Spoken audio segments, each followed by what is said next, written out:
Şengün hearing it from the crowd. His free throw is on the way. It's no good. Rebound batted in the air. Podziemski knocked it away from Draymond. Van Vliet dropped the ball. Picked up by Payton. Gets it to Draymond. Draymond fouled in the backcourt by Thompson. And now the Rockets are screaming at the officials. And this game has just gone into high octave. Tim, we're on the call right here on 95.7 The Game as the Houston Rockets snap the Warriors' win streak. 106-96, the final, as Alperen Şengün, is he the new villain, enemy number one here in Golden State? Him and Draymond going at it. He drops 19. Dylan Brooks, Dylan the villain, he has 24. And just a sloppy game, but that's what the Houston Rockets do. They play sloppy, they play tough, they play nasty at times. And the Warriors and Stephen Curry only had 3 points yesterday. Moses Moody, 3 points. Draymond Green, 2 points offensively. They just couldn't get anything started. So overall, great weekend. I think a positive weekend here in the Bay Area. We can get to San Francisco Giants. They just can't lose. They're 8-1. They have the best record currently, win-loss record, I should say, percentage-wise, in all of Major League Baseball. So an incredible weekend for them, back-to-back sweeps. But overall, as I say good morning to Joe Shasky, Carter, Sam, and all of you just getting off work, getting ready for school. Overall positive, but last night I think, Joe, left a sour taste in a lot of our mouths this morning. Well, look, I think that they gave the effort level of a team that looked exhausted mentally and physically. And I'm not making excuses. I'm crediting the young Houston Rockets, who clearly are a dynamic, tall, athletic squad that was ready to play. They had this one circled on their calendar. I mean, Ime Udoka, they all take their cue from him in terms of, we're going to get in your face, we're not going to back down, and we're going to be basically unapologetic about how we play basketball. I thought he was going to fight Steph Curry. But remember, what was it, last year or the year before, Ime Udoka tried to fight LeBron James? I thought he was going to try to fight Stephen Curry. We have sound from him after the game, Joe, talking about that little interaction, by the way. We'll get to it. You're going to step onto a floor with Benny one day, and he's going to be playing. And there are some coaches where the team completely takes over the identity of the head coach. And that is a team right there that takes on the identity, the aggressive, I call it brooding. He's like brooding on the sidelines. The only way I can describe it. Intense. Right. I mean, he is just, and that team takes on his intensity. And Amen Thompson was spectacular, to say the least. And he is a dynamic young player. Let's get to Şengün. This guy. And I got something for Draymond, too, because I felt like this game completely flipped in the last minute and a half of the second quarter, and they were just zapped of their energy. And give the Rockets credit for understanding the assignment. Get under Draymond's skin. Şengün is a very talented player. A very talented player. But my God, he's a flop artist. And my God, does this guy whine and cry and initiate contact and flop and cry and whine and flop and cry and whine. I mean, it's right out of the Sabonis book. I mean, it really is. It's right out of the playbook of Sabonis. It's unbelievable how these Europeans, no, I'm serious, these specific European players. Wow. No. You're going you people early. The specific European hoopers, the power forward center guys who want to be this physical tough guy, and yet are constantly crying for referee calls. They're jostling for position on an inbound play, all right, before the ball is even inbounded. And look, Draymond gave him a woofer. Like, if you're going to give him the old man, like, basically, Şengün has got his elbow into Draymond's chest the entire time. I'm sorry, are we allowing hand checking? I thought the defense wasn't allowed to hand check, but the offense can? The offense can stick their elbow out and just chest you like that? Look, this is a problem with the league. The problem with the league is that they allowed a level of physicality that got out of control midway through the second quarter, and things boiled over. And look, Draymond's activity with the referees, his interactions with the referees, his resume, how he talks to the referees, all boiled over into that call, which was a horrible call in the third quarter, and then that put him on the bench. And I know we talk about officiating, I don't want to hear about officiating. And look, 9 times out of 10, I agree with you. Yesterday, that was a resume call in the third quarter. And that was not just resume. I'm talking about like body of work over 10 years. I'm talking about body of work within that game. That call in the third quarter was because of what happened at the end of the second quarter. And whatever the hell he was doing with Fred VanVleet before halftime, it's just, I could feel the Draymond energy going from I'm playing basketball to now I'm hyper-focused on winning the bully battle, which is just the game within the game within the game. It's like, dude, come on, man. We need this one. The Nuggets lost. Come on. And that's where it felt like a missed opportunity yesterday as the Denver Nuggets fall to the Indiana Pacers. Maybe you can get some breathing room. Now, all of a sudden, you look at the Western Conference. If you wake up this morning, April 7th, 2025, the year of our Lord. It's Masters Week, by the way. And Dave Fleming's going to be joining us at 9:20 to talk not only about the San Francisco Giants, as he is the voice for the San Francisco Giants, but also Masters, get his thoughts on Houston versus Florida. By the way, talking about choke jobs, Duke and Cooper Flagg and all of them. Oh, my God, just a disaster class of epic proportions this weekend. But you look at the Western Conference this morning. Nuggets, Clippers, Warriors, T-Wolves. In that order, 4 through 7, all tied with 32 losses. The Nuggets, by the way, have lost 4 in a row. The Clippers have won 4 in a row. The T-Wolves have won 5 in a row. So that's why that one hurt so much yesterday. If you're a Warriors fan, maybe you could have jumped up to get that home court advantage. And now it feels like you're going to be playing catch up. And again, we've been talking about it. That last game next Sunday, this coming Sunday, against the Clippers. It could come down to that game, whether you have home court or whether you're going to start a playoff or a play-in series or a one game. I know it's not a series, but a play-in situation at home instead. So there's a lot baked into this final week, and we have all that coverage, all the games right here on 95.7 The Game. We're going to be breaking it all down. Trust me.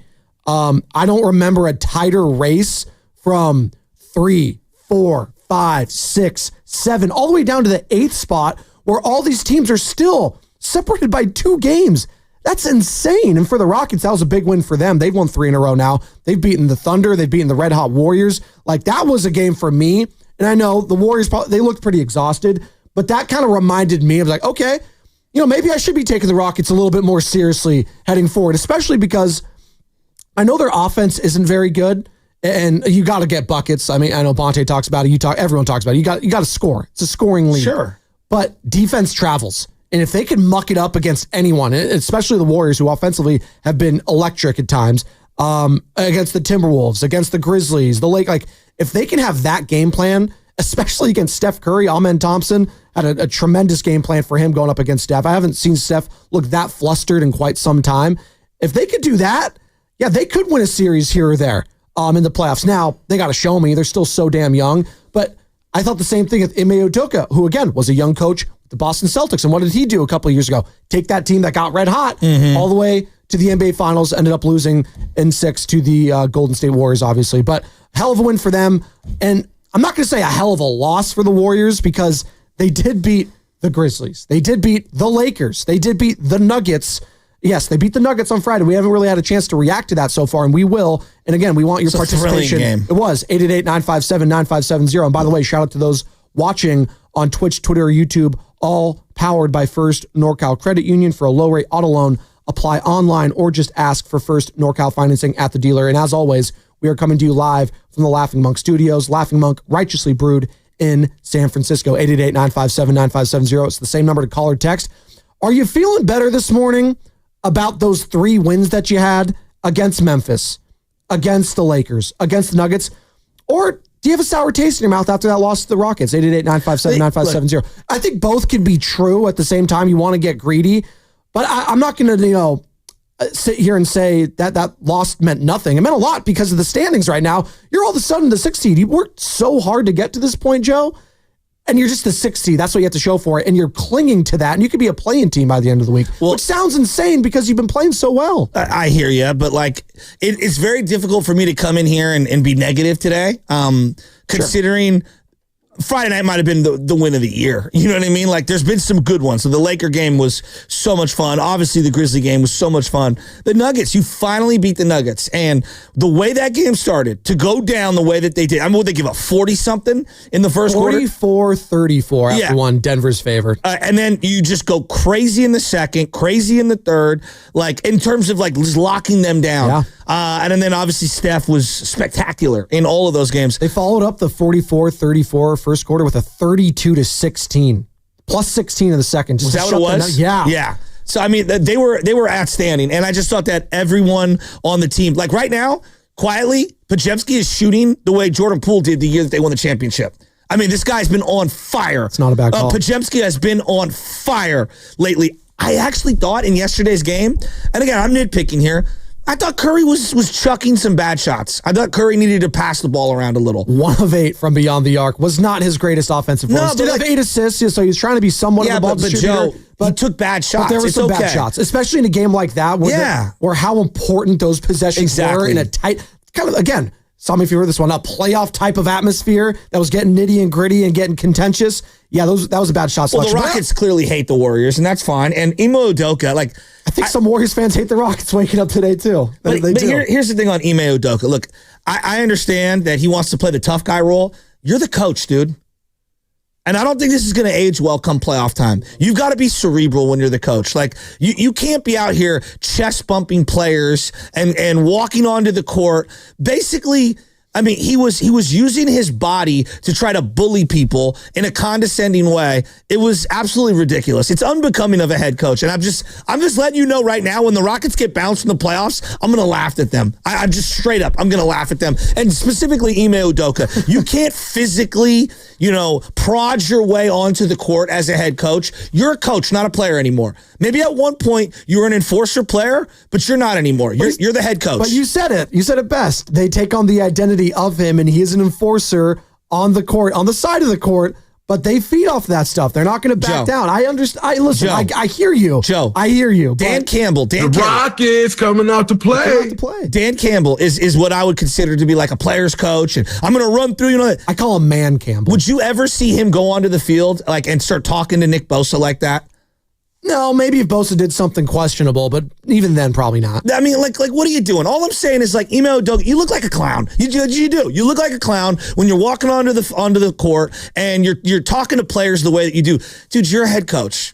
Like, that's all I'm saying is when you're in a suit and tie, or I guess in this case now they're all wearing those warm-up jackets. When you're off the side, it's like, act like one. Act like you are. When you're in management, act like a manager, Like, don't act like a player. That's all I'm saying. I thought it was a clown behavior, and I really did. And like, look, there's so many elements to this game. The Warriors hit the wall. I didn't think they played necessarily well. Pods is playing out of his mind right now, and that's a good thing. I thought GP2 shot really well. How about Buddy Hield? Buddy Hield did everything he could to keep the Warriors in that game. It's frustrating. You get the Buddy Hield game, but it comes in a loss. You know what, though? I thought Buddy played really hard in this one, and I hope that he can, build on this one. There are some, positives to take away from this. One of the little nitpicks, straight up, is, hey, Jimmy, in a game where Steph doesn't have it going, this is kind of why we got you. We got you to kind of facilitate some of the offense here. I thought JK, over the last, let's just say, 3 games, JK's obsession with being a better rebounder is evident to me, and I'm really happy for him.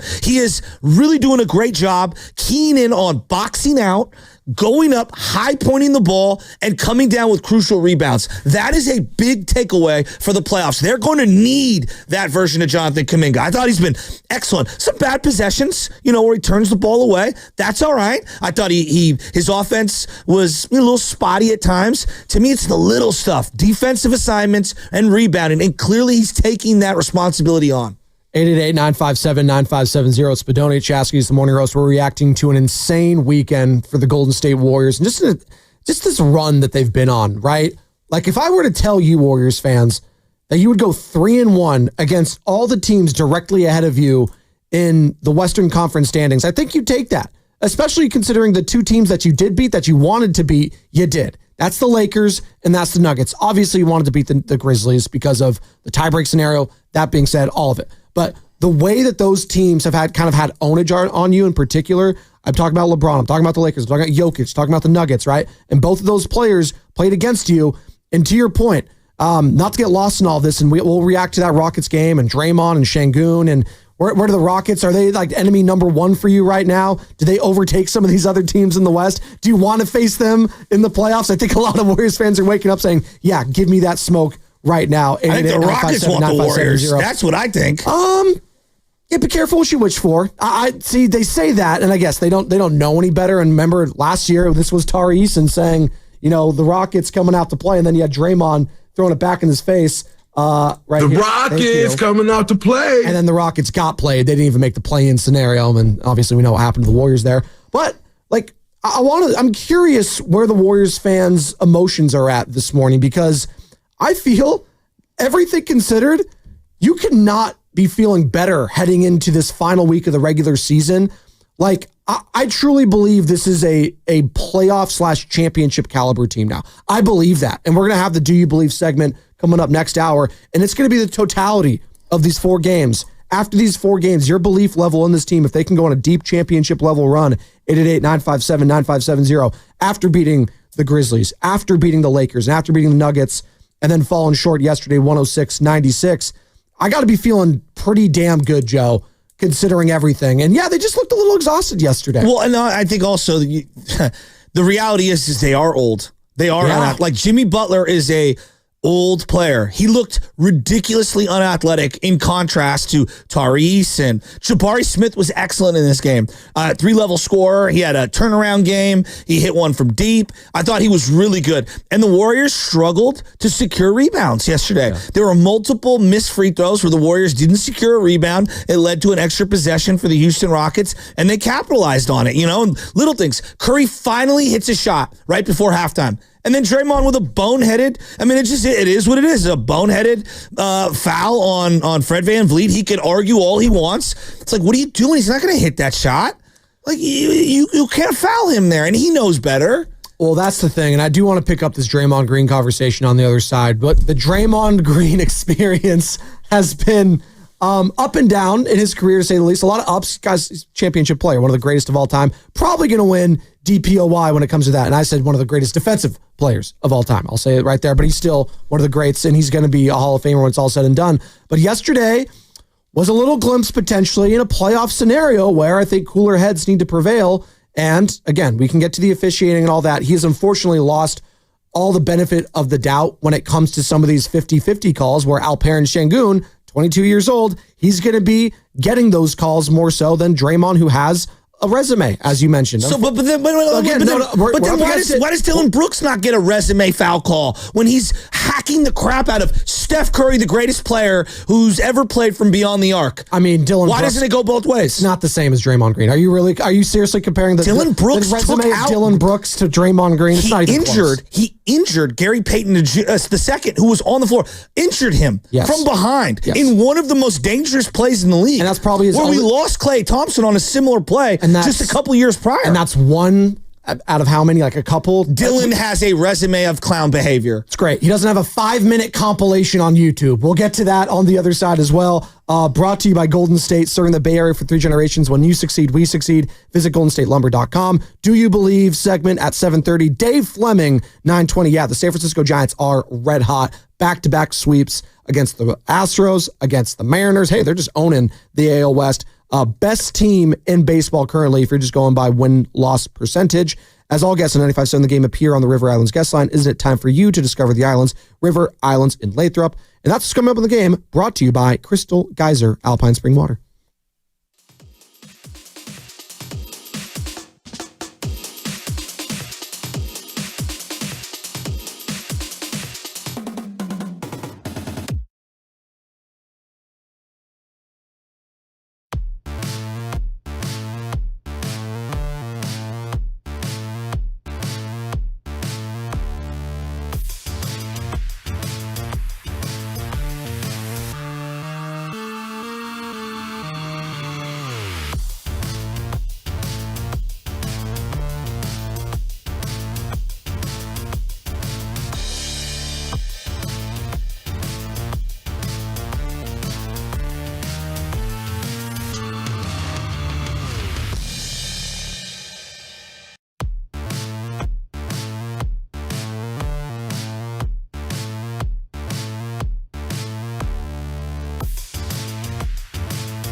Moses Moody has the inbounds, penetrates, bounce past Draymond, goes up and scores over Şengün.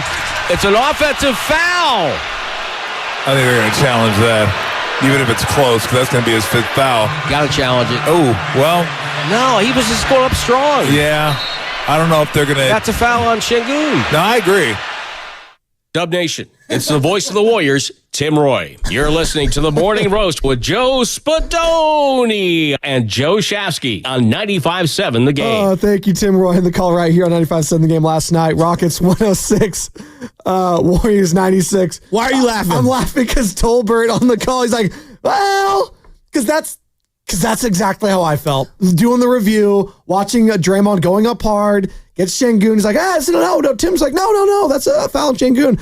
But Tolbert's like, yeah, probably is, but this is Draymond Green. So, I don't know. Yeah, but okay, so let me ask you this. Like, and I'm not trying to lose my mind over this, but and it was a flagrant. If you're going to review it, let's get it right. Right? Okay, like I understand having a call in the moment of the flow of the game, and because you're mad because Draymond gets away with a lot of shenanigans when it comes to the officials. He berates them. I admit it. I'll be the first one to admit it. I know his resume. I understand all that. But if we're going to review it and you're going to isolate an individual play, let's get it right. Let's remove emotion. Like, that's your job as an official. Like, once we go to review it and we're all going to collaboratively look at the screen, like, you do have to kind of wipe away all of the other stuff and let's just review what happened. So let's talk about this. On that inbound play, or on that little baseline play, Moody gives him a bounce pass. I don't care what age you're in. You're taught when the ball's coming to you, jump to the ball and catch it like you're ready to shoot it. Klay Thompson is the greatest example of this, okay? So you're jump stopping as you're catching it. So Draymond's already in shooting form, catching it, as I'm showing the YouTube audience, with his right arm, elbow out, because you're going to catch and go up quickly. You're around the rim, all right? You're jumping to the ball. As I go up, Şengün has 2 feet coming in late, not set, inside the restricted circle. Draymond goes up. Yes, the elbow hits him in the face. You want to call it an offensive foul? All right. I don't love it, but I get it.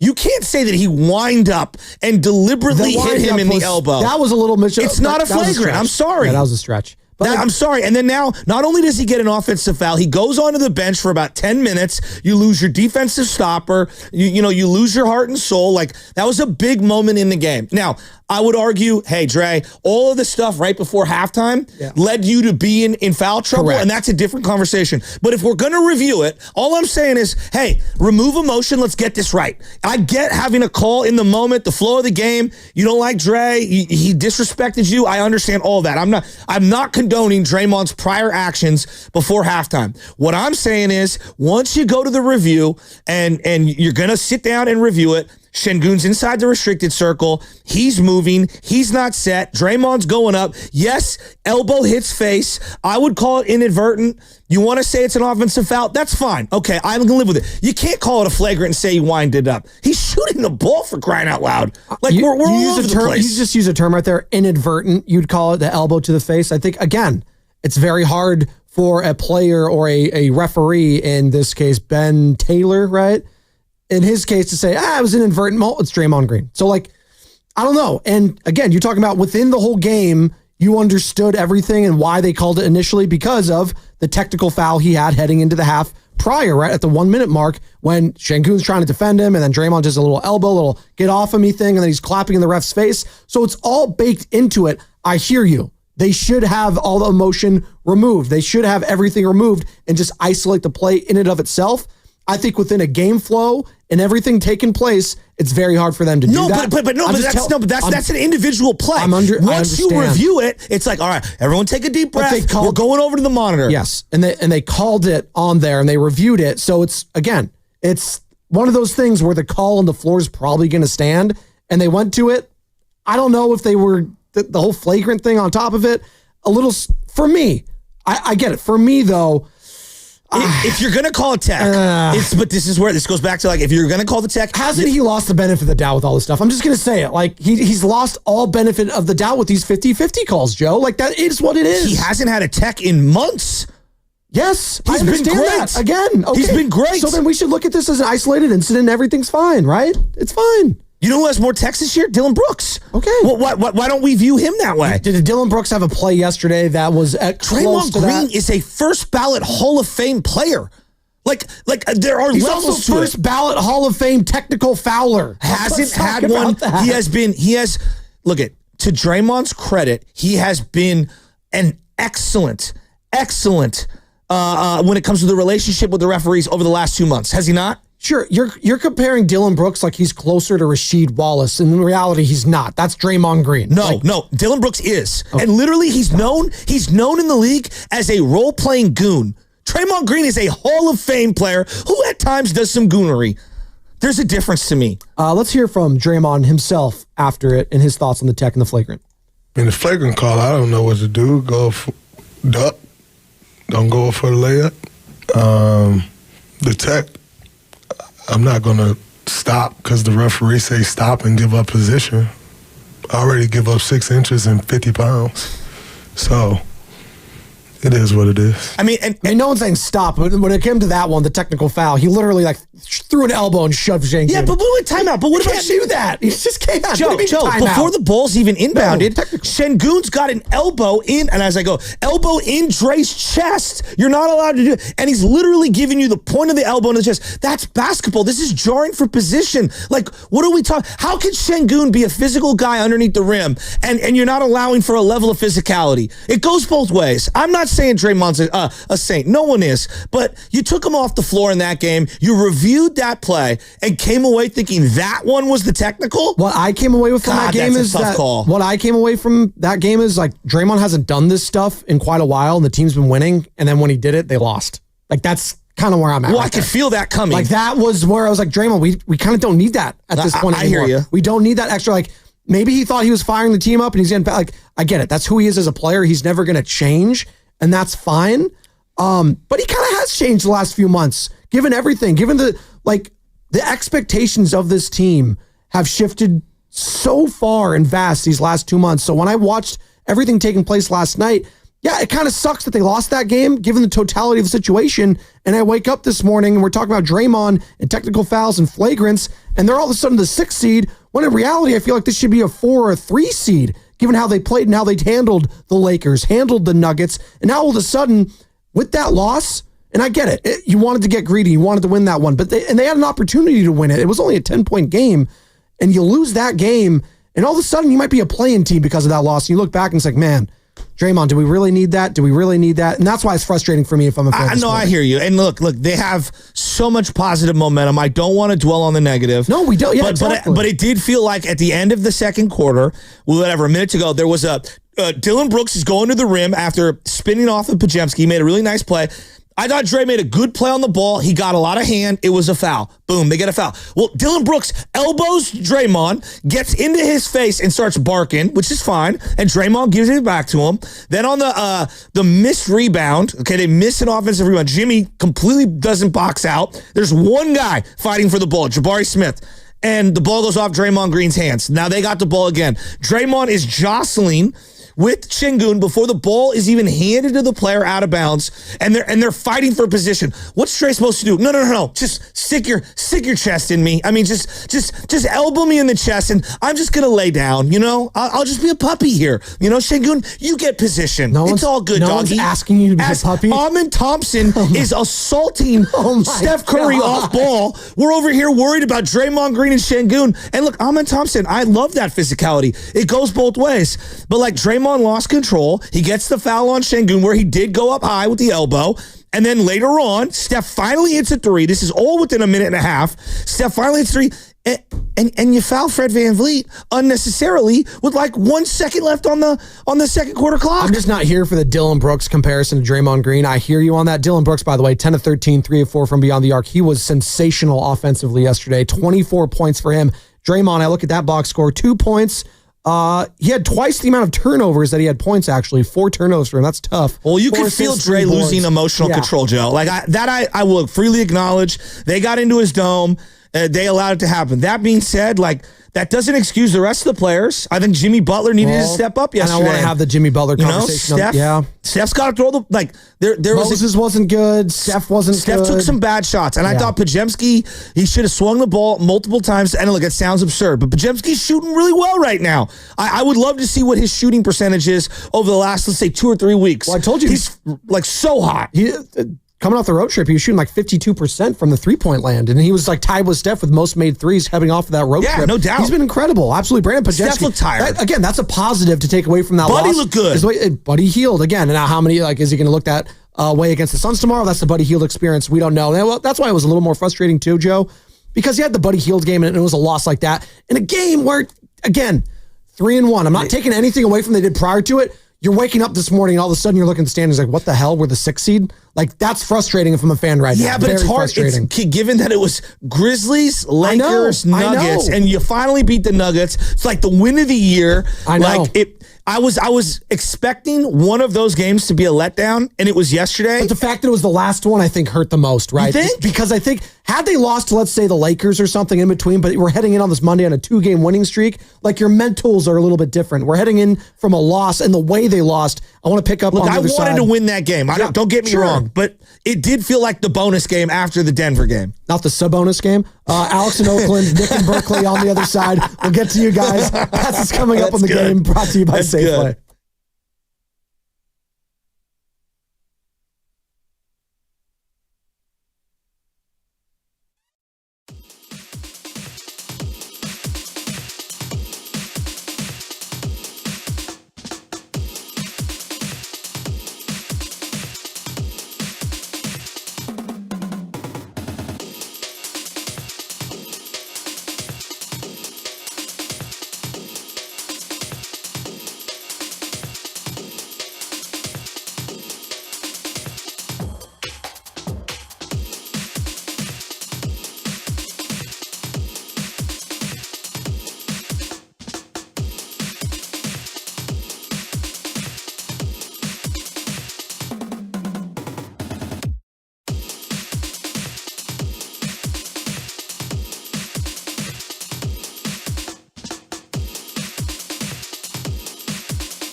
8 seconds to go. Curry dribbles behind the back, through a pick, through another pick. Curry to the right side, shoots a 3 on the way. Got it!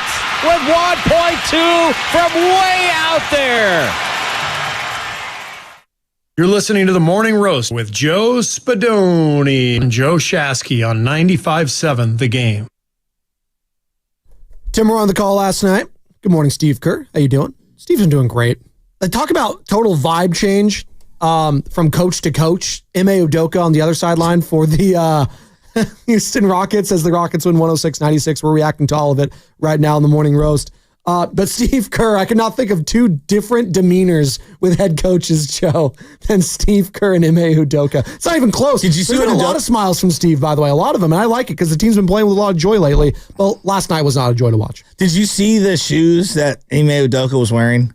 I think Bonte tweeted it out, right? It says, What did he tweet out? Here, because I already know what I was thinking. What were you thinking? Well, I was thinking, like, if you're wearing Cortezes, do you know how hardcore you are? That's exactly, I think, what Bonte was saying. Yeah. And like, when I think of Cortezes, I think of 24th and Mission. Yeah, that's what he says. His Nike Cortez growing up, that's what the gangsters in the Mission district talk. See? So Wow. He really tweeted look that at out? you guys. Look at you guys. It's like you hosted together or something. It's crazy. No, but like, Cortezes is a choice. If you're rocking Cortezes, Are they like the black, you're about that is it life. like the black Air Force Ones? I actually fear you more in Cortezes than I do black Air Force Okay, Ones. not mad. You're liable to do anything. Okay. And he did have a little chirping with Steph yesterday. Apparently, it was all in good fun. It was just good-natured back and forth. Steph joked about it after the game. We'll hear from them as well. Having grown up a block away from Mission Street, okay, my whole life, it just like if not you in it, just a block away. yes, All right. Chuck Taylor's and Cortezes, there's levels Sure. to the streetwear. You know what I'm saying? Like Chucks are like entry level. Right. Cortezes are your next level. Okay. So if I walked in there, just me, pasty skin, $150 with some Vans on.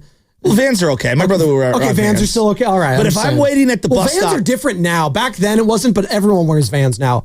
Black, white, Asian, Latino, everyone wears Vans. yeah, well, my brother used to wear, boys. it was Skater Boy, no doubt. My brother had the Vans for days. But I'm saying, like, if I was at the bus stop in the 90s and you came up rocking some Cortezes, I'd probably be gripping my backpack pretty hard. You Jansport? Absolutely. There you go. Absolutely. Brought to you by Golden State, serving the Bay Area for 3 generations. When you succeed, we succeed. Visit goldenstatelumber.com. We got the Do You Believe segment coming up at 7:30. We're going to do it all after that 4-game stretch of Western Conference contenders. 3-1 against the Grizz, Lakers, Rockets, Nuggets. You went 3-1 against those guys. You got to be feeling pretty damn good. Or are you looking at that loss yesterday saying, man, all of a sudden after that loss for the 6th seed and we have a 4 or 5-way tie with all these different losses? I'm just going to give it to you right now real quick. I'll be saying it all morning. We'll be talking about it all week. It's the jostling of the standings right now. It is insane. The 3-seed Lakers are 48-30. Okay. It looks like they're probably going to stick on that because they got the tiebreaker over every other team behind them. They have 4 games to go. So even if they go like 2-2, they're probably going to get it. So, but then you got the Nuggets. They're the 4th spot, 47-32. Clippers, the 5th spot. And all 4 of these teams are tied with the Clippers. Check that 3 teams. So 46-32. Clippers, Warriors, T-Wolves, Grizzlies. And the Clippers, by virtue of the tiebreaker, on top of that. Then you got the Warriors, T-Wolves, Grizzlies. So one slip up here, you lose to the Phoenix Suns tomorrow. All of a sudden, you're talking playing at Chase Center, or maybe not even at Chase Center. There's a chance you could be going on the road. Insane. The Warriors have been scorching hot, essentially, outside of a couple games on the road, and the Clippers are essentially tiebreaker ahead of them. It just goes to show you how tight everything is. And they're hot right now too. So like we're talking I feel about like they've been hot the for Warriors, 2 months. They have been, and again, that's that one team. If you play them either in a 4 or 5 or a 3-6, like the health of Kawhi Leonard. Again, it's been a joke, kind of, and I hate joke. I hate that it's turned into a joke with Kawhi Leonard because he's such a damn good player when he was healthy. We're talking about the best 2-way player in the game. The guy won Finals MVP with 2 different franchises. Like that's not something I scoff at lightly. Against the Warriors, he was the best player in that series. He was incredible, both as a 2-way player, and it sucked that obviously Clay got hurt in that series and Kevin Durant, so we'll never really know. But he was incredible in that one. If he is healthy, I do not want to play that team. Like that is a team I would like to. I'd rather play the Rockets, right? Like that changes the dynamic around them drastically. And Ty Lue is a championship level head coach. It's Steve Kerr's at the top, and then I'm going Ty Lue if we're power ranking head coaches in the playoffs. So a couple games to go here, and it might come down to Sunday at Chase Center against the Clippers for a play-in or a playoff spot. I know this, like yesterday's, they looked so unathletic from the jump versus the Rockets, and I'm sure a lot of teams do. Like, I don't think this is exclusive just to the Rockets Warriors. are young, big, and athletic. The only thing they can't really do consistently is shoot the ball. But other than that, they check all the boxes. Well, they get to different spots on the floor. They don't really have to shoot from far They were distance. 6 of 16 at the line, by the way. 6 of 16. Just imagine if they made their free throws. I think the score would indicate a little bit different. But it wasn't like the Warriors are very good either. Can you make your free throws, people? Well, they're called free for a reason. And they had 10 turnovers at half. 6 of 11 at the line, the Warriors. It was not a good shooting performance at the stripe. No, but like if you're going to get 3 from Moses Moody, 2 from Draymond, and 3 from Steph, and that's been one of the most, I would say, efficient and effective lineups that they have, which is that starting unit of Moody, Draymond, Butler, Pods, Steph. That has been awesome. But if you're going to get 3, and 2 from 3 of those starters, you're probably not winning a lot of games, whether it's the Rockets or whether it's the Charlotte Hornets. Let's go to the phones right now, Joe. Nick is in Berkeley, wants to join the conversation. 888-957-9570. Remember, same number to call or text. We're reacting to a Rockets 106-96 victory over the Golden State Warriors. Warriors go 3-1 against that Western Conference gauntlet. What's up, Nick? How you doing on a Monday, man? Man, doing great, man. Hey, the Warriors, man, they won 3 out of 4. We went into, we were talking about the stretch coming into this little 4-game session. They did, and man, they played great, man. And if you break down the game, you look at all the stats. It was basically a very even game, but the Rockets had too many fast break points and points in the paint, man. We just didn't protect the paint. We let them drive to the rack too many times, and they had too many fast break points. You know what I'm saying? So other than that, and they had 7 block shots too. So I mean, give them a little credit, but all that stuff with Draymond, it's like, dude, I get sick and tired of the referees acting like, okay, well, the Warriors have to they try to corral Draymond and they try to corral our defense to a certain extent because these other teams are mad because we're winning again. Like they were piling it on when we were losing, it was all good, and now that we're winning again, all of a sudden the referees want to start getting tight when the West is getting tight. You know what I mean? Don't start fronting on our team now. You know what I'm saying? And that dude straight up was chopping Draymond's arms and then elbowed him. And Draymond got a right to be where he's at. You know what I'm saying? You can't just come in and shove him out the way because you want to stand there. So the referee call it technical on that. If you're going to call it technical on both teams. You know what I'm saying? And I just want to say, man, the Warriors are battling. The Giants are doing great. And shout out to those boys in Houston that knocked off Duke and exercised the demons of the Duke running Rebels game. I lost the nice chunk of throw way back in the day, but that's here and there. But hey, man, that was one of the greatest comebacks of a college team I've ever seen in my entire life, man. Everybody was shocked. I talked to my friends who are all coaches like me, and we couldn't even believe it, man. It's 7 points in 15 seconds. That was insane. But you know what? The Warriors, man, they're playing great, man. And Draymond, we need to stay out. Draymond, he's been handling his business. Ain't said much. And these guys try to bait him, and then when they bait him, he talks back to him, and they can dish it up, but they can't take it. And the referees want to get on the Warriors. And even Kerr was getting heated on the sideline. I don't know who he was talking to. It was the other coach or the referees, but Kerr was on the sideline flipping out. So I don't know what that was all about. If you guys could bring me up to date on that, that'd be cool. Hey, good stuff, Nick. That's Nick in Berkeley. Yeah, no, it was just a frustrating game, I think, throughout, and Steve was getting frustrated with the officiating, and I get it. Like, that was a sloppy game. Felt like, but it was more so intense than I'd say sloppy, because part of why games turn into that is because there's intensity on both sides of the ball. Defensively, getting after it. And the Warriors have been so damn good in the Jimmy Butler era now defensively, going up against one of the best in the West when it comes to the Houston Rockets defensively. It's nice to have a measuring stick. That's kind of what it was yesterday. But again, give the Rockets credit, as Nick was mentioning. 56 points in the paint to the Warriors 40. The fast break points 26-12. And then the second chance points, 17-15. You win all 3 of those categories, you're probably going to win the game. And that's basically what the difference was there. Well, the whole Draymond aspect, it's hard to watch this game in the second quarter and not think that they lost focus right after, he was having kind of an outburst.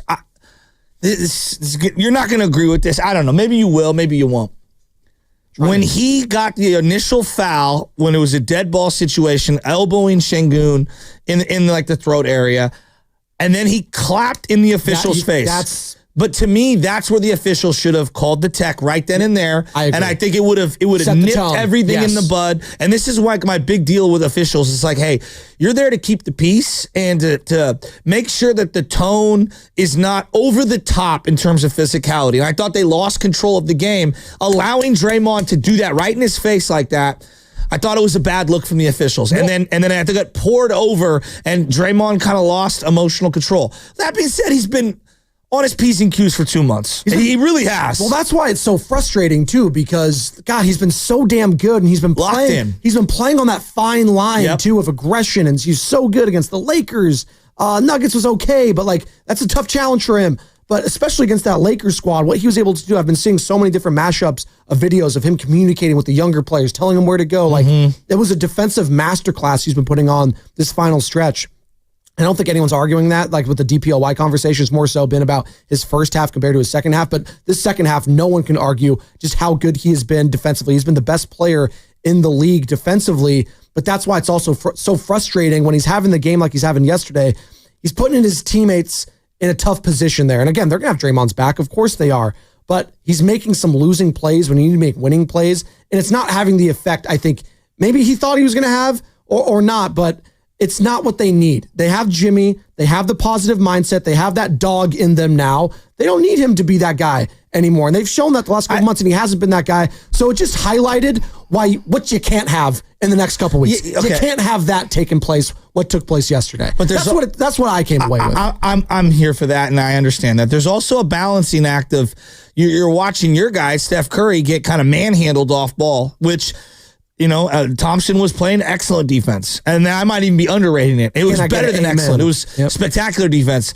So you do want to be able to have a balancing act of, hey, I'm also gonna set the tone physically, and you need Draymond because there's a lot of guys that like Pods isn't gonna get super physical with people, even though he plays a frenetic style. Moody's not gonna get super physical. Like you do need Draymond to be able to balance out the physicality. That I will grant him.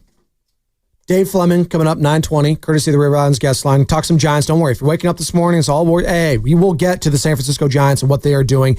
8-1 is nothing to scoff at, and the way they are doing it and how they are doing it. And it wasn't like they were sweeping the Colorado Rockies, who salvaged their series against the A's, who were going for the sweep yesterday. No, it was against the Houston Astros.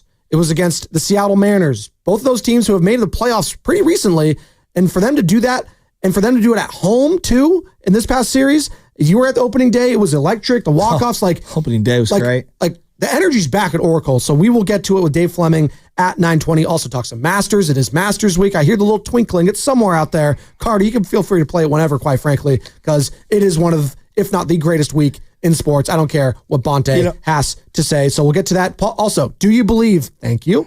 Do you believe coming up at 7:30 after this 3-1 run you went on against the tops of the Western Conference, do you believe that this Warriors team is a championship contender? As you're listening to 95.7 The Game, KGMZ FM and HD1 San Francisco and Odyssey Sports Station, always live on the free Odyssey app and now broadcasting from the Laughing Monk Studios. They had the feel yesterday of a team that went through a gauntlet and had a physical and emotional letdown, just straight up, and they went up against a very good, young, hungry, brash team that wanted to stick it to them. It just sucked. And it was both of those things converging at once. They were due for a clunker because they played so brilliantly in the Denver game, so brilliantly in the Laker game, and we're at a point in the year where a lot of their older players look old, especially against a young, dynamic, athletic, long team. And I think that's what Chris in San Jose wants to talk about. What's up, Chris? How you doing, man? Chris? You're on the Morning Roast. Spinoni and Shasky. How we doing?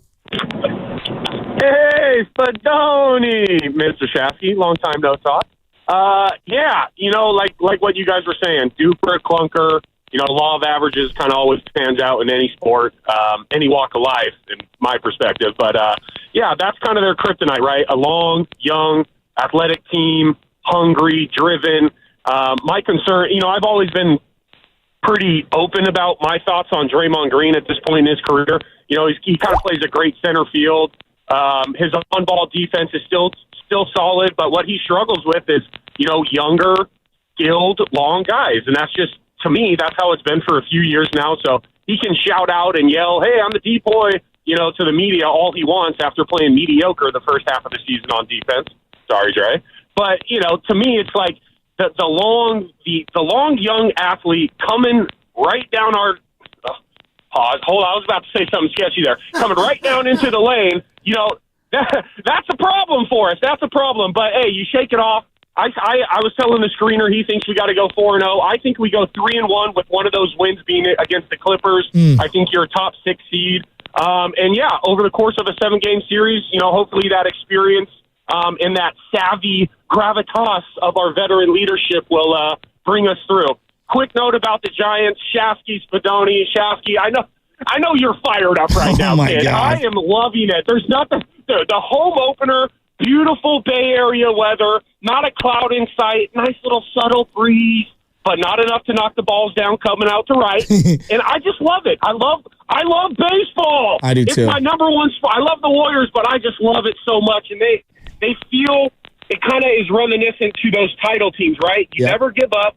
When I yelled last week on that walk-off, never give up, never surrender, yeehaw, baby. We're coming. Yeah. We got the best record in the MLB, solid starting staff, solid relief, timely hitting, great at-bats, when you're not striking out 20 times a game. And I love it, baby. I love the vibes right now. Let's have Chris, Monday. real quick. Yeah. Did you just drop a Galaxy Quest reference on me? Never give up, never surrender? Tim Allen? I might have. You did. So you didn't even know you did it. To infinity and beyond. You did it. That's Chris in San Jose. He's on fire right now. And again, his point's well taken in regards to Draymond Green. Like, in a given series, he's going to be, again, if you play the Rockets in a first-round series, it's a possibility, by the way. That might be a thing. Like, that is an area where I might be a little concerned about Draymond losing his cool against that team now. I have some questions. Okay. That is always going to be a question on Draymond for the remainder of his career. I wasn't questioning it the last couple months because everything had been going so great. But you lose the game you lost yesterday, and now that you're the 6th seed, now I have some question marks. But so, for me, and the that frustration sounds unfair, but that's just the reality of how tight this conference is. I get that, but I also don't think they lost that game strictly because of Draymond. It was an element. It was a big I thought part. that their defense on Steph Curry was a much bigger element to the game, and nobody else stepping up really outside of Pajemski. But I think the biggest frustration for me, it's not about how the refs treat Draymond Green. It's on a dead ball that they're reviewing, okay? When you're going to review a foul and you have all the technology and you have the time, no one's saying it's a real-time call, right? And you're not reacting in real time. You have time to take a deep breath and review it. I just don't understand how that's a flagrant. Well, that shouldn't have been. If you want to give him the technical on clapping in your face after elbowing Şengün with a dead ball as they're inbounding the ball, like that, totally fine. I'm okay with that. That probably should have been a technical. But if you're going to review it and you're going to take the time to review it and you're removing emotion, because when you're doing the reviews, it's not, well, Draymond does have a history. Well, I mean, I know he's in the restricted circle and he's moving, but Şengün, he just got elbowed 5 possessions ago in the second quarter by Draymond Green. He did. But what's the point of reviews? Like, we don't do this like, hey, Des Bryant dropped that ball in the first quarter. So as we're reviewing this third quarter play, let's, in our head, he did drop that ball earlier. No, is it a catch or not? Like, if you're going to review the play, all I'm saying is that review that play.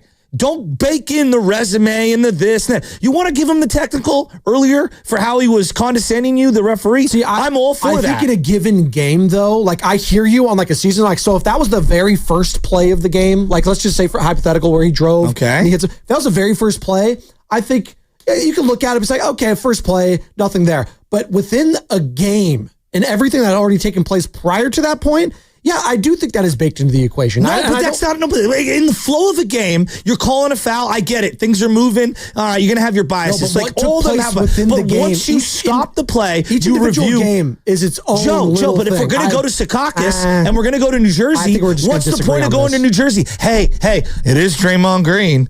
I mean, come on. Like, it's one thing if you're calling a block charge, it's in real time, we're going in with the flow, guys have biases, I get that. Once you hit review and we're challenging the play, you have to remove everything and we have to get the call right. So you keep comparing it. If Dylan Brooks had this exact equation, the same type of plays that Draymond had all night, I do think it'd be the same.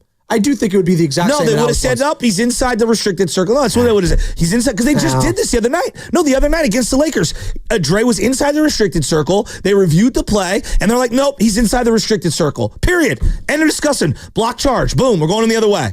Oh, wait, are you talking about the Austin Reeves one, the Moses Moody? Which one are you talking about? Yeah, that one. They reviewed okay. it. Yes, they did. And what they but do? That was by the letter of the law. He was so outside this isn't of the letter of the circle. law. So we're picking. That's my problem. We're talking about if we're elbow reviewing to the it, face is what we're talking about. No, Or to the if we're going to whatever review was. it, we need to get it right. Okay. If it's in the real time, hey, look, I'm allowing a level of bias. If it's in real time, if we're stopping and we're all going to gather and all three officials are going to come together and we're as an audience going to watch it over and over and over, just get it right.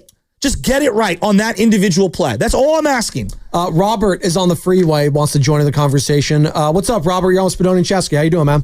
Yeah, pretty good, man. Hey, I don't like this old school thing of keeping the starters in. They put the second string in, those guys are kicking butt. If they had 6 minutes, they might have caught up. Thanks, Robert. There's a little laugh there at the end. Look, the silver lining of yesterday, which no one's going to bring up, dude, Pods has been on fire.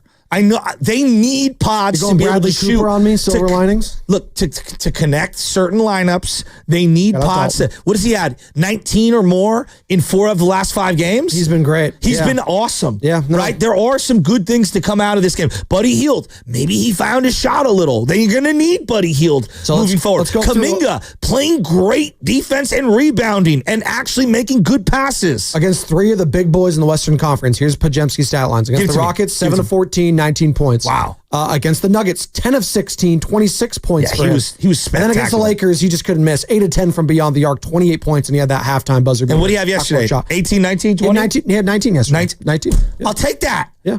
I mean, and again, to me, 4 of his last 5, he's had either 27, 28, 26, or 19.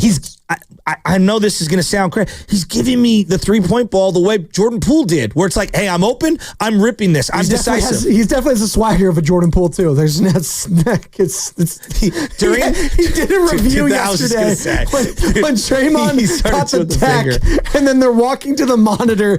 Pods at the end starts doing the review. I was like, let's relax on the review. But Joe, if you're an official in that game, right, and you're watching how physical everything is, sure. And you had the sequence where Draymond and Dylan Brooks are arguing, and then you have the off-ball play where Şengün and Draymond are jostling for position. Your job as an official is to get this thing under control. Okay. And I would have hit Dre with the early tech right then and there for going to the throat. I would have said, hey, you went up into the neck area. That was unnecessary. That was ridiculous. And your reaction to me, boom, technical. You can't do that to an official. And it would have just, boom, it would have stopped everything. I thought that the officials lost control.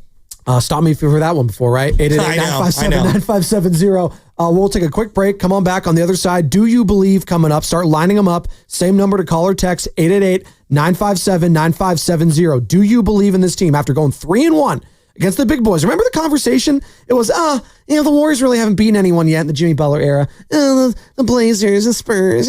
Well, they just beat the Grizzlies, the Lakers, and the Nuggets.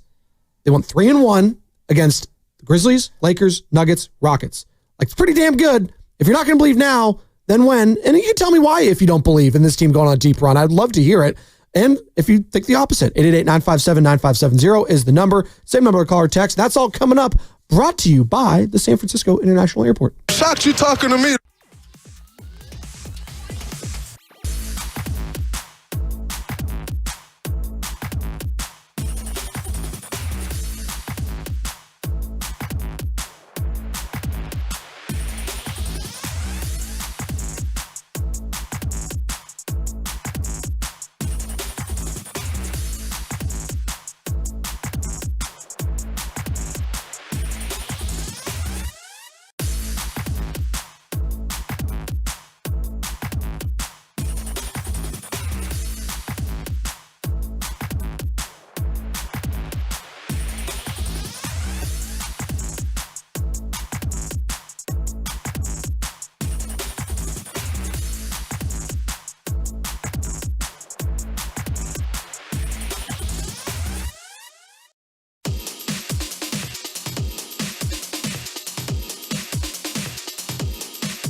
Shot clock turns off. Warriors will hold it. This one is another W for the Dubs. At the end of a 2-week-long trip, which went into Miami, Atlanta, San Antonio, Memphis, LA, and then ends up back here on the back end of a back-to-back, and the Warriors fighting through all of that. Come away with a 118-104 win over Denver. Snapping a 9-game losing streak to the Nuggets, but more importantly, they will be in the playoff bracket for yet another day as they continue to put pressure on the teams below them. Tim Roy right there on the call right here on 95.7 The Game. That was on Friday, April 4th. Good morning to all of you. Spadoni, Shasky, it's the Morning Roast. We're rolling, baby. We're feeling good. And they were feeling great at Chase Center. By the way, I think Carter was there. Carter, by the way, Carter went to opening day for the Giants and then followed that up with Nuggets Warriors. And that was all for your lovely fiance, correct, for her birthday? Nah, I went with a friend to the Giants and then with her to the Warriors. Okay. Didn't go over well. Okay, you didn't take her to both. Did she want to go to both? Probably not. Yeah, it's a lot. It's a lot. But that's the nice ingress, egress that you like to use that term of, Oracle Park being right there. And the game went so late till 5 o'clock, so you can just go right over to Chase Center and walk right over there. 5. It went, I think it started at 1:30. It was 5:45. I think 5, or was it? It was late. It was really late. It was really late. Little guy only lasts about the 8th inning. So he was sleeping, so you just waited? No, he wasn't sleeping. He was just like, this is, okay, we gotta go. Okay. We gotta hit I'll let you know. The parachute. But we had a great time. Dude, my wife lost it on me because I gave him ice cream. I'm like, if you're going to go to the game, you go and you get ice cream. What are we doing? Opening day, you gotta. Exactly. Cotton candy, ice French cream. fries. Oh, yeah. Oh my God, dude. There was a burger upstairs, club level. It was a Derby burger, I believe. God, I can go for one of those right now. It was incredible. Double cheeseburger. Oh. I had half of my mouth completely numb. It felt like I got punched in the... Oh, that's right. You went to the dentist on Friday. How'd that go? Yeah. It went great. It wasn't scary, was it? No, it hurt. I'm in pain. I'm still hurting today. That's why I just took some aspirin. Okay, what happened? Well, he's trying to save my lower teeth because I had trauma. I had trauma in the lower teeth where I got hit with a ball back 20-something years ago. Oh, okay. So and so effects. the tooth kind of got messed up and the gums got messed up. And so, how docs always say, hey, we could lose these teeth. And then as we get out, I think you're going to be fine. I'm like, why did you do this to me? What is it? What is it? Shout out Dr. Baker. The Hangover. It's like dentists aren't really doctors. You're not really a doctor. No, Dr. Baker is I know, the I'm man. kidding, but I love that joke all the time. You're not really a doctor. You're more of a dentist. That's the reason I get pissed I noticed how good it was. So I'm walking over back to the club, and I had to take a shower because I was out of it. I'm talking Novocaine out, dude. Sure. My whole face was puffy. Okay. And then it slowly started to dissipate because he puts all these shots in you. And by the time I got to the stadium, I was ready to eat. I was so hungry. And you know how I mean when I 1:30. I mean, that's like dinner for me. It all worked out there. And it's all working out for the Giants right now. Again, we'll talk about the Giants. 9:20, we're going to have Dave Fleming. They're 8-1 right now. They're the best team in baseball. Let me take it a step further. First in the NL West, not the Dodgers, not the Padres. No. He got this. For the Giants to win that game the way that they did, followed up by the Warriors to win that game the way that they did. It was an incredible weekend. One of the best days in Bay Area sports in a long time. And Stephen Curry hanging out at the Sharks game over the weekend. So Bay Area unite indeed. And after that game, I think the confidence level with everyone, I'm sure all the people here on the show included, after you beat the Lakers, the back end of a back-to-back, to come back at home and beat the Nuggets. I get it. No Jamal Murray. That's a big difference. But they didn't have Jamal Murray or Jokic and punked your ass just a week prior. So let's all take a deep breath there. And you know what? I really don't give a damn if the Nuggets don't have Jamal Murray because everyone's battling injuries at this point of the season. And you know what? I don't have a question mark right there when it comes to the Warriors, albeit Jimmy's forearm might be concerning. We'll keep an eye on that. Having said all of that, to do that, the belief level had to have been, we're going to go to the championship. Like, to do that against the top in the West, because I keep saying this, I'm going to continue to say it. The Oklahoma City Thunder, I know they're the 1 seed. I know they've had a great regular season. Did you guys watch the game yesterday? No. They played all their starters, and the Lakers coming off that loss to the Warriors absolutely obliterated them. And I watched that game and said, you know what? Yeah, that's kind of how I feel about the Thunder too. I'm not buying it fully. I do think that they're very matchup dependent in the playoffs. And I want to see who they match up against first. And I don't think they'd match up well against the team I saw yesterday. And I don't think they'd match up well, quite frankly, against the Warriors because historically they've been very difficult. And I get it. It's gone down to the wire. Okay. They're young, the athletic, but something about them I quite don't trust yet. And whether that's Shea having to prove it as the number 1, whether it's the Jalen Williams as a bona fide number 2, Lou Dort, the torture chamber. Well, he got cooked ad nauseum yesterday. And albeit, listen, great offensive players there for LA, obviously, and the size was giving them some problems. But I looked at that game more so as like, man, if I'm the Warriors, if I'm the Lakers, if I'm the Nuggets, if they get healthy, I don't have that fear factor of the Oklahoma City Thunder. As much as the national media want to shove them down my throat, I'm just not buying it there. So you asked a question kind of quickly there, and regarding the Warriors and how you're feeling, what championship? Just throw championship to the side. Well, but I think people were talking about it. No, I'm not going to do that because come Friday night, there was a lot of chatter from a lot of my friends. Oh, dude, we can actually do this. Is what. Finally, a lot of ones. That's different than we could actually do this. Is different from we're winning the championship. No, we're going to a championship. We're going through the West, and a lot of people. Can we acknowledge how difficult that is? Sure. And let's see what the landscape looks like in the West, and where the matchups are. You're not feeling that after beating the Grizzlies, Lakers, Nuggets. This is what I feel. I feel like anything can happen. This team, anything can happen. When you beat the Grizzlies the way that you did, wow, that was a big win. That meant a lot, right? Yeah. Then you beat the Lakers the way that you did in Los Angeles. That's a big win to win that game, and you kind of put a shot across their bow. Yeah. And hey, you want to see us in the playoffs? Yeah. Then to finally beat the Nuggets Friday night in the dramatic way that you did, and Steph looked so dynamic, and I just thought the whole team played really well, and Pods is just playing out of his mind. Guys were contributing all over the place. I thought Draymond was really good defensively. To win those games in that succession the way that you did, I'm like, all right, this team is real. Mm-hmm. This team is a real bona fide Western Conference team. Where does it end? Who do they play? That's the immediate question I ask myself. I don't think it matters. Does it still matter who they play in the first round at this point? You just beat the Lakers. You just beat the Nuggets, beat the Grizzlies. I don't care about the Thunder or the Rockets. I know you lost to the Rockets yesterday, but you've had their number in the past. I just had to get in. I feel like if I knew they were the 3 or 4 seed, Joe, I think my opinion would be different. They have to the margin of error to the end of the year. And that brings me to my question at 888-957-9570. We got Do You Believe coming up in 5 minutes. You can have one or two ways.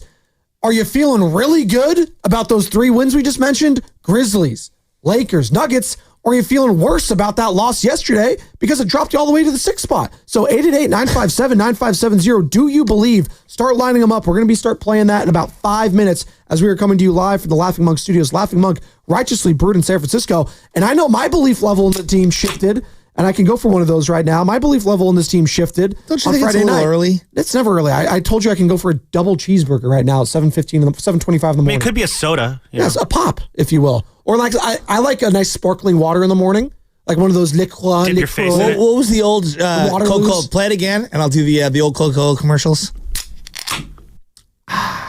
There you go. Isn't that how it used to go? You know what I used to smash? 6th period or 7th period, whatever was after lunch, right? Whatever it was for you. I used to smash a wild cherry Pepsi can because I get them for like a 50 cents or 75 cents in the machine. And then a pack of wild berry Skittles every single day, Monday through Friday. How are you not 700 pounds? Oh, that's what sounds like metabolism. There you go. It was that Shasky? That wasn't just right now, was that it? Was great. No, that was when you did the show with Grandy. You had that heavy sigh about something. Do that one more time. That's pretty good. That makes okay. That one made me a little bit. That was me watching the Warriors last night. I do checks out. Honestly, a little bit more enjoyable. I do feel. I feel so like optimistic about the Warriors. Number one, optimistic is the word, but I'm petrified of this like Clipper game on Sunday, and if that determines whether you're a play-in or playoff team. Well, let's look at the schedule coming up here real quick for the Warriors as we do the schedule game, because that's what everyone's going to be looking at, these next 4 games or 3 games for some of these teams. So you got the Suns tomorrow. Kevin Durant and them boys. Devin Booker, okay. Is KD even going to play? Well, he played. Let me pull this up. He did play their last game. Did he not? Let's see. Sunday, March. No. So since March 30th, no, against that Rocket. So I don't know. Is he going to play that he game? Had a devastating ankle injury. I thought the season was over. Is it? Him. That's the thing. Is it for sure done? Is he going to be out tomorrow? I don't know. Not for sure, but I would find it very right. I would find it hard to believe that he. So played. Devin Booker and them boys, we'll just call it, okay?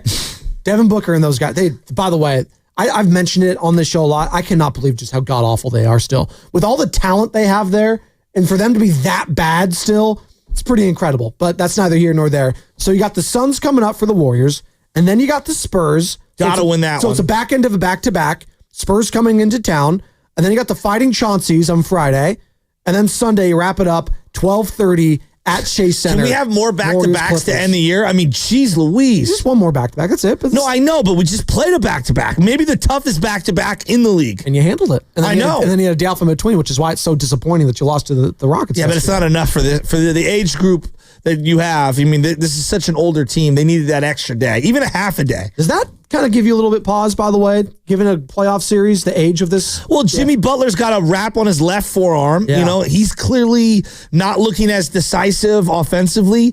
I thought yesterday the matchup of the young, big athletic players made him look very old.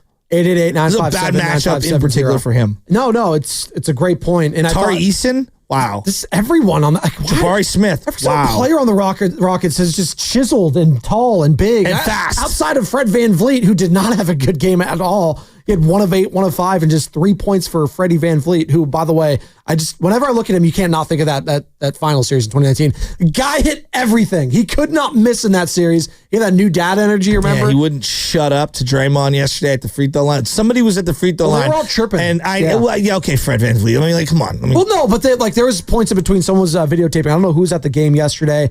Might have been Whitley. I'm not sure who was, doing some filming in between. And it was Fred VanVleet. It was Jimmy Butler, Pods, and Draymond. They're all kind of shooting the breeze and like covering their mouths and like laughing about something. So it wasn't as contentious as it all made. Like on the court during game time, sure, but they were fine after it. They were fine in between. They're cordial. Not like Ime Udoka and Steph Curry, by the way. Ime Udoka after the game, head coach of the Houston Rockets, talking about that exchange with Stephen Curry.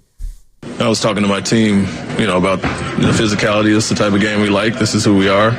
He said something, I said something. Nothing, a little friendly banter. Okay, a little friendly banter. Thank you, Dave Fleming. He'll be joining us at 9:20. And then Steph, this is what he had to say in regards to that exchange after the game. He had made a reservation at International Smoking and canceled it. And so I was kind of upset with him. We went back and forth on that.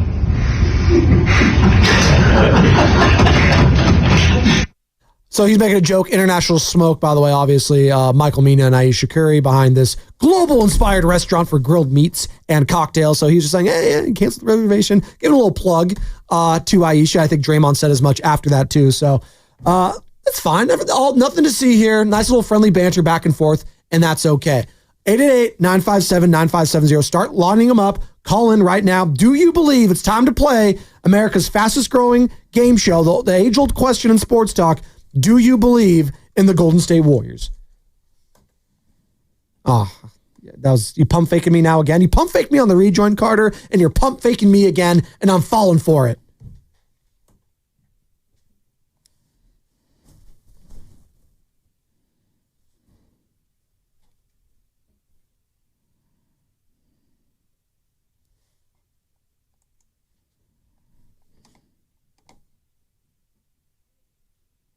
Oh, it's time to play Do You Believe, where we ask our many callers at 888-957-9570 after this 3-1 stretch against the gauntlet of the Western Conference. Are you a believer at 3-1 now against the Grizzlies, the Lakers, the Nuggets? Yeah, you lost to the Rockets, but you're 3-1 against those teams. Are you a believer? Shout out the Monkeys, 888-957-9570. Remember, it's the same number to call or text. And Joe Shasky, we'll start off with you as always.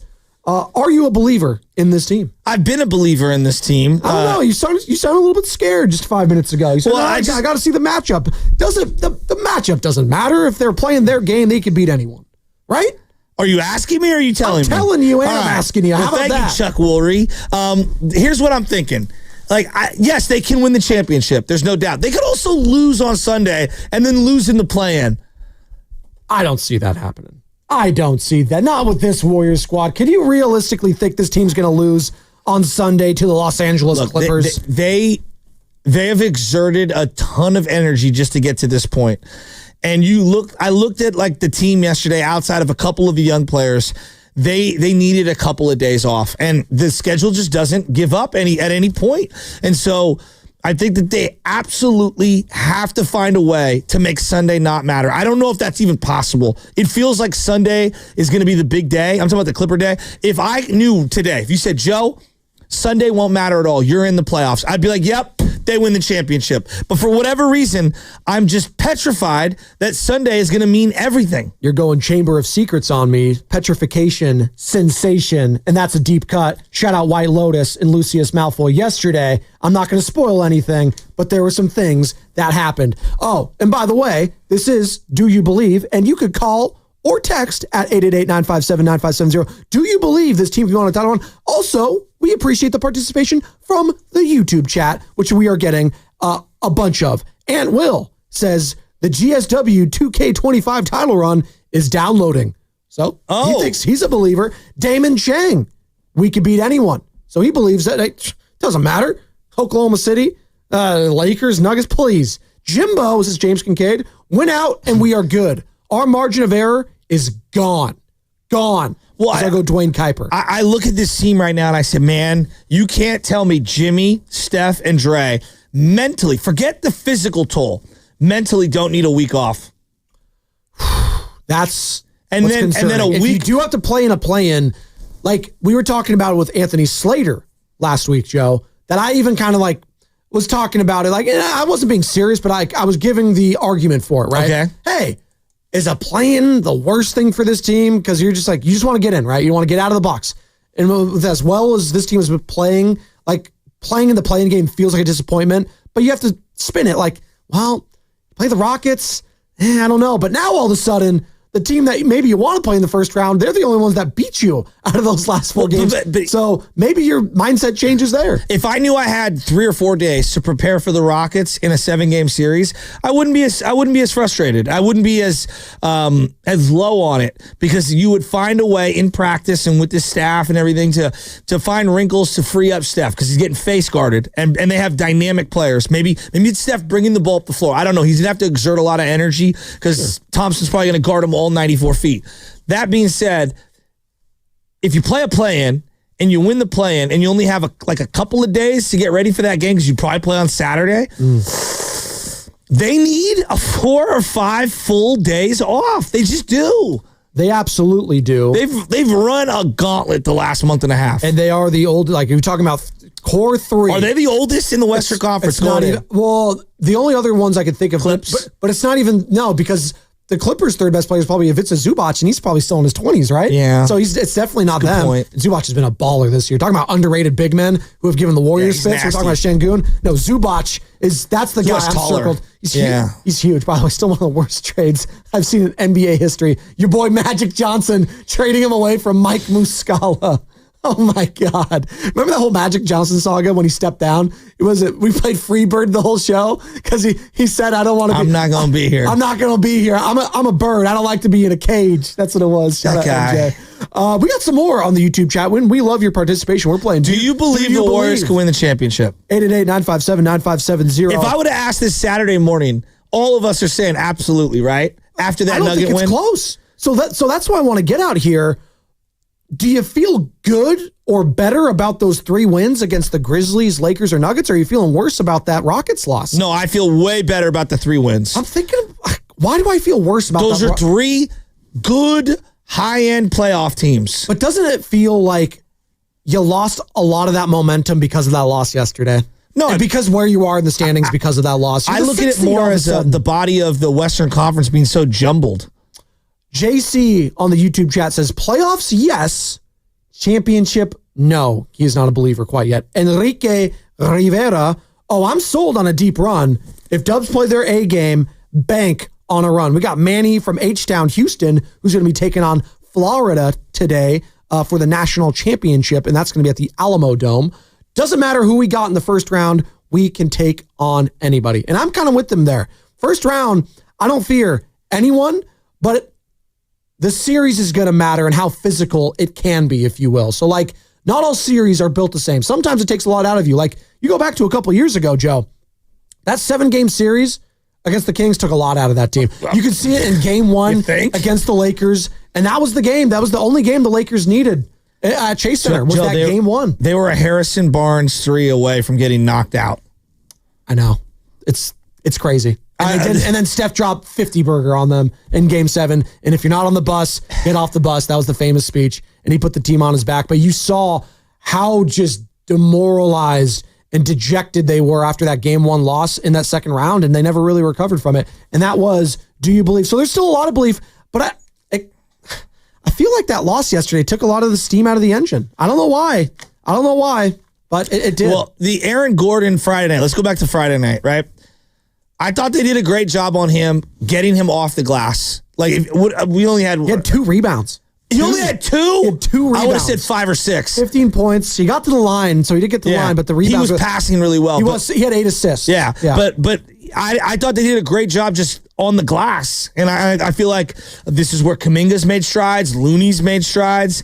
They did a really good job just in general as a team rebounding. Pods got a zillion loose ball rebounds. 11 offensive rebounds that night for the Warriors to the Nuggets 7. And overall, the rebound total was 38 to Denver to 36 the Warriors. Very even there. Yeah, and just... Size wasn't giving them a problem that night. No, but you know who actually was really good? And we just kind of gloss over. Christian Brown was awesome. He was. Really good. And they had a difficult time guarding him. Real quick, can we even bring up this guy since we're talking about that Friday game as the Warriors won 118-104 against the Denver Nuggets. Probably capping off their best 3-game stretch I've seen in a regular season, just giving opponents like I've seen in quite some time. That was impressive what they were able to do there. Yeah. Russell Westbrook. That guy's going to be getting key minutes in playoff series. I'm sorry. I still can't get over that 3-pointer he hit when there was no one available, and he hit that 3. He literally was hitting foam prior to that. He was awful in that game on Friday. Like, just 5 points for him, 4 turnovers. That is the Russell Westbrook experience, though, in a nutshell, is it not? But he'll hit one of those shots against you, and when they're blowing you out, and then in a game where they're getting blown out, he's just not going to look very good. And he can shoot you out of it. He had 9 shot attempts off the bench, 20 minutes. 5 points for him. The thing about the Nuggets is that Gary Payton II doesn't necessarily like fit against them. For whatever reason. I also thought against the Rockets. He had 2 minutes in that game. Yeah, just 2. He just doesn't. He's not. He's perfect in certain matchups. I don't think he's good in that one. The other one is like Houston. They're so long. They affected a lot of his shots. The bench wasn't very good against the Nuggets at all. That was the starters. No, Kuminga looked clunky. It was kind of the yes. Kuminga looked clunky. It was kind of the opposite of yesterday, right? Where the bench was looking really good. And I think it was Chris in San Jose is like, hey, why can't we see more of the bench in those sustained runs? Well, that's a Steve Kerr thing, though, right? You got to trust with you got to go down with your big boys at the end of the game. But I hear him on there, and like riding the hot hand in a game like that might have been the way, just considering how exhausted those older guys were. I think that we are never going to get calls like this. But yesterday, it's just simple to say, like, Steph played terrible. He's bad. He's bad. And I give a lot of credit to the Rockets, but I think in the fourth quarter when he was just gunning, Draymond threw one out of bounds because they were forcing it to him. He had pods wide open on the wing. Steph passed up, passing the ball to a more open player and took some bad shots. It's okay to admit that. He's been spectacular. Well, another part of why he played terrible. Well, another part of the reason why he might have not been playing very well was because maybe he was getting hacked the whole time. Here's Jimmy Butler talking about Steph not really getting that whistle yesterday. What stood out about the way that they did guard Steph tonight, though? He did a good job of whatever you want to call it.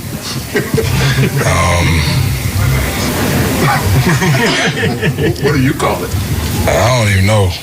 I've never seen an individual get fouled more than he gets fouled. To me, I think that's it's astounding. But it's crazy to say, but he's used to it. It's been happening to him his whole career. And he's found a way through it, around it, under it, whatever you want to call it. That's tough. The fouling, you mean not just tonight, you mean since you've been here? I mean, yeah, I've seen it since I've been here, but I don't know how many years he got. What he got, 16? I'm pretty sure it's been happening for 16 straight years. I get to see it, and it really angers me that he's on my team and he gets hacked like that. Jimmy Butler yesterday after the game, 106-96 the final reaction. I've been waiting for someone to do that forever.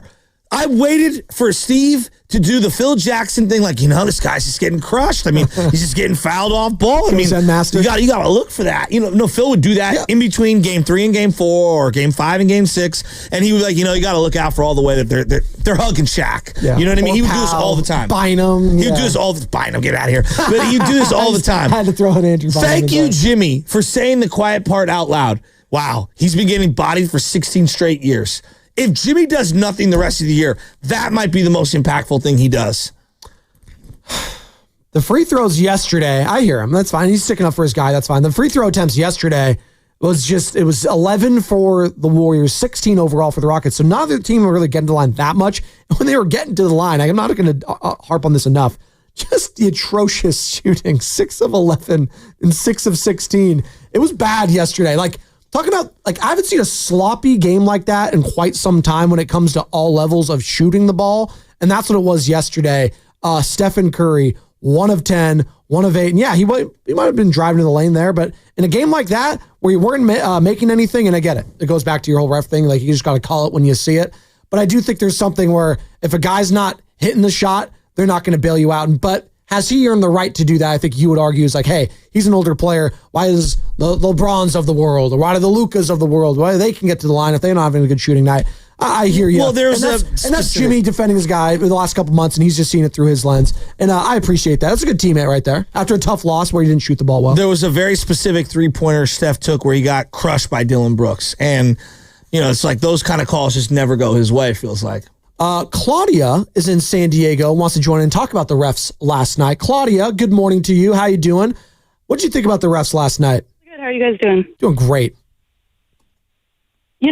I feel like, especially with that technical, Şengün was all over Dre. Dre had to tell the refs, I'm not going to get pushed around and you not call it. Call it. And then they called it on him when Şengün's the one that, initiated a push. Am I crazy? No, I'm 100% with you. I'll say this real quick, Claudia. I'll say this. I'll let you respond. Draymond has gotten to the point when he is staring and clapping and yelling at the official and then he shoves the player. I hear you. He's not going to get that benefit of the doubt. I think it was more so yelling at the ref, to be honest. And then it was the demonstrative nature of him shoving the player after. Now, was there some floppage, as Shasky likes to say, from Şengün? Sure. But Draymond put himself into that position, and I can't really defend that, what I saw there. I just can't defend it. Now, if you want to talk about the flagrant call, sure, there's a lot baked into it, and I think that was more of a culmination of everything that happened in the game. But it was a frustration for sure yesterday with the officials. I hear you, Claudia. I think it's just frustrating as a fan because we only see essentially like one perspective of it, right? So we see it, yeah, I'm not the biggest Dre fan when it comes to that stuff. Do we need him? Yes. Did I want him to go when everything was getting bad last year? Kinda. Like, I really did. But it's like, it's one of those things where, yes, Dre puts it on himself, but for you to sit, like, for you to have to tell the ref, like, call it, and then as a fan be able to see exactly what happened, it's just rough to see every night. Now, with Steph, that I don't even want to talk about that because I feel like that was ridiculous. Like, I'm just getting mad thinking about it. Dre wound up. Like, I don't think that happened. That's not real life. I'm with you. Thanks, Claudia. So, like, I could feel the disgust in your voice yesterday. All right, as I'm standing up now. We're on the YouTube chat. For those that are watching, for those that are driving around, I'm going to try to explain it while I do it. Standing, got to tell me. So, like, if you were standing up now, guys. If this chair was trying to post me up, okay, you're not allowed to hand check. I have my elbow on the back seat of the chair. Okay, that has been outlawed out of the game. We want freedom of movement, whatever. Conversely, though, the offense should not be allowed to have elbow in my chest, throat area as they're posting up. You're supposed to use your lower body and your butt to be able to jostle for position. And over and over again, Şengün, before the ball's inbounded, as he's coming down, the first thing he does is he feels for Dre with the elbow out. And so, yeah, when you've been elbowed by a guy 40, 50 pounds heavier than you over and over and over again, guys are going to jostle for position. You don't want to get back down. You don't want him to catch the ball too deep into the paint because then you're screwed. You're not moving that guy out.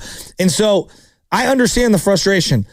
Personally, the way I viewed it was after the Dillon Brooks foul, Dre was clearly getting agitated. Dillon was in his face. They were going back and forth. It's two guys, highly competitive.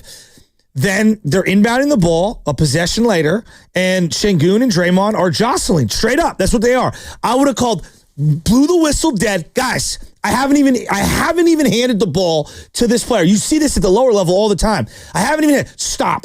Everyone take a deep breath. All right, now you hand the ball to the guy who's inbounding, and we go from there.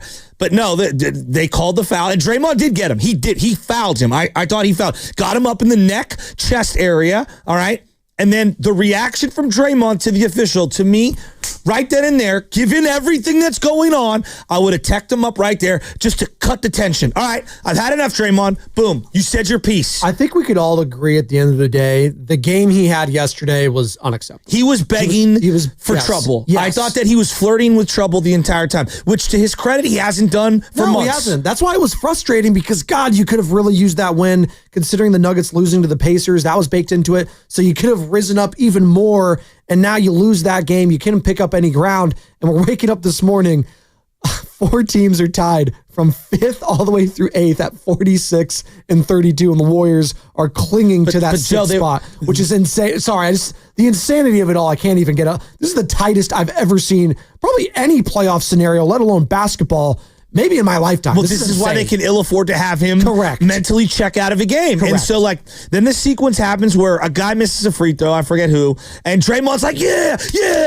And it's like, all right, guys, if I'm Kerr, I would have called the timeout and be like, dude, we gotta relax a little here. Like, let's go, lock in. And Draymond's just losing his mind. And so that he's got 2 fouls at that point. Steph finally hits a shot. His only basket of the night, a deep 3-pointer right before the end of half. And it feels like, all right, we've got some momentum. Yeah. The crowd's getting fired up. And then they inbound the ball, and it's going to be a half-court heave at best by Fred VanVleet. And it's just a silly, unnecessary foul from Draymond. And then he's arguing with the refs even more. And so, look, I didn't love the flagrant one after the review for all the reasons I've expressed over and over again. But Draymond allowed himself to get emotionally carried away, and he didn't rein it in, and it felt like it zapped a lot of the momentum from the team. And then when he has to sit for 9-10 minutes at a time in the third quarter, we just couldn't catch up. They cut it to 5 multiple times, and then by the time Curry checks back in, I believe it was 7 or whatever, and they were done.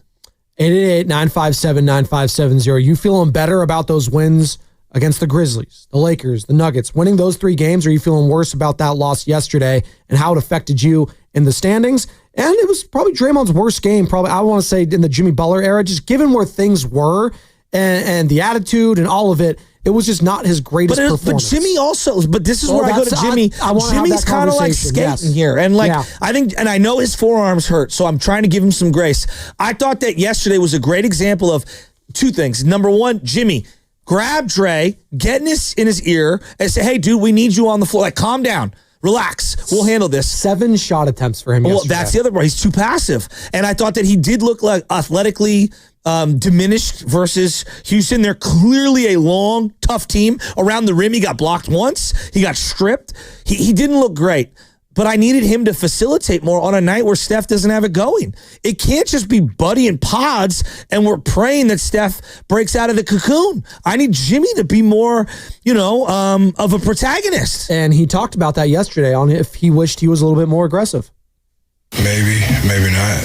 My thing is I'm going to make the right player majority of the time, probably like 9 out of 10 times. So if I get in there and draw help, I'm going to kick it to the open guy. But I'm not going to say that anybody scoring was the reason that we did not win this game. I'm going to stick to turnovers. We had 20 of them.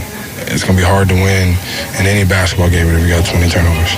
Well, and I talked about these 3 areas. You lose in points in the paint, which they did. You lose in second chance points, which they did. You lose in fast break points, night. And then the turnovers. That's all going to be baked into it. And it sucks because it wipes away like the best 3 games all year. I would argue that might be the best 3 wins in a row they've had in multiple years. And does it wipe it away? You just said it right there. 888-957-9570. You feeling better about those 3 wins or worse about that loss yesterday is the question. Here's one more from Jimmy Butler on just his thoughts overall on the game. I would like to think that they played incredibly well tonight. They did what they want to do, turn us over, contest shots, make it difficult. But I think if we take care of the ball, we care about every possession like we should, it may be a different outcome. That's not the case. So all of the ifs can stay where they are. And that matchup against the Rockets just got a lot more intriguing as far as I'm concerned. Just given everything, they've always played in tight games. I think all of their games have been, prior to one last night, have been decided by 7 points or fewer. So they play each other extremely tight. And that was prior to Jimmy Butler. And so it's all baked into it. Now you got some nastiness. You got obviously Dylan Brooks, Ime Udoka going out with Steph. Like, sign me up for that series because it would be fun.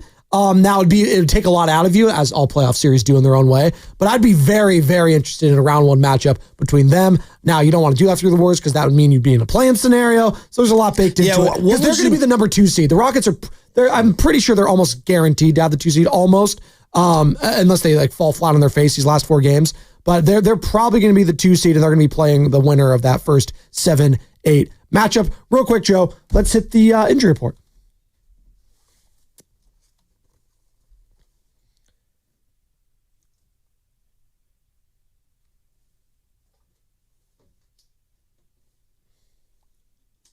By the way, is it weird that I call you Joe? That's your name, but I feel like no one calls you that here because I'm a fellow Joe. But Everyone I feel like in normal life calls me Joe. Do they? But no one in this building does. Have you noticed that? What do they call me? They call you Shasky. No one calls you Joe here. Have you called him Joe, Carter? No. Exactly. I just thought it was fun. I just don't know. Like, it's a thing. You call me Joey. No one else calls me Joe. You're allowed to because your name is Joe. All right. Well, so in our family, there's JoJo, there's Joey, there's Little Joe, there's Big Joe, even though Big Joe is smaller than me. You can say that as a fellow Joe. Like, if Sam or Carter try to call me Joey, I'm out on that. Hey, Joe. There's so many Joes. Joanne. You like to talk about original Joes all the time, too. Original Joes. 2 starts into the season, and former Giant Blake Snell is already on the injured list. You hate to see it. The Dodgers placed their opening day starter on the 15-day IL with shoulder inflammation. The move was retroactive to April 3rd. It is unclear if Snell will need more than the 15 days that he will miss. So that just means he's going to come back in July and pitch like a Cy Young. The injury report was brought to you by Boxer & Gerson, Northern California's premier workers' compensation law firm, helping injured workers get their lives back for over 40 years. We're halfway home here on the Morning Roast on a Monday. We're talking Warriors. We're talking Rockets. Disappointing loss yesterday. Plus, Dave Fleming, voice of the San Francisco Giants, joining us at 9:20. The Giants are red hot. They're 8-1. Best record win-loss wise and the winning percentage wise in the bigs. So we'll talk about them absolutely. And that's what's coming up in the game, brought to you by Fremont Bank. Here for you, here for good.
Oh, we're halfway home here on a beautiful, little misty Monday here in the Bay Area. Woke up with some rain. It was beautiful over the weekend. And you know what? As far as I'm concerned, that is still beautiful weather outside. I love me some mist. I love me that nice spring scent in the air. Baseball's back. The Giants are hot. The Warriors, they're still hot, although they lost yesterday 106-96. We're reacting to that game right here. It's Spadoni, Shasky, Carter. We got two Sams in the back. We got engineering Sam. We got producer Sam. We're rolling here. Shout out to those watching. Give me two Sams.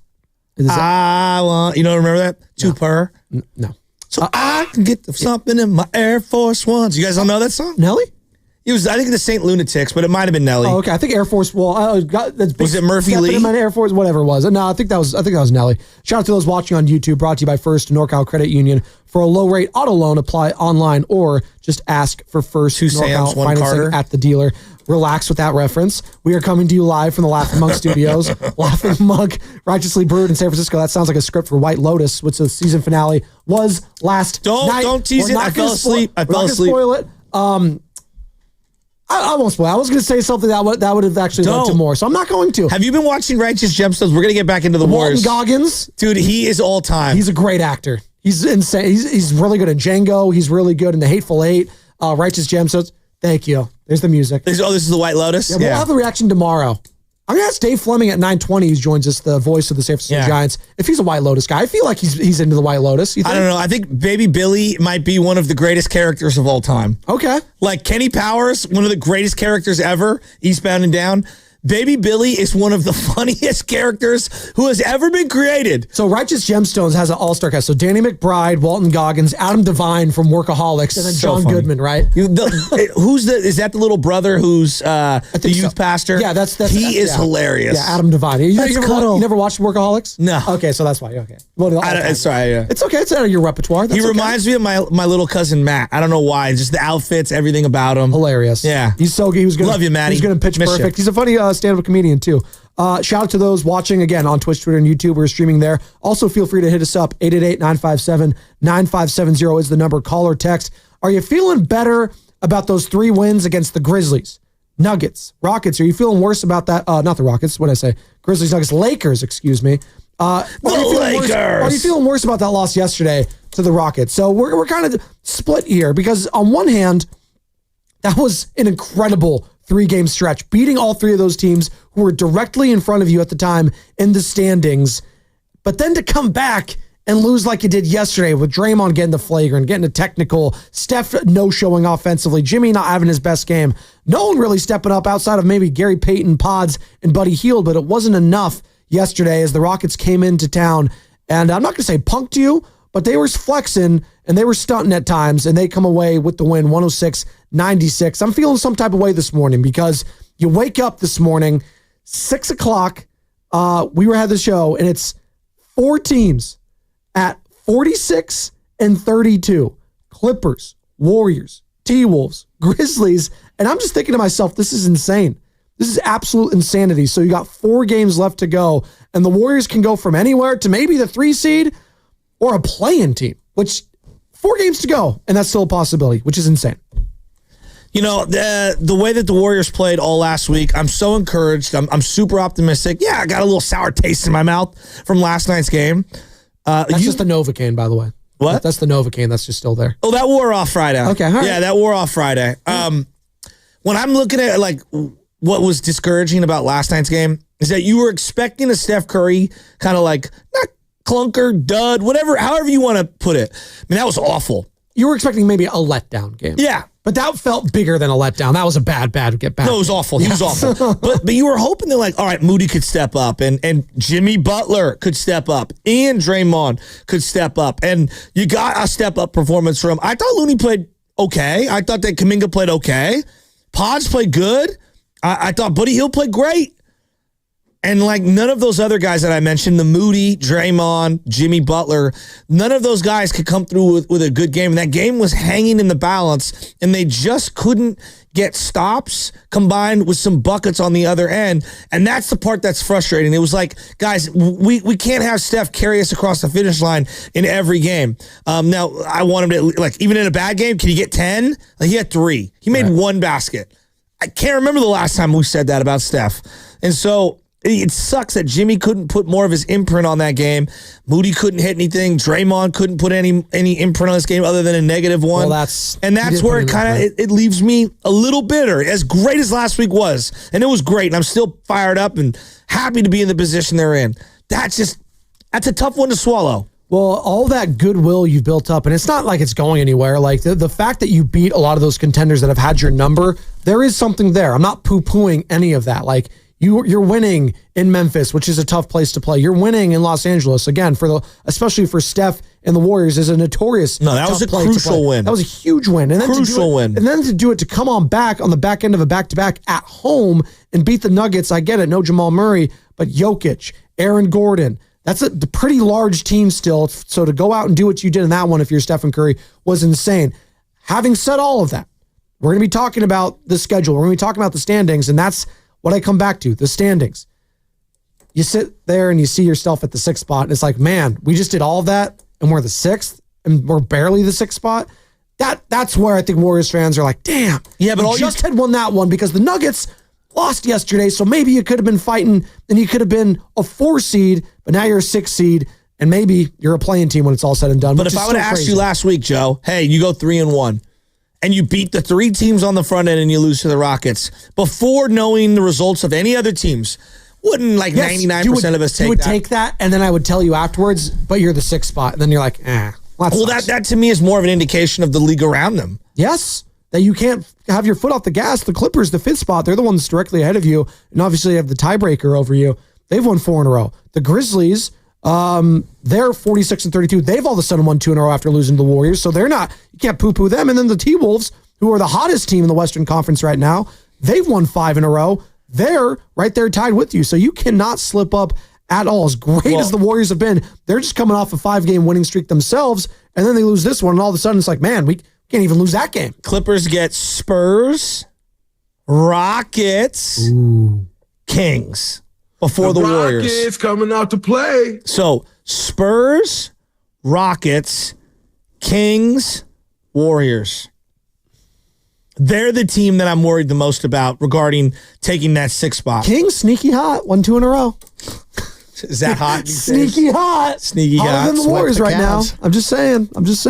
888-957-9570. Tim and Raleigh, I'll see you. I think a lot of people are also waking up this morning. Good morning to you. I'm encouraged with the young guys, Joe. Pajemski's played great. I don't think that's the last thing. Kuminga's played really well. I thought his rebounding, to me, if we're talking about things to carry over for the playoffs, defense and rebounding, he's been great. See, I'm waking up and I'm like, what the hell was that, Draymond Green? That's literally what I'm thinking right now. What the hell was that? After everything that we've done, can't argue. All the goodwill that we've had the last couple months, and you throw that out there, does that fire at this point? And that's what it was, right? We call it the fire. Draymond's our guy. You hate him if he's not on your team, but you love him if he's on your team. He's that player. We get that. That's all baked into the equation. But I don't need that kind of fire anymore. At this point, for me, does that fire? If I'm a Warriors fan and I'm thinking about it, does that fire help or hurt the team? I don't know. I think we love it. And yesterday you got burned a little by it. Okay. I think you're still give me that kind of Draymond every single game. He's been great for months. Okay. When was the last time we said the name? Flagrant foul, Draymond Green. Oh, I couldn't tell you. Months. Yeah, it's been a minute. They've had some reviews here and there where it's really? I guess the Lakers one where he tried to hold LeBron. I was like, really? You're going to review that? That was kind of weird. I saw some memes around the internet of that foul, and it was there's just some funny Was it Whitney Houston, I Will Always Love You? I remember that. Well, LeBron's smiling. They picked the spot, the picture was perfect. LeBron's smiling. One of them was when you hold your baby and you're tickle, tickle, tickle. And LeBron is loud. It's just so funny, dude. And it's clutch management, tickle, tickle, tickle. Well, the internet's undefeated. Steve Kerr was talking about it yesterday that he loved that sort of fire, and I don't think I agree with it. Here's Steve Kerr after the Warriors lost yesterday. I love Draymond's fire. There's a reason we got 4 banners up there. We wouldn't have any without Draymond. So I love his fire, and he's just he was fighting out there, just didn't go our way. So if we're using the fire analogy here, I need it to be like those old time, we're going 49ers here. You got the old lamp there, the kerosene lamp. You got the fire lit in there, and it's controlled. It's in there. It's pretty. It gives us light. We need it. We need it. And when the times are dark, the light is there. We can lean on Draymond at times. The problem is when you drop it and it breaks and it gets everywhere. That's what happened yesterday. And it turned into a mess. And that was a mess of a game yesterday. And he looked like, quite frankly, a player that might not have wanted to play yesterday. It kind of felt like he wanted to get ejected at points yesterday. Is that fair to say? I don't know. But it felt like that as I was watching the game. And it's felt like that at times, but that was prior to Jimmy Butler here. So to your point, that was kind of the first time I've seen that Draymond in the Jimmy Butler era, which got me a little concerned because that was a game you desperately needed, and he didn't show up. Steph didn't really show up. Jimmy Butler was okay. As you mentioned, Moses didn't step up. Kuminga was okay, but I needed him to step up both offensively and defensively yesterday, and it came really short. It was frustrating. If Steph just, hits some shots late in that game and it's closer, do we talk this much about Draymond? No, because they would have won the game. We would have said, hey, you know what? I'm with Steve Kerr there. Yeah, you love that fire, and you won, so it was okay. But they lost, and it wasn't. So the other guy that's flying under the radar here is Jimmy Butler. I don't think that Jimmy has been as assertive as we were looking for in certain games that they've lost this year. There's a common theme. Draymond gets a little, out of whack and foul trouble and stuff like that, and then Jimmy kind of fades. Intended, out of whack. Get it? No, continue. That's all right. That's pretty good. No, that wasn't bad. What? Come on, we can have fun. We can have fun with it. The guy's like, real quick, another European guy. The big Euros against Draymond. I guess is Draymond. You know how they do Team USA versus the world? It's actually just Draymond versus the world at this point. It's Ryder Cup. So we got it's Europe versus USA. He's going up against Aaron Şengün's what? Turkey. He's Turkish, so we'll go Turkey there. Gobble gobble. Where's Sabonis' family from? I know his pops was USSR. I have no idea. So Slovenia, or Lithuania, I think it is. Okay. So Lithuania. We got Zach Edey, Canada. So the great white up north. There you go. And then what else? Who else? Dylan Brooks, also Canada. Dylan Brooks, another one. Dylan the Villain. Who's my guy? Villain. I mean, that's literally his nickname, Dylan the Villain. Who's my guy out with the Phoenix Suns? You're going to see him tomorrow. Nurkic. There you go. So there's another one. All these different countries we're at in there. He has respect for Jokic, Serbia, the fighting Serbs he's good with. Draymond's been amazing. He gets all the praise when they're winning. Yesterday, I thought that he sucked a lot of the oxygen out of the quarter. In the end of the second quarter, it bled over into, the Rockets feeling themselves. And I think they went into halftime thinking, we're in Draymond's head. I really believe that. Ime Udoka went out there knowing that he could get Draymond rattled. Like, he knows that. He saw this with the Celtics in the finals. And Ime Udoka, head coach of the Houston Rockets, going at Steph Curry a little bit. I was talking to my team, about the physicality. It's the type of game we like. This is who we are. He said something, I said something. Nothing, a little friendly banter. That was the head coach yesterday. Just a little friendly banter, him going back and forth. I love that, though. Like part of you, again, you wanted to win the game, but, I love that feistiness. Did Phil ever go at a player? Did Phil Jackson ever go at a player? Yes. On the other team? On the court? Sorry. On the court? No. On the court? I don't think so. How about Popovich? How about Belichick? How about Bruce Bochy? Yeah, no, Belichick definitely. How about Walsh? Hold on. Chad Ochocinco definitely went at Bill a couple times because there's NFL films about it. Him talking smack. Yeah, but Bill didn't walk onto the field. No, he was on the side. No, but Udoka was on the sideline still. He walked onto the court and was chesting dude, he was too much. But I'm not saying during a game, okay? Sure. Famously, Udoka went at LeBron. I think it was last year or 2 years ago. And then that was this is where Ime Udoka loses me. Players play, coaches coach. But coaches aren't supposed to incite, physical dominance on anyone on the field of play. You're supposed to just stay back, dude. What if it's a motivation tactic, just sticking up for his players and going at the opposition, and that clearly worked. I hear you on that, but it clearly works with Houston because I just saw the proof was in the pudding and they won yesterday. That is undeniable. They all played with an edge. That is undeniable. But is that becoming of a head coach? Probably not. I mean, there's of all the things with Ime Udoka that was becoming of a head coach is probably the last on my list. Sure, I hear you. We're just going to go there, but I understand what you're saying. Maybe it's not for everyone. It's not their cup of tea, if you will. But I didn't have a problem with it. Tim in Raleigh has some problems, I'm sure, with last night's game. But overall, Tim, going 3-1 in that stretch, you got to feel pretty good, right? Waking up on this Monday morning. Good morning to you, sir. What's going on, fellas? Absolutely, I do. But I think what kind of takes away from it is the Miami loss and the Atlanta loss. If you had those to go with, it, you're in fourth place right now. So, and then it kind of gets to Shasky's point. Shasky will be the only one on this station all day to mention Jimmy Butler and his 9 points going into the last 3 minutes of the game, where he picked up another 4 points of garbage. Like, you guys are going to be the only ones to say anything about that, right? So, I just, that kind of brings a little bit of pause. I mean, I don't know if this is the Jimmy Buckets experience, but you guys have said $55 million. I just don't know, man. And I will ask you this. So I wanted to make those comments. Then I want to ask you something, Shasky, on some of your coaching background. What would you have done? The reason I kind of think that we may not reach our ceiling is because you've heard it from some of the players. You've heard it from the general manager that this team kind of needs to have Kuminga playing at a high level to reach their ceiling. But quite frankly, I don't think the coach feels that way. I think the coach kind of wants to do it his way. And I ask you this, Shasky, if you've had a player pretty much dominate against a certain team throughout the season, the kid, he's averaged 25 points against the Rockets. 2 of those wins basically came on his hands, right? If you had a player kind of have a team's number, matches them talent for talent, athletic for athletic, would you possibly run some actions, some sets? Would you want their confidence to be at a high? Like, would you do that for that player? Yes, he made a couple of bad turnovers, and you knew as soon as he made that left-hand pass, his ass was yanked to not be seen again. You knew. You felt it. We all felt it, right? We all felt it. Even though other players on the team had 3 and 4 turnovers and they were able to play through it. I want to know, Shasky, the coach, you have a weapon. You got a guy, ultimate confidence against a team. You've seen him pretty much beat a team by himself without Steph and Dre, and then again without Steph. Would you not want him completely at his max confidence level going out there and run some things through them?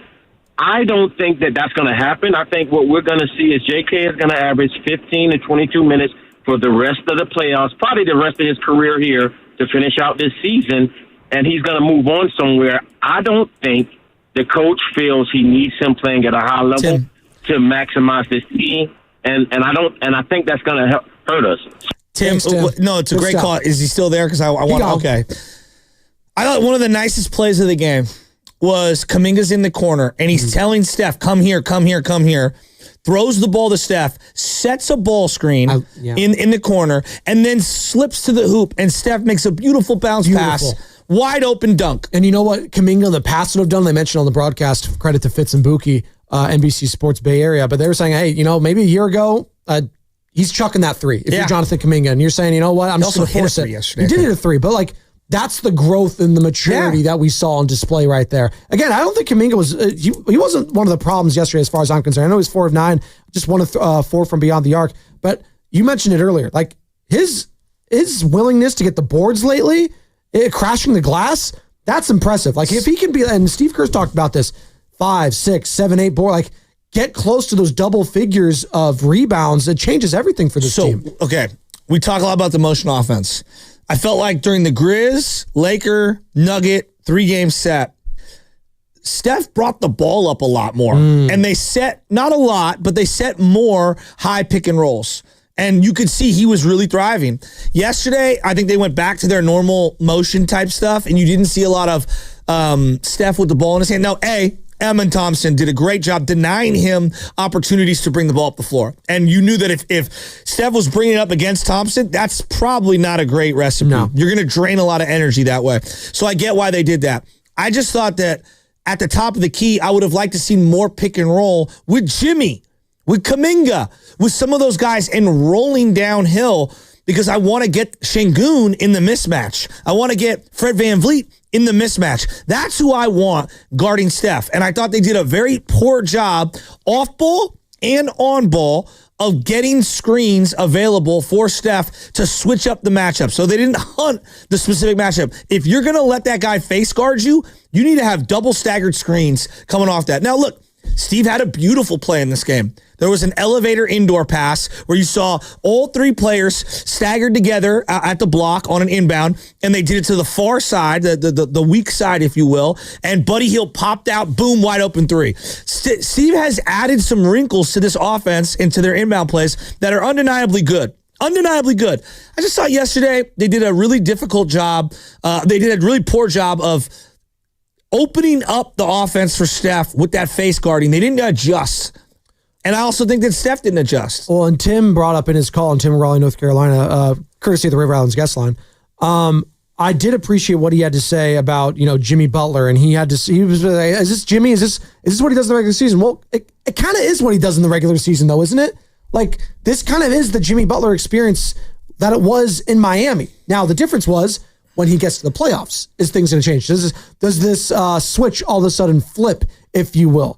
That remains to be seen here, but this is following the pattern. I do want to urge that to Warriors fans, what Jimmy Butler did with Miami. Not that he's saying he's coasting, but these are like playoff games. They are, again, I hear that, and let's not act like he hasn't been integral late in some of these games, particularly against the Nuggets or, the Lakers. Like, he has made some crucial plays. The Grizzlies, we were talking about getting to the line, getting JJJ to foul out. Like, he has made some huge plays here, so I get it. Yesterday was a bad loss, and I think you can look at the veterans, and they will take ownership of that bad loss. Also credit the Rockets defense, who are younger, who are probably less tired than they those made him Warriors look guys. very slow. They made him look old. Yeah. Let's just call it what it is. They kind of looked old yesterday. But here's the part we don't know, and I don't want to crush Jimmy, but and the forearm. He is flying under the radar. We don't know where the forearm's at. Yeah. We really don't. He's got the bandage on it. I don't know what, that's the left hand, I believe. Yeah, it's on the left hand. Left arm. So, that's holding the ball up as you're shooting. Obviously, your right hand's going to do the follow through and all that. I don't know how much that's affecting him. I know this. His handle hasn't been as tight. Been sloppy. That's pretty obvious. He lost at least 2 balls yesterday in traffic, which he normally is much more strong. He's almost like a running back going through the hole. And yesterday, 2 different times he got stripped. And I'm like, gotta go up with that. I mean, who do you put yesterday's loss on? Are you just putting it on the age? Is it just a scheduled loss? I'm kind of not here for that, really. Like, I'm not. It's hard for me to just exerted a lot of energy, Joe. They did, but God, you needed that win, man. Denver psychologically, you're the 6th seed right now. I know, but needed it. Denver psychologically was a huge hurdle to climb, and they finally did it. And that was when they were fully healthy. They had a day off in between. What are you doing in your day off? You're resting, they were right?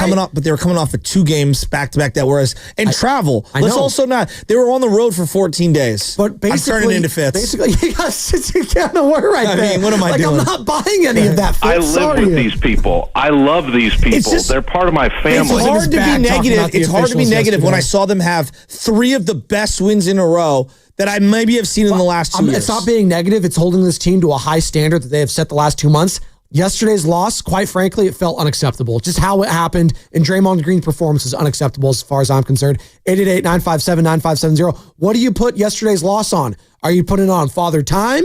Are you putting it on the officials? Who has to blame for this loss yesterday? Draymond Green, Jimmy Butler? Steph had a bad game. It could be a poo-poo platter, if you will. 888-957-9570. Real quick, Steve Kerr on Stephen Curry's play. I think a lot of people are making that out to be, hey, maybe Steph was just tired. Here's what Steve Kerr had to say about that.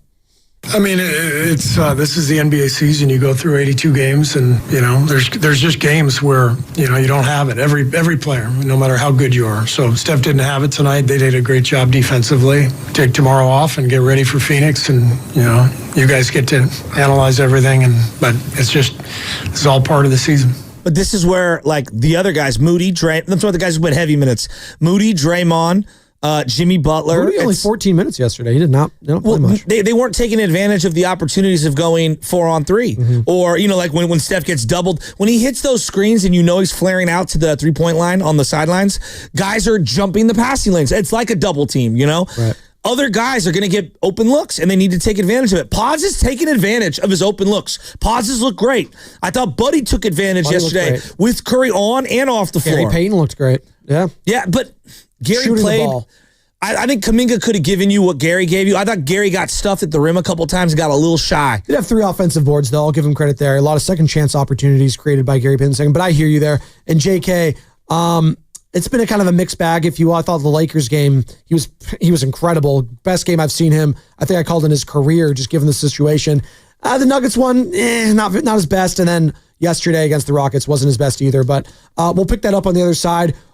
Who do you put the blame on yesterday for that loss? The blame game, if you will. Or are you going to give credit to Houston? Because I'm going to do that as well. Hey, all of a sudden, that potential series between the Rockets and the Warriors They got problems. They got a lot more Jabari interesting. Smith, Tari Eason, Amen Thompson. Fred VanVleet, he's a gnat. The guy's going to hit shots. Şengün. Hit one yesterday, but yeah, I hear you. Şengün, like they've got players, man. They do, and we got some callers that want to join the conversation on the other side. John and Thomas, we'll get to you, and that's going to be brought to you by Cache Creek Casino Resort.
Shasky on 95.7 The Game. What's up, Pods? Again, another good night from Brandon Pajemski. You can talk about that against the Lakers, against the Nuggets, or against the Rockets yesterday, as he was one of the few to show up offensively in that game. 7 of 14 overall for him, 19 points, 4 3-pointers made for Pods, who is playing with a whole lot of confidence. I mean, the guy already has confidence, but he's playing with a hell of a lot of it right now. But a disappointing loss nonetheless, as you heard from Tim Roy and Tom Tolbert there on the call last night, right here on 95.7 The Game. 106-96 the final. And who do you put that loss on last night? Are you just going to tip your hat to the Rockets? Are you going to put that loss on Father Time, the schedule, Draymond Green? Not his greatest performance, trying to get ejected, it felt like at times. Weren't they just bound to have a letdown? Joe, they've been, I'm not trying to cape out. I was way more angry after the Hawks and Heat back-to-backs than I were this. I hear you on that, but you probably should have been angrier at the Heat and the Hawks ones. The Heat one, for me, that, they no-showed. They no-showed in a game that we were all thought, and I know it meant a lot for Jimmy because Draymond talked about it. They no-showed that one. I wasn't here for that. And I also wasn't here for the Atlanta Hawks ones, quite frankly, because I don't want to hear, you travel halfway across the country. I mean, those flights, they took a lot out of you. Stop. Losing to those teams who are mediocre. You're not coming up for those games, but the games against the number 2 seed in the Western Conference, you can't get up for? No, I know, but this thing that you're dismissing the travel does, you and me go fly across country and we'll wake up at our normal time that we would normally wake up at and do a show. It does mess with you a little. Right. I'm not trying, again, I sound like I'm making excuses, but it is real. Yeah, it's a real bunch of you-know-what as far as I'm concerned. We got a couple calls that wanted... Going west is easier than going east. But they went, it wasn't like they traveled and immediately had to stay up the entire night to get through jet lag. I'm not buying it. I know, but look at, they went to Memphis, they won that game. They went to LA, they won that game. They came back home with very little time to breathe, and they won that game. And then had a day off. And they didn't play until night the following night at 5:30 tip. That's not an excuse as far as I'm concerned. It's not an excuse. No, the bigger excuse. It feels like you're using it as one. No, the bigger explanation is that the Rockets right now are a young, hungry team that kicked their butt yesterday. That's the explanation. And in the season series against them, you more than held your own at times. 105 going back to that game in February. 105-98. Then they obviously in the play-in scenario 91. 90, 99, 93, Warriors favored. And then early on in the season, there's a game 1 all the way back in November, 127, 121. So they've been tight throughout. And then yesterday, it just felt like the air was let out of the balloon. And I'm honestly kind of have a sour taste in my mouth if I'm waking up today because of all the goodwill that you had beating the Grizzlies, Lakers, and then the Nuggets to fall like you did yesterday. It was disappointing, but you got a bunch of calls. Look, I'm disappointed. Yeah. But my overarching theme is I'm still super happy. They had the win of the year on Friday night. They had maybe the best 3-game stretch they've had in multiple years. So it's hard for me to be I know. It's just insane. The schedule, then you're looking at the standings. I understand. It was the win of the year. Being frustrated. But I also knew they weren't going to rip up. Had they won 4 in a row, that might have been the best accomplishment they've had since winning the title, Joe. That's how big of a 4-game stretch that was. How quickly things changed, though. It went from the win of the year on Friday to, it's strong to say the loss of the year, but if that's the difference between being a play-in or a playoff team, yeah, I'm going to be looking at that one and scratching my head. We're going to look at all those, like the Hawks, the Heat. Yeah. We're going to look at them all. John, Oakland, has some thoughts on the game last night. What's up, John? You're all Spadoni and Shaska. How you doing this morning, man? Hey, guys, I'm doing good. Thanks for taking my call. Look, I'm going to give this one to the Rockets. You guys watched the first quarter. That was some high-level defensive basketball. It was 6-6 after 6 minutes.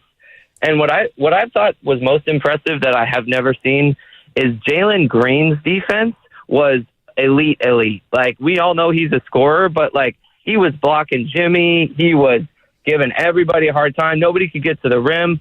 Amen Thompson, those guys are dogs, man. They're playing that villain card really well. Warriors Rockets is back.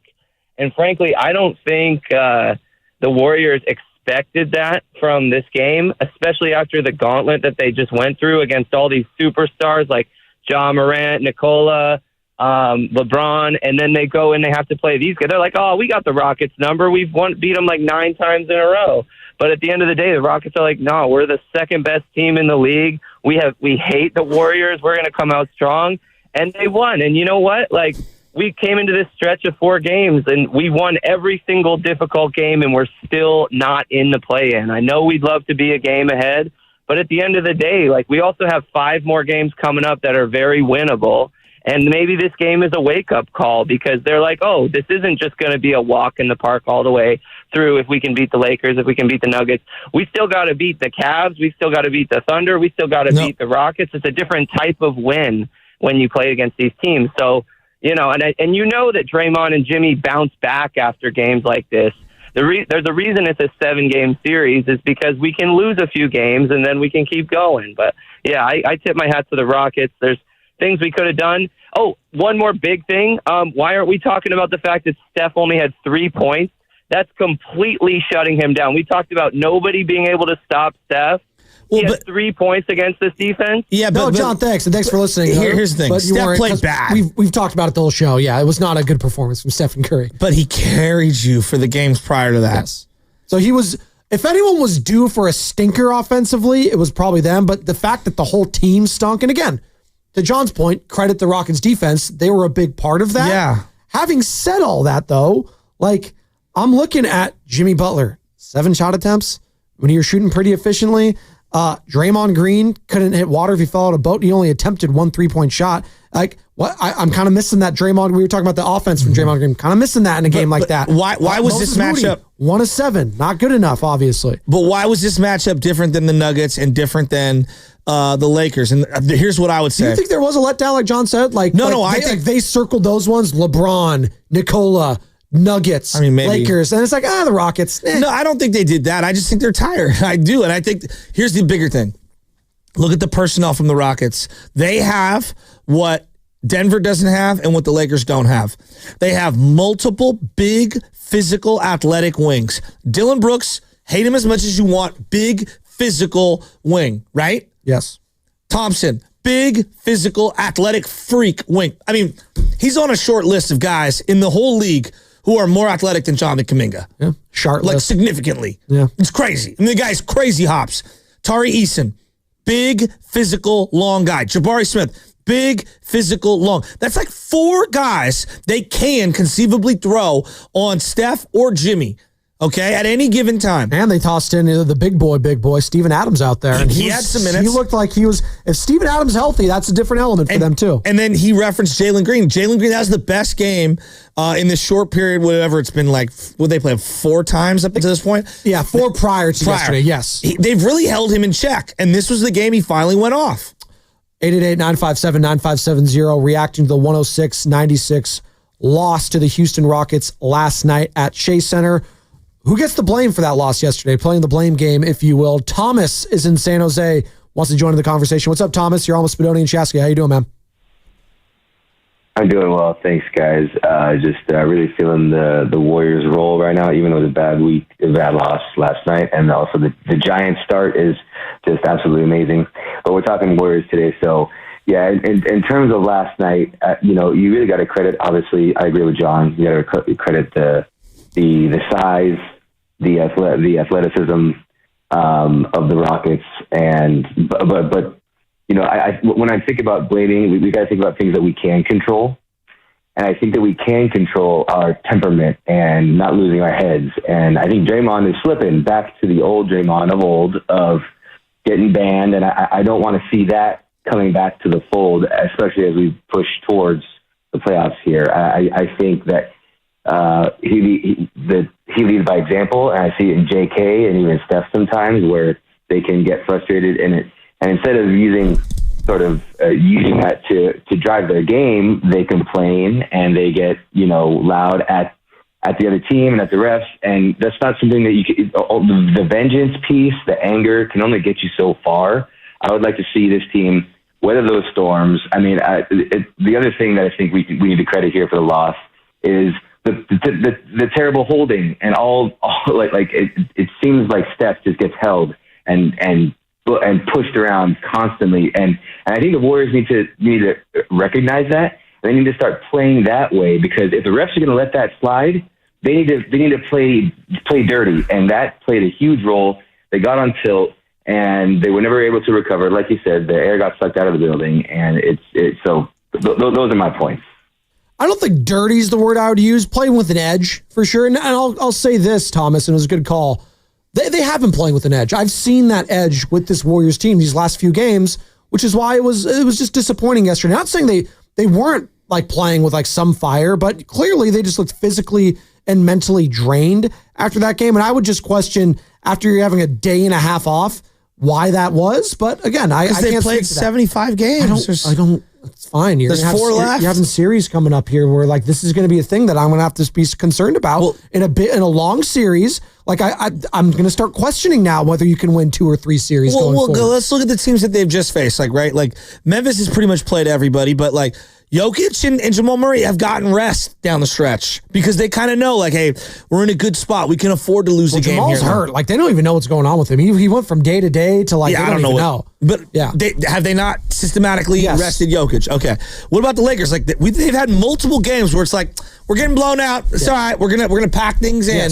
You know, like the Warriors have not had that same luxury because of the start that they had themselves, which they have only to blame themselves.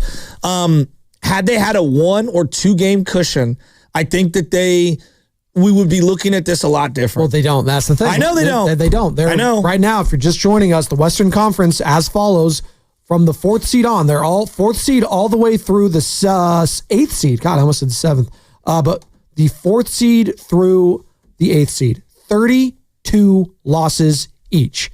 Nuggets, Clippers, Warriors, Timberwolves, Grizzlies. Warriors right now clinging to the 6th and final playoff spot. You don't want to be in the play-in game. And that's a big possibility, which is crazy to say after all the good vibes and everything that happened over the weekend. You are the 6th seed in the West. You had visions of maybe a 4, maybe a 3. And you still might be able to get to the 4th spot. 3 is probably a little rich because the Lakers, they picked up a game yesterday on not only the Nuggets, but also the Warriors. They got a bunch of tiebreakers. That was probably going to be tough. But maybe the 4th seed. God, that okay, what if I told you Tuesday morning? Tuesday morning. Yesterday, I'm going to keep looking at it like, I know, but it was horrible. Tuesday morning. Think about where we were. You play Tuesday, Thursday, Friday. Tuesday morning, hey, you're going to win that game. Thursday, you're going to win that game.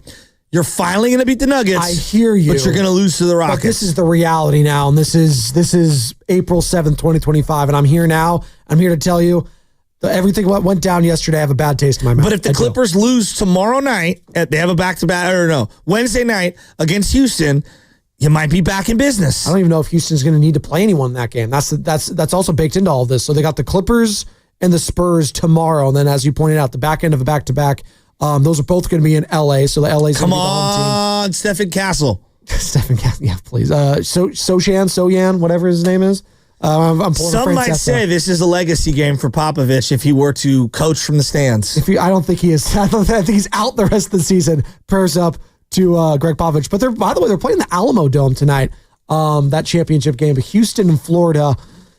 I got to be honest. I know a lot of people hate Duke and they're rooting against them and they're glad they lost. The cachet for this championship game went out the building once I knew Cooper Flagg wasn't going to be in it. I know, and I hate to say that. What are you talking about? Todd Golden. USF legend. Off the court stuff I'm not going to get into there. Antoine is in Nashville and wants to join in the conversation. What's up, Antoine? You're on Spadoni and Shasky. Was last night a big deal or not, that loss? Antoine, going once, twice. He's enjoying that Nashville hot chicken, which I'm not mad at right there. What time is it? 11 a.m. over there? That's not too early for a hot chicken sandwich. I'm not mad at that. Let's go to Will in Berkeley. He's a regular. What's up, Will? Your thoughts on the loss last night to Houston? What's up, fellas? Okay, come on. Let's do a deep breathing in, breathing out. Let's calm down. You feel me? Because I hear a lot of anxiety in your voices and things going on, and I look at the standings right now, and I'm like, I'm getting nervous too. But guys, this stretch we just did, they're 3-1. They could have been 1-2. But the fact is, we knocked down the Lakers. We went home and we knocked down the Nuggets. Are you kidding me? That was an amazing weekend. Who cares about the Houston Rockets? Well, I'll tell you why real quick, Will, because you went from being maybe a 3 or a 4 seed to now the 6 seed. And if you lose again, then you might be a play-in team. That's why we're talking about it, Will, because it was frustrating. Like, was there any aspect of watching last night's game? You're just going to put it on, hey, the Rockets were hungry and we were tired? Is that good enough? I think the Rockets outplayed them. The Rockets outplayed them. They did. It's okay. They outplayed them, and it was like that thing of like, we're no punks. Exactly. I actually wrote this. I said, we're not punks, and they tried to punk us, and unfortunately we lost. But the point is, of all this, us as fans, we cannot be these like finicky fans where one game we're like, we're doing it, and then the next we're like, oh man, how dare they?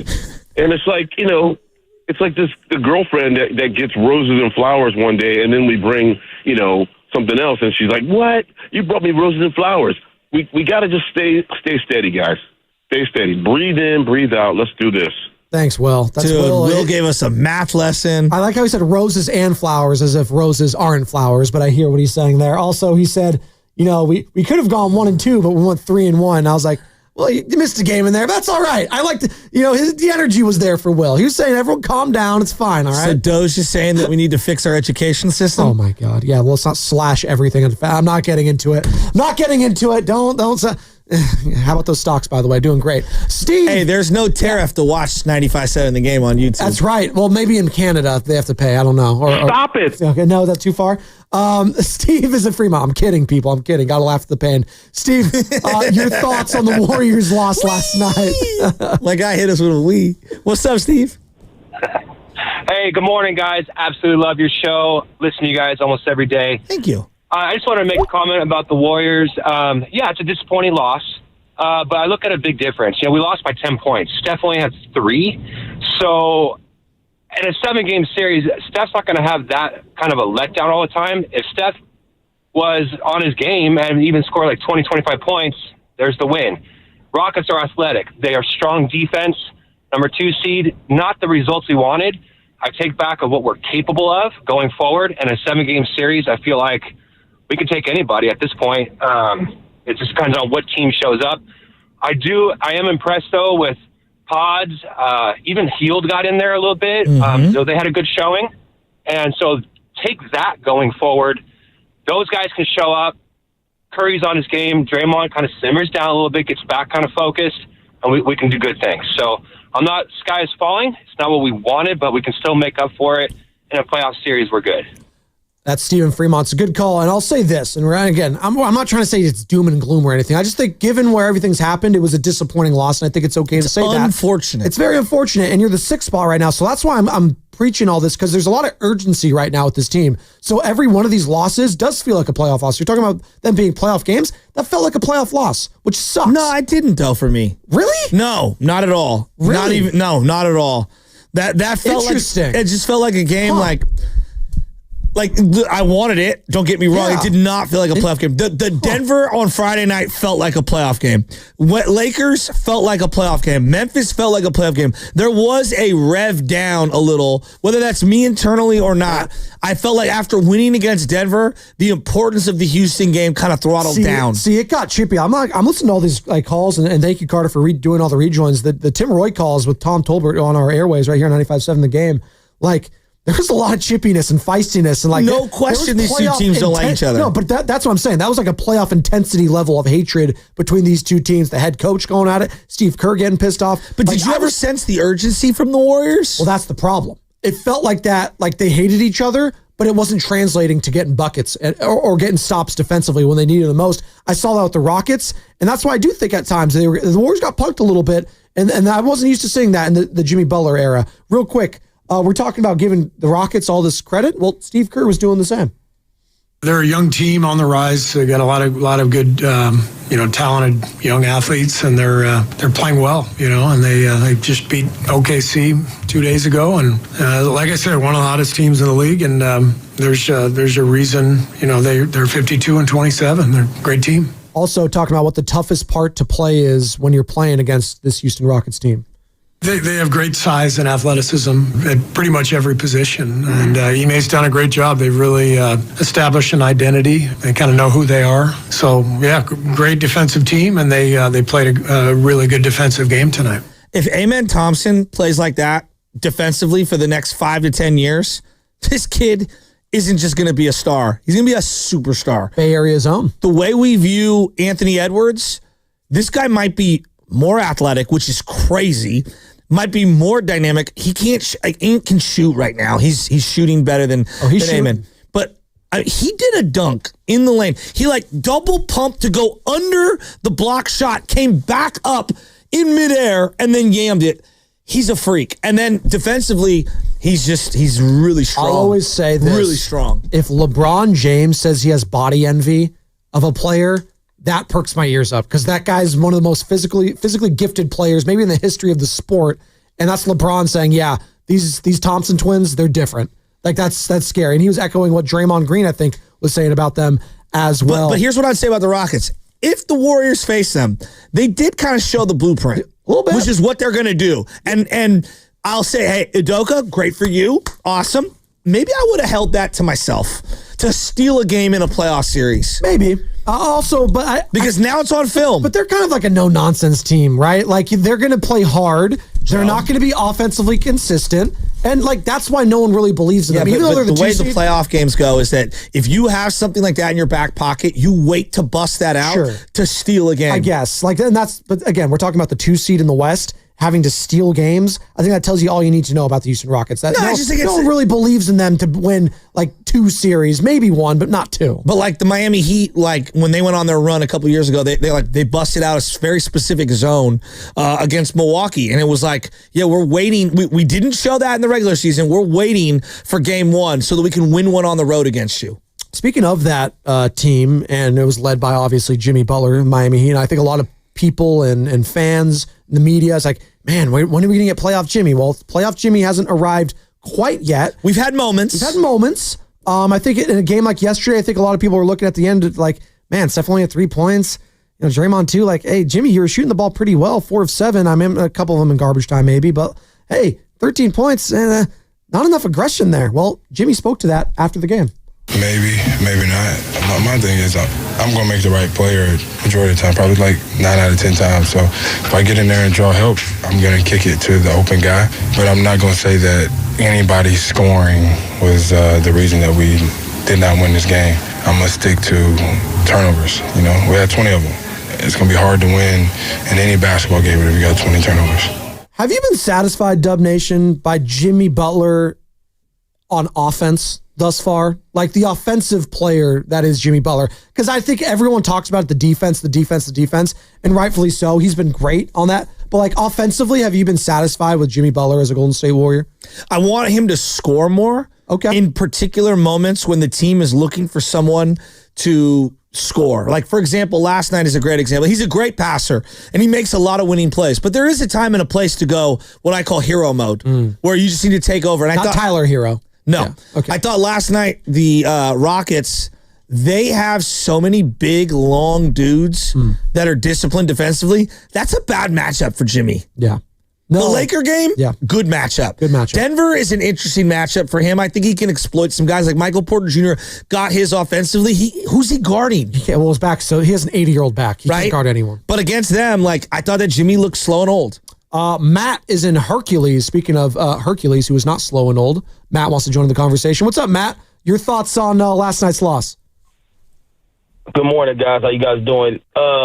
Yeah, man, I thought last night, it really came down to shooting late in the game. You look at the Laker game, you look at the Nugget game, and what we were able to do late in those games, granted, Steph was amazing in those games, but you look at those games, Pods hit a big shot late against the Lakers. We were able to hit a couple big shots late against the Nuggets. And I think last night we had some opportunities, right? We were wide open on about 4 to 6 shots late in the fourth quarter. When we got the lead down to 8, we hit a couple of those wide open buckets, and I think we're talking about a win last night, regardless of how bad Steph played, regardless of how many turnovers we had. And so I think it's really going to come down to the fact of we got to hit shots late, right? The others have to step up, right? Pods has to continue to play great, but late in games, Same with Buddy Hield. Same with GP2, because those guys are going to get looks. I think kind of what Shasky said a minute ago, right? The blueprint that the Rockets laid out is, which everybody tries to do anyway. All right, hey, we're going to take Steph away and we're going to make the others beat us. Well, in the first 3 games, the others showed up big time late in the game. And so I think, we had that last night. I think we're talking about a different game. So I think, before the 4-game stretch, we talked about if the Warriors got out of it 2-2, we'd be happy. 3-1. Yeah, I'm happy about it. I'm not ecstatic because we could have been 4-0, but at the same time, we fixed a couple of things. I think we'll be fine. Would you agree that Steph Curry, as great as he's been, as prolific as he took some bad shots last night? Yeah, definitely. I mean, I think Steph has a tendency when things aren't falling to kind of force things. And I think like you guys talked about earlier, the team kind of forced some things, right? Yeah. Draymond had a couple bad passes late. Some of the other guys were forcing the ball into his hands instead of saying, hey, Steph doesn't have it right now. Yep. Let's figure out how to get other guys involved. It was kind of like, no, we need Steph to save us. So I think, totally agree. keeping that in mind late in games, will help us out later, I totally agree. down the stretch. But I'm still confident. Yeah, it's a great call. Good call. Like, there was one possession in particular that I'm thinking about where Draymond's got the ball top of the key. Pajemski's to his left, and they're sagged off of both Draymond and Pajemski. And basically 2 or 3 guys are hedging over towards Steph as he's coming off, and Draymond throws it to him. Steph had to, kind of relocate, and he steps out of bounds. Yeah. It's like, guys, we're making the ridiculously difficult pass to force it to Steph. When you have Pods who's shooting a really high percentage right now, he's wide open. Just make the simple pass. You're listening to 95.7 The Game, KGMZ FM and HD1 San Francisco and Odyssey Sports Station, always live on the free Odyssey app, and now broadcasting live from the Laughing Monk Studios. Laughing Monks will be popping tonight, by the way, because Giants, they're red hot. And by the way, we got the national championship game tonight for men's college basketball. By the way, shout out to the women's side. UConn getting it done over South Carolina. You big Gino Auriemma guy? I mean, he's okay. Okay, he's okay. He's one of the best of all time. Well, he can get a little preachy at the podium. Okay, a little salty. It's like, Gino, you've had every recruit you could possibly have for the last 20 years. I mean, you didn't lose a game for 3 years. I know, it was insane. I was during when I was in high school, and they just, the UConn women's team would not lose. It was insane. So they get the W yesterday. I'd like to see him. 1-2. I'm being 100. Thank you. That's actually, play that one more time. 3-1. They could have been 1-2. Shout out math. There you go. Now, if he wants to go to Tulane and try to, bring them up, then I'll be a little more impressed. Okay. Well, there's what was the UConn women's team prior to Gino Auriemma? I think would be the argument, right? We're off on a tangent here. We got I'm that. Just saying, I'm saying you can watch all these things on Laughing Monk. He's great. I'm not denying it. Laughing Monk. All right. I'll stick with Tara. You want to? Okay, that's fine. All right. You want to? Gino's great. I'm not denying that. Do you want to go get some linguine there? Some lobster linguine? I'm down with that. Okay, yeah. let's do that. Giants, they're red hot. We're going to talk about Giants. Everyone's waking up this morning. Wait. The Warriors lost. The Giants keep winning. Yeah. We're going to talk to Dave Fleming in about 20 minutes here, voice of the San Francisco Giants. Talk some of them. The orange and black attack is back, baby. That was 3 rhymes in a row. Did you like that? We'll get into yesterday's game and then Saturday's. Friday. Can we relive Friday? Yeah, how about you tell me about it because you were there in person. So was Carter. So was Sam. Wow. I guess I was left out. It's fine. It's cool. No, it's no big deal. You're always welcome to go. It's fine. I didn't get an invite or anything. It's fine. There is something about baseball. Look, I love basketball. I love football. I love those sports. And I'm a crazy person. Baseball's different. And what I mean by that is that opening day, there's this ritual. There's this family tradition. And look, someone's going to say, hey, Joe, you had your dad in your life and, your dad taught you the game. And look, you're right. And that's a privilege that I have. That is, maybe something that other people weren't afforded in their life. So I freely admit the way I came up and how I was raised factors into this. Oh, yeah, we talked about that on Friday where opening day for me doesn't really mean a whole lot. I'm more of the guy that goes 3 games in. Exactly. Okay, it's quieter. But some people, that's their thing. That's fine. And there's just something about when you go to the game on opening day, the weather was brilliant. And the city has been just getting kicked in the groin for about 6 years now, right? Since COVID, 5 years, whatever it is. Well, it's funny because when you left to Hawaii, it was just the weather-wise, it wasn't very good for the Bay Area for the All-Star break for the Warriors, but The city showed out. The Bay Area did too. And I was so excited. I walked in Barcadero. I parked right over there near Red's Javas. I walked in with the family, and the amount of just thrilled people to be out at the game was unreal. I seen people that I've known my entire 40-something years on this planet, and it was like hugging old friends that I haven't seen forever, random people that I haven't seen in forever, fans of the show, and then just strangers. People were just thrilled to be out there. There was this jovial, like, connectivity of community that I felt, and it was palpable. And there's just something unique about that stadium. It's one of the greatest stadiums in sports, period. And when it is shining on a beautiful day like it was, and the crowd was going crazy, they put the pitch clock in. That was like a 5-hour game. And it was as loud late in that game as it was at the beginning of that game. There was a million pitching changes. Verlander clearly didn't have it.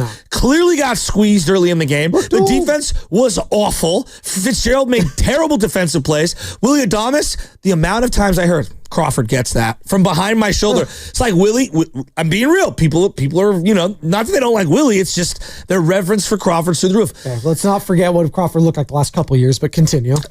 Opening day is special. It's special at Oracle Park. That park is, if I were to say that the history of the Giants is the number one like selling attribute, a close second is that ballpark.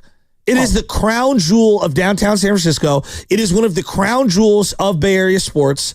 It's incredible. I don't even have to like the sport of baseball to go out there and enjoy it. You know why? Because I see the Bay Bridge. I see the East Bay. I see all the Pelicans. I see everything. The pier, all of it. It's just the arches. It looks like it's been there 150 years. And that's the mark of a great stadium is when you can do that. It's that one, and I want to go to the Pittsburgh PNC Park. 100%. Like, those are the two ones where I look at it, it's like they just nailed it. So both in the city. Yeah, so the food was excellent. The French fries were great. Then we went out to center field, and this was my first time being able to use the little kid field. They got this little baseball kid field, so I brought the little guy out there. First time being able to use it. I'm just imagining Joe without a kid. He's like, man, I really want to go in there and just smack one. Hell yeah.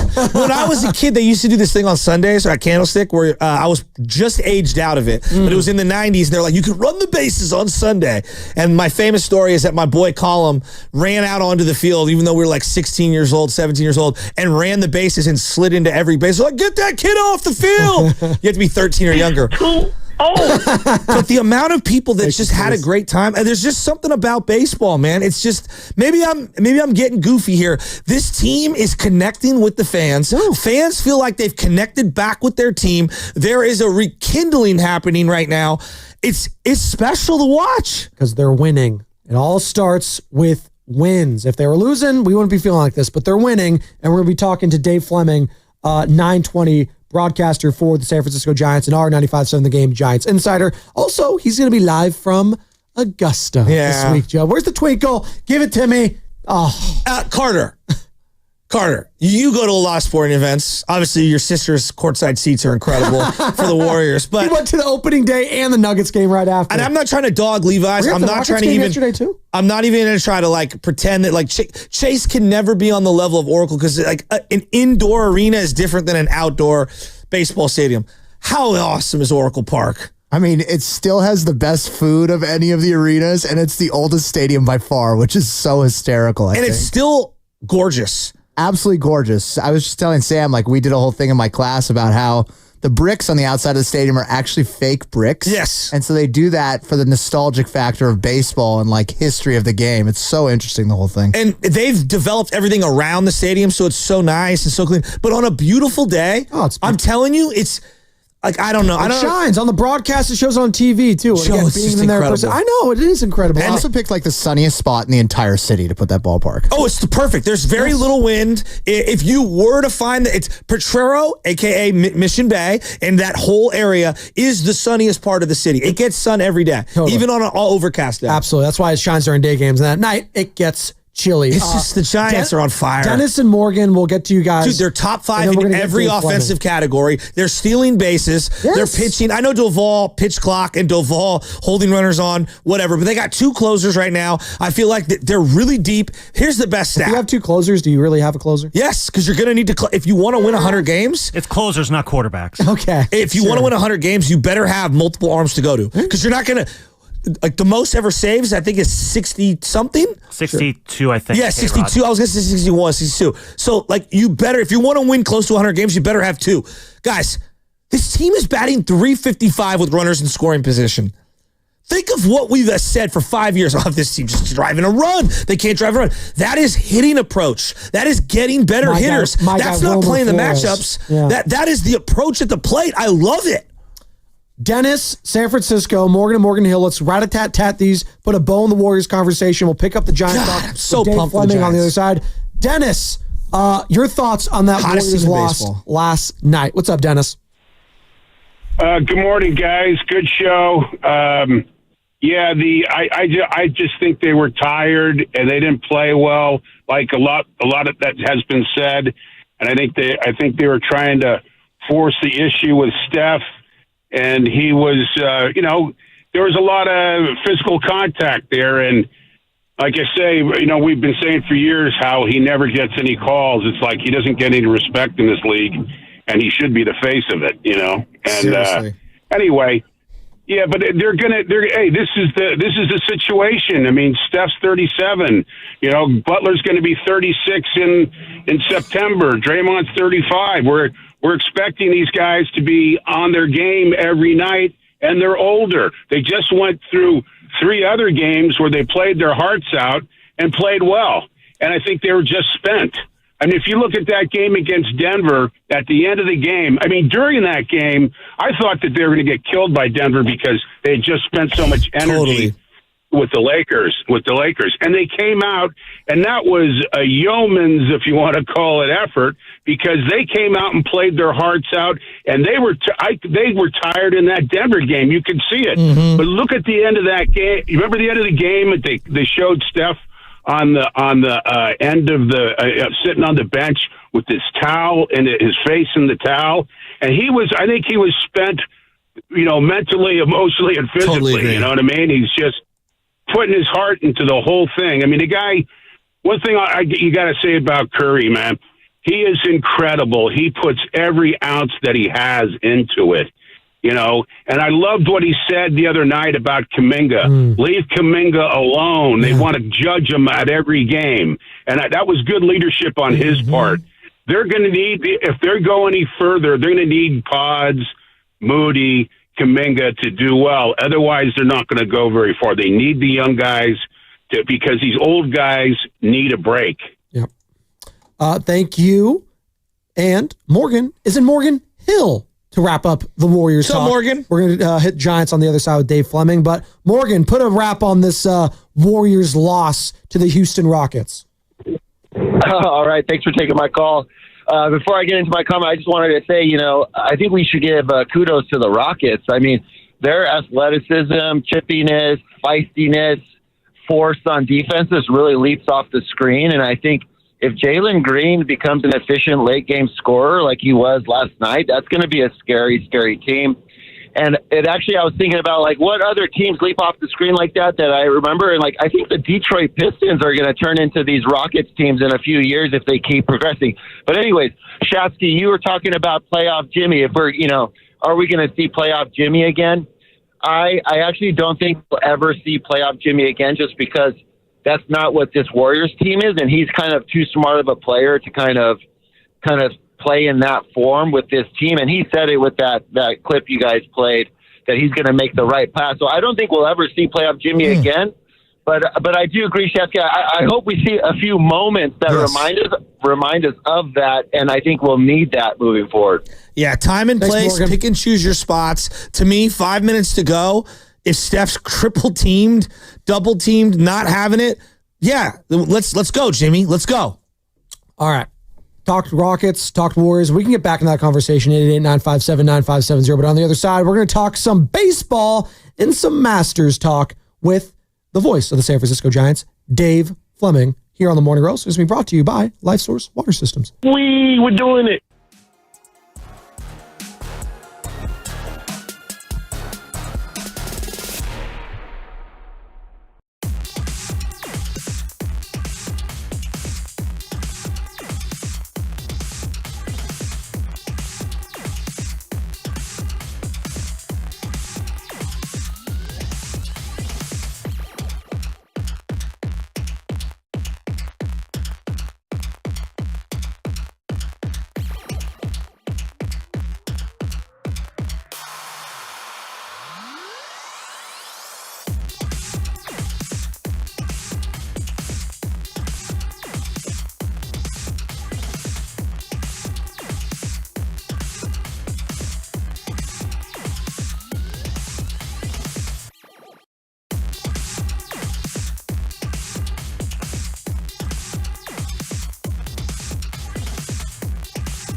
back to the morning roast with Joe Spadoni. You're weak, you're out of control, and you become an embarrassment to yourself and everybody else. And Joe Shasky on 95.7 The Game. Little T-Pain? Baby Bash? Let's go. Did you see that play in the 9th inning? Which one? Victor Robles or my goodness. Or as the Mariners broadcaster called him, Randy Arozarena like 5 or 6 times before getting it to, it's actually Robles who's down and hurt. That's tough. I don't know what they do. Scene right there. I don't know what they do in that corner. Boy, was he full on that one. I don't know what they do with the net being up like that. Like, honest to gosh, he's really lucky he didn't break his neck. Scary moment. Like, and that's one of the best catches I've ever seen down the line. And then obviously off there, that long delay, and then you get a single, and then it's over right after that. So it's like it's a great play, and then like you lose all that momentum that you build after that. So I say a lot to say. I'm glad he's okay. Hopefully he's okay. And but overall, huge. It's just another win. All this team does is win, no matter what. I thought you were going to come back with that. They really haven't gotten anything really outside of the home run from Lamont Wade Jr. No. They haven't really gotten a whole lot from Adames, though he's had a couple clutch hits. Jung-Woo Lee's on fire. I mean, just absolute fire. Elliot Ramos on fire. Wasn't his game yesterday? Chapman's been good. Yeah. Spraying it around. Yaz has been on fire. Yep. Matos has been on fire. You're getting contributions from the outfield. Can you get something from first base? Can you get something from the shortstop? Like, that's the craziest part of all this. You're on a, tear right now. 9-game hitting streak for Ramos. You're 8-1, and like you're not even firing on all cylinders. Well, that's the thing in all this, and as much as we're going to talk about, and trust me, like I keep seeing this from a lot of Giants fans, like, it's funny actually, because if you're on social, you see like MLB posts or you see John Boy Media or whatever, like the big talking Bleacher Report. Oh, now you're talking about the Giants. Wow. The so-and-so must be mad at you for posting Giants content because all it is Padres, Dodgers, Yankees. I get that. You know what, Giants fans? That's fine. Just enjoy it. Just let them do their own thing. Just enjoy it. Sneak up on everyone because you know what? That's what happened in 2010. That's what happened in 2012. And that's what happened in 2014. No one talked about you until they had to talk about you, and that's what you want to do when it comes. It's baseball again. Like that's what it's always going to be in baseball. It's not going to be like it is in basketball, where it's Steph and it's LeBron. No, it's two teams. Literally, it's all they're going to post about. It's the Yankees and the Dodgers. Get used to it. And really, I don't care because I keep seeing all the local highlights. And that's all I care about. I see the Bontes of the world on NBC Sports Bay Area. Dave Fleming is going to be joining us here in a second, voice of the San Francisco Giants. I see him being fired up about this team. And how could you not be fired up right now? Just given, we're talking about, don't be a stranger. And we were kind of poking fun at it, right? When it came to Larry Baer, CEO of the Giants, who joined us a couple months ago, right?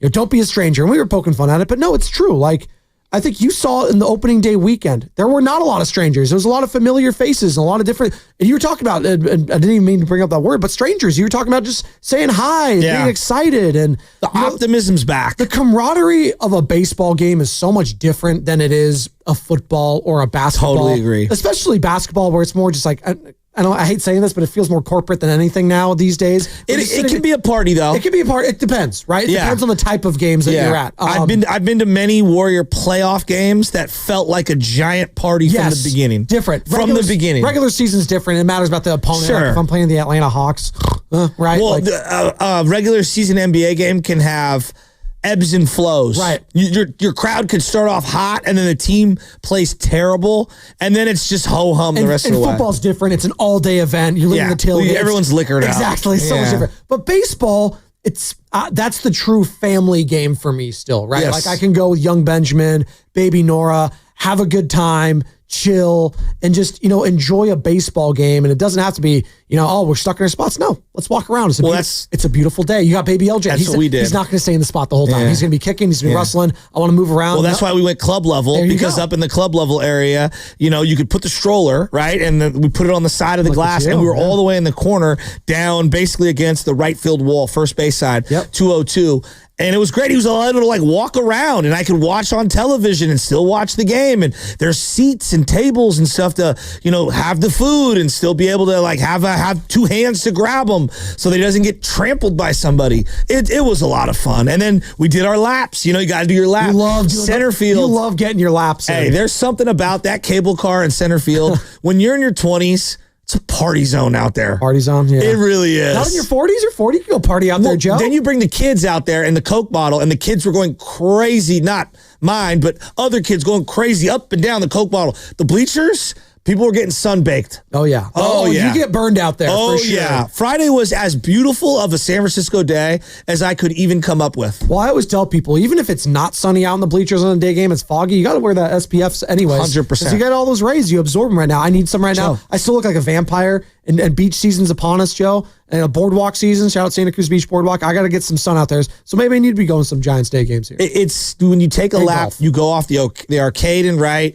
you go all the way around, you go past Tony's Pizza, you hit the cable car in center, you go around behind all the concessions. You had your cheeseburger. Anything else? What do they have that's the new this chicken year? tenders. We did the Ghirardelli ice cream. Okay. Oh my God, we went and got the ice cream. And the little guy, I got videos of him as I'm putting the scoop of the ice cream. Hot fudge on there too? No fudge. She was like, she didn't even want me to give him the ice cream. We're at a baseball game. He's 1.5. He better be eating ice cream. Hey, that's a good dad right there. Right? I'm team Here's Joe the on best this, part. Michelle, sorry. We had gloves, and as we exited center field to walk back toward the Embarcadero, me and Charlie, because I gave Charlie a ride home. He's a 13-year-old. We were playing catch the whole way back. There's nothing like bringing your glove and playing catch, walking along Embarcadero. It's an all-time feeling. You always got to bring your glove to the game, right? Yeah, I'm trying to teach young Benjamin right now. He's a lefty, so it's a different thing. I'm not used to it, so I'm trying to teach him. Everything is in the mirror. Everything exactly right. Or follow Phil Mickelson, right? Actually, that's different. No, he does swing right, so there's a little bit of ambidextrous. No, you want to reverse nature. that. You want him to throw right, hit lefty. Well, but what if he throws left and he's a pitcher? Well, if he throws left, we're good. I think that's what he does. He throws but left. You want to hit left. But I know, but he hits right. See, I don't. But his Uncle Mikey was like that. See, I think that's where he gets it from. My brother, he threw left, but he hit right. Yeah, you know what we call that? What? The Ricky Henderson. Okay. It's very rare. It is very rare. Yeah. All right. And you can't do that if you're a certain position on the field, right? Where you're throwing left. What is it? You can't be the shortstop you don't really have infielders up the middle who are left-handed. You don't really have catchers that are left-handed. Rare, right? I mean, in Little League, you can get away with it. Little League, exactly. It's just the little. I love those little things though, because that's interesting to me. Because of quarterbacks, that's the thing, right? In football, there's these little idiosyncrasies where it's just you can't really do that. It's not acceptable. A left-footed kicker. Thank you. Right, just can't happen. David Greenacres, Joe Nedney. The Niners had all of them. Is Young Wei? Is he a lefty? Young Ho? I don't think so. I don't think he's not. Okay, no. I think he's out there. By the way, if you want to. Jake Moody's not. The Grammaticas. Yeah, he's gonna start leading. Just keep going. All my lefty kickers. There you go. One of the is it Morton Anderson? Not Gary. Gary was right-footed. I believe Morton Anderson was left-footed. And then we got some lefties, obviously. The most famous, Phil Mickelson, who's won at Augusta Brian time Harmon. or two. Thank you. He's won the Claire Jug. Speaking obviously. of a lefty who he bats switch, but they've gotten really nothing from Patrick Bailey offensively. They've gotten really nothing from Lamont Wade Jr. offensively. Adames has had some clutch moments, but I think he's pressing a little. They're on a big win streak here, and it's just back-to-back sweeps. And really, it's not like you're firing on all cylinders. They're 8-1. They're at the top of the National League West. Dodgers are 9-2. The Padres are 8-2, but the Giants are 8-1. And that's best for the best winning percentage at .889 in all of baseball. And now, to talk about them, is Dave Fleming joining us here on the River Islands guest line. And it's brought to you by Rafael Lumber and Building Supplies, serving contractors, homeowners, and the community in Marin for over 50 years. Visit their showroom today. Dave, good morning to you, sir. How about this team, huh? 8-1. No doubt at the start of the season, you were like, you know what? I'm feeling an 8-1 start and a sweep against not only Houston and Seattle. Good morning to you, sir. Good morning. Yeah, it's fun times. I don't know that I did see that coming, but I told you all before opening day that I expected this to be a good team, and they had a nice thing going. And even when we talked, just last week before the home opener, what a great road trip that was, and how it seems to have built already like a chemistry with the team, and not just chemistry, but a belief that hey, we have a good group here, and it's not all on any one individual. I think what you guys were just talking about there before you brought me on is true. Like, there are a bunch of players who haven't gotten off to good starts. And I think it's a testament to how the Giants are constructed, that they don't need contributions from everybody. They're deep enough to where they can survive that. and where those players who are struggling don't feel the weight of the world on their shoulders. Like, hey, yeah, my teammates got me. I'm good. That's a pretty good feeling early in a year. Yeah, there's no doubt about it. And like, I think the Willie Adames acquisition is like a headliner acquisition, and obviously Posey and all these other things. Normally, Elliot Ramos would have been under tremendous scrutiny coming into this year, right? Like, wow, first Giants homegrown all-star in the outfield in 30-something years. Jung-Hoo Lee, the high-priced free agent from a year ago, and he got hurt and he barely played. Both guys came into the year just kind of flying under the radar, and they've been outstanding. And then I look at the other outfield spot, the Matos and Yastrzemski contributions have been tremendous. Their outfield production right now is through the roof. Yeah, through the roof. Like the outfield is carrying the offense at the moment. And, Chapman's gotten off to a nice start. He's done some good things. Adames has had some big hits. Wilmer, I don't know where you put him, what category you put him in, but obviously Wilmer has done some awesome things. But it's been the outfield. The outfield, you're right. And I think it's a good point that those guys would have felt more pressure without Adames, without some of the other stuff that got a lot of the attention during spring training. And so maybe it did allow those two in particular, Ramos and Lee, to just focus on being prepared for the year, not worrying about, what's the bar, what's the expectation level, because both those guys have been outstanding. I particularly Ramos, I think Ramos is now, in my mind, I think we kind of know what we're going to get. He's not going to be running a 400 on-base percentage. He's not going to take a ton of walks. He's an aggressive hitter, but he's going to hit the ball hard. He's going to hit for power. He's going to spray it around. He's shown some two-strike hitting ability. He's hit right-handers, which is really encouraging, because last year, the thing that scared me the most about last year was that so much of his damage came against lefties, and it's hard to be an everyday guy if that's the case. And this year, we've already seen him with a lot of his power production against right-handers. That's a really good sign. But not to discount Ramos, Jung-Hoo Lee's been awesome, just awesome, and a total energizer for this team, playing on both sides of the ball, really playing well out in center field and playing without fear of that injury. Looked comfortable at the plate, good take, confident, very excited about where Jung-Hoo Lee can go from here. Talking to Dave Fleming here on the River Islands Guest Line, voice of the San Francisco Giants. As all guests on 95.7 The Game appear on the River Islands Guest Line, this is the time for you to discover the islands, River Islands in Lathrop. And Dave, you just mentioned it there, Jung-Hoo Lee, which brings me to this conversation. Speed right now. I know it's early, 9 games in, but Giants are 6th right now in all of baseball in stolen bases at 12. Talk to me about that different, dynastic, little part of this team right now. The speed. We have the power, but I haven't seen a Giants team with speed, and I don't know how long, legit too. I know that they have players that are fast, but top to bottom, where I'm looking at hey, you know what? I got Jung-Hoo Lee. I know Chapman can run a little bit. I know I got Tyler Fitzgerald.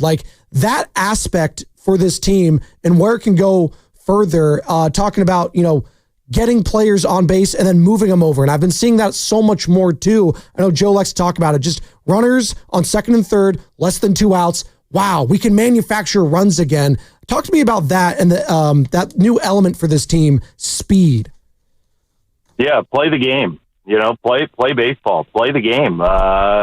Get a run across against a good team. Get a lead early. Changes the dynamic of the game. Changes how both managers manage. Changes what relievers you see. I think that kind of stuff gets hidden if all of your analysis comes in the macro, the big picture. You do lose sight about how one game changes the way that it's played based on getting a run or two and having a lead at a certain point of the game. I thought there was a huge play yesterday in the game, and I don't know, I haven't read the game stories yet this morning. I don't know if it got mentioned. But Luis Matos was playing left field, and Camilo Doval was really struggling, and that double goes down the left field line, and Cal Raleigh, who's, he's a catcher, he's not fast, but he's not the slowest pitcher in the game. And if that ball goes to the wall, Cal Raleigh scores. It's 5-4 Mariners. And the Giants see Andres Munoz in the bottom of the ninth inning not the guy that they saw. And Andres Munoz is a monster. And the game is probably over. And we're not talking about 8-1. But Matos cut that ball off. And I think, I'm giving him credit for an excellent defensive play to keep the game tied. But I'm also making the point of, that one run that the Mariners didn't score changed to the Giants' face and changed their odds of winning that game dramatically, in my opinion. And I think that's where the, quote, little ball, small ball manufacturer run can be underrated. I think it can change the way you play game to game. The other thing about what you're talking about speed is, and I didn't update this the last day or two, but as of Friday or Saturday, the Giants were, by Fangraphs or one of those that I look at, the number one base running team in the game. Number one. And they had gone first to third on a single on all but one of their opportunities this year and scored from second on a single on maybe all but one or two in the first week plus of the year. And so it's not just base stealing. The base stealing number shows up and it's obvious and you look at it and it's easy to see. But this has been an outstanding base running team so far, taking the extra base, almost always scoring on those hits when you're at second base. To me, it makes a big difference. And no doubt, and you're putting pressure on a team, even on a simple base hit. You got to field it cleanly. You got to throw through. It's got to be accurate. The catcher's got to make a great catch and a great tag. You're asking a lot, even though they're in the bigs. And I feel like their late game heroics, there's just so much new and fresh and fun. Verlander does not pitch well the other day. I thought he got squeezed a little, but he didn't pitch well. And that game was going back and forth. Late game heroics. They find a way to win that one. Even yesterday, you give up a couple early.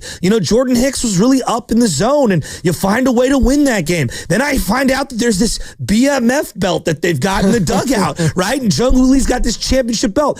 This team feels very resilient, and they feel very connected and very human, which I don't think I could have said about this team in years past, whether it's their reactions to Fitz scoring the other day, Matos scoring, they're pouring out of the dugout. There's a bond that's forming, and I can feel it from the fans into the players and back and forth. Dave, you're with this team. Can you feel that same thing?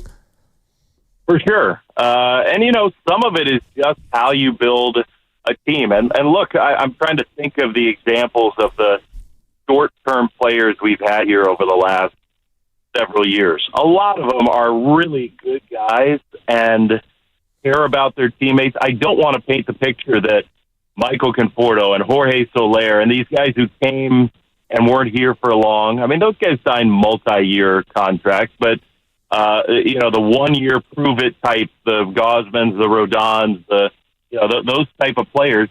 A lot of those guys were good teammates and cared about each other. I don't want to say that that the issues that are happening now just didn't exist at all back then.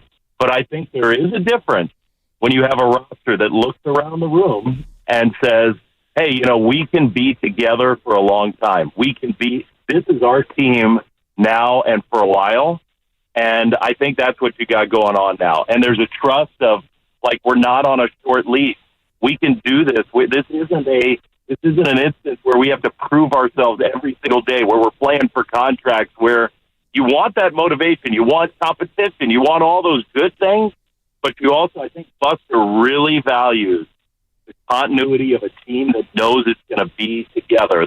There will be moves. There are going to be guys sent up and called up and sent down and whatnot. But I think for the most part, this group knows this is our team, and that's a pretty powerful thing. Talking with Dave Fleming, Giants broadcaster here on the Morning Roast, Pizzoni and Shasky. Giants are red hot right now, 8-1. And through all this Warriors talk, Dave, because obviously we're the home of the Warriors, there's so much, but we're getting people calling in all the time. It's man, we got to talk some Giants right now, because what they're doing to start the season, we haven't really seen in quite some time. And it feels different. Shasky was at the ballpark. We had a lot of people here at opening day.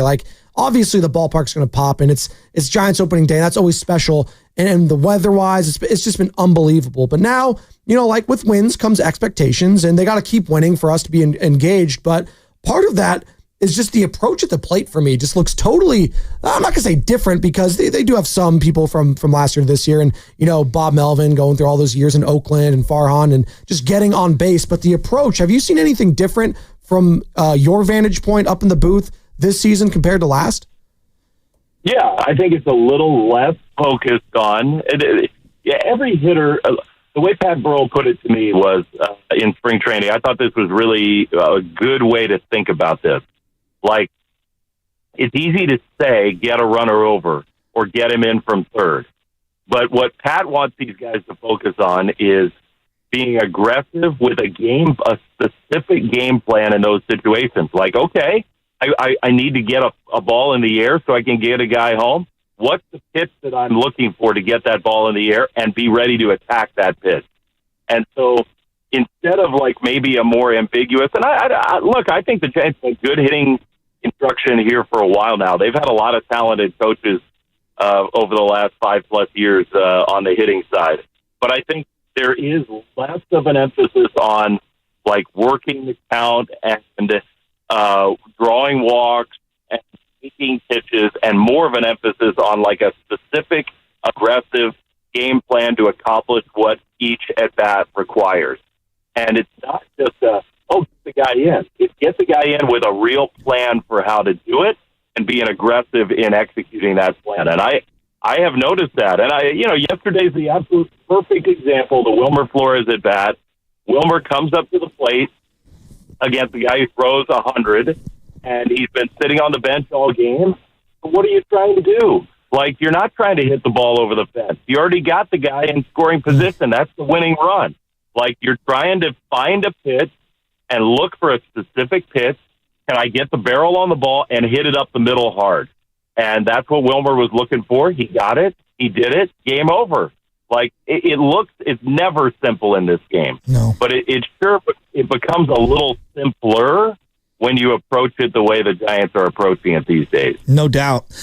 There's so many little things I want to get into, holding runners on, the high leg kicks from Camilo, just mixing things up. But he's been really good. I don't want to dwell on it. He's been really good, and I'm glad that they got out of that game with a win yesterday because we'd be talking about him today. But I want to get into the ninth inning, the Victor Robles play down the line. When they used to have the bullpens on the field, I remember Dustin Moore fell over one of the pitching mounds trying to make a play and almost blew his knee up, and it was like, all right, we've got to kind of like reevaluate where these pitching mounds are, and it took a long time for them to finally put him into center field and reconfigure the field. What do you do with this netting that you have and that play? I mean, he's lucky he didn't break his neck. I hope he's okay. It's a hell of a play. I mean, one of the best plays I've ever seen down into that corner. Do you put padding up?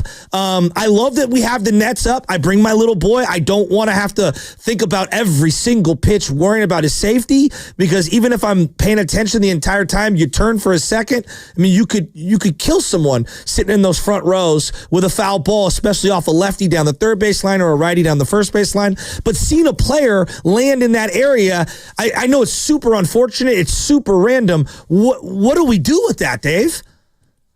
I don't think there's I think it was a random enough event. Now, it was a tremendous play, great effort. I don't want to tell a guy not to do that, but I think those nets as a whole have been a player safety plus. Like, totally. You see a lot of instances of a player using that net to sort of cushion a fall, or you make a catch and kind of lean in and balance yourself off the net.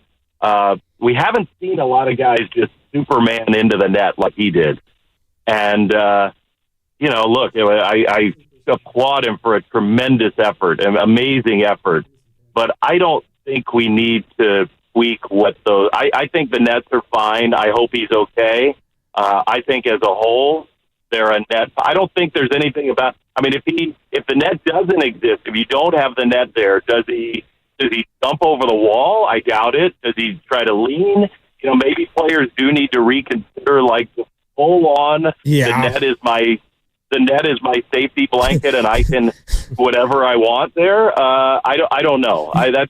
that's a hard one, but I think I wouldn't blame the Nets. No, I'm not blaming the Nets. I think what I want is maybe that wall is a little taller, and so instead of him at like waist length running into it, maybe it's another couple of feet, and he shoulders the wall there as opposed to getting kneecapped. You know what I'm saying? Like that. I want the Nets to stay. I want to make that very clear. The Nets are a net positive. Thanks. Yeah, it's good. That's pretty good. I didn't even mean to do that. I didn't even mean to do that. Remember when Petco first opened? They had like a 3-foot wall, yes, and it was horrible. Like guys kept getting tripped up, and it would it really would kneecap them. It was terrible, and they finally fixed that. It's still not perfect there, so I think that is a worthy topic. Like consider. Can you heighten that, raise that wall just a little bit and make it a little safer? I say that's worth considering. But overall, I think it was more of a fluke play. All right, Dave. I think I hear that twinkle. Where is it? Oh, there it is. All right. We know you're going to be on the call. ESPN, Masters Week. We got a degenerate gambler in the back. Not myself, of course, or Joe Shasky. I'm going to throw Carter, our producer. But I just can't quit Jordan Spieth. It's like Fred Couples. No, I will forever. Not the big boys. I will forever say Jordan Spieth, top 3 finisher. Who are we sleeping on heading in to the Masters, Dave Fleming? The music does sound good, doesn't it? Oh, it does. so good. Magnolia Lane. I was looking at. I pulled up. First of all, it's goofy to look at the world golf rankings these days because they're just so different with the live guys. You got to turn that music down. I can't even hear myself now. I looked at the world golf rankings. Sepp Straka stood out to me as a guy who has always played well there, it seems to me. I think that the thing about the Masters, seriously, we got to kill the music. I can't hear it on my phone. It's hilarious. There's no snare in his headphone. Fleming M's headphone. Yeah. Sorry. That's a 10. My bad. But Straka is a guy who makes birdies, and you got to be able to make birdies at the Masters. I like Shane Lowry on that golf course. The Masters way more than any other tournament is you bet or predict based on who has played well there. It is a course that favors certain players and certain styles of players. My number one piece of advice for anybody who's picking the Masters is to go off history of players there. A lot of people are going to pick Oberg, and he hasn't been perfect this year, but he's so talented. He is going to win one of these things sooner rather than later. And this could be his week. I could easily see that happening. There's always the Rory question. But the problem with Rory is for all the early history of success at Augusta, lots of great rounds, lots of contention. Lately, it hasn't been that way, and that's hard to fight against in this tournament. This is by far, this is the tournament that you lean most on past history here. So no, Scotty Scheffler going back-to-back? No? Oh, sure. He's got a great chance. But, I mean, it is hard to go back-to-back. He showed a lot this last week. He has not been in totally great form this year. I mean, he's played well, but not at his super high standard. Last week, he flashed that high standard. So, Scheffler, for sure, if you're a two-time champion at this place, you are going to be in the mix, period. Like, there's a reason why Fred Couples kept playing well here. There's a reason why Ben Crenshaw, way past his golfing prime, came back and won here. This place favors the guys who've done it there. And Scotty has done it there. So absolutely, he is. There's a reason he is the betting favorite. For sure, he is going to be in the mix in this tournament. No doubt about that. Not since 01-02, Tiger Woods to do it, and only Nick Faldo, and Jack Nicklaus to do it back to back. Fly safe. And this would be a good year to pick something like that because, I mean, let's just face it, the live guys are not as prepared, and so many of the best players, most talented players in the world who've played well at Augusta before are live guys now, and period. They're just not in good form. No. So it's the field, which changes how you sort of predict this thing. And if you eliminate those guys, and I'm not saying eliminate them, but if you downgrade their chances, it makes Scotty even more likely to be right at the top. Living on an edge. Dave Fleming joining us here on the Morning Roast. Dave, good stuff. Enjoy the week. Fly self, buddy. Enjoy the Safe. golf. And enjoy Florida, Houston. Real quick, Florida, Houston. Who you got tonight? I think I'm going with Florida. I mean, part of it is I know Todd Golden real well from his time here in San Francisco, so there is a rooting interest for me. Part of it is I think Walter Clayton is just freaking amazing. That guy is a I don't know. Cooper Flagg was the best player in the country, and Denai Bruin was awesome. But you could argue that Walter Clayton was as good as those guys and has been in this tournament. So I think I'm going Florida, but don't count it's a tough call because Houston's just so tough. But I'm going Gators to win it all. There you go. Chomp. That's Dave Fleming. Hey, Dave, good stuff, man. See you, Appreciate buddy. it. Guys. Gone. That is David B. Fleming. Fast R95. five. No. Hold on. All right, closing read there. That was Dave Fleming, brought to you by Rafael Lumber and Building Supply, serving contractors, homeowners, and the community in Marin for over 50 years. Visit their showroom today. Now we can do Fast Five.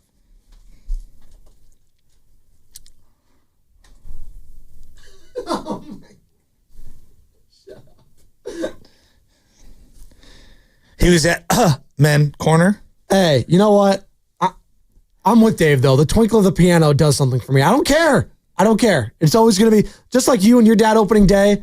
Masters Sunday, me and my pops is chilling. The thing that I'm going to be very sad this year is the par 3 contest on Wednesday when everyone plays with their father or their kids or whatever. I'm going to think of my dad. I'm going to get sad. This is always a great week to watch golf with my dad, and I'm going to miss him. And it sucks that Tiger's not going to be out there with Charlie. Like, that's always a good time that I like to watch too.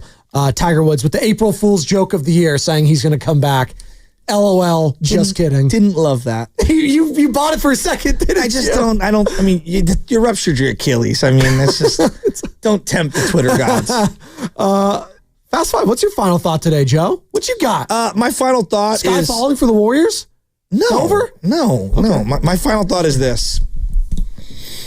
Duke is going to have to live with that White Lotus meme for the remainder of their lives. So good. I mean, it could not have played out any worse for them than that meme. I mean, woo! Foreshadowing? You haven't seen it. I'm not going to say anything. All I'm going to say is this.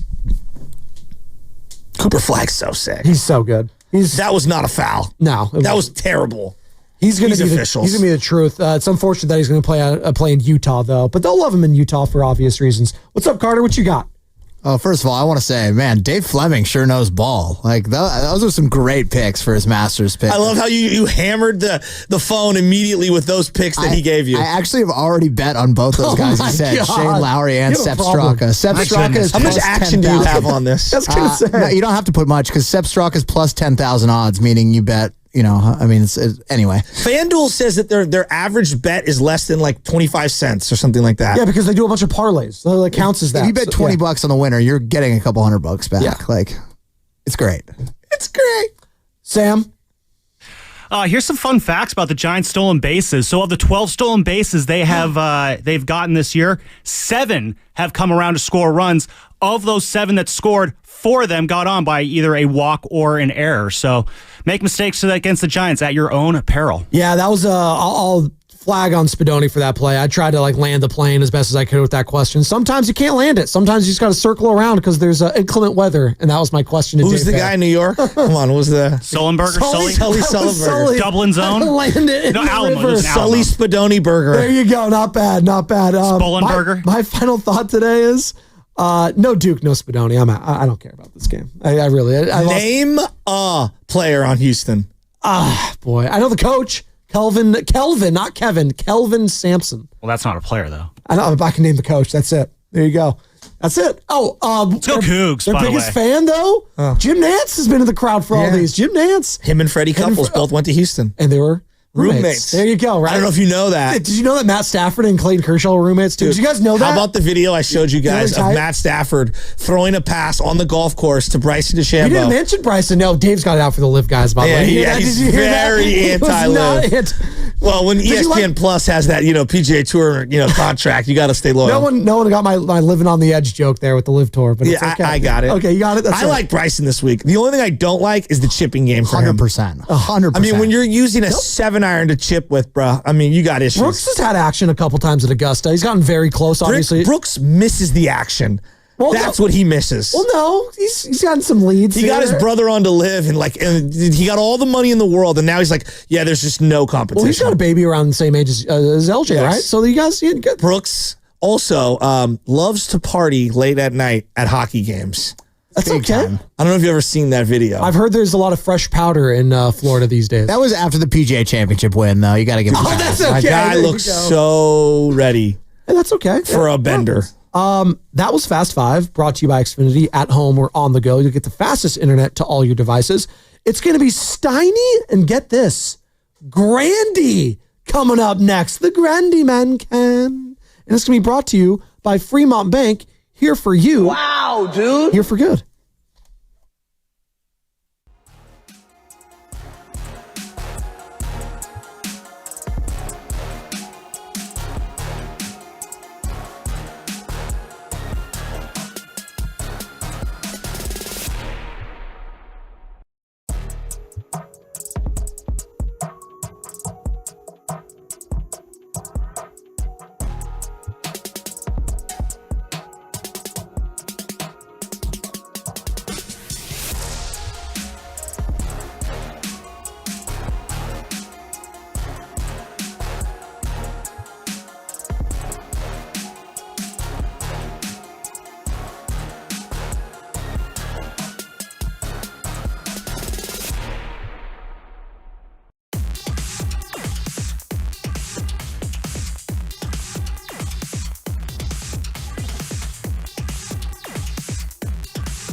Happy Monday. Welcome in. Steiny and Guru here on 95.7 The Game, but no Guru today. Steiny is here. I'm Mark Randy filling in for Goo and sitting in Steiny's chair. You're playing off the ball today, Steiny? Yeah, we're trying to free me up for some open threes. Okay. And Warriors could use that. Yeah, exactly. And instead of bringing the ball up myself today, I'll let somebody else initiate. And I will set you up. I will try my best to set you up here over the next 4 hours. It is Steiny and Goo here on a Monday, day after a rough Warriors loss in at Chase Center, 106-96 versus the red-hot Houston Rockets. But Steiny, it does not take away from what was an awesome week leading up to it, including a win on Friday night, where the Warriors absolutely controlled things versus Nikola Jokic and the Nuggets. But hard to look past some of the things that happened in yesterday's ball game. Warriors don't break 100. Steph only scores 3 points. He was 1 for 10 from the field. There was the Draymond and Şengün dust-up. There was the crazy defense by Amen Thompson and Dylan Brooks. And the Houston Rockets, who the Warriors have had their number for quite a while, look like they have turned the tide on the Warriors a little bit. Yeah, it's interesting. All the teams that you were a little worried about, you beat. And the one team that we've talked about, maybe it wouldn't be bad drawing, is the Rockets. And then the Rockets played the best game of the 4 against the Warriors. You know what? I'll be honest with you. It's a little bit unfair because, to me, Friday night's win over Denver was their most impressive win of the year. Yep. Given where it came in the schedule, given that it was, a back-to-back, and they were just terrific that night. And so anybody before this 4-game, let's say, gauntlet would have taken 3-1, but you had a shot at 4-0, you didn't get it, and it was the team that ostensibly you think might be your best matchup, but maybe it's not. Maybe what we're finding out is since the Warriors got Jimmy Butler and everybody else made their moves, maybe everything's different because the Warriors beat the Lakers. The Lakers had been owning the Warriors. So we'll find out, how it all shakes out, but I think you got to take a step back and feel pretty good about the 3-1 that this team went over those 4 tough games. Yeah, those 4 games. But when you played each of those teams, the Grizzlies on Tuesday of last week, they were the 5 seed. When you played the Lakers, they were the 4 seed. When you played the Nuggets, they were the 3 seed. And when you played the Rockets, and they still are, they were the 2 seed. And you won the first 3. And by the way, if you could also choose, if you were to tell me the Warriors would go 3-1 in those 4, first of all, you're right. I would accept it. I would take it.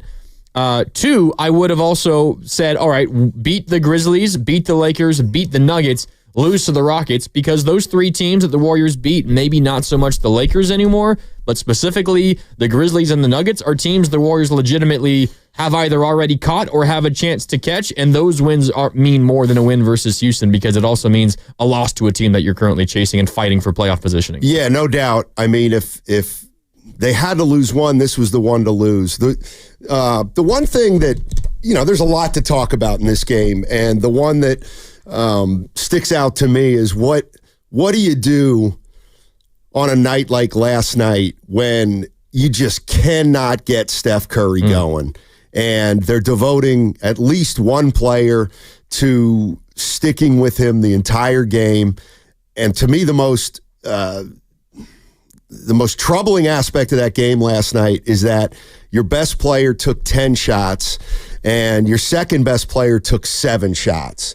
And you can't win when your 25 point per game score and your 20 point per game score or 18 just aren't generating any shots. And I thought the young guys did well for a while to keep the Warriors in it, but at some point they needed help from the veterans, and it just never came last night. Yeah, Podziemski was really good again. Maybe the solution is just get more shots for Podziemski because he's shooting the 3 ball at an incredibly high clip right now. He scored a team, actually off the bench, it was Buddy Hield with 20 points, but in terms of the starters, 19 points for Podziemski to lead the way, 7 for 14 from the field, 4 for 9 from downtown. You got that from Buddy Hield, 20 points off the bench, 6 of 11 from deep. Other than that, not a lot of consistent scoring. You got 9 from Kuminga in only 19 minutes, but Steve Kerr went away from him because of some rough turnovers that he had in that game as well. And you don't get that from Steph. You don't get that from Jimmy. Draymond had not an offensive game. He was going back and forth with Şengün for the majority of the game. Moody wasn't hitting his shots. when that's the case, you just don't really have a lot of areas to turn to. And it's why this is a Warrior team, Steiny, at least at this point. When you're not getting 20 plus from Steph, it feels difficult for them, especially against a really good defense like Houston, to find any sort of path to victory, because there's not a lot of other people that you can rely on consistently to make shots from the outside, except for maybe Podziemski the last month. Well, and that's the guy to me that's been a factor in all this. I do think the Warriors at times have a scoring issue. And if Steph can get you 25 and Butler can get you 20 or so, it still leaves one more scorer needed. And I think Podziemski has been the guy, to me, that has elevated this team over the last month. Because if you look at some of the games he's had scoring the ball, it's been pretty impressive. And I know that Joe Lacob took a lot of heat last summer when he said, we think this guy can be an all-star. I don't know if he can be an all-star or not, but I am starting to ask myself, how good can this guy be? Because he makes a lot of things happen. He seems to be in the middle of a lot of good things that the Warriors are doing when they're on a run. Clearly, when he makes threes, he takes it to another level.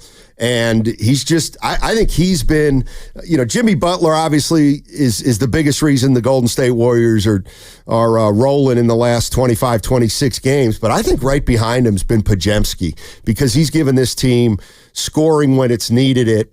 And even last night, if one of the veterans can come along for the ride, they might win that game last night. I mean, honestly, it was pretty amazing. They were only down by 1 at half. It was like a 5, 6, 7 point game for the majority of the second half. There were a couple of moments where they had the ball and had good looks from deep to get it to within a single score.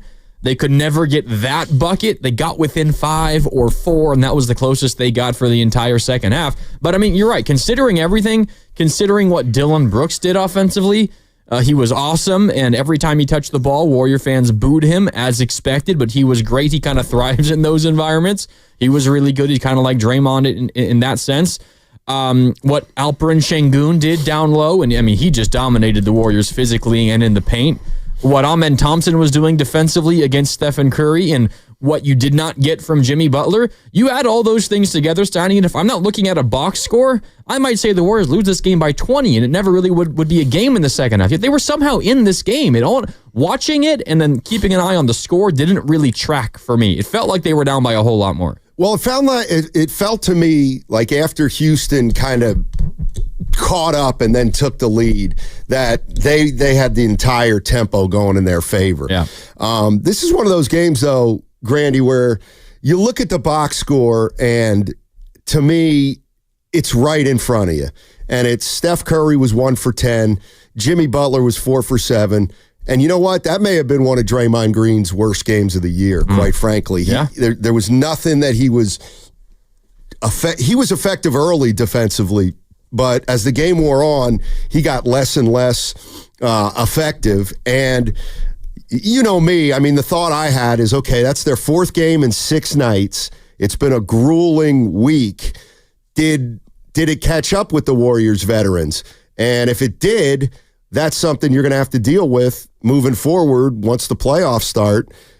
If it's just a bad outing, then it's just a bad outing. But that's the one thing. I don't think any of the veteran guys had a ton of energy last night, and the young guys just weren't quite good enough to bring that game home.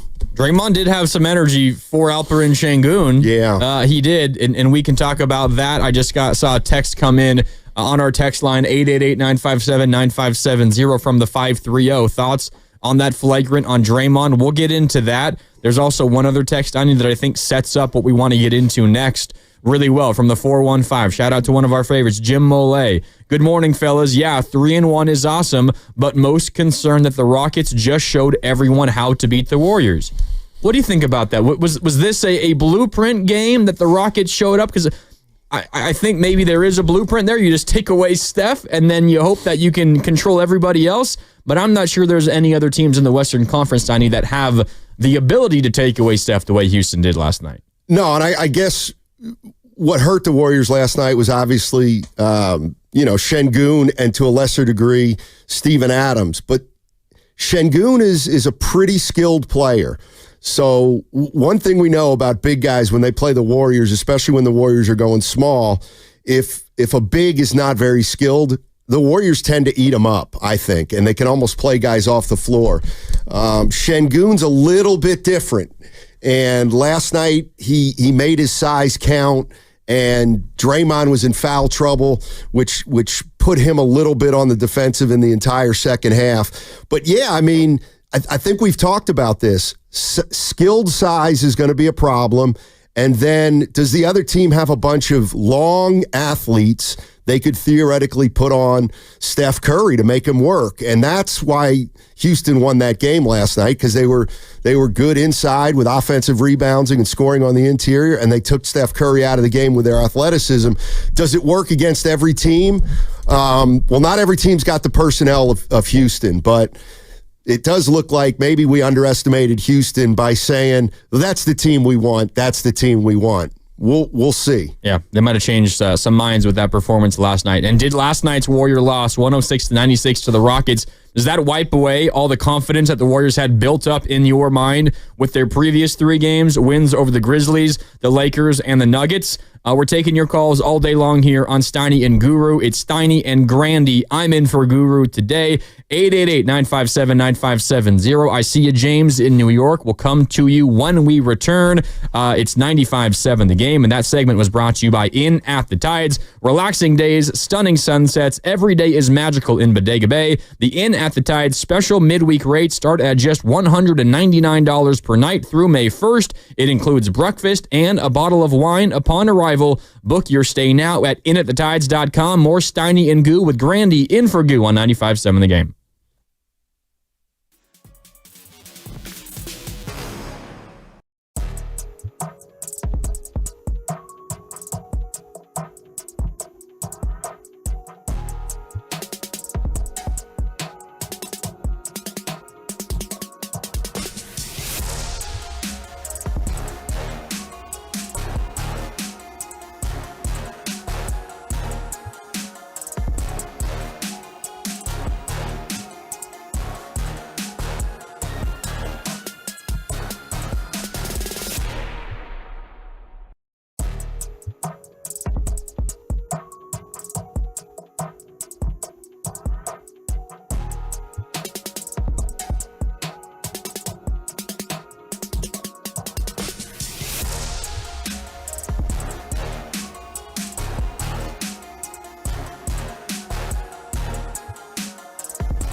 Now, back to Steiny and Guru on 95.7 The Game. Welcome back. No Guru today. It's Steiny and Grandy with you here on a Monday from 10 to 2 on 95.7 The Game. Reacting to that Warriors loss 106-96. The Rockets win over the Warriors yesterday at Chase Center. Snapped the Warriors' 5-game winning streak and was the end of this really tough 4-game gauntlet versus Memphis, versus the Lakers, versus the Nuggets, and versus the Rockets. Warriors 3-1 in that group of 4. I'm seeing basically everybody agreeing with us, Steiny, both on the text line and on YouTube. You would have taken 3-1 at the beginning of this stretch of games. Tough to have the last one be the loss. The way I look at yesterday, Steiny, isn't necessarily like a doom and gloom, Warriors now going to be a play-in, is they just missed an opportunity to gain ground and put some space between them and everybody else in the West. If they had won last night, Steiny, they'd be the 4 seed right now. They would be in the driver's seat for a home game in game 1 of their first round of the playoff series, whoever it was against. And instead of being tied with the Clippers, the T-Wolves, and the Grizzlies, they'd be a game up. And plus the tiebreaker over Minnesota and Memphis, you'd essentially be 2 games up on those teams with 4 games left. You'd be looking at a top 6 seed as being almost nearly locked in if they had won last night. So it's a missed opportunity. Yeah. Doesn't mean that they're not going to be a top 6 team anymore, but they missed an opportunity to put some space and make it a lot easier for them in these final 4 games. Yeah, and that's where you have to, I think, take a step back, because winning these 3 games like they did against Memphis, against the Lakers, and against Denver, the Denver game to me was super impressive. And, they got down about 8 or 9 in that game, and they ended up coming back and making it close around halftime. But that was the game to me that really impressed me, because that was the one that I felt like Denver was going after, and they thought they had an advantage on the Warriors because they were coming in with 2 games, 2 days off, and the Warriors were at the end of a trip. And that win on Friday was really, really impressive. And it's just tough to beat 4 teams in a row like the Warriors were trying to do. And I think what we found is, we haven't seen Houston play for a while because the Warriors, I don't think they played them for about 6 weeks. But we've been looking up at them in the standings and wondering, how can this team keep winning? And I think we saw how they're winning games last night. I mean, their defense is just, it can be suffocating, and their offense, they've got a lot of athletes, and Green took over a little bit at the end. I don't know how far they can go, but they are going to be a tough out. And to me, it's one of those things where if the Warriors get them in the first round, Houston that is, I would give the Warriors the advantage, but Houston's going to really take a lot out of the Golden State Warriors in that first round if those are the 2 teams that meet. Houston isn't officially locked into the 2, but they're going to be the 2 seed. So the only way the Warriors get the Rockets in the first round is if they're in the play-in, right? And they win that first play-in game in the 7-8 game. They get the 7 seed. Then they'd have Houston. If the Warriors are anywhere else, if they're the 4 seed, the 5 seed, the 6 seed, they will not be playing Houston in the first round. The only way that happens is if they're the play-in. And if they're the play-in, they have to play a play-in game, don't get a full week off, and then have to play that physical taxing series versus Houston. That's probably not a recipe for success. 888-957-9570. It's Steiny and Goo. Grandy in for Goo today. So Steiny and Grandy with you. Let's go out to the phone lines. James is in New York. James, what did you think of that Warrior game last night? I mean, watching it was tough, because they had been on such a roll. But I'm not too worried about it. I think after the Nuggets game specifically, it was like an emotional draining type of win. Like, the guys seemed to be real spent after that game. So I'm not too surprised that the game looked this bad. But also, you just can't turn the ball over against a team like Houston. Like, I don't think that they're showing any kind of blueprint, because so many teams play stuff like that. But yeah, I think when they get out in transition, that team looks a lot better than they actually are. But if you can slow them down, force them into the half court, and just not let them kill you on the offensive glass, I think that's like a 5-game series. But they played good, though. They're definitely on a roll. Thanks, James. The possession battle is big, Steiny, because you mentioned Friday's game when the Warriors beat the Nuggets and they won by 14 points. The Nuggets actually outshot the Warriors in that game. better percentage from the field. The Warriors had something like 16 more field goal attempts in that game. They just got more looks at goal. It's what Jimmy Butler says all the time. Just get shots on goal. Just get shots on goal. Yesterday, the Warriors also got outshot by the Rockets. The difference from the Friday game versus the Nuggets and last night was the Rockets also won the possession battle. So they doubled up on you. They outshot you percentage-wise, and they got 4 more shots up. The Warriors can win games if they get outshot, if they're taking care of the ball, and if they're not allowing offensive rebounds and second chances. The Warriors turned the ball over 20 times, and Houston was on the glass 16 offensive rebounds in this game. That was the difference. If you're looking at Friday versus yesterday, it was Houston just simply winning the possession battle. Right, and we talk about what the shortcomings of the Warriors may be as we move forward. And one of the issues they've always had, although I've always downplayed the turnover issues, because for a team that always passed as much as they passed during their heyday of the dynasty, you're gonna get some turnovers, and you'll take a few more turnovers if you're assisting more than 30 times a game. But when you say, yeah, we just can't turn the ball over against Houston, like that's kind of what they do. They pressure relentlessly. And last night, I thought Draymond Green was a little impatient. I mean, how many times does he have to overthrow Jimmy Butler on a bucket, on a made bucket, or on a fast break opportunity? Curry obviously turned the ball over. But if you're going to turn the ball over 20 times, that's going to put you in a hole. And then what's the other thing we're concerned about with the Warriors? It's their interior size. And that hurt him again last night, too, with the offensive rebounding.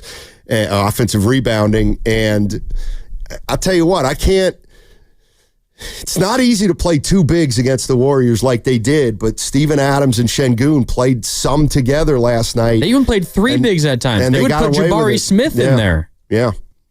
I mean, that's as big as anyone has ever been against the Warriors in like years. Yeah. I mean, it's almost as big as Denver, really, when Denver's got Jokic, Gordon, and Porter, but Porter Jr. But that's going to be their issue. It's size and length and athleticism from an opponent, and Houston has a lot of that. Did you think because of the size it called for more Quentin Post? He only played 6.5 minutes. I don't think he's a good matchup for any of those bigs. Yeah, I don't either. That's the kind of game where Şengün's going to take him down low. Well, that's the other thing that happened last night, if you'll notice, and that's why Draymond can't get into foul trouble. Şengün didn't do a ton of damage on Draymond Green, but every time Şengün wasn't guarded by Draymond Green, he made a move to the bucket and usually had some good results. So I give him credit because, he didn't, I don't know what he ended up with, 19 or something like that, but Şengün had 19 and 14. The one thing I can't stand is when players go at Draymond Green and don't respect how he is defensively. And Şengün didn't get really caught into that. In fact, he would get more aggressive when Draymond wasn't guarding him. And on the one hand, I watch Şengün and I'm like, you know what? He can't get a lot done against Draymond, but look what he does against these other guys. And I think I should be looking at it as though you got to give Şengün credit, because if you're ever watching a team play the Warriors and you don't want the Warriors to win, you wondered why time and time again people test Draymond Green, because he wins most of those battles. Şengün wasn't giving Draymond a chance to win those battles because he didn't force anything, especially in the second half. And then when Draymond was either not in the game for that stretch, he took advantage, or when Draymond wasn't guarding him during a stretch, he took advantage. He was still volume scorer, 19 points on 17 shot attempts, 7 for 17 from the field. The Warriors did make it as difficult as possible on him, but you're right, in those big moments and when Draymond's not on him, that's when he took advantage. But they also throw out there at times Jabari Smith Jr., who's like this crazy big athlete. He's kind of developed into an outside scorer. He can shoot the three, made a couple. And then old friend Steven Adams, he's on this team as well. And at one point, all three of them were on the floor together. And it was also when Draymond Green was dealing in foul trouble, and the Warriors just had no answer to that size. They don't have an answer to that size if Draymond's on the court, Steiny, and they had to play the entire third quarter, essentially, without him against that size. And they also decided, no, not Quentin Post, because those three are all bad matchups. So you're just praying that Kevon Looney and Jimmy Butler and Moses Moody can defend that group, and it was not working. No. And the other thing, when you look at Houston, you've got to be impressed by them. And here's why. And we talk about the Warriors and their young players and how good's Kuminga going to be. And Pods looks like he's going to be a little better than people thought. And Moody's coming into his own. Then you look across to the Rockets, who are going to win 55 games this year. And they've got Jalen Green, who's 22, Amin Thompson, who's 22, Şengün, who's 22, Jabari Smith, who's 21, Eason, who's 20. So, just let that give you a little perspective on what other teams' rosters have in terms of young players, because, that team's not going anywhere. They got 4 guys 22 years old, and they're playing so hard, it's only a matter of time. How long is it going to take for them to become, more of a well-meshed machine, if you will? But they're loaded with young players. Loaded. Yeah, they are. The Jalen Green discussion is like the classic Kuminga comparison. Like, if you're Kuminga, would you rather have been drafted to a team like the Rockets and been able to play 30 minutes a night from the second you were drafted and get a big contract extension already? Jalen Green, 3 years, $106 million. Or would you rather be Kuminga, who has a much shorter leash on a much better team, has a championship ring to show for it, but now is in a situation where he kind of feels like he's in this weird limbo between a normal rotation player and not? Like, last night, he was not a normal rotation player. He committed a couple of turnovers on consecutive possessions and was yanked out of the game, did not play the rest of the first half. And who knows when he would have gotten into the game if Draymond wasn't in foul trouble in the third quarter either. Right. Like, Steve Kerr was pissed at Kuminga yesterday. Yeah, and that's why it's funny, because people say, well, could he, after Thursday's game, can he do that all the time? And I said, no, because every game's different. And the game on Thursday against the Lakers, where Kuminga was terrific, okay, then the next game's a different game, a different challenge. The circumstances change. You got to figure out what you have to do in that game. But the other thing is, and people have been talking about this, and I'll just tell you what I thought on the Draymond Green flagrant foul. On Şengün. Yes. Should it have been a flagrant?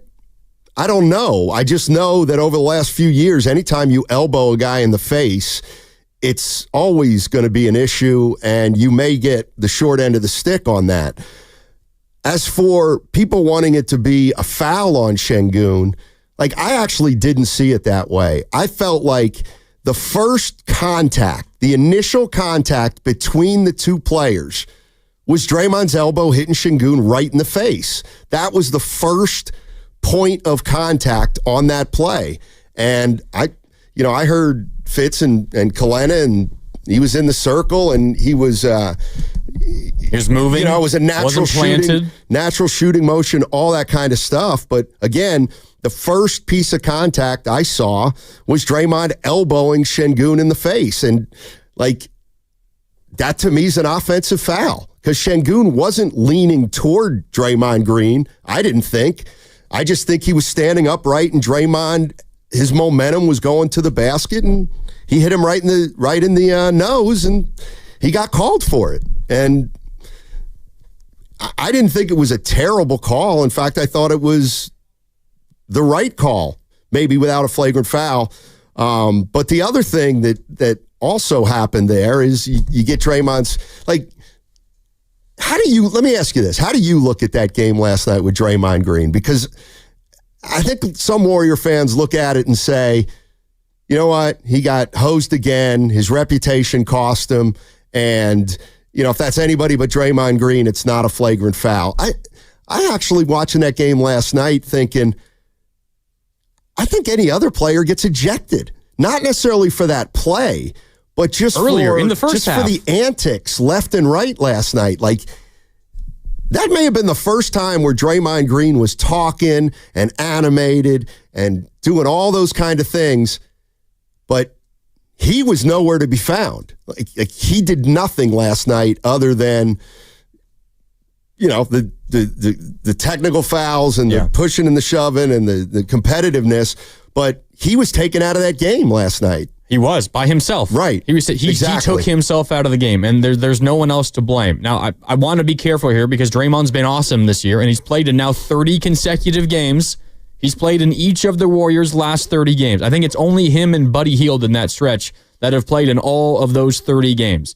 And he's 35 years old, and he's being asked to play the 5 against guys that are 5 or 6 inches taller than him every single night. Like, it is incredible what Draymond has done this year. With that said, I thought Draymond lost the Warriors the game last night.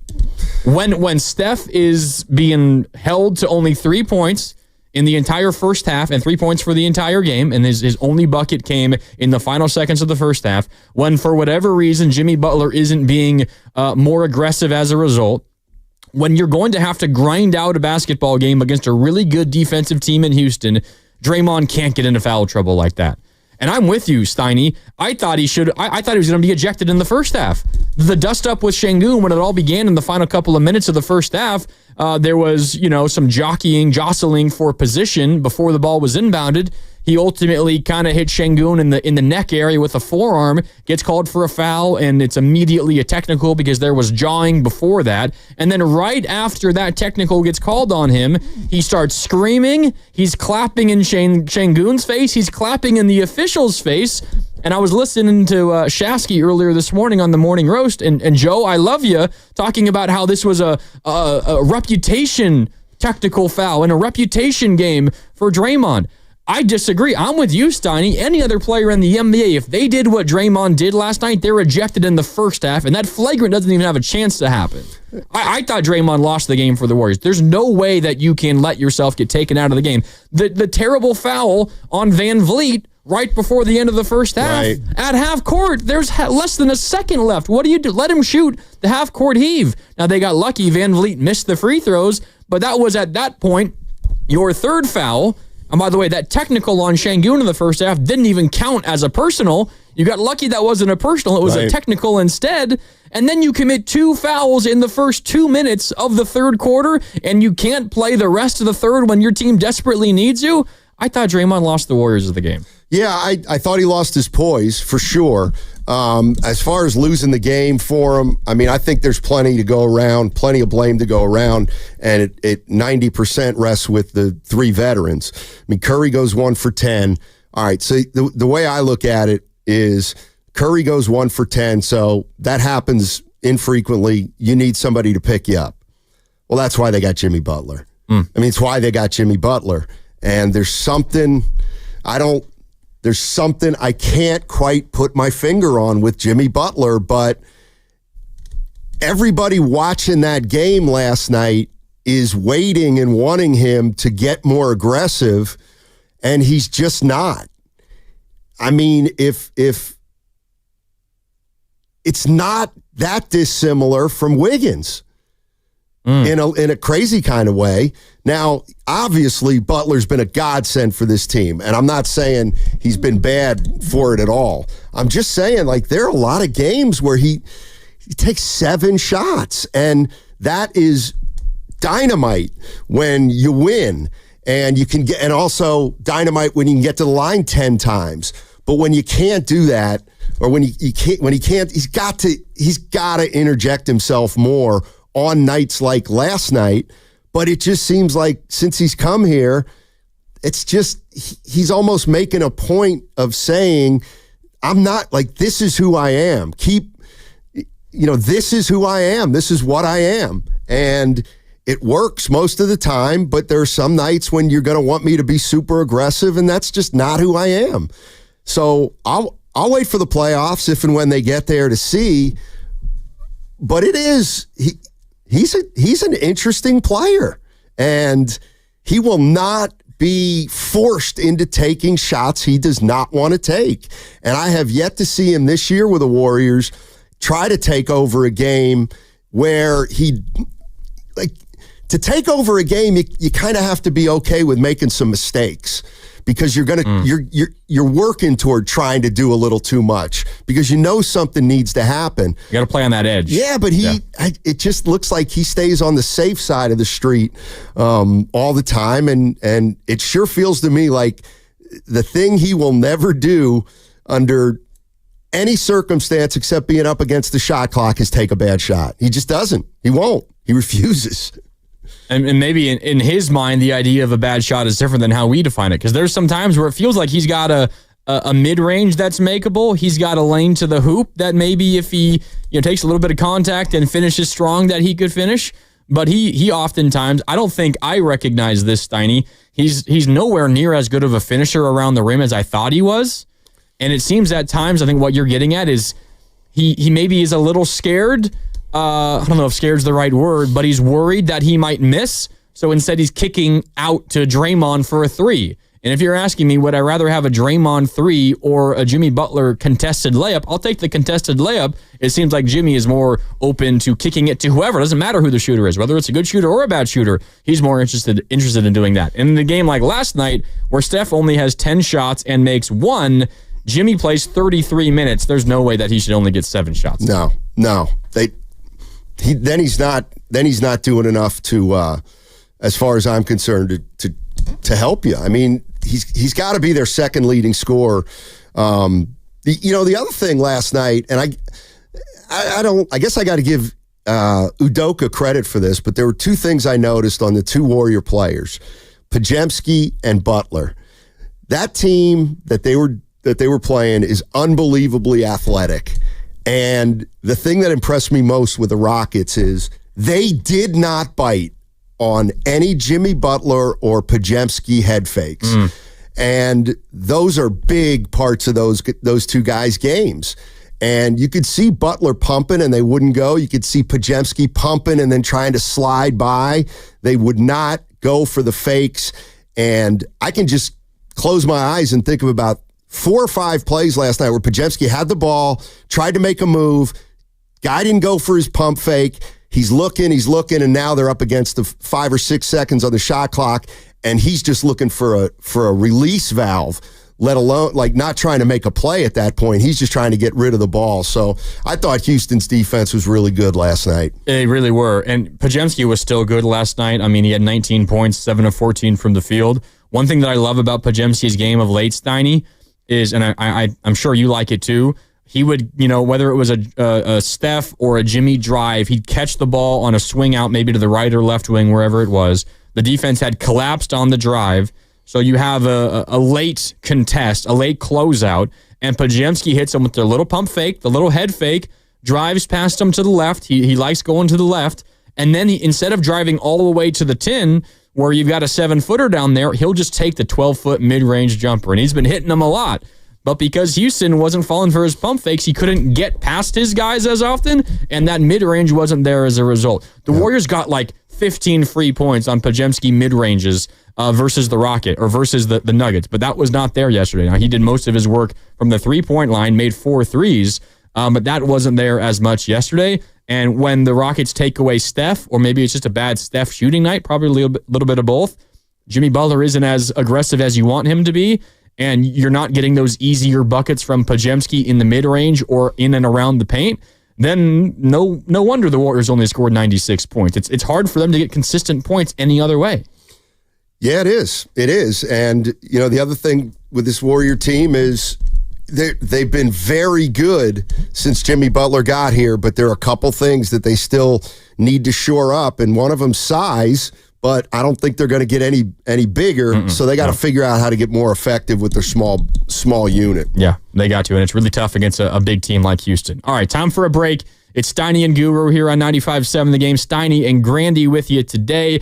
I see you guys on hold. Jose, Robert, Al, and John, we're coming to you when we come back. Warriors lose versus the Rockets. Still 3-1 in this really important 4-game stretch, but does last night's win concern you moving forward? Did the Rockets identify a weakness in the Warriors that maybe other teams will be able to exploit? You can let us know, 888-957-9570, and make sure you download the free Odyssey app and check us out on YouTube and Twitch, powered by First NorCal Credit Union. This segment is sponsored by Safeway.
Rockets exchanging to get Jalen Green on Curry.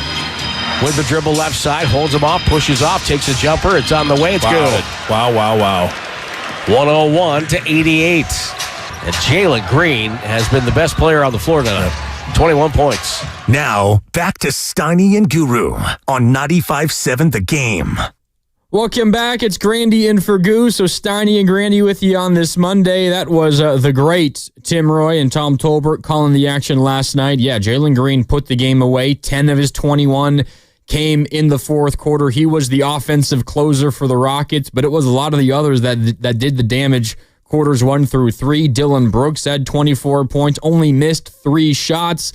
Amen Thompson, 14 points, but his defense was elite. In a game in which the Rockets won by 10, Steiny, Amen Thompson, Bay Area kid, by the way, although he admitted yesterday that he grew up hating the Warriors. I saw that. He was a LeBron guy growing up, so he hated the Warriors despite being a Bay Area guy.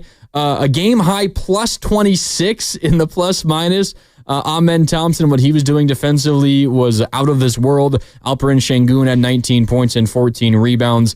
He was really good, but I don't want to overreact, Steiny, because, again, this was still a 3-1 Warriors stretch versus 4 quality basketball teams and 3 teams that have been playing pretty good basketball of late. Memphis is generally on the downswing. These other 3 teams that they beat are playing decent basketball, although now the Nuggets have lost, 4 games in a row? They have. And they're in danger of not only not being the 4 seed, but they're in danger of falling all the way to the play-in as well. They also have 32 losses, just like the Clippers, Warriors, T-Wolves, and Grizz.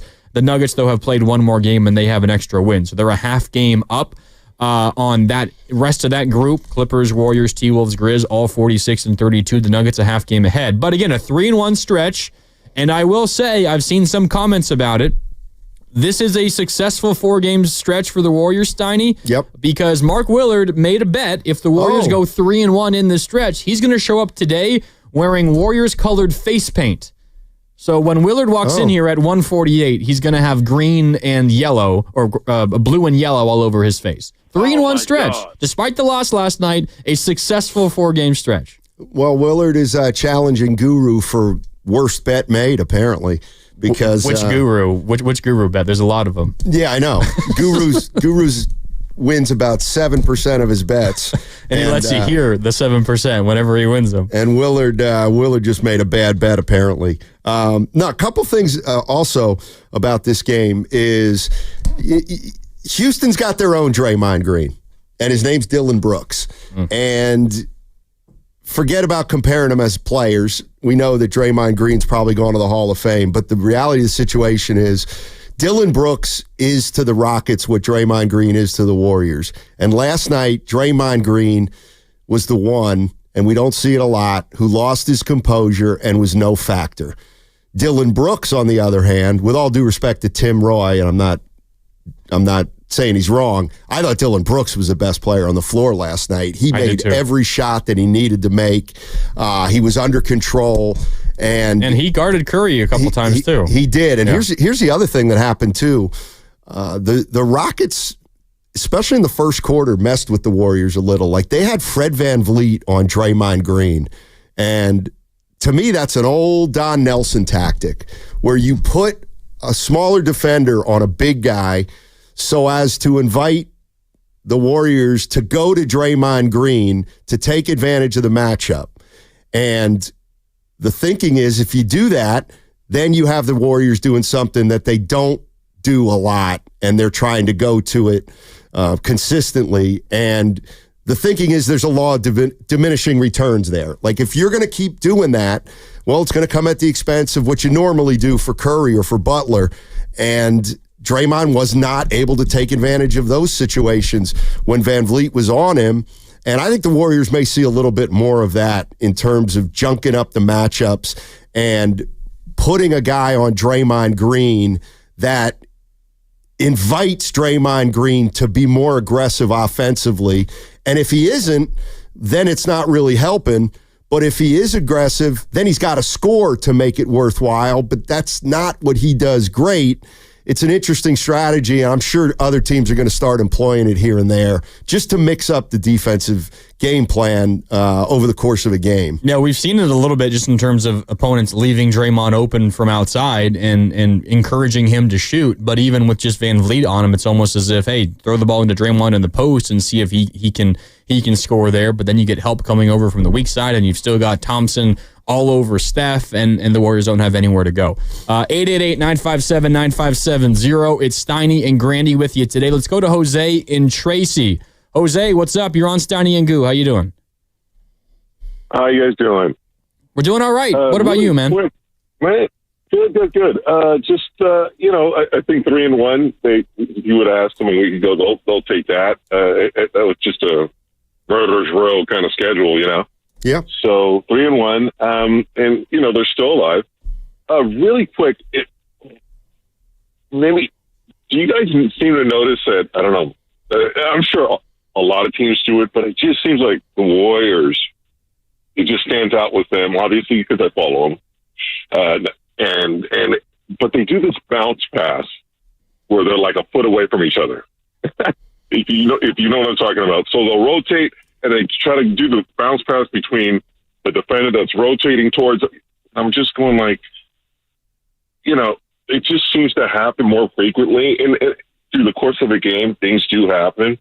But I mean, just from a fundamental standpoint, I'm just thinking to myself, man, I see this every other game, especially with Draymond. I'm trying to pick on Draymond. But it just seems like, and so every time he has the ball and he's coming up the court, I yell to the TV screen, no magic. Please, don't do no Magic Johnson passes.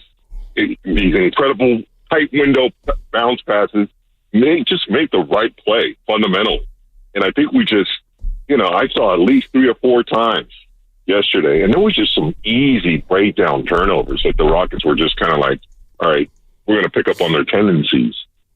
So kind of like a pitcher, do you think maybe the Rockets are just reading more of the body language as far as, okay, they're picking up on tendency? And number 2, I think the most underrated player was Fred VanVleet.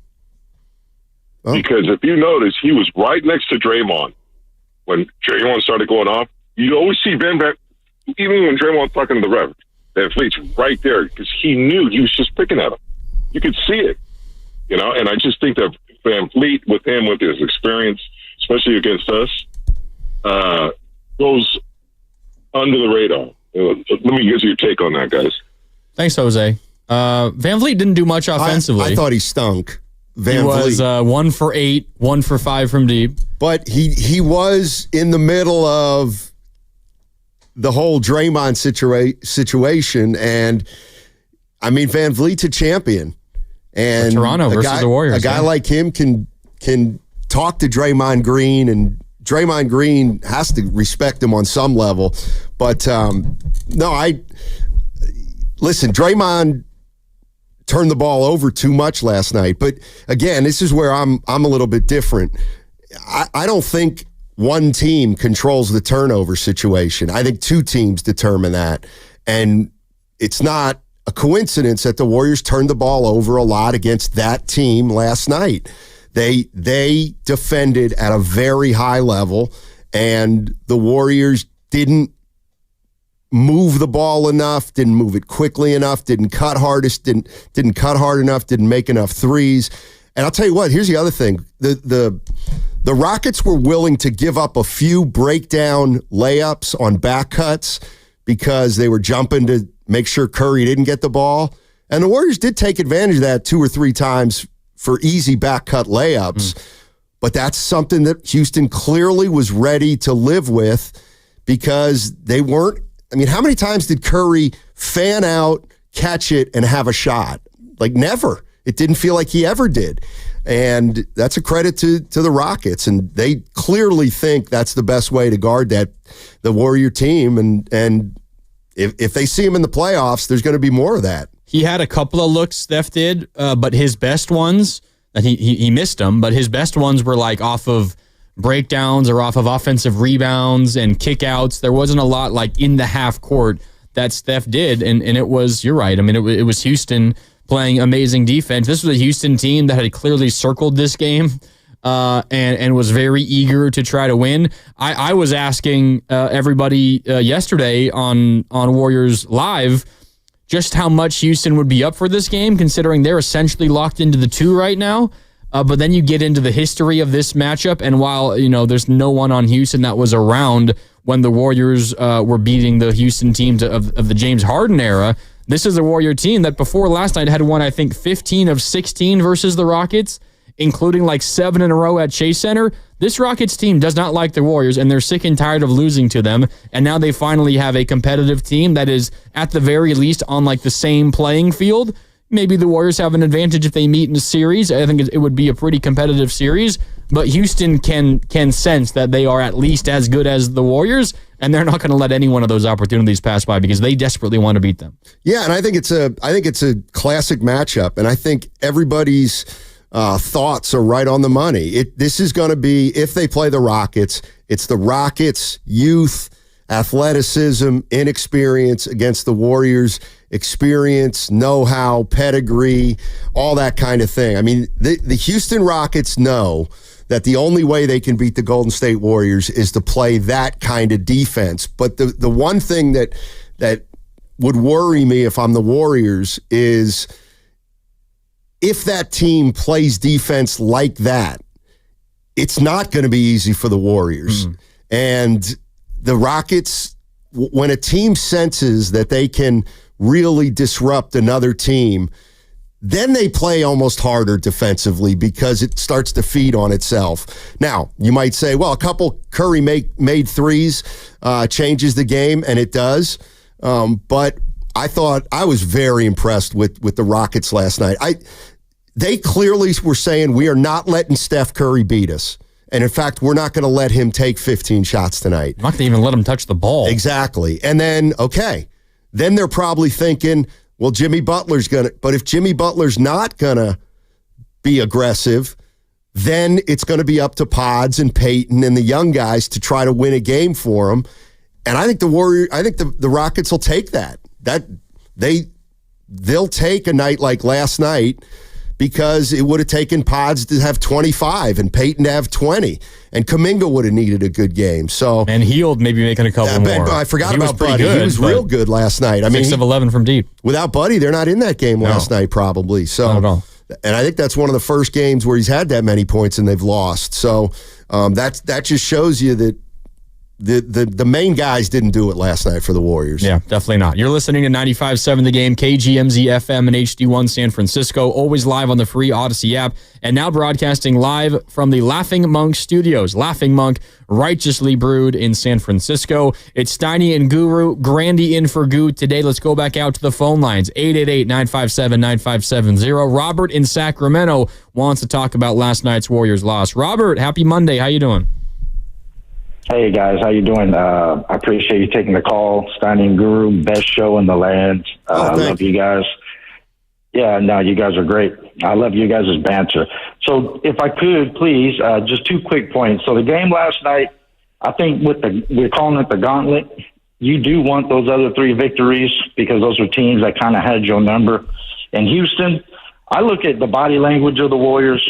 They were probably just tired, not too concerned. And then I also watched the podium press conferences, and they didn't seem very concerned, which you're going to have a game like that. And if we're going to lose one, I would rather that, because I still think in the series, 5 or 6 games, the Warriors take it easily. They had a stretch, even without Curry making shots. In the fourth quarter, they had 5 straight stops. If they just get 2 or 3 baskets, it's a different game, but neither here nor there. My last point, the Draymond flagrant, when he received the pass from Moody, the bounce pass, he just went straight up. Yes, he drives me crazy sometimes, but I don't understand how you call an offensive foul, let alone a flagrant. He didn't flare his elbows. He went straight up, and that's a basketball move. I've coached for 20 years. You teach him, you catch the pass, you go straight up. If anything, it should have just been a no call, with the basket, not even a defensive foul. If you would say, even in the restricted area, he had defensive position. But that was a 4 or 5 point swing. And I don't know. I feel like that was just crazy, especially as much as Curry gets manhandled off the ball all day. they're not calling any of that. Even just to set a precedent that you can't grab somebody running off the ball. You can't do that. So I'll take your calls off the air. Appreciate you guys. Have a wonderful, blessed week. And Warriors championship in 6. Out. Yeah, you too, Robert. Thanks for the call and for the kind words. On Draymond's flagrant, okay, first of all, Şengün was in the restricted area. I get it. And he wasn't set. And Draymond was going up for a shot. It's not like he wildly flailed out his arms and connected his elbow in Şengün's face as a result. But the way that the NBA calls this now, Steiny, if there's any contact, especially elbow to the head, it like erases everything else, and it's a foul on the player elbowing the other. Like, it could be incidental. It could be no intent to harm. There was no awkward movement of the arm to get it in position to contact the other person's face. If there is elbow to face contact, almost regardless of the situation, it's a foul on that player elbowing the other.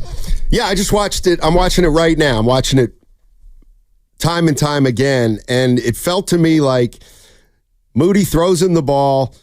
Draymond's momentum is taking him toward the rim. So Draymond didn't jump straight up. I felt like Draymond was going to the basket. Now, was Şengün in a legal guarding position? Probably not. Yeah, I don't think so. But again, the first initial contact that the two players made, elbow to face. Yes. Yeah.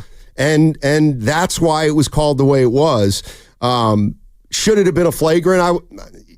I mean, in today's NBA, they call that a flagrant. That's just the way it is. How many times do you watch a broadcast and you hear Fitz say, remember, for flagrants, intent does not matter. Exactly. And there was no ill intent there. It's just what happened. Right. To me, it would have been, a common foul, and we're going the other way. But I didn't see a wind up per se. No. But I saw a pretty physical collision between an elbow and a nose. I don't remember who the official was that went on camera and explained the decision after the review. I think they did cite a wind-up, right? Mm-hmm. That makes no sense to me. There's no wind-up there. It's a normal shooting motion. Now, the normal shooting motion just happened to mean elbow to face, but there was no wind-up. And what the definition of a flagrant foul 1 is unnecessary contact committed by a player against an opponent.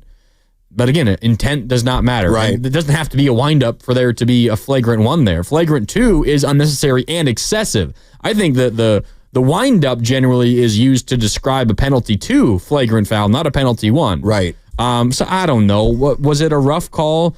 Yeah. Should it have been a flagrant? Yeah, probably not. But there was elbow to face contact. And frankly, Steiny, Draymond was towing that line beginning in the second quarter. Right. And Şengün ends up bloodied on the floor, and they showed him later. I mean, his whole mouth was all red, so he got him good, Draymond did. And look, it hurt him in a sense that they got foul shots in the ball, but Draymond was still in foul trouble at that point. And again, I didn't think it was an egregious call against the Warriors. I just didn't. I thought I could see how that's an offensive foul. He hit him in the face with his elbow. And that's a no-no in the NBA. I think we just got to look past he was in the restricted area and he wasn't set, because contact to the face just takes precedent over everything else. That's what it wipes everything else away. That's the way that it's called. I don't think it's like that in the rule book, but it's the way that it's called in the NBA nowadays. 888-957-9570. The coach in Los Altos is up next. Coach, how you doing? Coach, you there? I'm doing well. Yeah, can you hear me? Yeah, go ahead, man. Okay. Hey, yeah, I'm calling, listening on the Odyssey app, hiking in Boulder, Colorado. So nice. But listening to you guys, it's awesome. Thank you. So I watched the game last night. Love the show, and Granny, it's the first time I think I'm hearing you. So this is cool. I watched the game last night, and I have a slightly different take. One of the callers just a couple callers ago said something that I think it really, I saw the same thing, where Van Fleet did have a crappy game. He was terrible, but he was needling Draymond, talking trash all game long. And I could see Dylan talking trash, and these young guys, they are long and athletic, but they got a chip. And I think their coach is still ticked about the Celtics, where we handed it to them. So I think they're playing with the chip. They hate the Warriors, as you said, and I think they won the mental game. And I think that's where they lost it. And Draymond is better than that. And, I've called this show before a long, long time ago and said, that he needed to go to anger management back. He's been doing so well playing that edge, DPOY in my book. And last night he just lost it. And I don't know if I would go as far to say he lost the game for them, because I think he brought up some good things about Jimmy needs to get more aggressive. So to me, I think they lost the mental game. And the second thing that I would say is I hang a lot of this on the refs. That first 6 minutes, there should have been 6 fouls called on both sides. Like, people were just getting walloped, and they didn't call anything. So they let it get to that point. And the Warriors aren't going to win a slugfest like that very often.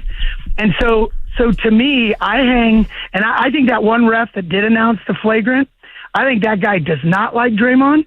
I think the way he behaved was, in my opinion, unprofessional. Draymond was unprofessional too, and I probably would have tossed him earlier. But the net is, those are the two reasons I think they lost. They lost their mental edge, and the refs let this get out of control. And to me, I'm a season ticket holder. I'm a ride or die for the Warriors, and I'm just enjoying what they're doing, and I'll be there in full regalia in the playoffs. Sounds good. Thanks, Coach. Guess what? I thought the refs were very good last night. I did, and the first 8 minutes of the game that I don't like dibs that he's referring to me.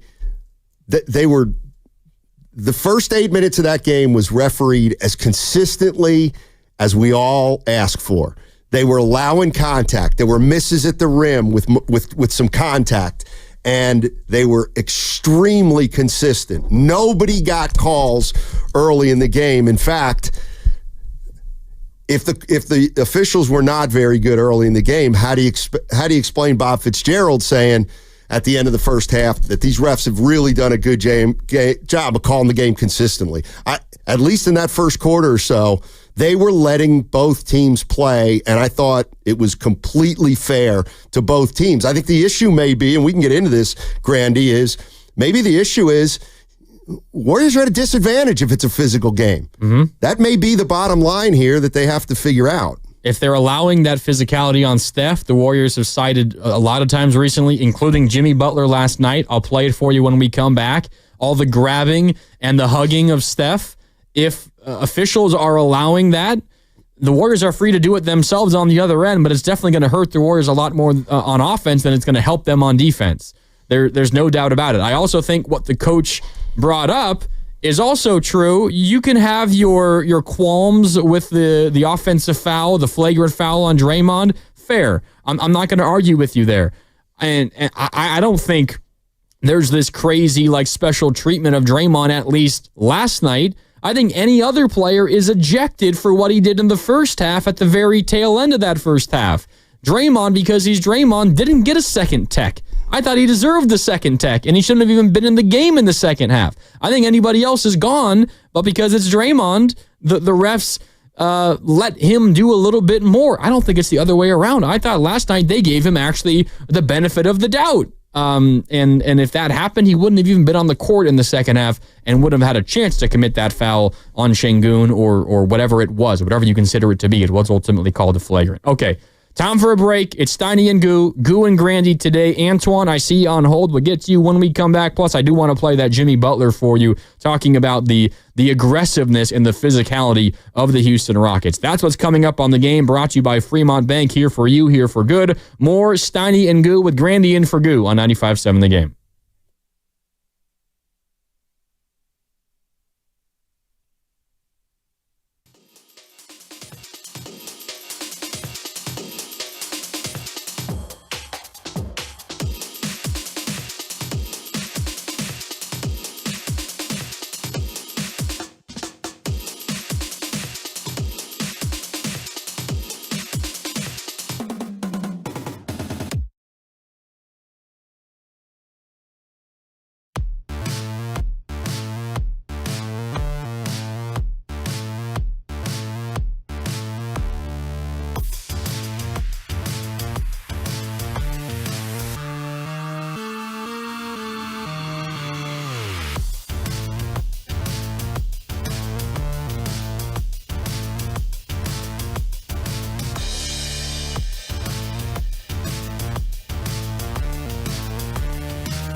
8 seconds to go. Curry dribbles behind the back, through a pick, through another pick. Curry to the right side, shoots a 3 on the way. Got it!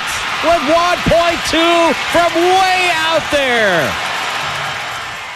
Now, back to Steiny and Guru on 95.7 The Game. That was Steph's only made field goal of the game, like a 36-foot heave just before the halftime buzzer. His second lowest scoring game of the year. Do you remember his other lowest scoring game of the year? His actual lowest scoring game of the year, Steiny? Memphis, right? Yeah, in Memphis. Didn't make a field goal in that game. 2 points, both from the free throw line. That was it. I mean, it's pretty amazing that you think about what he did the 3 games before that.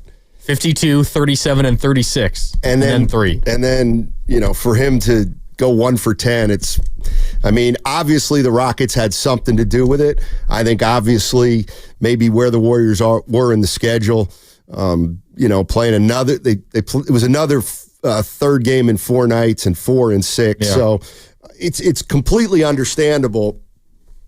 And in a way, the Warriors do get hosed here in a little way, radio-wise, because they won Friday, but we don't have a show on Saturday. Maybe the win of the year. It definitely was. Considering the circumstances. Right, it definitely was. And, they came home on Sunday, and, you figured they had a shot to win that one, but the Rockets were better last night. That was the first game the Warriors deserved to lose of the big, the big 4 games. The other thing, and it comes up a lot on nights like last night, and it's about the officiating. And, well, go ahead, play the Butler, because obviously it came up after the game, and it comes up a lot of times when Curry doesn't get to the foul line. Yeah, so here's Jimmy Butler. It's a quick back and forth with the media post game on the defense of the Rockets versus Steph. What stood out about the way that they did guard Steph tonight, though? He did a good job of whatever you want to call it.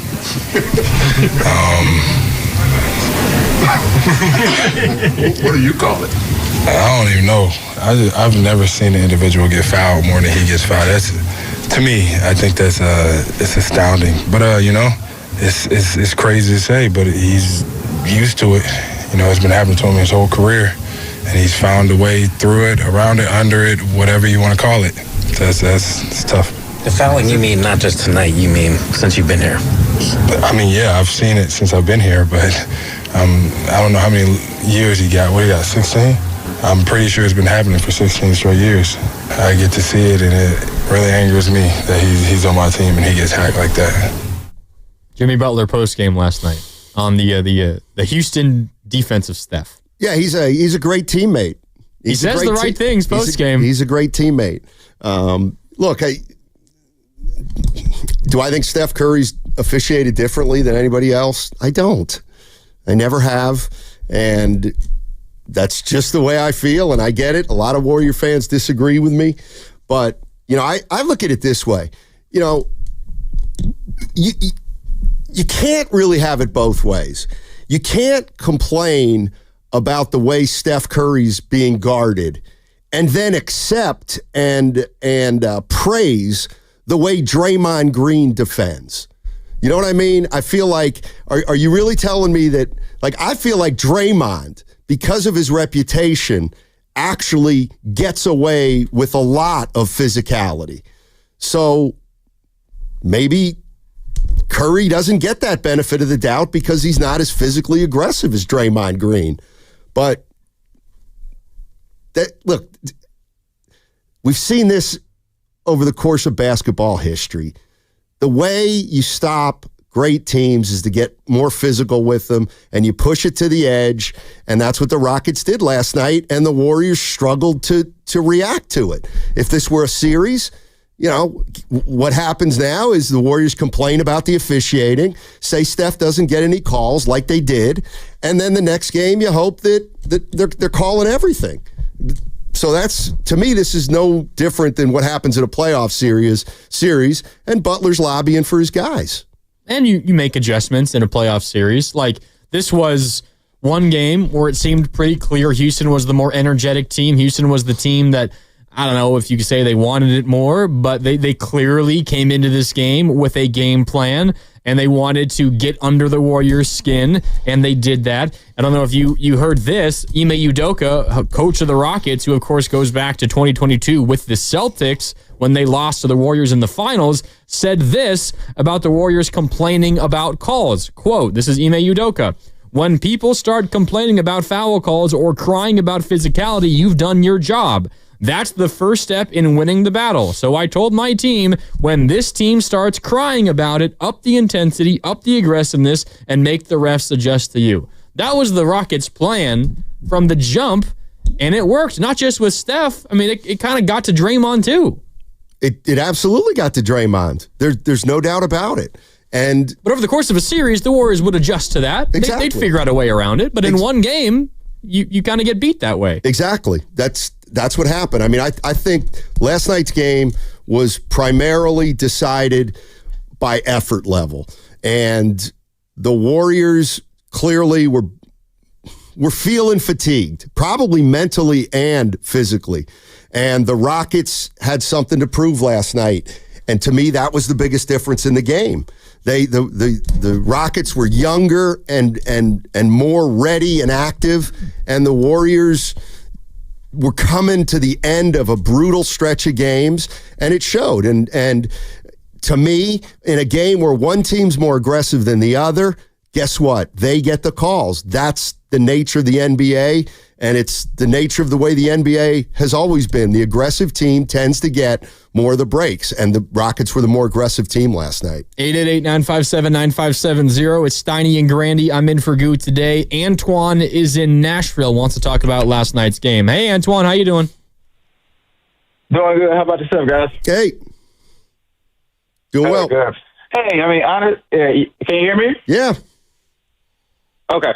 Hey, yeah, just wanted to talk to you guys. Honestly, you guys are covering every point of it. Last night game, yes, it was definitely a stinker. You know, we keep in mind, multiple callers have already said, you know, we had 20 turnovers, Draymond Green with the crazy fouls, and then Steph only going for 3 points.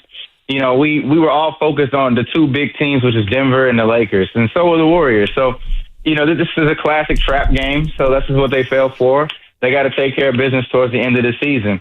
And honestly, just to kind of shift to a different point, I think that they just need to go ahead and focus on the matchup with the Warriors. I mean, the matchup with the Lakers. I'm sorry. Okay. I think that's where it's headed. The Lakers are in the 3rd seed, which is where we wanted to be, but that's not what happened, and we ended up getting shipped down to the 6th. So I think that, honestly, a first-round matchup with the Lakers, go ahead and get that out the way. Face the juggernaut, the scary team of the West, catch them in the first round, and let's just see where it comes up from there. Because you're going to have to go through them most likely anyway, especially after what they did to OKC. That's all I got for you today, guys. Y'all have a good one. Thanks, Antoine. Right now, it would be Warriors-Lakers in the first round if the season ended. By virtue of the tiebreaker, the Warriors are the 6th seed. The Lakers are the 3. Lakers could technically still be caught by the Nuggets, but unlikely. The Lakers are going to be the 3, and then the madness begins at the 4 seed all the way through the 8 seed. I would think Warriors as the 6 is still the most likely scenario, but it, of course, is going to depend how all these teams play in their final 4. And there still could be a chance that you see the Rockets in the first round, but I would guess that Warriors-Lakers is the most likely option for the Warriors. Yeah, and you know what? I'm starting to think that it doesn't matter anymore. What do you mean? Who they play in the first round. I know everybody wants, well, I don't think everybody wants Houston. I think a lot of people want Houston. But if the way I'm looking at it now is if your goal is to make a big run, okay, not just one series, I don't think it matters who you play first because you're going to get Houston or the Lakers or Denver in the first round. That's probably assured. Then in the second round, you're going to get, I don't know who, but it's going to be a damn good team. Like, you know, in years past when the Warriors were really good, you would look and you'd say, well, that team, Warriors, Portland. Portland can't beat the Warriors. They never could. And so the Warriors were always in control of that series. But I think you don't know who you're better than. You don't know who you're worse than. And I don't think we know anything definitive about what the matchups would be like. I mean, it does, to me, it means something now that the Warriors beat Denver on Friday night. It absolutely does, especially the way they did it. Denver had won 9 or 10 in a row, but the Warriors won that last one on Friday. The Lakers, maybe the Warriors match up better now with the Lakers than they ever have.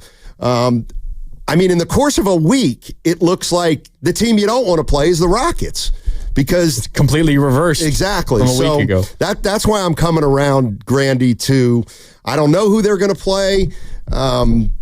And it kind of doesn't matter who they play because all these teams are going to be really good, and the Warriors are good too. Yeah.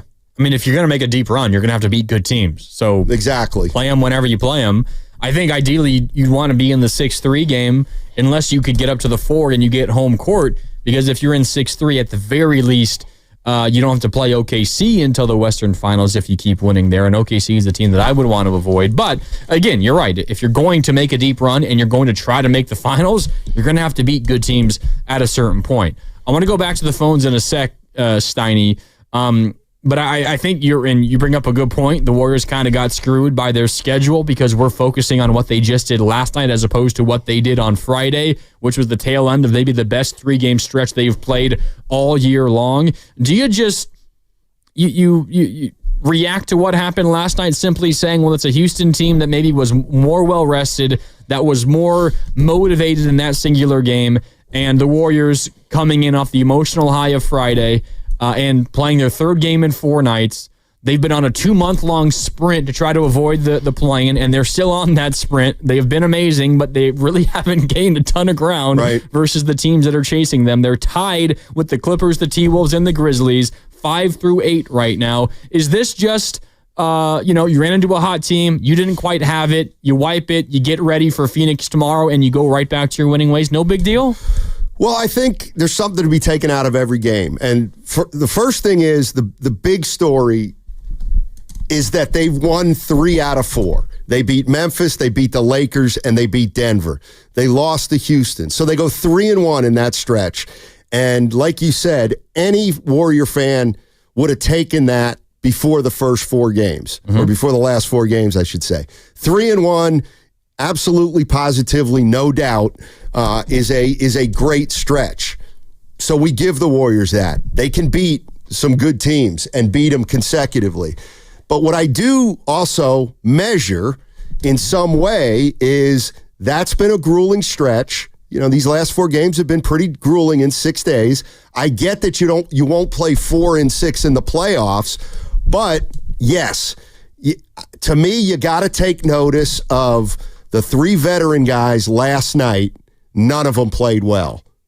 None of them played well. And that is something they're going to have to deal with, the veterans in the playoffs, because the games are going to come pretty fast. So that the only thing that worried me about last night was, are there going to be some games in the playoffs where they just don't have it? And how many of those can they possibly afford in a 7-game series? You know, you can't afford more than one of those a series, if that. And that's what I'm kind of waiting to see. I mean, you know, the veterans were not good last night, and so I'm going to keep an eye on that when they're playing, a game on Monday, a game on Wednesday, and a game on Friday, let's say. The veterans had been pretty darn good, though. They I mean, have. Steph just came off of the best 3-game stretch of his season, and maybe the best 3-game stretch we've seen from him in a couple of years. I know he's had some amazing games and some amazing stretches, but 52, 37, and 36, 23 for 46 from deep in those 3 games. 23 for 46 from deep over 3 games. Draymond, maybe we poke fun at him for publicly running his DPOY campaign, but he's been great defensively, and he's played in each of the Warriors' last 30 games. Each of the last 30. At age 35, the physical toll that he is being asked to deal with every single night is maybe a bigger physical toll than any other player in the NBA, because he's being asked to defend guys much taller, bigger, heavier than he is, and he's doing it at age 35. What he's been doing is amazing. Maybe it's a little less for Jimmy Butler, but there's still no doubting the importance that he's had for this team. I think this is, a bad loss, although it is the 2 seed in the Western Conference, a loss where you didn't have nearly your best game. But the fact that you were still in this thing when you didn't get good performances from your big 3, I think also speaks to something that maybe we've been waiting on for a while, Steiny. If you get anywhere near the normal performances from Steph, Jimmy, and Dre, the Warriors win that game probably by double digits because that's how good Podziemski was. You got 20 points from Buddy Hield. We've been asking for that from Buddy Hield forever. Doesn't mean he's going to suddenly be doing that every single night, but if you get that kind of scoring and you get the normal performance from your big 3, you're gonna win a lot of basketball games. There are some positives mixed in there. I don't know how this was a 1-point game at halftime, how it was only like a 5-point game at one point in the fourth quarter. It made no sense watching the game. I thought it was, as discouraging as it was for the big 3, considering how bad that was, it was encouraging that they were still in that game late. No doubt. That's fair. But I look at it this way too, just because it's how I'm programmed. For everybody out there that says, look, we hung in there and Steph was 1 for 10. So that's, Steph was 1 for 10. So Steph has a normal night and we probably win that game. Okay, that's fair. Tell me one more time. Give me his scoring numbers for their 3 wins. Steph's? Yes. 52, 37, and 36. Okay, so they just won their 3 biggest games of the year. Uh-huh. He had 52, 37, and 36. Yep. So average 42 a game. I look at it as though, man, they needed Curry to get 50 and 2 high 30 games, and they got him because he's so great. But, I mean, those weren't normal Curry games. Those were great Curry games. You're saying if you're counting on that to win basketball games, you're not going to win a lot of basketball games. Exactly. You're going to win the ones that he plays like that in, but, I mean, if you look at his numbers, not only the previous 3 games, but just the last month or so since Butler's been here, I mean, he's been playing at an unbelievable level, shooting the ball incredibly well, and that's a big reason why the Warriors are playing as well as they are, because Curry's been making shots consistently from 3-point range, and when he does that, it can get demoralizing for an opponent. Yeah, it can. 888-957-9570. Steel Toe is in San Mateo. What's up, Steel Toe? Thank you, Steiny, Grandy. Great show. I wanted to talk a little bit about the Warriors, specifically Jimmy Butler. Ever since he came, they've been doing great, and I've been studying them, kind of noticing stuff of why Jimmy Butler, playoff Jimmy Butler is not coming through. And I'm noticing that nobody guards Draymond. No. Does Steve Kerr understands that in order for Jimmy Butler to go off, Draymond has to get off the floor because nobody guards him. Draymond's man, whoever Draymond's being covered by, is always double teaming Jimmy Butler. That's why I'm so impressed by Jimmy Butler, specifically against the Grizzlies, where he scored 27 points, and I don't know how the hell he scored 27 points against the double team off of Draymond's defender and his own defender. And I noticed that, Steve Kerr is not making adjustments to make it easier for Jimmy Butler. He always makes adjustments to try to make it easier for Curry or whatever, but he has no imagination or creativity with plays with Jimmy Butler. And it's because Jimmy Butler can't go off with Draymond Green there not being guarded and can't even score. Draymond's not scoring with nobody guarding him. That makes it worse. That's why I'm totally confused. How are we winning? Draymond's not even being guarded and he can't even score. You get what I'm saying?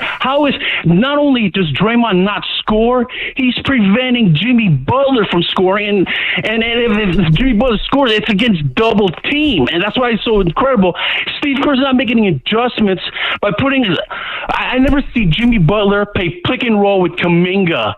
And and have a scoring threat. Steve Kerr's always using these non-scoring threats, and that's making it harder for Stephen Curry and Jimmy Butler. They're doing all the work, and they're getting double-teamed with all the work. And can you just work with a scorer like Trace Jackson Davis or somebody? No. Do you understand what I'm saying I about do. how Yeah, I do. how Draymond is just clogging up the lane? Yes, and it's not the first time we've talked about it. And the bottom line is that's why it's important that Draymond at least be a threat out at the three-point line. But Draymond has always been offensively challenged, but it's always been worth it because his defense is so exceptional. And he works well with Steph on the offense. Yeah, and I don't think we've jumped the shark to he's hurting him so much offensively that he's not worth how great he is defensively. No. I don't think we're there yet. He's had an awesome year. Yeah, he's been good this year. There's no doubt about it. But you're right. He does not have to be guarded when he's at the three-point line. However, that's where he is really effective passing the ball and swinging the ball. And the only other option is for him to go inside to the low post, which he did a little bit on Van Vliet, but I don't know how much that's going to pay off outside of just a couple buckets here and there when they go to him. You know what I mean? Yeah. No, I get it. And to Draymond's credit, since Jimmy Butler's been here, maybe sometimes you want him shooting less from the outside, but he's been a whole lot more aggressive and willing to shoot, even like around the rim. What would frustrate me to no end at times, Steiny, was Draymond would drive and he'd have a lane for a lay-in and he'd pass it out to someone at the three-point line. He's actually been more willing to shoot. He's been trying like floaters and push shots in the lane more often. He missed one that I saw that he reacted to. He was really upset that he missed last night. But he is, to his credit, like being a little bit more willing to shoot lately. Again, he's not always making them, but you have to at least be confident enough to shoot them. And there are times when he has a good night, he scores 18 points, and he's the reason why the Warriors won the basketball game. Just last night was not one of those nights. And then we had everything that happened with Şengün that took him out of the game, and he got in foul trouble, and the rest is history. But I don't think, I think Draymond had a bad game last night, but he's nowhere near having a bad season or even a bad stretch. He's been really good. No, in fact, if we're going to talk about offense, I think the guy we got to talk about way more than Draymond is Jimmy Butler. Yeah. And maybe we can do that on the other side. We can. 888-957-9570. Plus, I see you, Steve-O and Vince. We'll get to your calls when we come back. This segment has been brought to you by the San Francisco International Airport. It's Steiny and Goo. Grandy in for Goo. So Steiny and Grandy with you on this Monday right here on 95.7 The Game.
This is Moses Moody, and you're listening to Steiny and Guru on 95.7 The Game.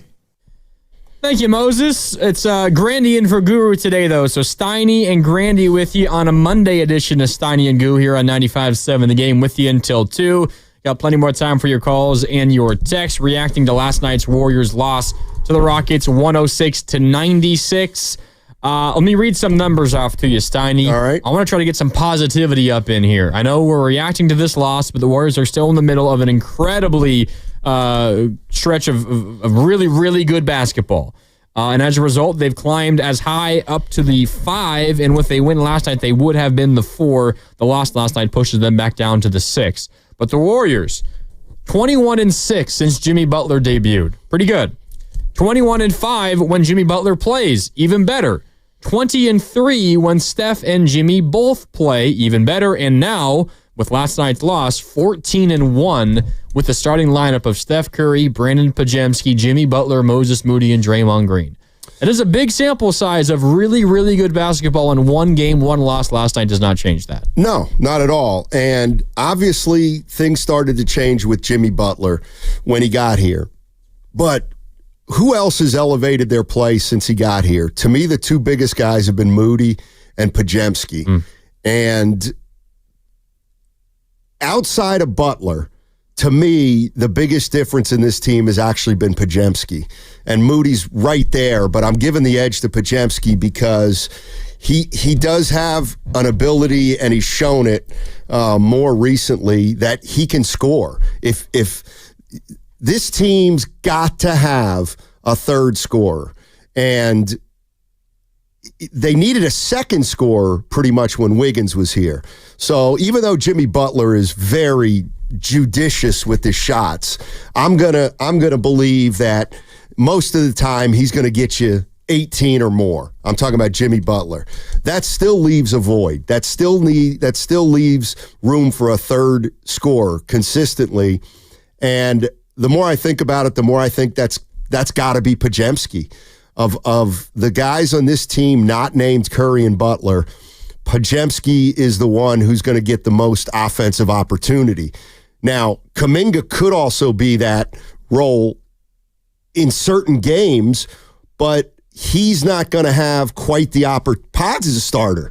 Pods has become a starter and a finisher on this team. Steve Kerr said pre-game last night, before the game, when asked about closing lineups and about rotations, he essentially said, I've got 4 guys I'm going with every single time. That's Steph, Jimmy and Dre, and Podziemski. And then he said the 5th spot is going to rotate between Moody, Kuminga, Hield, Looney, GP2. I might be missing someone, but that group essentially. But he's looking at Podziemski as one of the 4 every single game closers. No doubt. So Podziemski starts and finishes. So he's going to be the first guy kind of tasked with being a third scorer. If he's not doing it, then Kuminga can be that third scorer, or Kuminga can be that third scorer if he comes in off the bench and is playing well enough that Kerr feels like he can keep him in the game for 25 or 30 minutes. I think last night he only played about 19, Kuminga, and that's just, and we can talk about it, and we have for years, it feels like. But yes, you guys are right. Kuminga's got a shorter leash than Podziemski. He just does. And it's for a lot of reasons. And one of the reasons is because there's more of a glut at forward than there is at guard. But Podziemski, to me, is the guy who's really helped change this team because he's turned into a player that can get you 20 a night. Not a night, not averaging 20, but on some nights, he's that third leading scorer. And in those games, he's been scoring efficiently, like super efficiently. So that's why, to me, Pods is a big reason why the Warriors have been as good as they've been since Butler's been here. Pods in his last 30 games, this goes back to after he missed those 12 games with that abdominal injury. He suffered that right before the new year, missed 12 games. Since then, he's played 30 games. He's averaging 15 points per game, 5.5 rebounds, 3.5 assists, shooting 47% from the field and 41% from deep. In the last 10 games since he returned from that minor back injury that he suffered in Brooklyn, 18 points per game, 6 rebounds per game, 3.5 assists per game, 50% from the field, and 51% from deep. He's not going to shoot 51% from deep the rest of the year, but we're looking at a sample Steiny of 30 games where he's a 41% three-point shooter and giving you 15 points every night. That's your third scorer. That's behind 25 from Steph. Hopefully you get like 18 or 20 from Jimmy and 15 from Podziemski. He is a number 3 scorer, there's no doubt. And in a game like last night, when Steph is held to 3 points on 1 of 10 shooting, and for whatever reason Jimmy isn't as aggressive as maybe we would like him to be, maybe the answer is more Podziemski. Lean into him a little bit more when he's shooting the ball this well. Yeah, I mean, he's shooting it terrific. There's no doubt about it. I can't expect him to continue shooting it like that or like he has been. I mean, 40% over 30 games. I know. That's a pretty big sample. It is. Listen, if he's going to make 40% of his three-pointers and Peyton's going to shoot the ball from 3 like he's been shooting it, which has been really good, and then Buddy plays like Buddy played last night, like they are going to be hard to beat. It's going to come down to how consistent they can be with their three-point shooting outside Steph Curry, as far as I'm concerned. And, Pods is going to get... The thing about Pods is if he's playing, he's going to get shots because late in the shot clock, he's the one who tries to make a play or it ends up in his hands. It's funny because, to my way of thinking, shots come way more naturally to Podziemski than they do to Kuminga. It feels like Jonathan's trying to get his, and Podziemski, yes, he's aggressive late in the shot clock, but to me, the ball finds Podziemski more than it finds Kuminga. The ball's in his hands a lot more often, too. No doubt. And especially backup point guard. Especially when they have to make a play with 6 or 8 on the shot clock. And he has been the main... You talked about what the Jimmy Butler introduction has meant to him. Podziemski has always been the beneficiary of the attention that gets paid to Steph.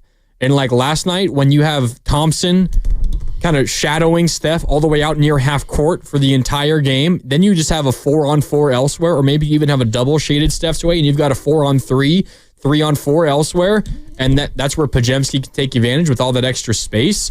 And one thing I think that really began to change our minds of Podziemski, and I'm talking about his early season slump, and it's partly why he got off to such a bad start, was once Melton went down, Podziemski was the backup point guard and had to play in all of the non-Steph minutes because they had no other point guard. They had no one else who could control the basketball. Until Jimmy got here, it was Podziemski as the guy leading the charge for the non-Steph minutes. That is a really hard thing to do, especially for a young player like that. Jimmy Butler's good at it because Jimmy Butler's a perennial all-star, and at his best, he's one of the best players in the NBA. Podziemski was asked to do that once Melton went down, and I think it's why his numbers were so bad early in the year. He began pressing, and it got worse as a result, but he wasn't able to get his shots to go because, frankly, without Steph, he wasn't getting any good shots. Right. At least not nearly as often. Now he's playing so much more with Steph because Jimmy is the one handling the non-Steph minutes. He is always out there with either Steph or Jimmy, and at times with both. And as a result, he is not being paid attention to as much defensively, and he is taking advantage of all of those open looks. No doubt about it. And this is what has to happen because Curry and Butler are getting keyed on. And there's just no doubt that they are the most important players on this team, those two guys. And last night, the Warriors, those two players were taken out of the game, Butler and Curry. And I thought the young players played pretty well. Do you think Butler was taken out of the game? I don't know if he was taken out of the game. I don't know what he is. He's a weird player. He's been a weird player since he's gotten here. This may be who Jimmy Butler is, but goodness gracious, I mean... Steph was taken out of the game. I don't know if Jimmy was taken out. I mean, he was 4 for 7. He was efficient in his 7 field goal attempts. He made the only 3 that he took, got to the line 4 times, made all. It's not like he was just flat out missing everything he took. He was efficient when he was actually shooting the ball. I think you can take Jimmy Butler out of a game by guarding him very well. Jimmy Butler. Because Jimmy Butler Jimmy Butler doesn't like to force anything. And so if Jimmy Butler is being covered pretty well, we now know that he doesn't, unless he has to, force. And so I do think we're getting to know Jimmy Butler a lot more than we thought we knew him in Miami. And he marches to the beat of his own drum. He just does. And last night, look, how many times since he's arrived have there been games where we've said, God, he should have been more aggressive last night, or he could have been more aggressive. But it's a handful. You start saying it 1 out of every 4 or 5 games, I'm starting to believe this is who he is. And listen, I'm not saying it's not good. It's been terrific. But I'm still waiting for somebody who's going to take 18 shots in a game. And it doesn't feel to me like sometimes if a guy takes 18 shots and he makes 7, it's not a great shooting night, but you understand it. It doesn't feel like he's willing to even have that kind of shooting night. You know what I mean? He's just, if he's going to take 18 shots, he's going to be at least 11 for 18. Like, he doesn't seem like he's the kind of player that would ever go to the locker room after a game and he's like, it's 4 for 16. I couldn't get anything to go. No. He's only going to go 4 for 10 or 11 because that's just not how he plays. It's at least how he's played so far for the Warriors, and I can't wait to see if he does anything different in the postseason and how it looks. But I think, how do you feel about this? I think he's been, from day one, been the same player he was day one that he was last night. I think he's gotten a little more comfortable with his shot. Like he's taking the 3 a little bit more often and he's making them a little bit more often.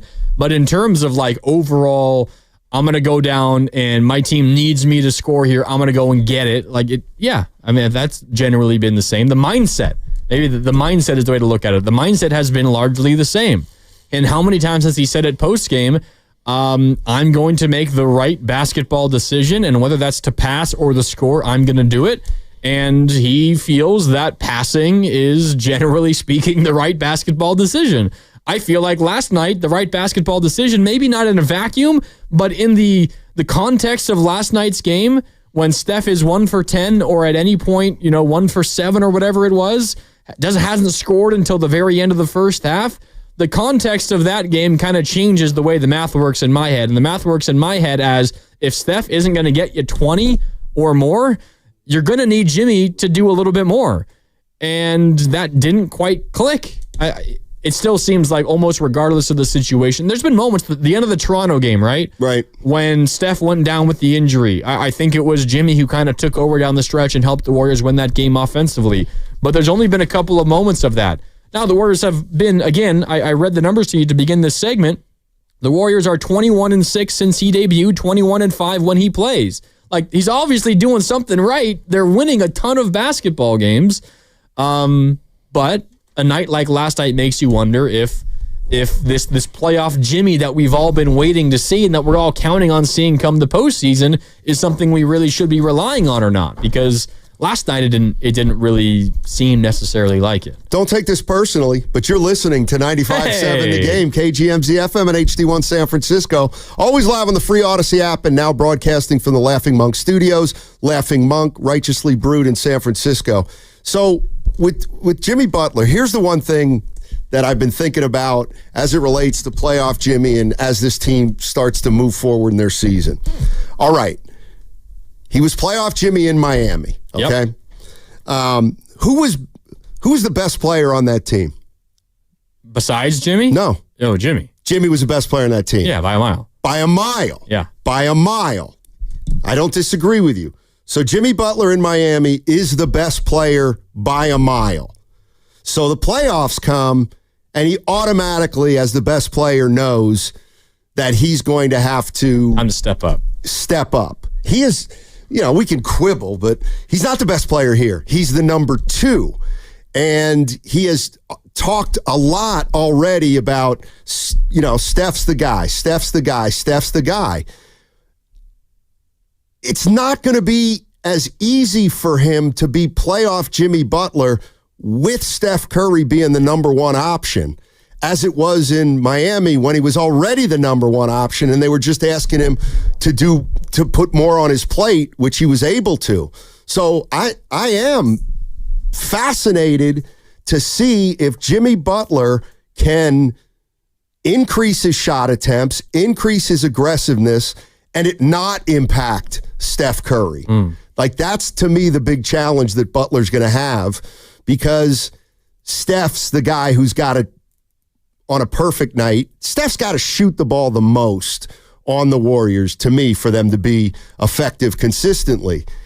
It's not going to be Butler. So I'm just fascinated to see how Jimmy becomes this player that we've heard about, because I just think it's going to be harder for him to be that player on this team. Interesting. Now, but also what he is doing here, and again, this is regular season Jimmy, although Steve Kerr has said numerous times that all of these games are playoff games. There's also no doubt, when we just got done talking about Pajemski, the same could go for Moody. You could say the same thing about Quentin Post and a number of Guy Santos and a number of other players. There is no doubt, Steiny, that what Jimmy Butler has brought and what he has done and what he has allowed the Warriors to do, it is setting up players like Pajemski and Moody to be more comfortable and confident come the postseason, to be able to contribute and impact winning. Like, Jimmy Butler is making that impact. Right. But you just look at a game like last night and you say, well, Steph makes one shot on 10 field goal attempts. Jimmy, you play 33 minutes. You have to get more than 7 shot ups. It's just not maybe what he's comfortable doing. It does not mean he's not having a positive impact, because, of course, he's having an incredibly positive impact. But there could be times where maybe you pick and choose your spots a little bit more. And it just, for whatever reason, he doesn't quite feel comfortable doing that. I don't know if it's because he's trying super hard to be this team player. Like, I don't know what your opinion was of Jimmy when he was in Miami.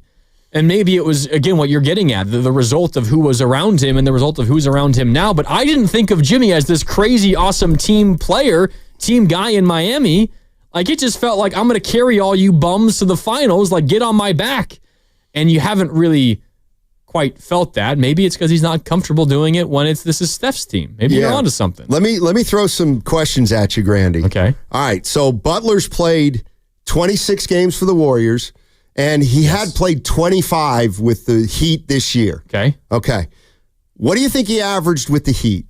Oh, something like 17 or something like that. And what's he averaging here? Right around there, 16 or 17. 17.2. Yeah. Okay. So now listen to this.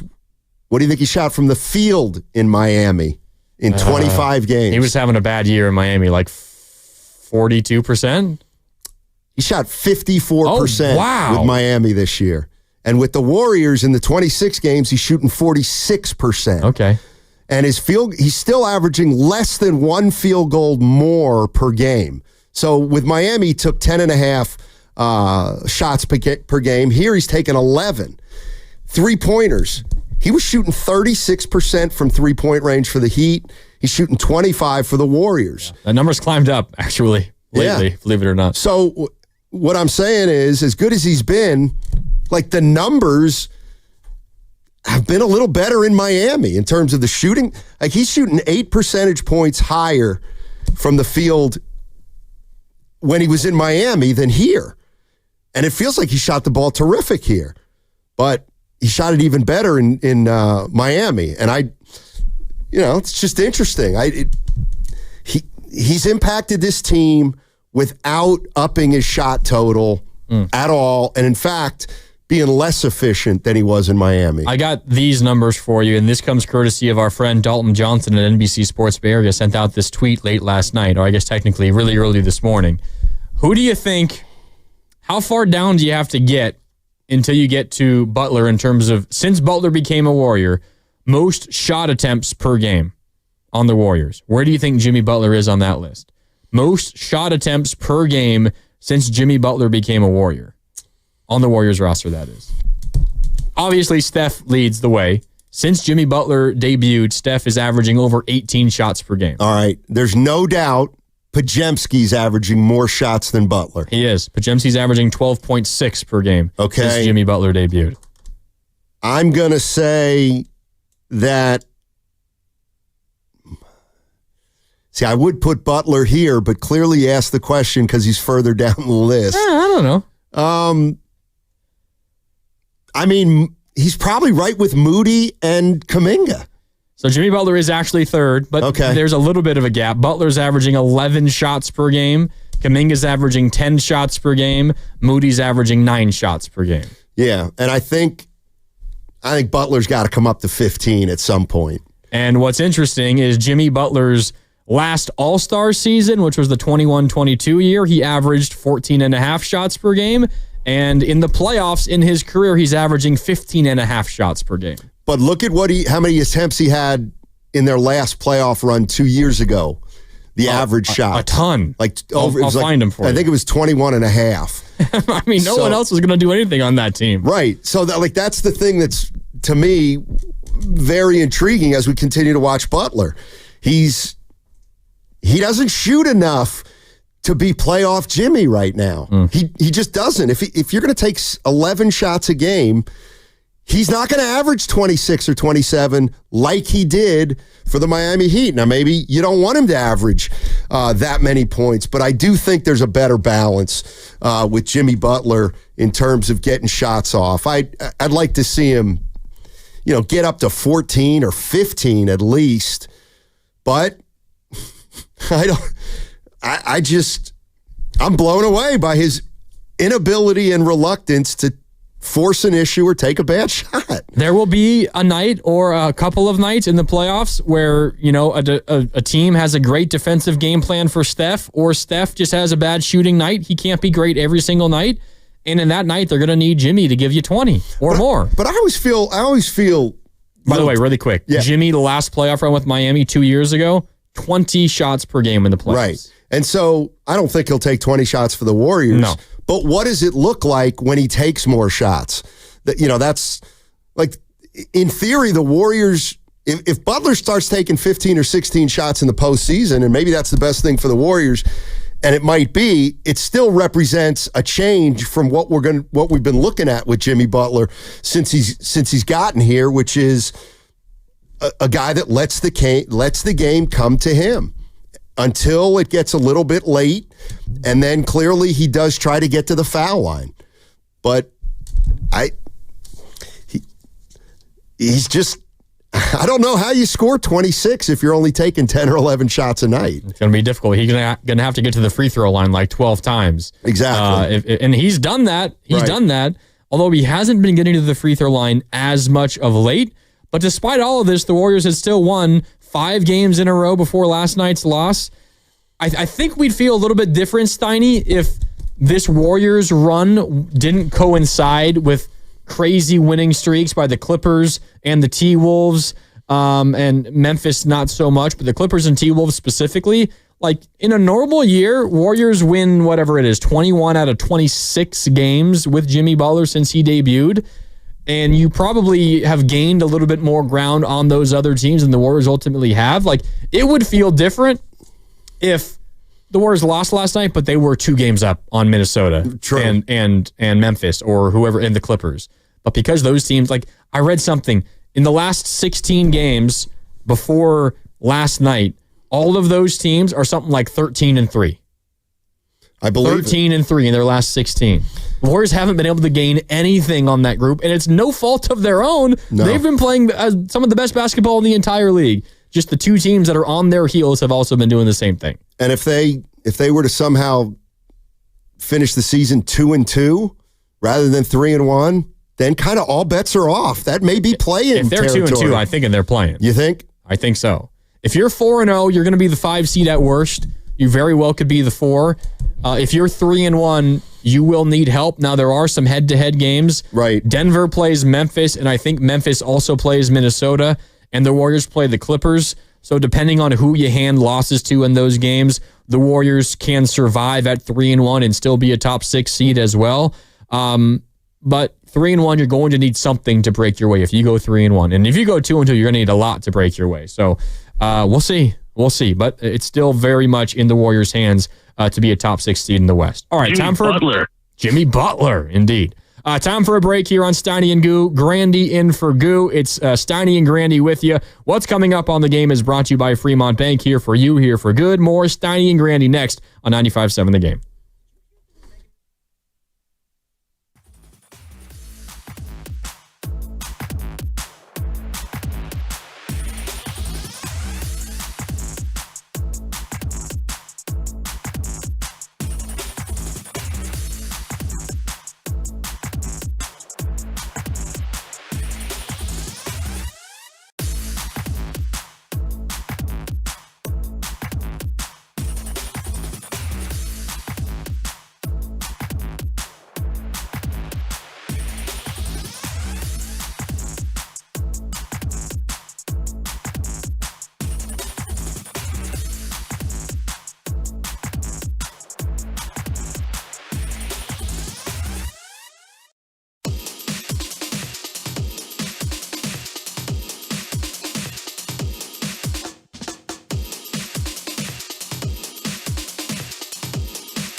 Now, back to Steiny and Guru on 95.7 The Game. Welcome back. Happy Monday. It's Steiny and Grandy today. I'm in for Guru. He'll be back tomorrow here like normal on 95.7 The Game. We're reacting to last night's Warrior loss versus the Rockets. A rough way to end the weekend, but still a very successful weekend and week in the entire Bay. I mean, the Giants also swept the Mariners in their home opening series. They're 8-1. They've won 7 consecutive games. The Warriors, meanwhile, just wrapped up their toughest stretch of the season at 3-1. They had won 5 games in a row. And despite the way they began this season, Steiny, if I were to tell you 4 games left in the regular season, they have a shot to be the 4 seed, you would have taken it in a heartbeat. That's how bad the beginning of the season was, and that just speaks to how good they've been of late, even with last night's loss. If you would tell me with 4 games left, they still have a chance to win 50 games, I would say that they're having a real good season. Yeah. And I think they are. When I look at the West, though, the next week is going to be chaos. And amazing. And listen, I'll say it again. It's been a little piece of bad news for Warrior fans because ideally they would have lost to Houston on Friday and beaten the Nuggets last night. Yeah. So we come in here saying we're coming off a win, but the reality is we're coming off a loss, and even though the Warriors did everything we wanted them to do, they hit that 3-1 benchmark that absolutely positively defines a good 4-game stretch. And is the reason why Willard's going to come in with face paint on today to celebrate the 3-1 stretch. Is that official? I mean, he better do it. If not, Guru doesn't pay off his bets a lot of times. I'm not God! Willard, I am pretty confident, is going to pay off his bet. And if he doesn't, I will hold it to him during the crossover at 148. The issue that I think the biggest problem for the Warriors right now is the Rockets. Because the Rockets are in great shape right now to get number 2. They're going to be the 2. Yeah. You figure they're going to be the 2. But the issue is the Rockets play the Clippers, the Lakers, and Denver to finish the season. So if Houston clinches 2, they may just roll over for a game or 2 there. So in other words, if Houston may not play 3 games with their full squad. So somebody, a competitor of the Warriors might get a freebie against the Houston Rockets, whether it's the Clippers, the Lakers, or Denver. And the Warriors, on the other hand, they don't have that. The chances are the Clippers are going to be playing for something late in the year. And I just see that there's some games here where they don't have an advantage when I look at some other team's schedule. I mean, look at a team like look at the Timberwolves. So they're at Milwaukee, at Memphis. All right, so one of those is going to lose, which is good. Let's say they go 1-1 there. Then they end with Brooklyn and Utah. So under that situation, if the Warriors go 3-1, they finish in a tie with Minnesota. And they have the tiebreaker, so they'd finish ahead of them. Exactly, but I'll tell you the one thing. If you know this, I'm impressed. What about a 3-way tie? What about a 4-way tie? What about a 5-way tie? It depends which teams feature in it. I have all the numbers. In a 4-way tie that features everybody but Denver, so a 4-way tie that's the Clippers, the Warriors, the T-Wolves, and the Grizzlies. Okay. The Clippers win that tiebreaker. The Warriors are second. Okay, so they would avoid the play-in. That tie is 5 through 8, so the Warriors would be 6 there. Okay. Let's say it's a 5-way tie, which includes Denver, and that's a tie from 4 through 8. The Warriors would finish 3rd in that 5-way tie, so they would still be the 6th there. Now, there are some head-to-head games here, so the results of those head-to-head games could shift the way that these do play out, but as of right now, the Warriors in those tie-breaking scenarios would be the 6th seed still. Okay. But if it's a 3-way tie or a 4-way tie that includes Denver and not some other team, then that changes things up because Denver has a major advantage over the Warriors. I mean, not major, it's 2-1 in favor of Denver. But the big swings are if Minnesota and Denver is included, that's a big plus for Minnesota, a major negative for Denver because Minnesota's 4-0 versus Denver this year. Right. And the way tiebreakers work for 3 or more teams is head-to-head matchup of all the teams that are tied. So if Minnesota and Denver are involved, the Warriors will not lose that tiebreaker because Denver is 0-4 versus one team, and kind of by default, they're going to lose that. Gotcha. But yeah, I mean, it all depends which group of teams are tied, and it's impossible to figure that out right now. Interesting. I mean, it's definitely coming down to the wire, and the Warriors clearly want 6 or higher, and they still control that. I mean, they go 4-0, they're fine. If they go 4-0, they're the 5 at worst. Right. Because that would mean a win over the Clippers, and they would finish ahead of the Clippers. And they're currently, the Clippers are the 5 and the Warriors are the 6 with the same record. So they control the 5 seed, and if they go 4-0, I would imagine Denver would lose once, and that would mean the Warriors would be actually the 4 seed and would have a home game for game 1. Because they'd finish with a better record than Denver. Denver has the tiebreaker versus the Warriors. Right. And I'm they looking have the same amount of losses right now. And see, I'm looking at Denver. They're at Sacramento, who's struggling, although Denver's struggling too. Although Sac is still playing for a lot. They are. Yeah. They are. So Denver has Sacramento, Memphis, and then they're at Houston for the season finale. Houston will have nothing to play for. Probably. They'll probably have nothing to play for. Houston, with combined one more Houston win and one more Lakers loss, is locked into the 2. Yeah. So their magic number for the 2 is just 1. So it's going to happen. You would think so. And that's kind of, there's so much that can happen. That's why I think it's out, believe it or not, you can't really finagle the system right now. If the Warriors have to win as many games as they can. You can't worry about seeding or who you're going to play. Houston can play that game because they're locked into number 2 for the most part. The Lakers, who do they have? The Lakers have at OKC, at Dallas, Houston, Portland. So who knows what OKC is playing for? Exactly. They just beat them by like 27 yesterday. They play again tomorrow. Tuesday, by the way, is going to be a huge day. Yes. All these teams other than Denver play, including the Warriors. In Dallas is playing for something, and that's also Luka's return. So that's going to be a big game.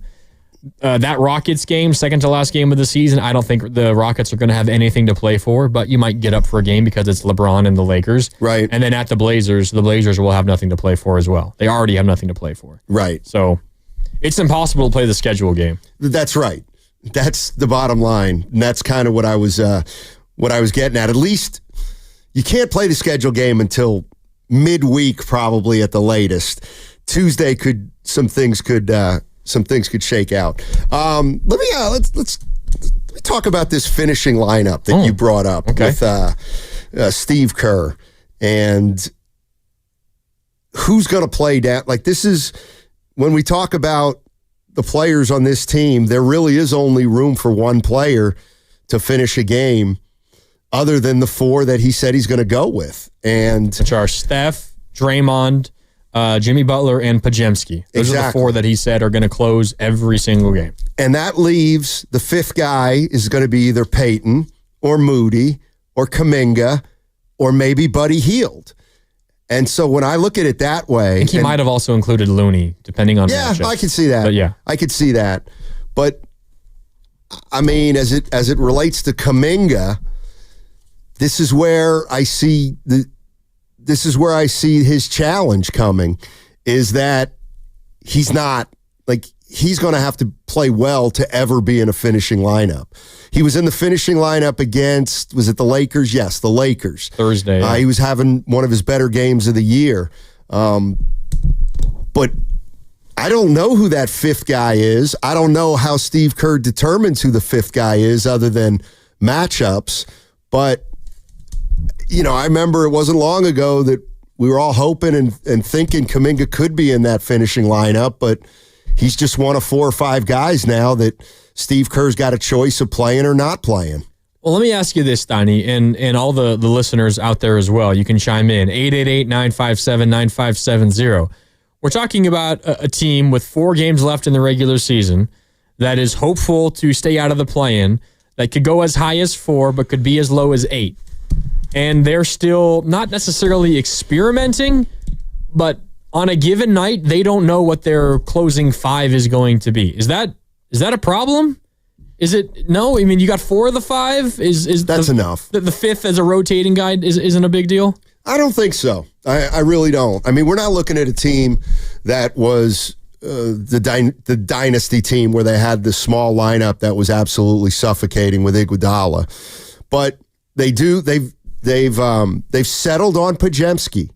I've always thought it was going to be Curry, Green, Butler, and then we'll find out. But I think what Podziemski's done, and Steve Kerr seems to assure that, is that Podziemski's now going to be in the closing lineup. So that only leaves one player. And Kerr will figure out who it's going to be. I think if he needs size, it's going to be Looney. I don't think it's going to be Post late in the game. I think he'll go with Looney.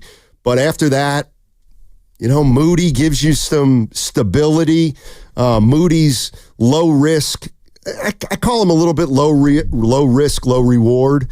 Less volatility. Yeah, and Kuminga's kind of high risk, high reward. So it's just going to be a matter of how Steve Kerr handles it. Well, I want to talk about Kuminga, and we'll do that in a sec, but I do want to go back out to the phone lines. Vince in Austin has been hanging out patiently for a while. We appreciate that, Vince. You're on with Steiny and Grandy. I'm in for Goo today. Vince, how you doing? Good. How are you fellas doing? Good to hear you guys. Thank you. You too, man. Excellent. Warriors have been playing great. Obviously, we kind of took one on the chin last night. But my big thing, and we'll talk matchups. I think the Warriors match up with everyone fairly fine. I do think the Rockets. Tell me if you guys agree with this. Sengun on the Rockets absolutely creates a matchup problem for us. I mean, he's big, he's skilled. He was giving Draymond a little bit of fits the other night. I really like Sengun's game. My whole thing is this, and I agree with what Mr. Steinmetz was saying earlier on in the show about we can't worry about the matchup game, because if you look at this roster, look at, not only the skill of this squad, but just the legacy. There's so much legacy on the squad. These guys are gunning for finals, and I know that's easier said than done, but I tell you what, fellas, if they're not playing April basketball, this team's going to be disappointed, especially with Jimmy on the roster, what they've been able to accomplish this season. They have to learn how to play without turnovers. Much easier said than done, but it's just as simple. It's as simple as even high school, middle school basketball. What happens when you miss a layup? The other team gets an easy 2 points in transitions. What happens if you miss a three-pointer or, you brick a shot? It's easy transition points for the other team.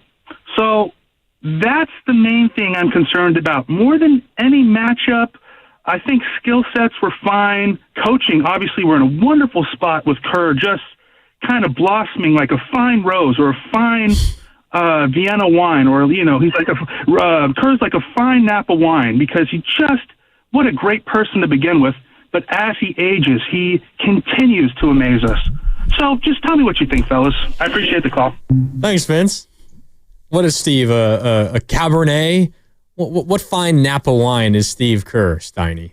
Well, I'm not able to make a wine analogy, a beer analogy. Oh, okay. What beer is Steve Kerr? Oh, he's got to be, he's the best in the business. So then he's got to be, Pliny the Younger? There we go. Pliny the Younger, maybe? Maybe a good Pilsner. I don't know. Yeah, I've got, all right, here's Sengun's games against the Warriors this year. He had 14 points and 10 rebounds in 20 minutes in a loss against the Warriors in overtime earlier in the year. So he didn't really kill him that time. In a loss to the Warriors, he was 7 for 15. He had 16 and 8. Sengun in, another one, Golden State. He had 4 for 10. He had 10 points, 13 rebounds. So he's going to rebound against the Warriors, but that was the highest scoring game he had there, Evan, with 19. So Sengun was more effective last night than he's normally been against the Warriors this year. Sengun doesn't strike me as like matchup hell for the Warriors. I don't think so. I did forget one game. He had 26 and 11. Was that a win? That was the win at Golden State by 1 point, 91-90. That was actually in Houston. That was am the. I looking at the wrong one? Yes, it was in Houston because I'm looking at his game log. That was the play-in game, or not the play-in game, the NBA Cup game. Yes, the in-season tournament game. That's right. The Warriors had that late, and then they blew it down the stretch. Şengün was good in that one. I don't know how you feel, but Şengün doesn't strike me as like a crazy matchup issue for the Warriors. Şengün's a quality player, and he impressed me yesterday.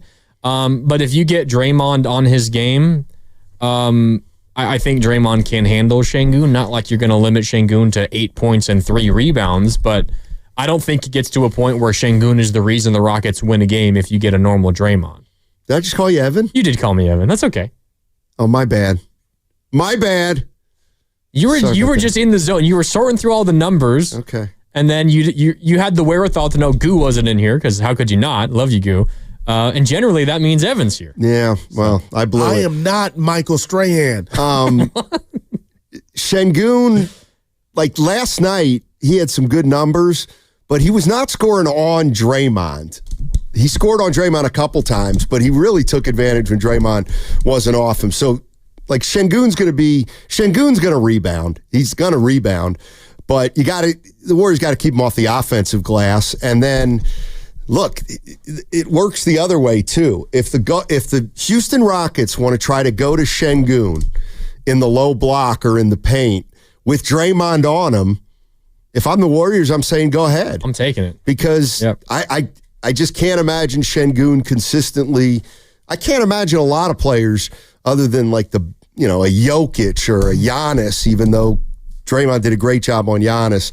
Like, nobody's going to consistently score off Draymond for 4 quarters. So if a team wants to go attack him like that, I don't necessarily think it's in their best interest. What scares me about Houston honestly has nothing to do with Şengün. I think it's all the length and athleticism they can throw on Steph.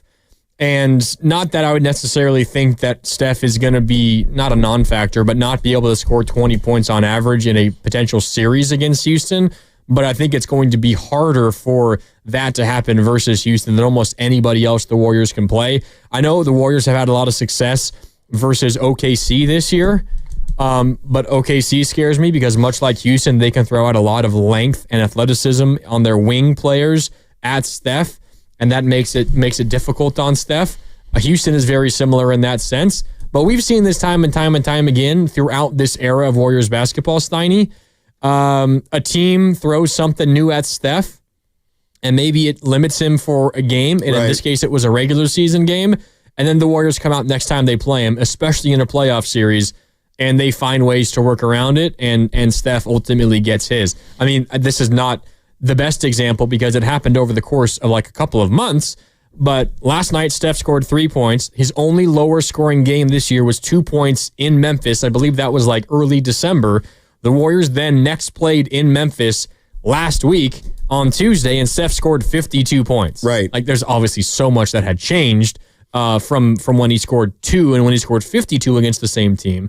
But just because there was one game where Steph got limited does not mean that the Rockets have the blueprint to limit Steph no matter when they play, and even if it's in a postseason series, and for all 6 or 7 games in that series, Steph's going to average 12 points per game. No, that's not going to happen. Right.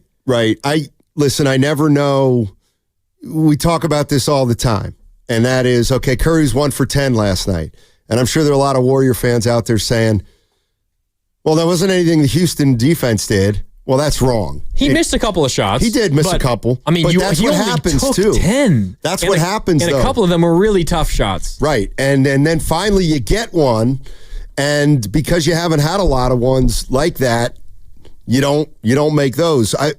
What I'm getting at with Steph Curry is that, yes, Houston did a great job on him, and they're the type of team that can give Curry some trouble. What does some trouble mean? I don't know. I mean, Curry's still going to score 20, 25 a game, but if he shoots 40% from the field and 33% from the foul line or from the 3-point line, they're not going to win. So they managed to do something last night that doesn't happen frequently. And the other thing I keep coming back to is the people who are saying that, Steph didn't get any calls last night and they let too much. I mean, that's the playoffs. Like, that was a playoff game last night. he wasn't getting to the line 15 times because they weren't calling, they were letting him play. And that's the Warriors are going to have to figure out how to win when they let the teams play physically, because the Warriors are at a disadvantage if that's the game, because their best player is Steph Curry. And he happens to be one of the smaller players who, one of the smallest, greatest players, so he's at a disadvantage there. 888-957-9570. Tom is in Sonoma. What's up, Tom? You're on with Steiny and Grandy. I'm in for Goo today. How you doing, Tom? Hey, Steiny. Hey, Grandy. How you guys doing, man? Doing good. Good. I'm going to tell you the three things why we lost. Turnovers, free throws, and Draymond Green checking out in this game. Okay? He didn't play for a whole quarter because of the foul problem, but he checked out early. Jimmy Buckets has brought so much to this team, but there's things that I see that is concerning to me. Yesterday, when he was throwing a ball deep into the hole, all he had to do was turn around and either dunk it or bank it, and he shot it over to Moody, and Moody missed the three, and the defense was behind him. He does that a lot, at least once in the game, and I don't get it. When you're that close to the bucket, just take it. So that's concerning to me. The other thing is, guys, we got to win all 4 games. We have to. I'm concerned if we go 3-1, we could be the play-in game. If we go 4-0, I think we'll just nail it down and shut the door.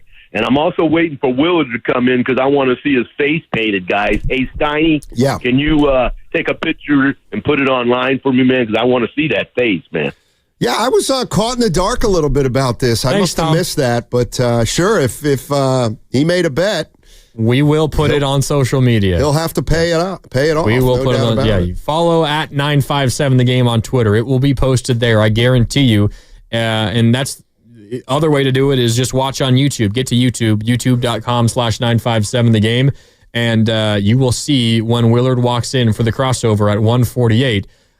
He better have his face painted, otherwise I'm going to hold him to it. But that was the bet that he made. The Warriors would go 3-1, or if the Warriors went 3-1, he would walk in Monday with his face painted. And despite last night's loss, the Warriors are 3-1.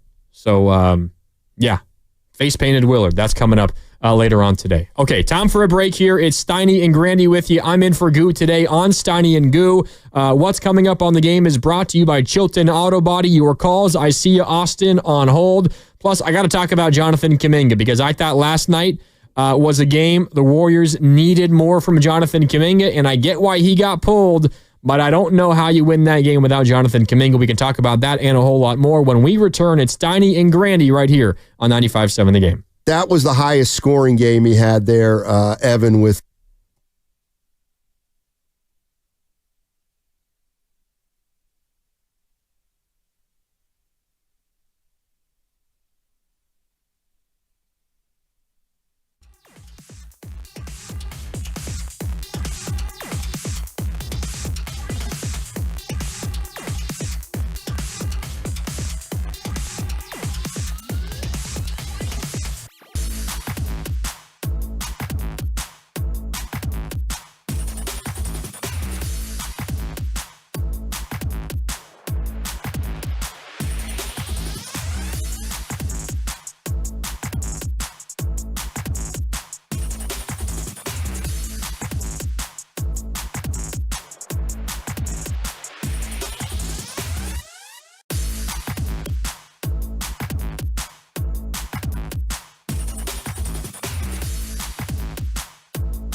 Now, back to Steiny and Guru on 95.7 The Game. No Guru today. He'll be back tomorrow. It's Steiny, and I'm Grandy in for Guru. So Steiny and Grandy on Steiny and Guru today here on 95.7 The Game, reacting to last night's Warriors loss, but really the overall 3-1 stretch the Warriors just went through. Winners in Memphis, in LA versus the Lakers, at home against Denver on a back-to-back after a 2-week-long road trip. And then last night in Houston, their 5-game winning streak is snapped. Does not take away from what has still been a really great stretch of Warriors basketball of late. And as a result, Steiny, the Warriors still have within them, they control their destiny to the 5 seed, believe it or not. They went out, they are the 5 and probably likely the 4. If they're 3-1, there will be some other losses for some of these other teams because Minnesota plays, the T-Wolves play the Grizzlies. The Grizzlies play both the Wolves and the Nuggets, so you know there's going to be some losses in that group. So if the Warriors go 3-1, they still very well might be the 6, depending on how those losses turn out. But they controlled their own destiny. Last night was a missed opportunity. They could have put some distance between themselves and anybody else. But they don't, but that's all right because they have been winning so many basketball games of late. But Houston gave the Warriors all they could handle defensively. And, I mean, I've had this conversation in the past, Tiny. I don't know how you feel. I'm so much more concerned or worried about the Warriors' offense than their defense. And I know there's a lot of people out there who feel differently.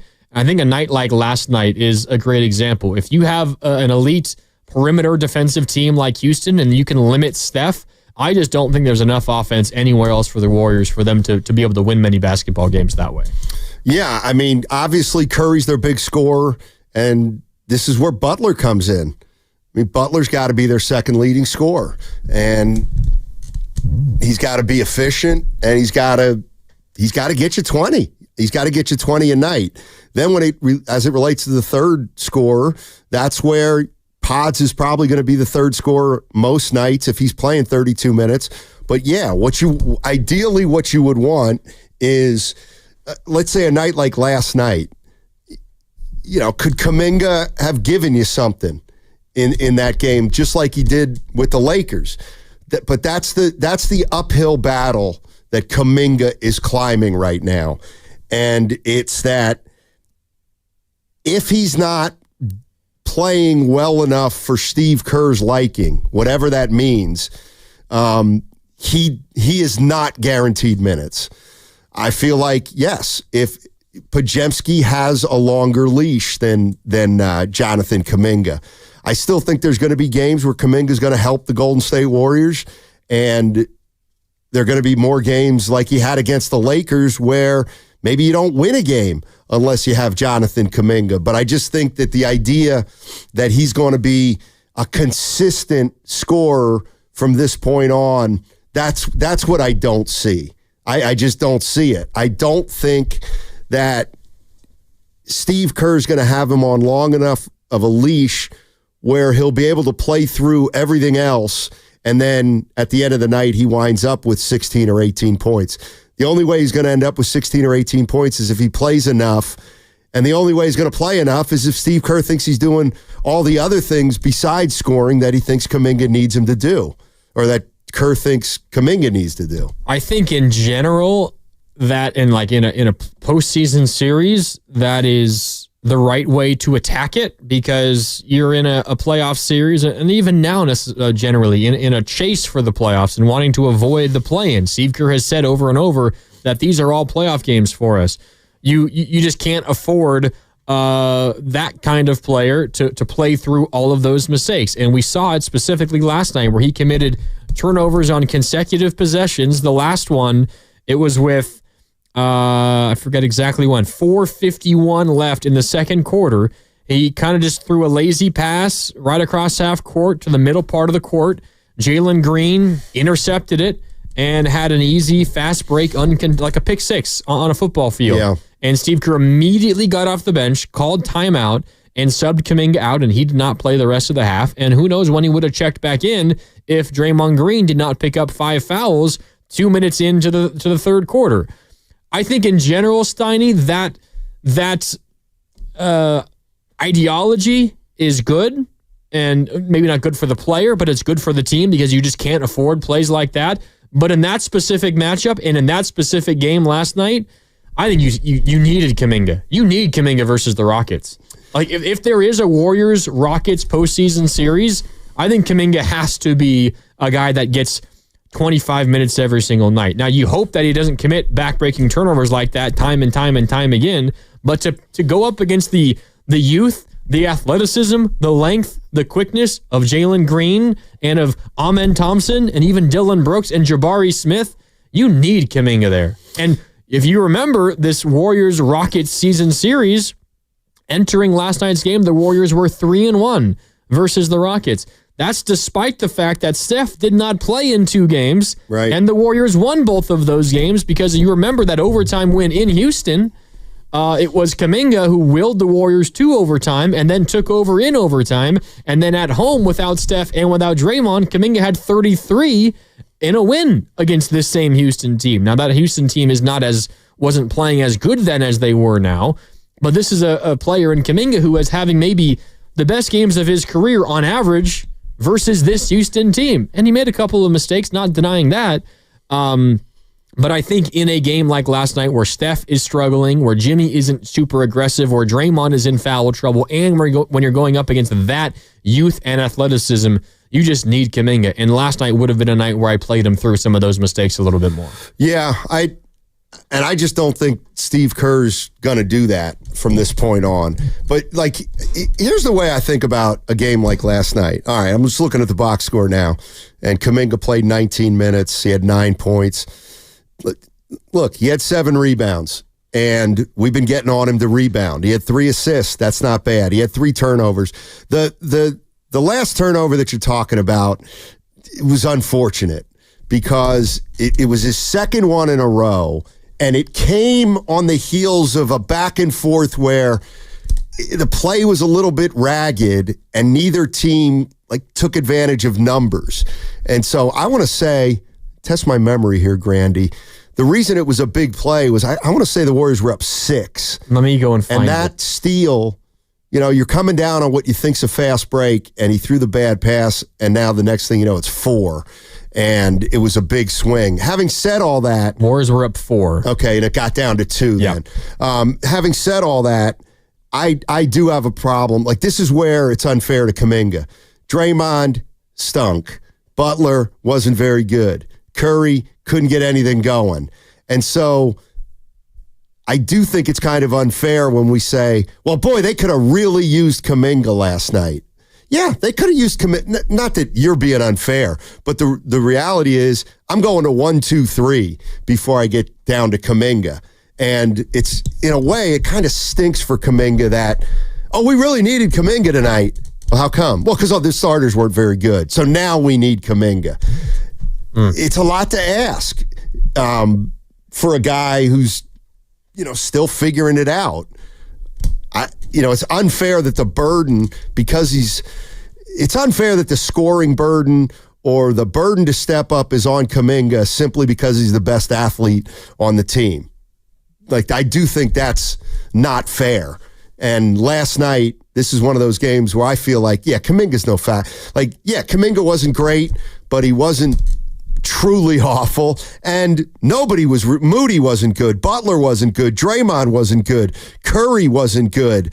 That's about it. Post was just so Kuminga Post barely even played. Yeah, Kuminga was just you can't signal out Kuminga without signaling out Moody and the big 3. You're Let's right. Just put it that No, way. you're right. There's no doubt. And I think this for me is less about blaming Kuminga for the loss and more about, hey, Steve, I think this was a game where you kind of trot Kuminga out there a little bit more and give him a real shot to see what he's going to give you. And Steve would probably say, well, I gave him that shot and he committed too many turnovers and that's losing basketball and we can't win that way. Right. You said something, though, last hour that I want to bring back up. You were comparing Moody to Kuminga and you said Moody is, low risk, low reward. Less variability, right? You kind of know what you're going to get. His shots might fall, his shots might not fall, but you're going to get solid defense, and he's not going to make back-breaking mistakes. With Kuminga, there is high risk and high reward because he will have moments like last night where he committed that turnover that led to the easy steal for Jalen Green and the fast break dunk. That's going to happen. It happens sometimes. But he's also going to have moments where he's the reason you won a basketball game, or at least the reason you stayed in a basketball game. And I think given everything that happened last night, Steph can't, at that point, when he got pulled out, Kuminga got pulled out, Steph still hadn't scored yet.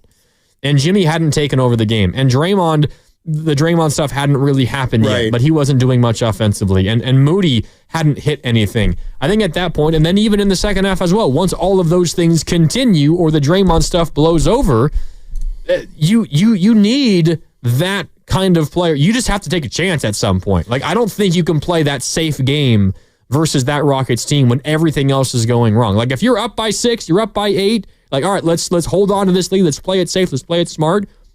But when you're losing and your team is losing the emotional battle as well, you got to take a risk at some point, I think. And that risk comes in the form of Kuminga because it's high risk, high reward. Well, and that's where I think he's at a little bit of a disadvantage because even though it's not really fair, it's the way it is. Like, when do you want Kuminga to be super aggressive, get downhill?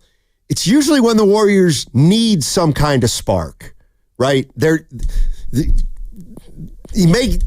want him to do his thing, like to get him back, to get the Warriors back into a game. And this is kind of what I mean with Moody. When Moody's in the game, he's not very aggressive. Now, I know he's got some drives here and there, and the ball will find him on a 3 at the end of the clock when he's open and he shoots it. But Moody's a recipient of the other players' actions on the court. When Kuminga is in the game, it feels like they give the ball to him with the intent of scoring or making a play. So just inevitably, he's got more pressure on him than Moody because he's considered an offensive player who can get to the basket, who can hit a mid-range, make a couple threes, and in a perfect world can score on 3 levels. So that's what they want. That's what they're asking him to do. Podziemski, Moody, they're just saying, play defense, don't turn the ball over, chip in on the boards, and when you get your open 3, hit it. Hang out in the corner. Yeah, it's so much less pressure to play like that.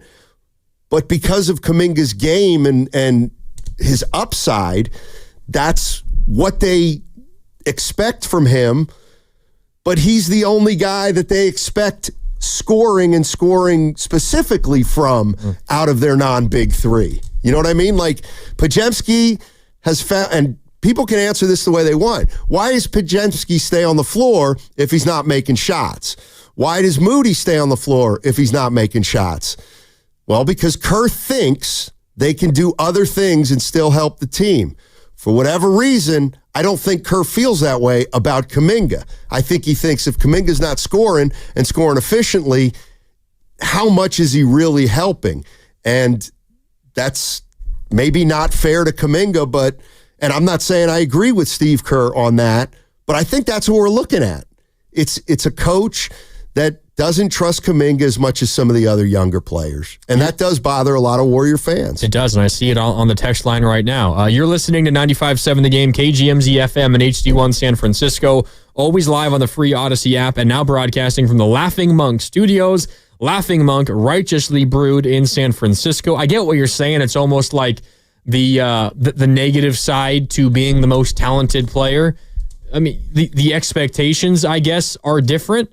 But it's also, you just got to find ways to stick on the court. Like, there's nothing preventing Kuminga from becoming what Moody has become on the defensive end. Right. Well, and also, I think it's possible to look at last night's game with Kuminga and not push it aside and say, yeah, he wasn't very good. Well, that's not really fair. He had 7 rebounds. The turnovers were bad, but I mean, you can't just take away the turnovers, but take away the turnovers. He had a really good showing. I mean, I know it's plus minus, and plus minus is a very flawed stat for just a single game. Warriors lost by 10. Draymond was a minus 16. Podziemski was a minus 18. Jimmy was a minus 18. Kuminga was a plus 9. Right. Like, I know there was a lot of other players on the court during that time. I get it. But he was 4 for 9. He made a 3. He had 7 rebounds. He had 3 assists. Now, he had 3 turnovers, and really it should have been 4 because there was a play that was called a block when he just took it to traffic, and it's essentially a turnover, but it goes down as a missed field goal. Really, it was closer to 4 turnovers. But, I mean, and you can't just take those away. But he was effective, and he was active, and he was involved, and he was getting on the glass.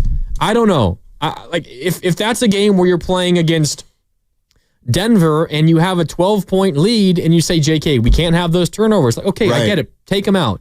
I just thought last night called for a more Kuminga specifically, and any future Rockets matchups will call for more Kuminga. Because the Warriors looked, they are an old team. They looked old and slow and unathletic. They did. They did last night. I would agree with you. The thing about Kuminga, and I don't know where I fit on this, but Kuminga clearly was penalized for his turnovers last night.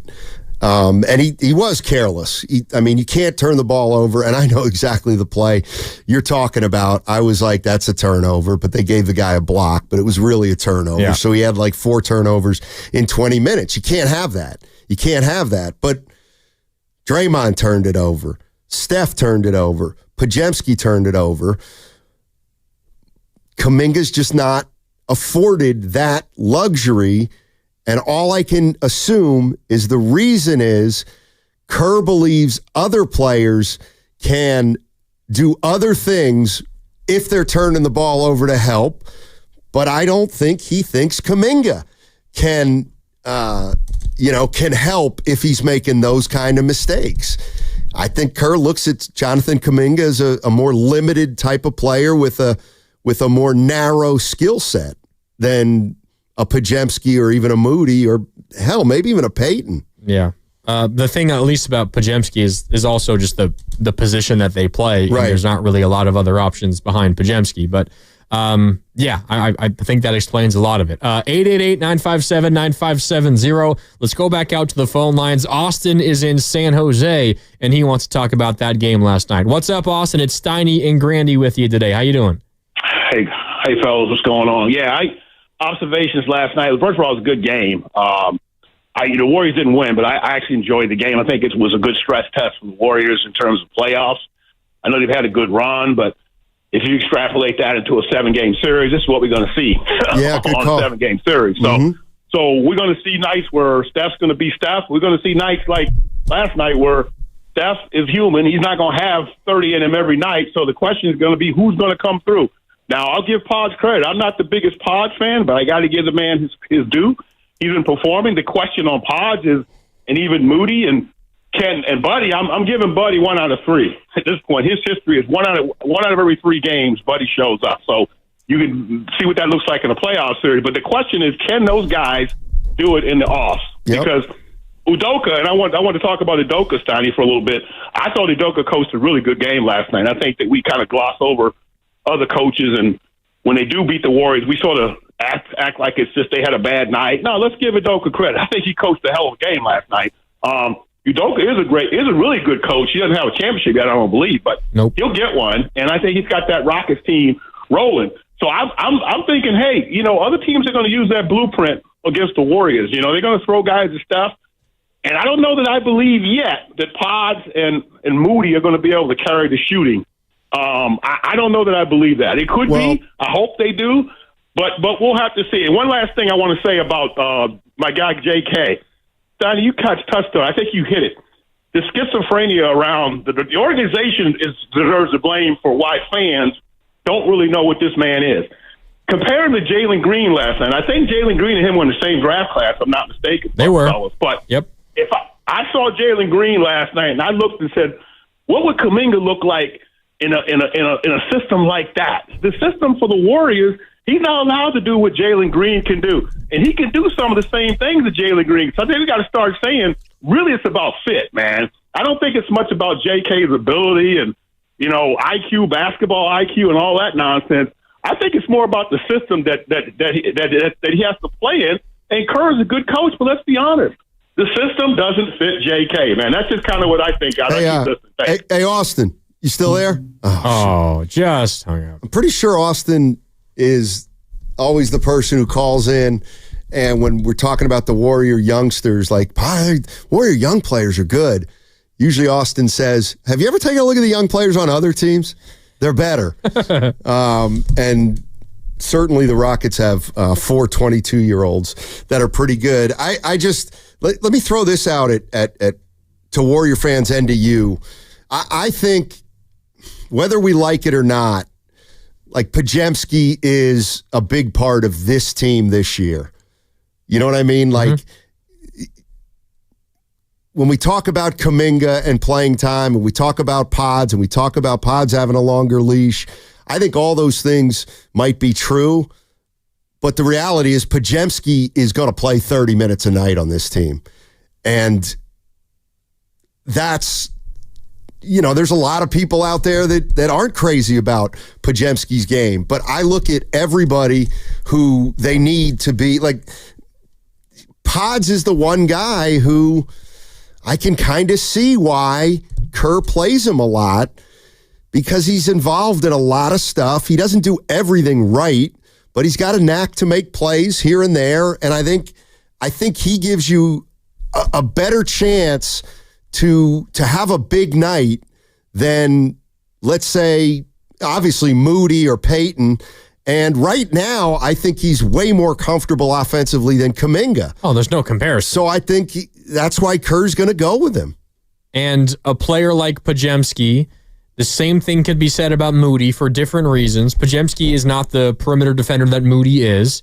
He's I think, all right in the overall team scheme defensively, but he's not going to lock anybody up one-on-one for the most part. Moody has gotten pretty good at that. That's just a pathway to minutes for Moody if his shot isn't falling. Right. And Podziemski's pathway to minutes if his shot isn't falling is doing a lot of the small things, whether it is taking a charge here and there, whether it is getting on the glass. For a guard, he's a really good rebounder.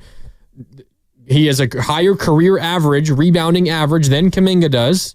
That's just a fact. It just is what it is. And then you look at what Podziemski does offensively other than making shots, and it's partly because the position that he plays and the scarcity of that position on the Warriors, he gets others involved on a little more consistent basis. It's just pathways to minutes. And a lot of it has to do with, again, the position that these guys play. I frankly have never really gotten the uproar about the trust of Kuminga or the trust of Podziemski and the lack of trust in Kuminga. They're completely opposite players who don't play the same position. I don't think it's even worth like a discussion between the two. It's clearly obvious why Podziemski gets more minutes than Kuminga does, because he plays a position the Warriors don't have a lot of depth in, and he generally has had a better impact on winning even when his shots aren't falling. It's pretty simple. There's no doubt. And the fact is, Kuminga really got hurt by the injury. He just did. He was playing well. He missed 30 games, and now he comes back to a totally different team. But the one thing you got to acknowledge, Warrior fans, and I know that some of you guys get put into groups. You love Kuminga, I hate Kuminga. I love Pods, you hate Pods. It seems to be one or the other with those two players, but I think even the people that have been skeptical of Pods have to acknowledge that he's been absolutely terrific since late January. He has been. I mean, he's been really good, and again, I get it. Kuminga's been hurt, but Podziemski's earned the minutes he's gotten, I think. No, he has. Absolutely. And now his shot's coming along. He's shooting over 40% from deep over the course of 30 games. That is a gigantic sample. It's almost half of a season, and he's shooting 40%, which is like the marker of being a really, really good three-point shooter. And he's been doing that. And he's still doing a lot of the small things. So, of course, he's going to play 30 minutes a game, and, of course, he's going to begin the closing lineups. I don't know what else the Warriors would go to if it wasn't Brandon Podziemski. Okay, time for a break. We got full phone lines. We're coming to you guys when we come back. A lot of comments on Podziemski, on Kuminga, on this Warriors loss, on Ime Udoka. I thought what Austin brought up on Ime is interesting as well. Plus, we can play some of the sound postgame for you as well. As we continue, it's Steiny and Grandy. I'm in for Goo on Steiny and Goo. Back with more next on 95.7 The Game.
Now, back to Steiny and Guru on 95.7 The Game.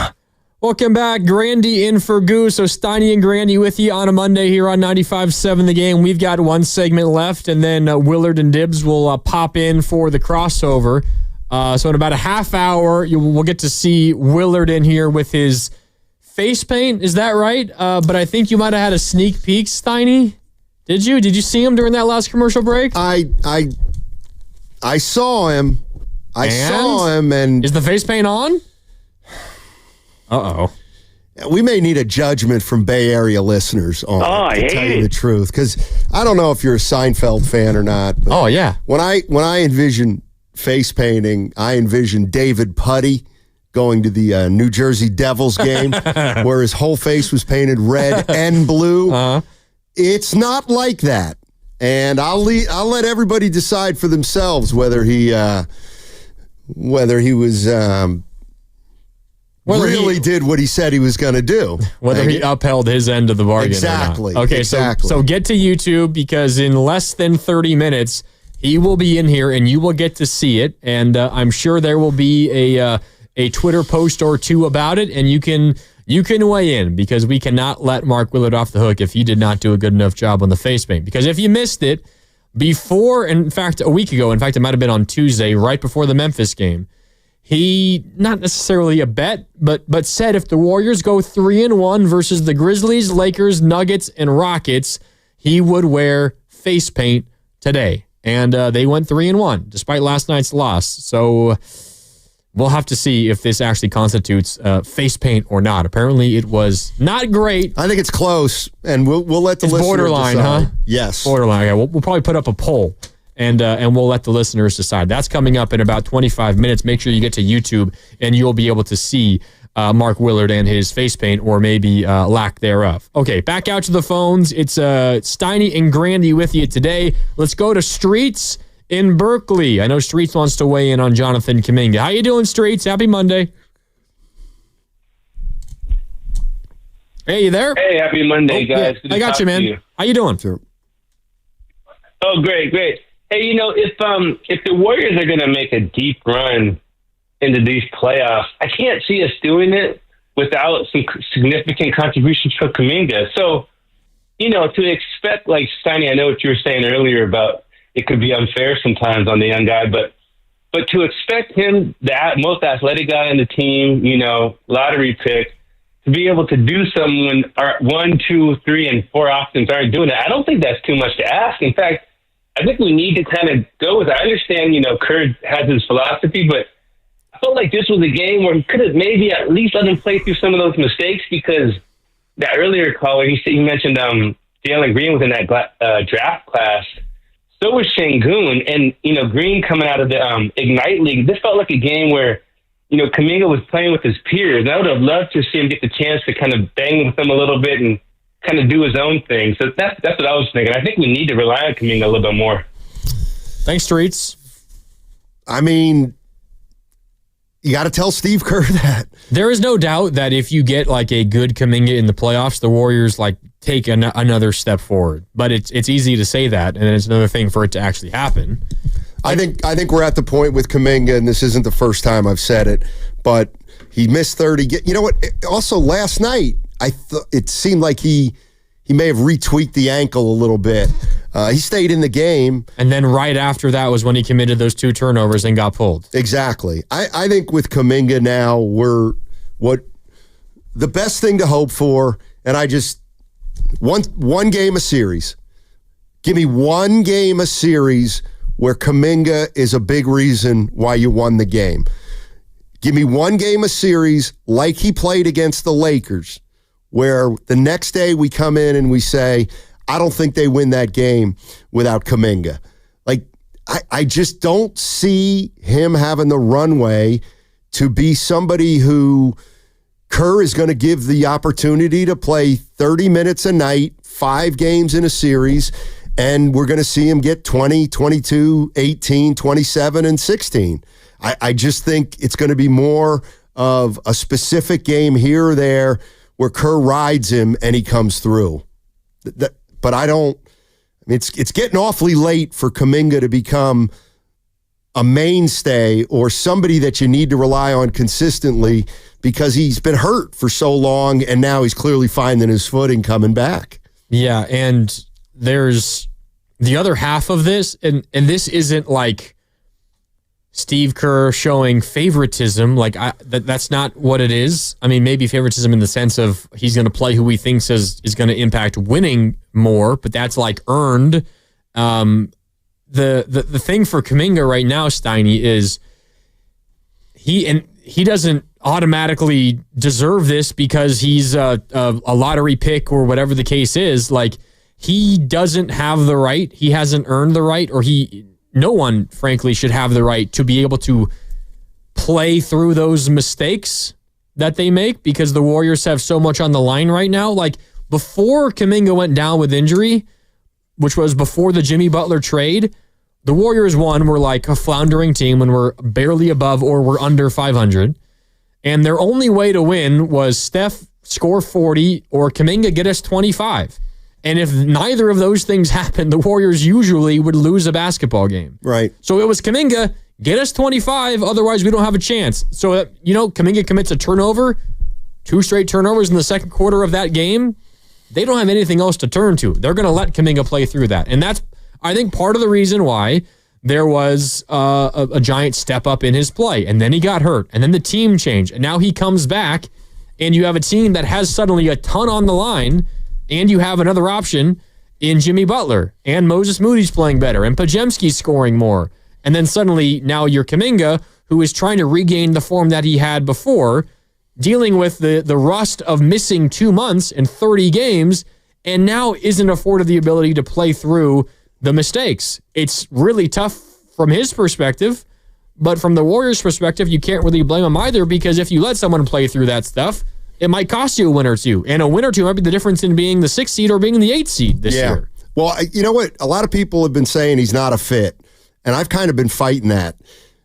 Because I always felt like the reason people say he's not a fit is because the Warriors do a lot of times employ a motion offense, an open offense, and Kuminga is more of an isolation player, and so the ball tends to stop in his hands a little bit, and that's why people think he's not a fit. And that's the part I disagree with. I think there is room for a player like Kuminga on this team.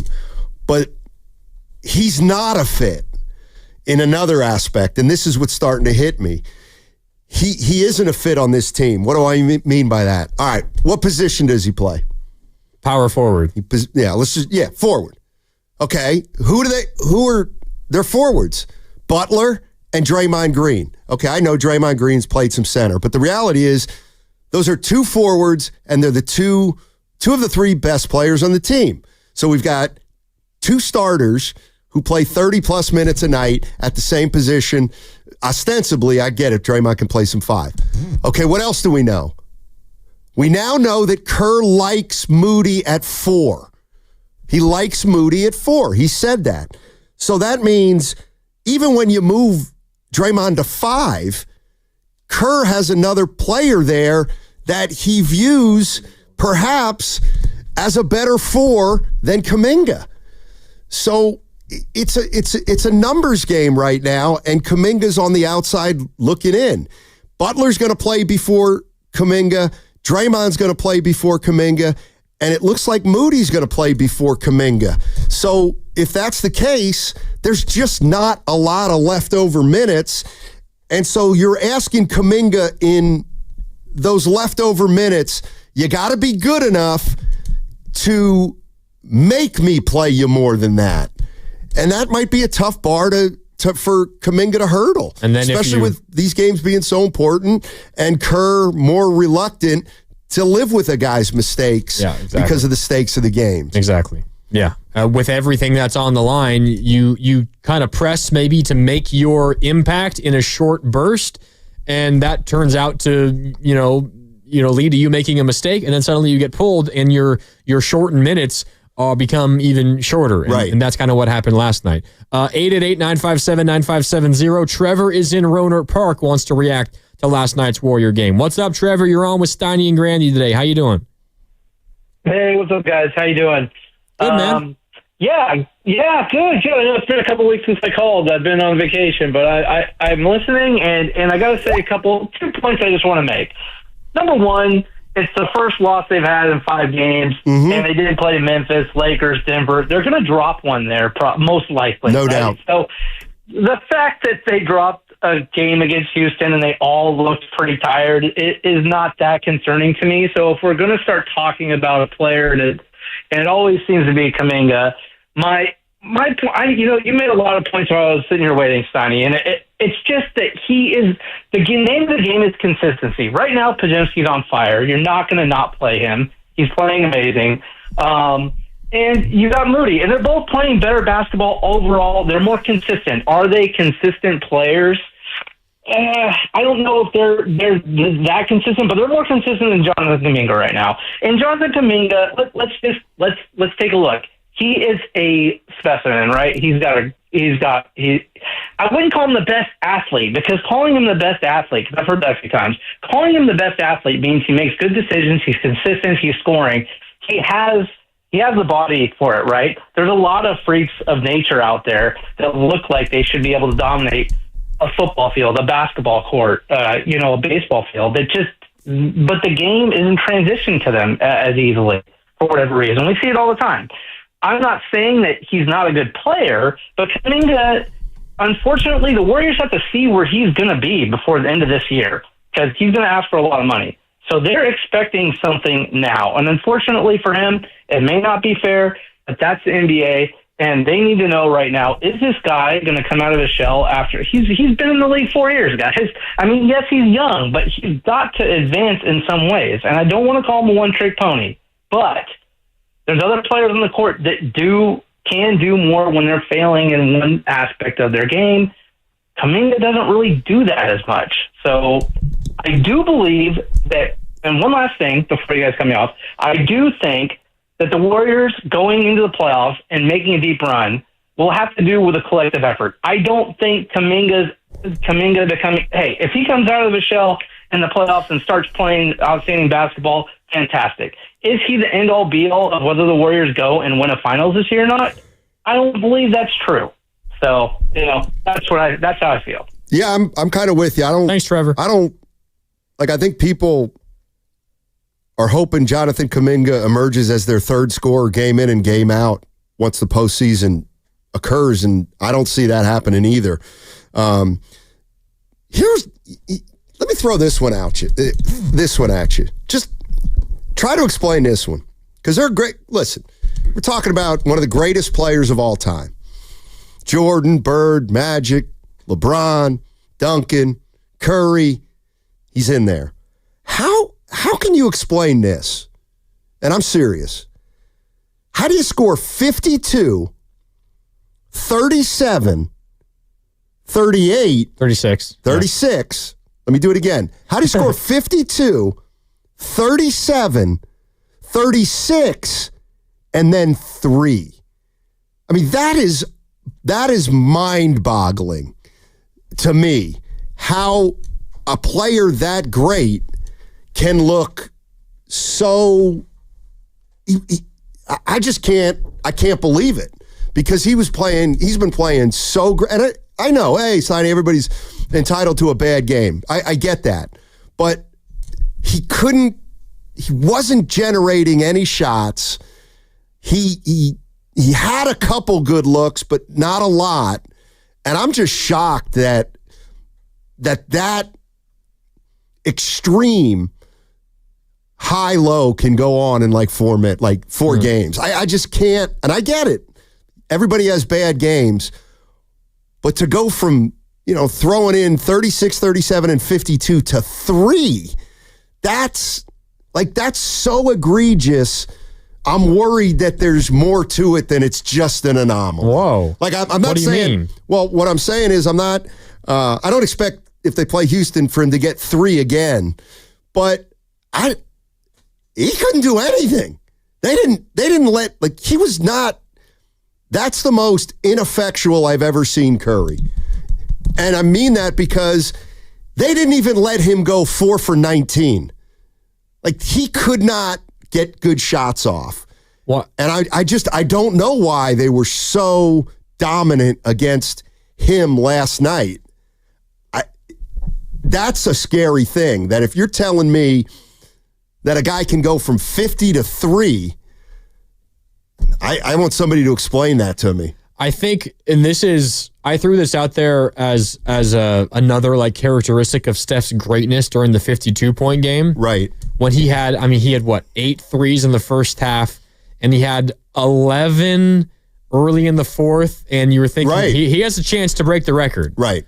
But it was a competitive game, and it was a game the Warriors had to have, right? Memphis on the road, win that game, and you jump them in the standings. Like, you need all of these games. If they had lost that game, they'd be behind Memphis, and Memphis would have the tiebreaker. Like, they would be in the outside looking in of the top 6 right now. Part of what makes Steph so good is even in those moments where he has a chance to break a record that he no doubt wants. He wants that record from Clay. It's like the only 3-point record that he does not own. Most makes in a single game. He wants that before he retires. And that Tuesday night in Memphis was like the best opportunity he's had at it in a long time. But Steph is so great in terms of just a basketball player that he's not going to like overly hunt things if it's a bad shot. You know what I mean? No, I do. And he actually had 4 turnovers, but he passed the ball well last night. And that's what I'm getting at. Right. When you have a team that is making it so difficult on him, and you could say, Steph, you have to get up at least 15 shots last night. Like, what are you doing? Steph would say, well, what's better? Me taking 5 extra terrible shots that have like very little chance of going in, or me passing to someone else who can take advantage of a 4-on-3. Now, that didn't really work out for a lot of the others, but I guarantee you that's the thought process going on. And maybe you fire back and say, well, I want my best player to be able to get up better quality shots than just 5 extra terrible ones. And okay, I hear you, but I think that's probably what happened last night. Steph decided to not force it and gave better shots to other people as opposed to forcing up 5 more bad ones. He took a couple of bad ones. But he always takes bad ones. True. And he makes a lot. Like, okay, so I felt like against was it the Lakers? I can't remember the game. But hell, use them all. He's been making some really tough shots. And then sometimes that can get him going. Last night was a special kind of tough shot. That's what yes, exactly. Like, I don't even feel like he could get a tough shot off. And you know what? Now that I think about it, that's where maybe Şengün was way better than we thought. Because I thought when they sent that high pick and roll, Şengün exaggerated coming out. And they were more than happy to let Curry play inside the 3-point line. But when Curry's going up against, I don't know, Gobert or Zach Edey. Or against the Lakers, Jackson Hayes and Rui Hachimura. Exactly. It's almost like he knows they don't understand the spacing that he knows. But I felt like Şengün was coached last night. Listen, you get out there. I don't care if he drives by you. I don't care. We are just not going to allow him to take threes. And I thought, for the most part, I thought they did a great job against Curry that way. And I think Şengün was really good. Just either pressuring him to dissuade him from taking that 3 or putting enough pressure on him to just make him give up the ball. Yeah. And that's what he did last night. 888-957-9570. Let's go to Big Smoothie in Oakland. He wants to talk about last night's Warrior game. What's up, Big Smoothie? Yeah, I don't know if it's one game. I don't know. It's just one game, man. 3 out of 4, gauntlet. We lose 1. Now, here's the thing. First of all, man, if Pods, because I was a huge Pods critic, so I'm giving him flowers right now.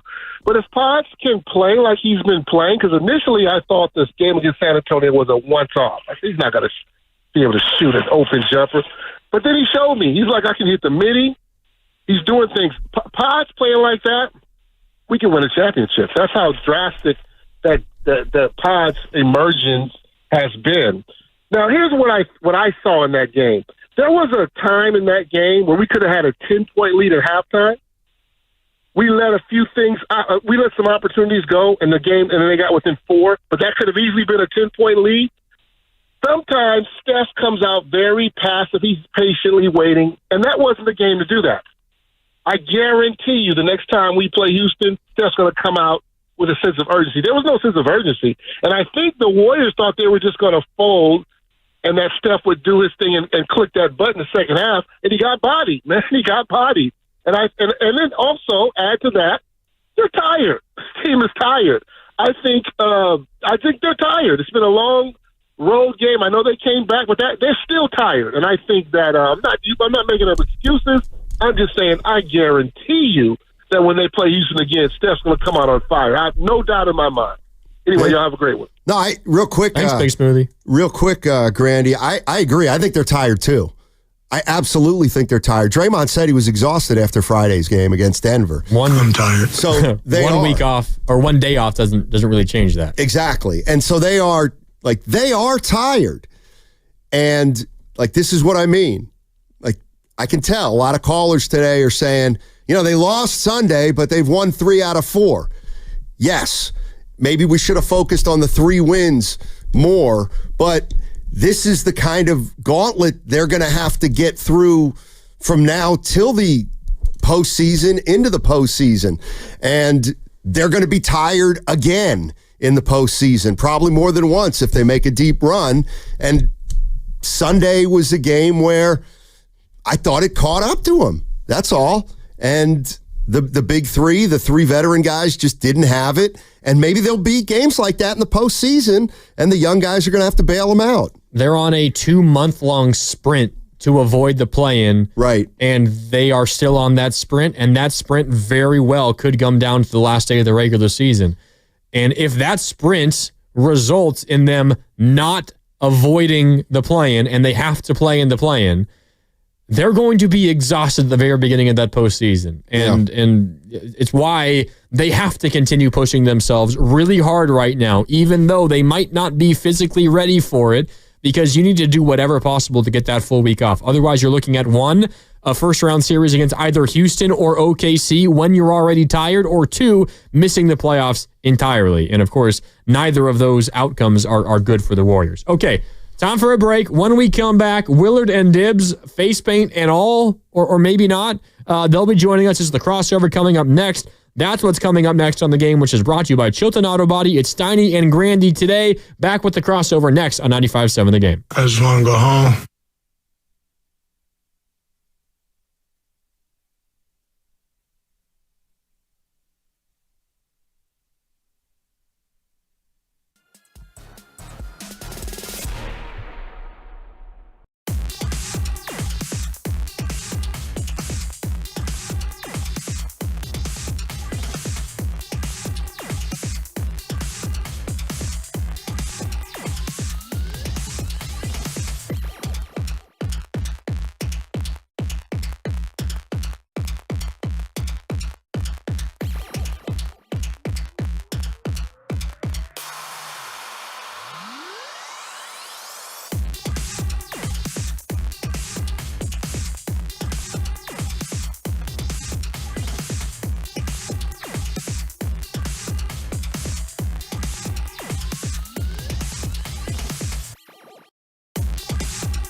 Now, back to Steiny and Guru on 95.7 The Game. Yeah, welcome back. No goo today. It's Steiny and Grandy rocking on a Monday, and now it's time for the crossover, which is brought to you by Abundant Life Weight Loss. They know the secret to losing up to 1 pound of fat every day. Go to AbundantLifeWeightLoss.com, and with that, we welcome in Mark Willard and Dan Dibley. Happy Monday, gentlemen. Willard, I got to say, I'm a little disappointed by your quote-unquote face paint. I don't know what the hell y'all expected. Well, tell everyone how this came about, first of all. I promised at the beginning of the week last week that if the Warriors went 3-1 in the gauntlet, Memphis, L.A., Denver, and the Rockets. That I would show up with face paint on Monday.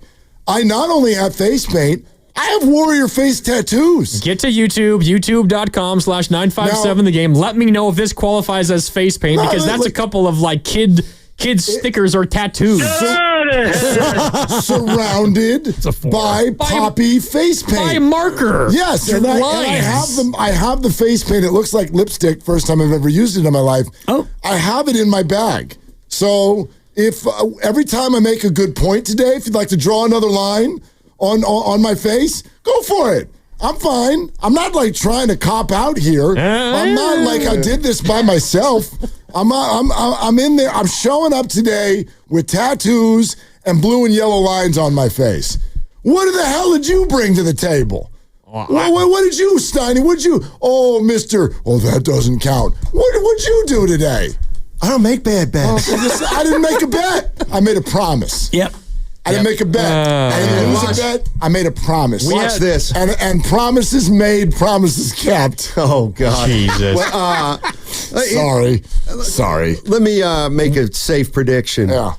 Dibs, that's fine, right? What Willard did, that counts, right? You want me to draw more? I'll draw more. Hey, we got commercial breaks. I'll draw more. Somebody get some shoe polish. Right? No, I've got it right here. Do you want to come? You want to come draw some stuff on my cheeks, Steiny? I don't have a strong opinion. You clearly do. Well, you came down the hall before the thing even started, and you're like, I'm going to set this up. You want to draw some more? You want to get my crayons out and let's do this? Let's do it. I got no problems. That's all right. Okay. We had a text earlier from the 510. Sounds like Willard took advantage of the letter of the law versus the spirit of the law. And that is absolutely right. And Steiny is Captain Semantics. Yeah. And so, and I'm not trying to defend my partner because I'm not going to do that. But the idea was face and paint. And on his face, there is paint. There's paint. Now, spirit of the law, letter of the law. What did you? I'm on the obvious. I thought we were looking at half paint, half face blue, half face yellow. Yes. Yeah. The whole face. Yes. Who the hell said that? Google David Putty. Why do I got to be New Jersey Devils? Seinfeld. Why do I need to be like? Why do I need to be like somebody else, Steiny? Well, listen. I don't have a strong opinion, but when I hear a guy's going to paint his face, you want me to draw more? I think he's going to do more than put a sticker on his upper cheek. I got 2 stickers and I got paint on both sides. Now I'm gonna try to do this with the YouTube camera. It's kind of tough, but if you want me to draw more, I will. Yeah, no problem. You've won though, Willard. No problem. We'll just do some more. Oh, we got live painting right here. Yeah. I feel like I'm watching. What are you doing? I'm drawing my damn face because you're. This is like Bob Ross on PBS in the '80s. And we're gonna draw a little tree over here. On my ear if you want, but it's under a headset. Get him a palette. Yeah. The fact that Grandy knows the reference is impressive. Yeah. You know, no such thing as mistakes, right? Just yeah. What was his we're line? gonna do a happy little bush over here. Yeah, and we're gonna do a little shrub over here. Happy accidents. Is this getting better? You're getting better. Oh yeah. You whining, complaining. You sound like Jimmy Butler after a Warrior game. Whoa. Good Lord. Oh, I'm kidding. By the way, you sound like Imi Udoka after a complaint, Y'all after need a foul some call. reservations at International Smoke. Make sure you do blue on the other side. I'm doing it, Granny. Why don't you talk for a second? I'll do it. How about let's talk about you guys all like the aggressive Jimmy Butler? Which one? What do you mean by that, Steiny? 33 minutes, 7 field goal attempts in a game where Steph only makes 1. Would you have liked a little bit more from Jimmy? Yes, but I do think that I go back to what you were saying earlier, Grandy, about the record since Jimmy and the record with Jimmy and Steph. And, they've been really, really good. Now, last night, did you want more from Jimmy in a game where Steph was getting top locked and totally taken out of the game? Absolutely. But also, kind of what Steiny said earlier about, 4 games in 6 nights and the end of a gauntlet and this and that. I can kind of give him a little bit of a pass, but in general, yes, I want to see Jimmy in those moments be more aggressive, more active. And last night he wasn't. He just hates taking a bad shot. He does not like to take a bad shot. To the point where he will pass up borderline, like, okay shot versus bad shot. It feels like that. Yeah. It absolutely feels like that. And I'm not saying he should take bad shots because what he's been doing has been working. But the one thing, and we've talked about this a lot, is the whole idea of Jimmy Buck. We're doing better. No, we're doing better. Oh boy. And the YouTube audience is. You now fulfilled the bet. Okay. Uncle Looney. Oh, okay. Yeah. Now we're cooking. Okay. And now we're cooking with grease now. Estimated eyes. Okay, now we're doing it. Okay. And Fosse, what is happening? Get to YouTube. And right. Fly Golf G, Right. man of his word. Yeah. So now, Anybody want to come down my road now? Chris A, thank you. Okay, you're welcome, Chris. Joe Maney, don't mess that hat up. So the audience has gone from I like this hat. So. The audience has gone from against you to quietly for you. Sonny and I are taking credit for that, by the way. I'm not half-stepping. That's called bullying. Yeah, we bullied him. No, I'm here for it. That's why Mark, I'm here. I didn't take today off. Let me ask you guys a question. Could have. Yeah. That's because sniffles last night. I mean, combined, I gotta believe you guys have. Tough guy. Combined, I gotta believe you guys have 60 years in the business. Just about. Yeah. Damn near. So, I'm at 27. He's at about 25 or 26. Yeah. Oh, yeah. I mean, even more. Yeah. I mean, you count Boise. Do you count Paso Robles high school football play-by-play while I was in college? Of course. All right, then we're full. Do you count Marin Catholic High School girls volleyball play-by-play when I was 16? Yes. Oh, in that case, we got probably 70 years We're in. over 60 then. Yeah. Do you count me doing PA for Little League in Fairfax when I was 7? So my point is this. Now I kind of forgot it.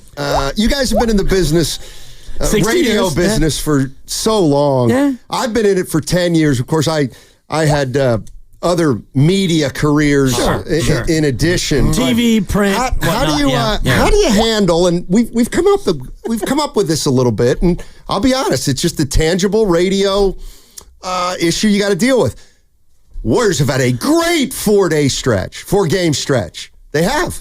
They won the biggest game of the 4 Friday, but we don't do shows Friday. No. Or Saturday, rather. We don't do shows Saturday. I did a show Saturday. So they're 3-0. Some of us do shows on Sunday. And then they lose a game. Everybody would have taken 3-1. No doubt. Everybody is taking 3-1, but the glee's just not all there. Well, yeah. I mean, that's... And I'm trying to fight that. I'm trying to build up Warrior Nation. And you should. You know what I was struck by? That had to have been as frustrating of a game as Steph Curry could have imagined, right? You score 3 points, you get beat up, it becomes the whole story after the game. Ime Udoka's talking about it. They're all talking about it. Jimmy Butler's talking about it. And what does he do with it? He goes up there and he makes a big joke. And he and Draymond start laughing. The Warriors looked completely comfortable in their own skin last night. I take 3-1 100 times out of 100. And so, sure, you get greedy, and that's the most recent taste in our mouths. But the Warriors now have 3 games against Phoenix, San Antonio, and Portland.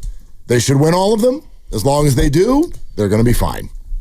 You guys want to hear what Ime and Steph said about their words? Please. That they shared. So if you missed it, after the Draymond and Şengün dust up at the end of the first half, then when the Rockets were leaving the floor, Ime Udoka and Steph Curry exchanged some words. Here's what Ime said that conversation was about.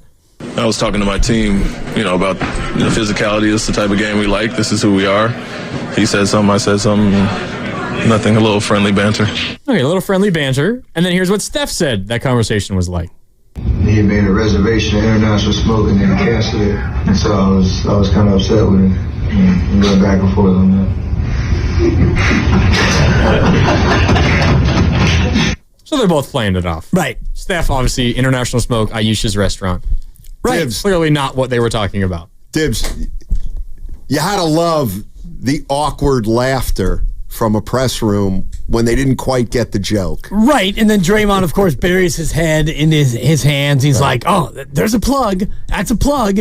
And, it's fun for Steph to play it off like that, which, makes perfect sense. But I do think, going back to what you talked about with the glee, yes, 3-1, I'm gleeful because you won 3, you lost 1, but the way you lost the 1, to me, is a little bit troubling because Houston did the one thing that, if a team can do that, the Warriors are in real trouble. And if you can completely take Steph Curry out of a game, and you talked about Amen Thompson and the way he defended him, and Dylan Brooks, Mark's, on Mark's Mount Rushmore of least favorite players in the association. He's the biggest face of them all, yeah. Yeah, I mean, there's Westbrook and there's other ones, but yes, you can put the O up all you want, but he's not.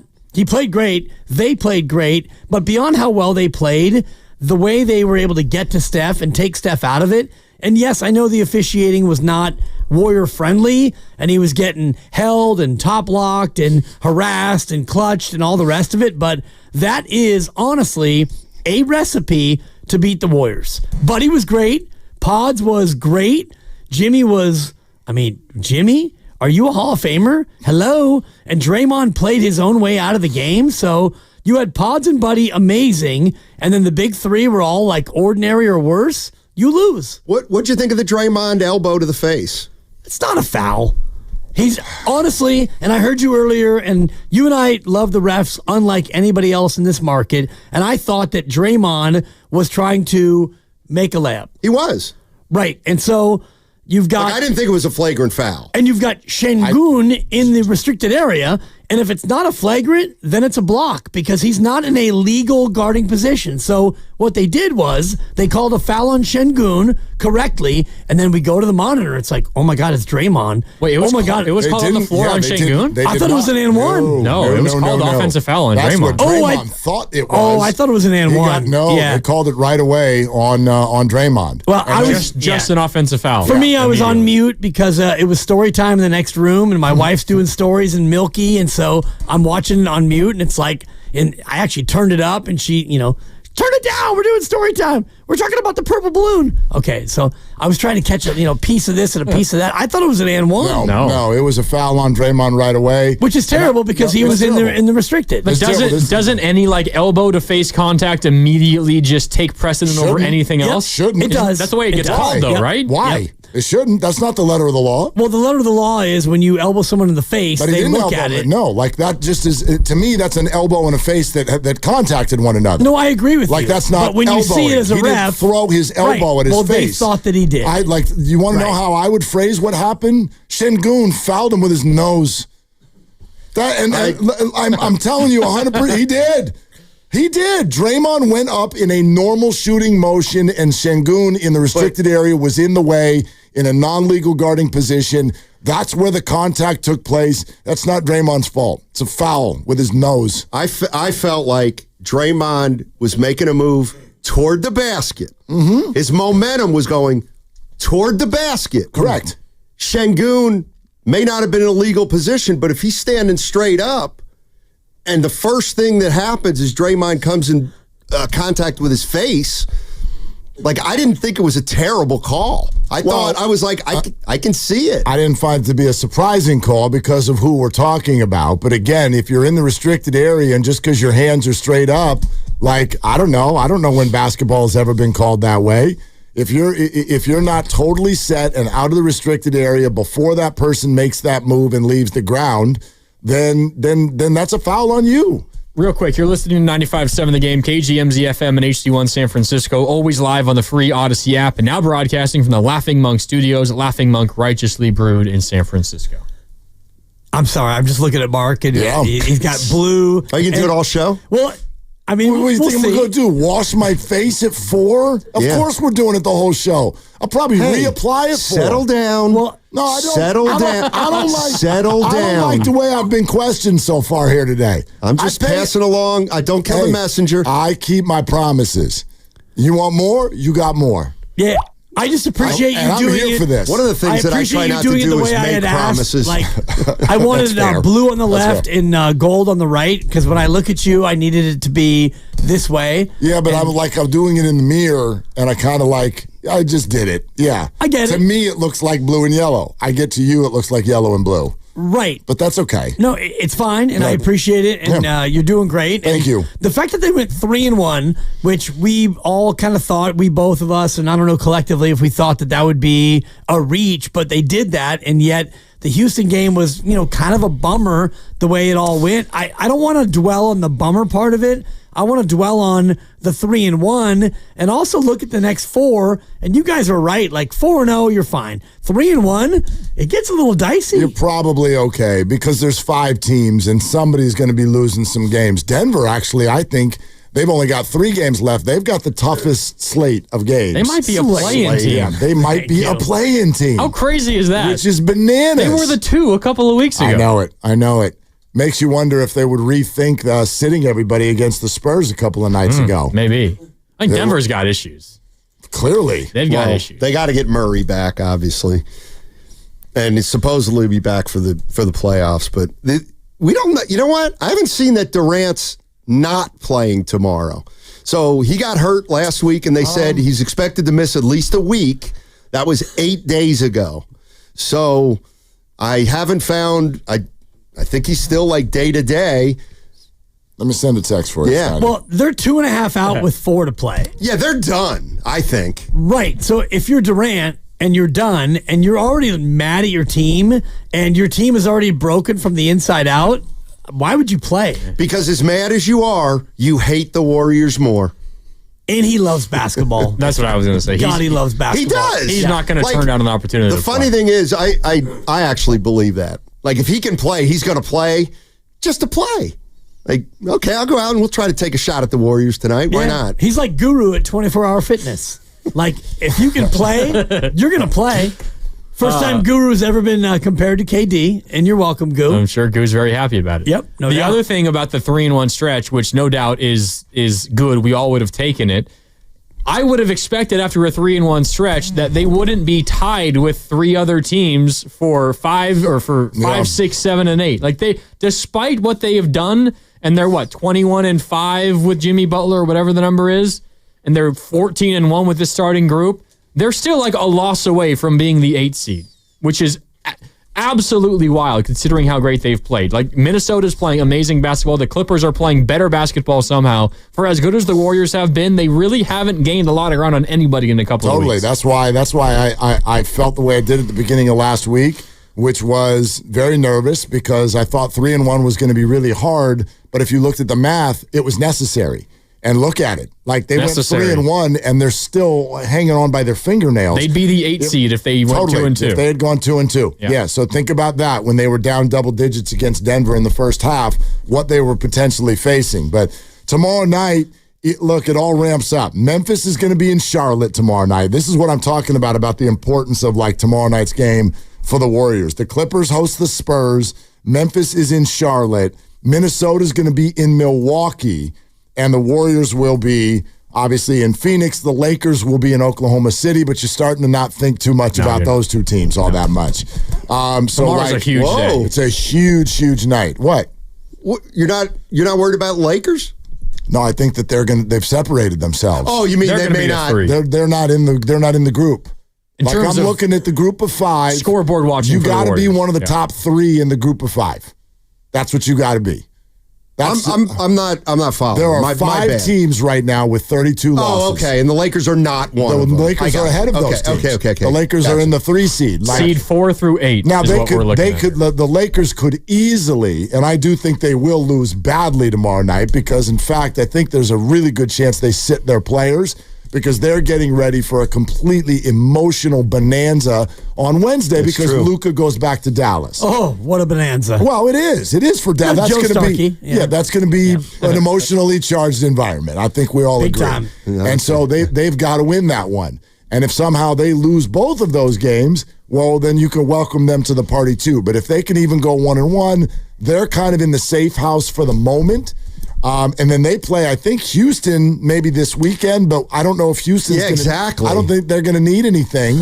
So the whole thing just gets kind of wonky, but you got to be one of the top 3 of those 5, or else you end up in the play-in. And the thing, which I think would be a disaster for the Warriors. Well, the funny thing is I could see Udoka not resting his guys. You know what I mean? Like, they have 3 games left, and they're against all pretty good teams. They almost have 2 locked up. I almost feel like he's the kind of coach who'd be like, yeah, no, we're just going to play normal the next 3 games. Like, they have played. They've been the surprise team in the West.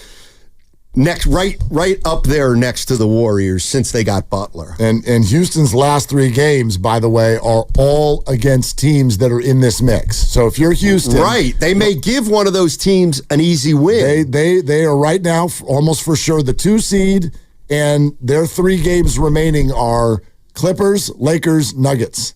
Yep. That's Houston's 3 remaining, and yes, we don't know how hard they're even going to try. I mean, think about it. If they clinch 2, which they probably can if the Lakers lose to Oklahoma City, then they've got nothing to play for like the last 5 days. Their magic number is 1. The Rockets for the 2 seed. Yep. They need 1 win or 1 Laker loss, and they have it locked up. Which will probably come tomorrow night. Yeah. Oklahoma City will probably beat the Lakers tomorrow night. Right. So, yeah, like I'll say this. If the Warriors just handle their business for these next 3, I think they're in good shape, but I could completely see it still coming down to having to win Sunday, which is terrifying. Sunday could end up being like 4 versus 5 or 5 versus 6. But if you go 3-0, you're probably going to be safely in the top 6 no matter what happens Sunday. Okay, I got a. Anybody worried about tomorrow at Phoenix? Like a little bit. Yeah. Well, just pending this text message. Just got this. Well, this is from inside the building. Oh. Inside. And the answer is maybe with 4 question marks. That's from inside the building. So or KD playing. Yeah, you're talking about. So they don't even know. They don't even know. Okay.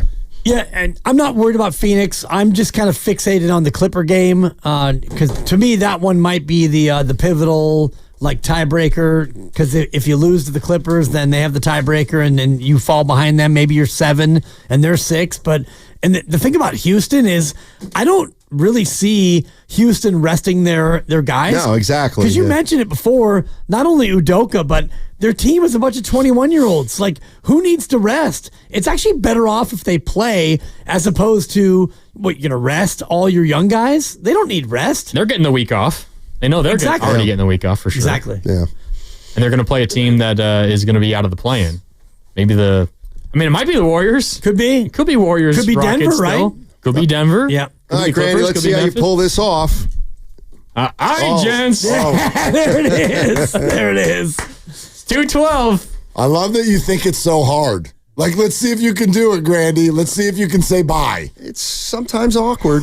What do you guys got coming up today? Yeah, there it is. All right, gents. A show, Mark. A show. Radio show. Any guess? Slates is going to come on. What time? 4:15. Did you see his article in The Athletic? With Sam Amick? Yeah. With the quotes from Udoka. Oh, yeah. And from Van Vliet. Van Vliet. Yeah. They got in the Warriors' heads last night. Yeah, that was the goal. Well, like, I wonder. We'll start actually with this. Like, do you think that the Warriors are crybabies? Because that's kind of what Udoka insinuated.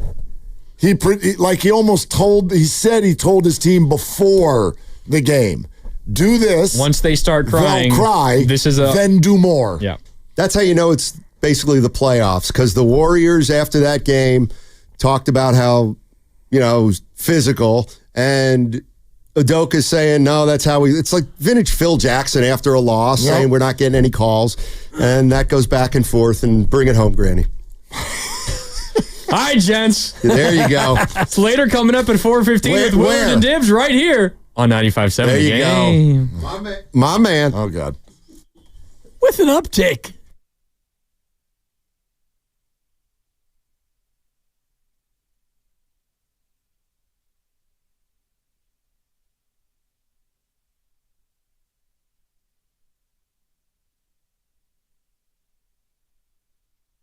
Funny guy, come on, give me a laugh. You are funny, dude. Hit that S again. Are they the coolest show in the Bay Area? No white boys. Hey, cool. That's what people are saying. You guys are phenomenal. This is one of the most perfect ways that I could end my day, getting a chance to talk to Mr. Mark and Dan, We'll let you be the judge. Oh. All I know is it's a couple of Bay Area boys talking sports. I know nothing. Thanks. It's Willard and Dibs on 95.7 The Game. Yeah! Come on! Come on! You didn't think I would? Come on! I thought you would. Of course I would. And then I saw you, and I was like... Were you disappointed too? You can speak freely. I don't want to speak freely. Go ahead. Obviously, everybody was. I'll tell Shout you. out Ace Freely and IP Freely, two of the greatest Freelies. But when I saw it initially, actually, I didn't see it first. Steiny came out. I was eating my lunch, as I always do. And Steiny's like, your guy, I don't think he fulfilled the bet. I said, it ain't a bet. He said, it ain't a. Go ahead. He said, I don't think your guy, I don't think he's doing it. I don't think he brought it. And I was like, okay, I'm not even going to come see you. And that's why I didn't go down the hall. I didn't want to see you before I saw you. I know you and I played this show like a wedding. Like literally, and I'm the bride or something like that. Well, and normally like you and I do at least 15 minutes of like this and that, jibber jabber. But this is just going to be off the seat of our pants today. Like honestly, we didn't even talk to each other today. This one's an easy one. And then, you told me you were on the ferry today, which was like a little bit off-putting to start because why is that off-putting? You don't often take the ferry. It's pretty rare. But there's a reason for it when I do. Yeah. And I get it. Why off-putting? It was just, I thought maybe you were going to be with Christy and she was going to paint you up fully. Like eyebrow to chin. Yeah. And so when I got word that your face painting was maybe underwhelming, I thought, okay, I'm not going to say a thing. I'm going to let them do the heavy lifting. And then during the crossover, you got out your little marker. Yeah, I got lipstick pens. Right. They're like lipstick pens. They're face pens. And now you are, I think that it's... Are we good? We got a commercial in 15 minutes. I can go put on more. Coach, I'm good. I'm here for all of you. Good.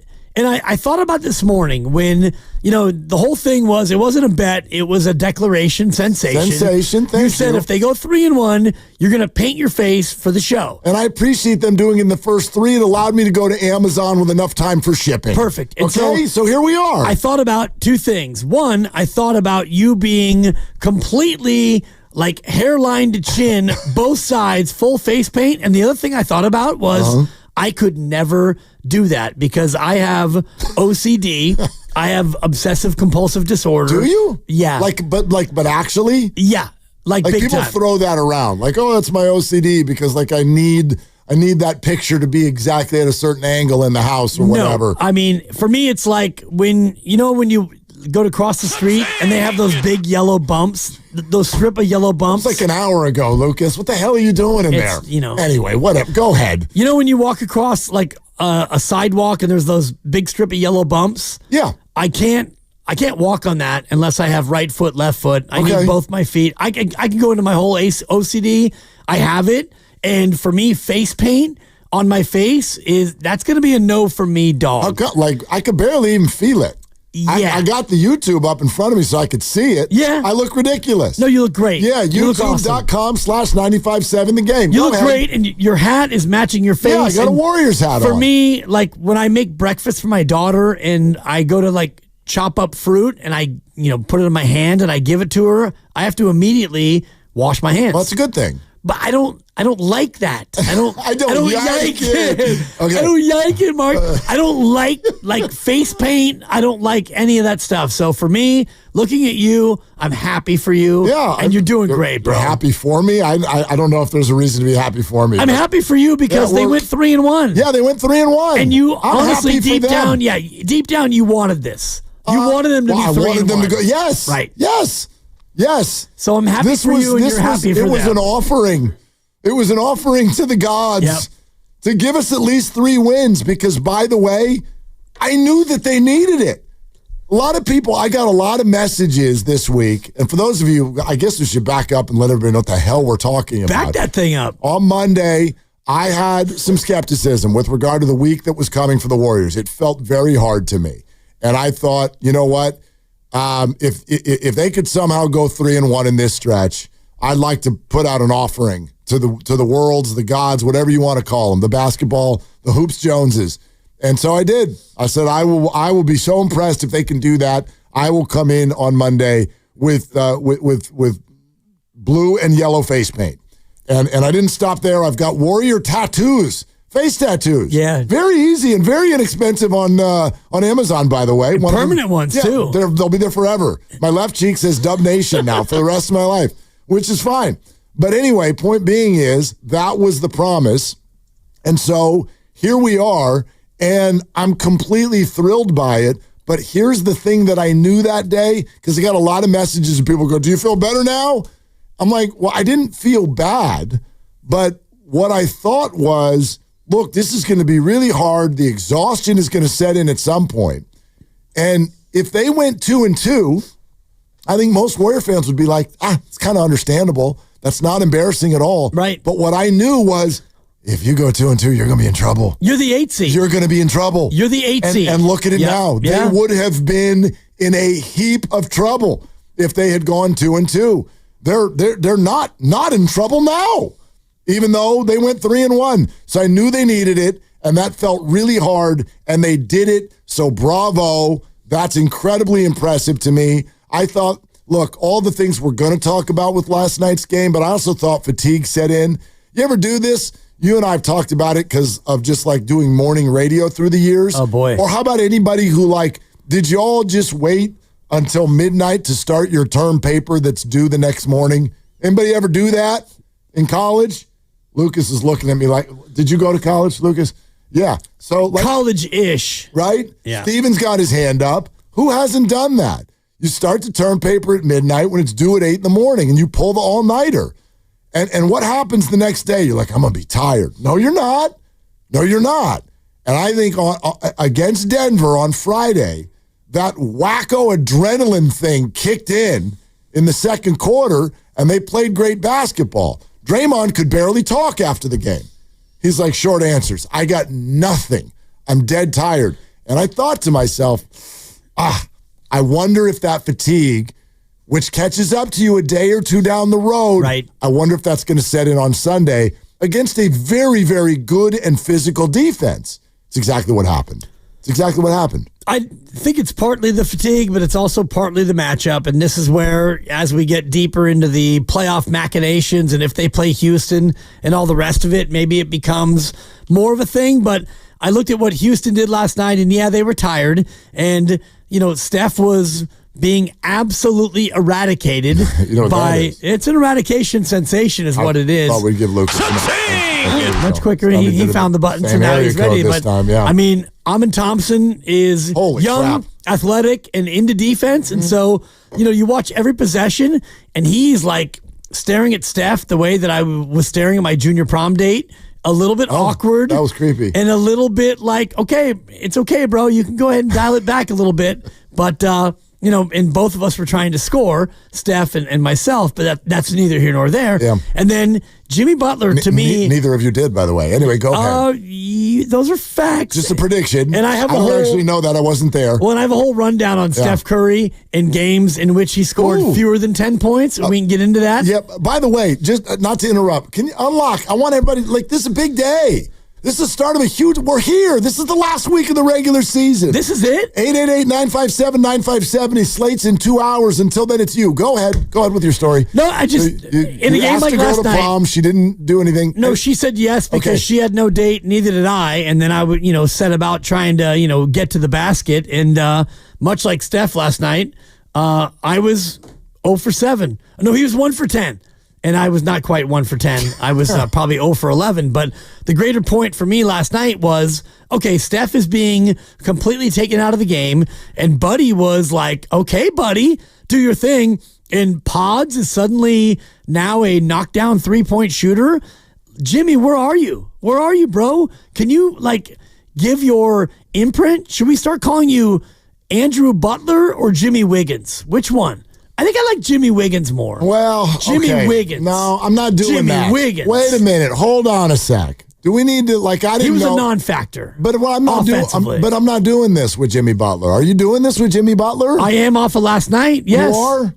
Yeah. So 21-3 when the two of them play together, and Jimmy Butler, to me, if we're going to do this with Jimmy Butler, that has shades of what people have done to LeBron over the years when it's a tie game or you're down by a point and there's 9 seconds to go and he gets the ball and everyone gets ticked because he passed the ball. Like, I want Jimmy Butler to make good decisions on the basketball court. And I think he does that. And I understand the desire when you're watching an NBA great. I understand we all have this dude take over out there. Well, but what does that mean? A lot of us translate it only to mean scoring. I don't feel that way about Jimmy Butler. I want you to take over with your leadership abilities, therefore your decision-making abilities.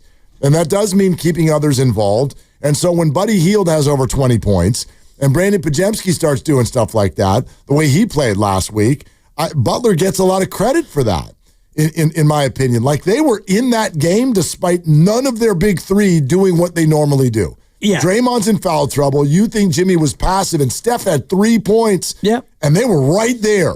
They were right there. Yeah. Early fourth quarter, they were right there. They were right there. And then the game got out of hand. They were right there-ish. It never felt like that they were in command or taking control of the game. Not in command. They were chasing it. Yeah. Jimmy Butler shot the ball 7 times. And so I know it's not only about shots, but when you have Steph Curry doing nothing and Draymond Green who can't play because he allowed the refs in Houston to get to him and he got into foul trouble. So that's where I want Jimmy Butler to take over. And maybe it's, calling plays for Jimmy, ISO plays for Jimmy, doing something to where Jimmy does more than shoots 7 times, because outside of Buddy and Pods, that was your offense. And, Jimmy Butler in a game like that, he's always talked about, I'll take over when I need to take over. That's when you needed to take over, and you didn't. Yeah, but again, I just take issue with the definition of Jimmy Butler taking over. Does that mean be playoff Jimmy and score like crazy? I think this is a different team. It's a different team than what he's had in Miami before. For me, last night was that night where, yes, go ahead, Jimmy, and go, go 8 of 21 if you have to, instead of just 4 of 7, because you had no Draymond and you had no Steph, really. And so the whole offense was basically Buddy and Brandon. Yeah, but and Brandon, by the way, dude, like, I don't know if this is sustainable, but if he's going to do stuff like this, the way he played last week, if he's going to shoot like that, hey, that's a game changer. That's a game changer if you can start looking to him for double digits every night. Yeah. Total game changer. Sponsored by the San Francisco International Airport. Hey, we're locked and loaded today, okay? Slates is joining us in a little less than 2 hours. We'd love to hear from you. 888-957-9570. And if you didn't hear what Jimmy said about whether he was aggressive enough and about the way people defend Steph Curry, now that he's joined this team, he's got the viewpoint of 4 different organizations, and he said some interesting stuff that you got to hear. But it's all going to lead to this question. Like, do y'all think the Warriors are crybabies? That's essentially what Houston's head coach insinuated both before and after the game. We'll let you in on all that. Let's talk it out. Let's have some fun today. I got paint all over my face. Go Dubs. 888-957-9570 is the number. It's Willard and Dibs. Traveling in 2025? Start your journey right at SFO with the most nonstop flights.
back on.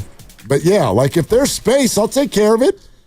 Yeah, if you got a problem, I'll solve it. Yeah, check out the hook while my the DJ resolves it. Yeah, we're good. Just amazing. We're good. Undercover. We're good. By the way, there's another thing that needs to be figured out. Tell me. So Lucas, director of sports, Alexander, is also Lucas, director of gambling at 95.7 The Game. I know. Yeah. Right. And so he's in charge of our quirky little March Madness pool. And Dibs is not in it solely for the fact that it was winner take all.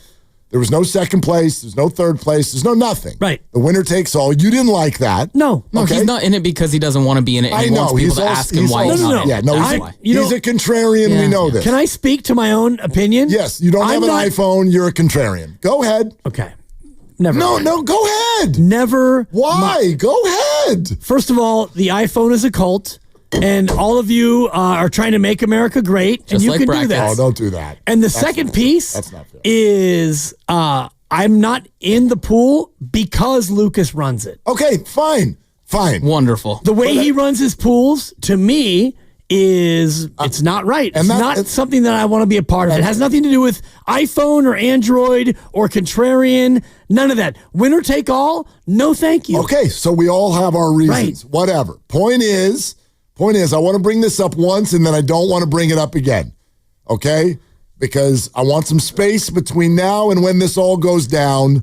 I've been asked to not make a huge thing about it because I don't want to put the heebie-jeebie around it. But the lovely Christy takes this pool. If one of the teams wins tonight, I'm not even like... Which one? She'll text me later if that... I don't want to put the heebie-jeebie on it. Chomp, chomp, chomp. So, when you're in that situation, you go into the pool and you start counting up how many heads are in the pool. Yeah. Because I know what everybody paid. And so we added that up yesterday, and it came to a certain number. And then I just asked Lucas what the number was, and your number's about $100 less than my number. Numbers are numbers. And I want to know what the hell's going, like who? I haven't counted since it became final, so I don't know. Your number's probably right. I haven't done the final. That's what I wanted to hear, because I wanted to make sure you weren't skimming something off the top. I wish. Because then I would have joked. I would have gone and sat right next to Dan Dibley and said, I ain't ever coming into one of your wackadoodle pools ever again. But if you're telling me that there's wiggle room, we're good. We're good. We're good. No final answer yet. Okay. It's an estimation sensation. Winner take all. Exciting. And if you run the numbers, like I have, this game is an absolute dead flat pick'em. Well, and it's pretty close to what the Vegas number is. It's right? one. It's one. 1.5, wherever you shop. Florida is a 1/1.5. Right. Yeah. And 30 seconds on this game, it comes down to tempo. And honestly, for Houston to even be here. Oh, dude, that was an incredible finish on Saturday night. And more than 3/4 of my family, they all, we hung out yesterday and they're like, oh, we turned it off. They were down 14. Right. And we hate Duke. We turned it off. I wonder how many people turned the TV off, turned the TV off. They were down 9 with less than 2 minutes to go. They were down 6 with 40 seconds left. Yeah. Christy and I were out at a new place in San Rafael. I think it's called the Burren House. Not Burn, Burren. Burren. Boy, it's a great spot. Woo! And they didn't give me anything. I'm not doing, it was fun. Nice vibe. Loved it. And we went in there, and that game was on, and Ryan Walker was on the mound, getting ready to close out the Mariners for yet another Giants victory. All they do is win, win, win, no matter what. And they go down 9 with I don't know, whatever it was, minute 40 to go, timeout on the floor. And I'm like, I think it's time for a trip to the restroom. Because sometimes for me, that's how you shake it up. Shake it up. Let's move into a new room. Yep. And head into the restroom. And then after the restroom and a hand wash, you check the phone, and they hit some free throws and got a steal and got some more free throws, and now it was 5. But still, minute 20 down 5, you're in bad shape. And then, my God, what unfolded from there was incredible. Absolutely incredible.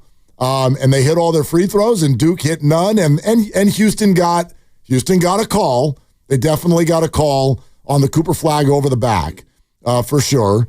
It was a foul. Yeah, I didn't think so, but whatever. That's fine. Yeah. They got a call, And man, they took advantage of that thing, and that happened fast. All of a sudden, Duke was gone. Yeah. And I will come in second place in the KPIX sister station bracket. Really? Yeah. And Good for you. Vern Glenn's got me, and he's got Florida, and I've got Florida. So even if Florida wins, I can't catch him. But among 95.7 The Game personalities, I will be first and second overall. No money. I'm pretty sure I'll be last. I'll check on that. Yeah, you're going to have to do some scrolling. There's a couple people who were worse than you. Okay, good. A couple people who That's exciting. It seemed like did like a joke bracket because they had almost no points. But yeah, it all comes down tonight. Florida, Houston. And it should be a last possession kind of game. Hopefully it's a great game. And Go Gators. Hopefully the correct team wins, and hopefully the correct team wins. Yeah, Todd Golden, St. Mary's product. And, yes, of course. And USF, sure. Yeah. A Final Four that had 3 Jewish head coaches, as Lucas pointed out last week, which is pretty exciting. Yeah. I mean, great.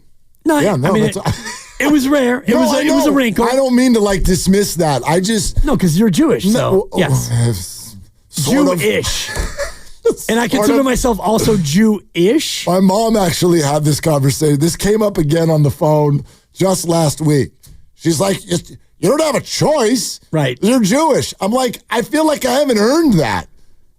No bar mitzvah? Well, no bar mitzvah. I never even went to temple. And her maiden name is Schneiderman, so I'm Jewish. Yeah. But I didn't do anything. And Judaism is both like a religion and an ethnicity at the same time. I've never been to Israel, nor have I even been to temple.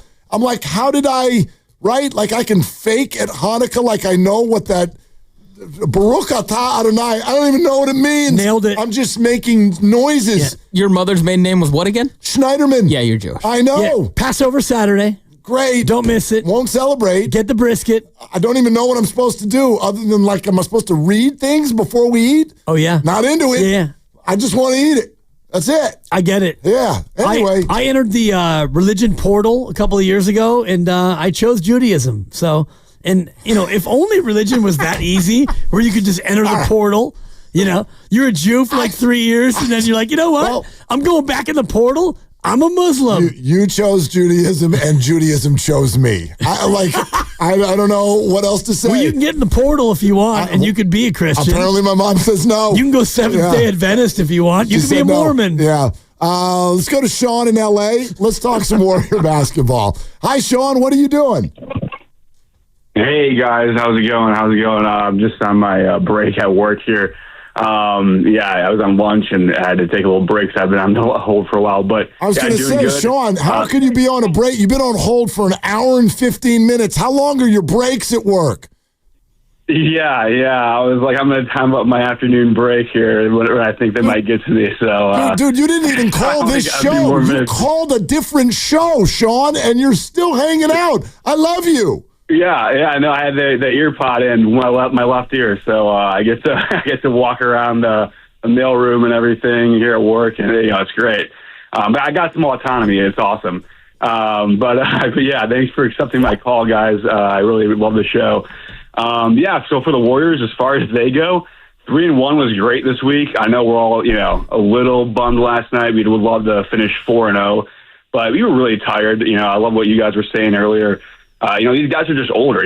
When you play that many games in that many days, you're just going to have a letdown. It kind of, honestly, some of these losses remind me of that playoff loss to the Grizzlies where they lost by 55, or they were down by 55 or whatever a few years ago.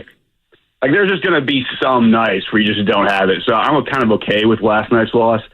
The one thing that I kind of wanted to make a point about is I think Kerr's done a good job kind of managing the cards he's been dealt, because we do have a lot of young guys who lack big game playoff experience. You just look at Podge, right? He's been on fire now, but at the start of the year, it was can he even shoot? So they're going to have all these young guys are going to have nights where they come up big and nights where they don't really have it. I think Kerr is going to have to kind of, go by committee here with the young guys. One young guy I was thinking about was Guy Santos. I saw him play against the Nuggets a little bit. I just think he's 6'8", so he gives you a little size. I really like his shot. I love his hustle. It seems like he's always, got that bounce in his step, diving for loose balls, getting those rebounds. So I'd love to see a little bit, more minutes from him when maybe Kuminga or Moody doesn't have it. But I think, Kerr's done a good job, and I'm definitely feeling good about the Warriors. I'd love to know how you guys are feeling about the Warriors and about, Guy Santos maybe getting a few more minutes. Yeah, Sean, thank you for the call, and thank you for hanging out. We appreciate it. Here's what I would say. Look, you have two very big Steve Kerr fans here, and I think we're big fans of Guy Santos as well. He's all about the hustle plays, and sometimes that hustle rides the line of great hustle play, and then we overdo it. He's still a young player. He gets suckered into fouls sometimes, I think, because of his aggressiveness and whatnot. But I have no problem, full comfort when he's out there on the floor. And as far as the way Steve plays that, this is tough. Kuminga only got 19 minutes last night. I don't know how much of that it looked like he kind of tweaked the ankle at one point, too. It also looked like there was a stretch where Jonathan was making some pretty poor decisions. Yep. Couple turnovers on back-to-back plays. Then he had some really nice plays, and that's the balance that this particular team is going to have to play on a night-to-night basis. And so buckle up, assuming they get at least one playoff series. There are going to be nights and moments where it feels like you've got the wrong person in there. I've sort of accepted that that's just the nature of this team. That's the nature of this team, and then you have to kind of take that info and go with it. Buddy Hield is the best example of what we're talking about. It feels like he gets two shots. You get two jumpers. If at least one of them goes in, you get a third. And if it keeps going in, you get to stay. But if you go 0 for 2 or 0 for 3, right there next to Steve Kerr is a good spot for you. Yeah, that's fair. And I do look at Guy over the last 3 games, and it was 11, 11, and 4 minutes. So he's played 26 minutes in 3 games. It seems like he's going to be now behind Jonathan Kuminga. And I don't know about the ankle tweak last night for Kuminga. What I saw was a guy who was a step slow on defense, and he was not as aggressive as he was earlier in that 4-game gauntlet where, we all praise Kuminga on Friday, that's the JK. Yep. Steph and Draymond and Steve, they all praised, that's the player we need you to be. And then he came out yesterday and he was kind of tentative. He wasn't doing the hustle thing. He wasn't really rebounding. He wasn't scoring in the right times of the game, I thought. And so you could see Steve Kerr was noticeably frustrated with Kuminga, and for some reason he doesn't feel like Guy in those high leverage moments can be the guy. So he went with Gary and he went with Kevon, and he really kind of shortened the whole thing up. Yep, and there's going to be nights like that. I mean, I think we've settled with that, right? This is a 22-year-old Jonathan Kuminga who has struggled with injury this year, and therefore, with a brand new team with Jimmy Butler on it, he is still, I feel, sometimes unsure of his own decision-making. He's the only player on the team that when the ball gets to him, it almost looks like thought bubbles start popping up.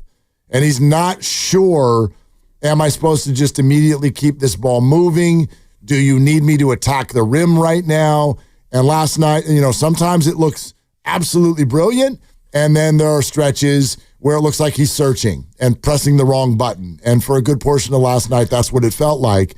He was driving into a lane, and there were very, very tall, athletic people waiting for him, and so he wasn't able to finish. And that's a very good defensive team. Yep. And, you talk about a team that can go with Şengün and also put Steven Adams in there, a couple of 7-footers or 7-foot-ish. And so, Kuminga and even Jimmy Butler, a guy who thrives on that sort of big boy matchup down in the low block. Well, you don't have that because Dylan Brooks, like him or hate him, and I know how you feel about him. And, I definitely feel different about him after watching the gold-blooded or the gold medal documentary, because he came across as, much more of a humble family man when they showed him with his family having dinner and all that. And then you watch him play, and he's kind of like Draymond light, not as the same player, but as an agitator. And last night he was great. Jalen Green was great. And we mentioned Amin Thompson. He was great. Phenomenal. And Şengün was great. He's on the ground a lot. Right. But he's great. I mean, he was constantly on the ground. Yeah, I called him the human bowling pin on Twitter. They played really well. They did. Played really well. But that's the way that they want to play. That's the way they want to win. They want to beat you 100-99. They're not a team that wants to really get up and down. They can. Jalen Green can get buckets, but you watch that game and the way they defended, and they've got size, they've got length, they've got youth. They've got athleticism. And so when you get into that kind of game with them, it's going to be tough. Let's go to Manny in Houston. Oh, I like that word, Houston. Hi, Manny. What's going on, man? Thanks for calling. Hey, what's up, Willard? What's up, Dibs? What's up? So, quick statement, guys. Just wanted to say, I mean, as disappointing as yesterday's game could be for us, a real positive, GP2. He picked up right where he left off. I mean, he's still making the three. Correct me if I'm wrong, but 16 points. So that's a real good sign going into the playoffs. But also, and it's not just last night, which has worried me, but it's, the times that we've all discussed, the age, fatigue, all these kinds of things. But if I'm thinking of it correctly, back in 2016, Draymond said that trying to get to that record was like a playoff series in its own.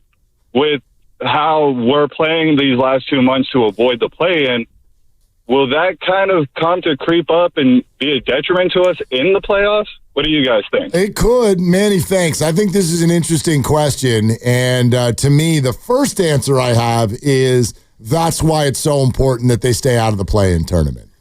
Like, I think that they are banking on this too. That's why this week is so incredibly important. I see no wiggle room to lose any of these next 3 games.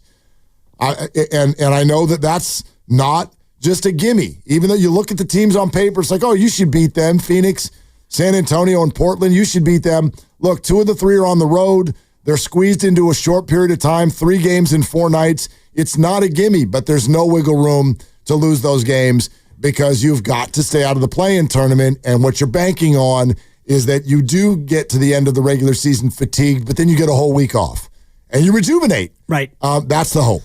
Yes, and you hope to get to a spot where you can get on top in a series and not have to really grind from behind in a best of 7. But as you get into this first round series, there might be, game 1 Sunday and then game 2 could be Wednesday. So you get that break. Yep. And then game 3 might be Saturday. But after that, it's going to be every other day all the way up till the end of it. So they do stretch out round 1 over the course of about 2 weeks. So as an older team, you can kind of get a break. But the key is you avoid the play-in. That way you play on Sunday, right? The last day of the regular season. Probably, yeah. And then I think everyone plays at 12:30. Fitz was saying on the broadcast, and all games are at the same time. And if you win that and you avoid the play-in, well, now you get a full week of rest, and then you get into a playoff series, and you're going to get a pretty good break. The league likes to, give certain teams better schedules than other ones, and so you'd get into a spot where you wouldn't have to play every other day. The whole Western Conference plays at the same time. The whole Eastern Conference plays at the same time 2.5 hours earlier. Okay. So the whole Eastern Conference will tip off at 10 a.m. our time. Okay. And then the whole Western Conference tips off at 12:30 on Sunday. On Sunday, right? Yes. That's yes. pretty awesome. Yeah, and I'm glad they're doing that, and to avoid any sort of chicanery with they lost, and so we want to lose because we want to play them, or we want to win because we don't want to play them. That's a good You have everyone observation. play together, much like the World Cup. When you have match 3 of the group stage, they always do it at the exact same time to avoid that same kind of thing. Yeah, and if you end up in the play-in, like you're done by 3:00 in the afternoon, which allows for whatever kind of travel sort of setup that you need to put together in order to be where you need to be on Tuesday and Wednesday and all that when that starts playing out. But yeah, the Warriors need to not be a part of next week. They flat out need it. More of your phone calls coming up. 888-957-9570. Paul and Gloria, stay where you are. You're going to be next up. We'll let you hear exactly what Jimmy Butler had to say with regard to his own aggressiveness and with regard to how aggressive other teams are defending Steph Curry. He said he saw something that he's never seen before in his years playing in the league. So that's all coming up next. Anthony Slater in a little bit over an hour. We're brought to you by Fremont Bank. Here for you, here for good, here for face paint. It's Willard and Dibs. Get away to cash.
Podziemski stops, goes over to Butler, has to take it with 5 on the clock, and he hit a 3. He's uncanny hitting shots that have to be made. You know, and I was worried about this game driving in today. Of course, before my tire blew up, but I just felt, they had so much emotion in the game the other night. After the long road trip on adrenaline, get the win, that maybe the sigh, the energy sapper would be tonight. But give the Rockets credit. Yeah. They played really well. Dub Nation, it's the voice of the Warriors, Tim Roy. You're listening to Willard and Dibbs on 95.7 The Game. Yeah, that's pretty good analysis from Tim Roy, and I think that's fair. I don't want that to sound like the Rockets aren't getting any credit. The Rockets deserve a lot of credit for the way they played last night. Of course. Played a really good game. The approach to the game, I think, is discussion worthy, and we'll do that in a minute. But also, the fatigue set in. There's an emotional coaster. And I was already impressed enough by what the Warriors did with their emotional coaster, to go into LA. Have you watched what the Lakers have been doing to the rest of the league? Like, they blew out the Thunder in Oklahoma City. Yeah. I mean, it was 8-on-5, but go ahead. Yeah, but they went 3-1 in a gauntlet of sorts as well. Now, their bigger gauntlet now is still ahead. Oklahoma City again tomorrow. Then they're in Dallas, and then I think they've got Houston this weekend. But the bottom line is, I don't think the Lakers are playing terrible, but the Warriors went in there and did that. That was impressive enough for them to turn around, fall down by double digits, and then do that to a pretty much fully healthy. I know Jamal Murray's out, but a Jokic-filled Denver team to do what they did to them on Friday night was huge. Was huge, and there has to be a cost to all of that at some point. And I felt like you could see that last night. A little bit, but I also do think that the way Houston played the Warriors, it's going to be the way that they are going to play the Warriors if they face them again. And Ime Udoka was very clear in what they were going to do, which is you take Steph Curry away, and then you tell the other 14 or 10 or however many guys actually played, you go ahead and beat us. And they took Steph completely out of the game. And historically, when you do that, when you make Steph have the kind of game that he had, you're going to beat the Warriors more often than not. Yeah, if you hold him to 3 points, good God, that's you know what I mean? Like, but I to me, yes, Houston gets the credit. At the same time, boy, they're not going to be able to do that every time. They're not going to be able to do that every time. The Warriors have had their number this year. For the most part. I think they've outplayed Houston more often than the other way around. So I don't know how sustainable it is what Houston tried to do, but we'll get into that. You had said earlier you wanted to see Jimmy Butler be more aggressive. He was asked last night if he wished he had been more aggressive. Maybe not. My thing is I'm going to make the right player majority of the time, probably like 9 out of 10 times. So if I get in there and draw help, I'm going to kick it to the open guy. But I'm not going to say that anybody scoring was the reason that we did not win this game. I'm going to stick to turnovers. We had 20 of them. It's going to be hard to win in any basketball game if we got 20 turnovers. I'm with him, dude. I'm with him. That's what sticks out to me. And we know he hates turnovers. He's made a big thing out of it. That was way too many of them last night. They could have gotten into a grind-out game that was a clutch game in the end. They could have, even with Steph not scoring, if they had done a better job of taking care of the ball. Right. So what I hear him say is that I want to have the ball more, and I want to be more of the guy who is at the point of attack because he had 1 turnover. Draymond 4, Pods 4, Steph 4, and Kuminga had 3, and that right there is 15 of the 20, and Jimmy had just 1, so I don't know if it means that Jimmy needs to be more impactful on the ball and needs to be more a bigger part of actually distributing, but you're right. He hates turnovers. He doesn't turn it over, and Steiny has made this point over and over that he doesn't really take bad shots, and so if you're not on the ball and you're not turning it over and everyone else is, and you're not going to shoot the ball because you're not being a part of the offense in that way, then, well, Jimmy Butler becomes kind of a one-way player. And that's where I would like them, in the non-Steph minutes especially, like, let's highlight Jimmy Butler. Let's make it so that Jimmy Butler can now get in there and try to be aggressive and on the ball and make things happen. I hear you. I just feel like they are. Like, I highlighting Jimmy Butler to me does not mean him filling up the stat sheet on points. It means him having the ball in his hands and being the lead decision maker for a basketball team.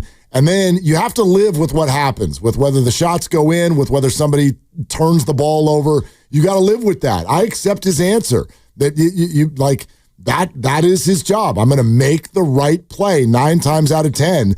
And that does not mean forcing up shots because we all want him to be some sort of an alpha in that one category. That's just my take.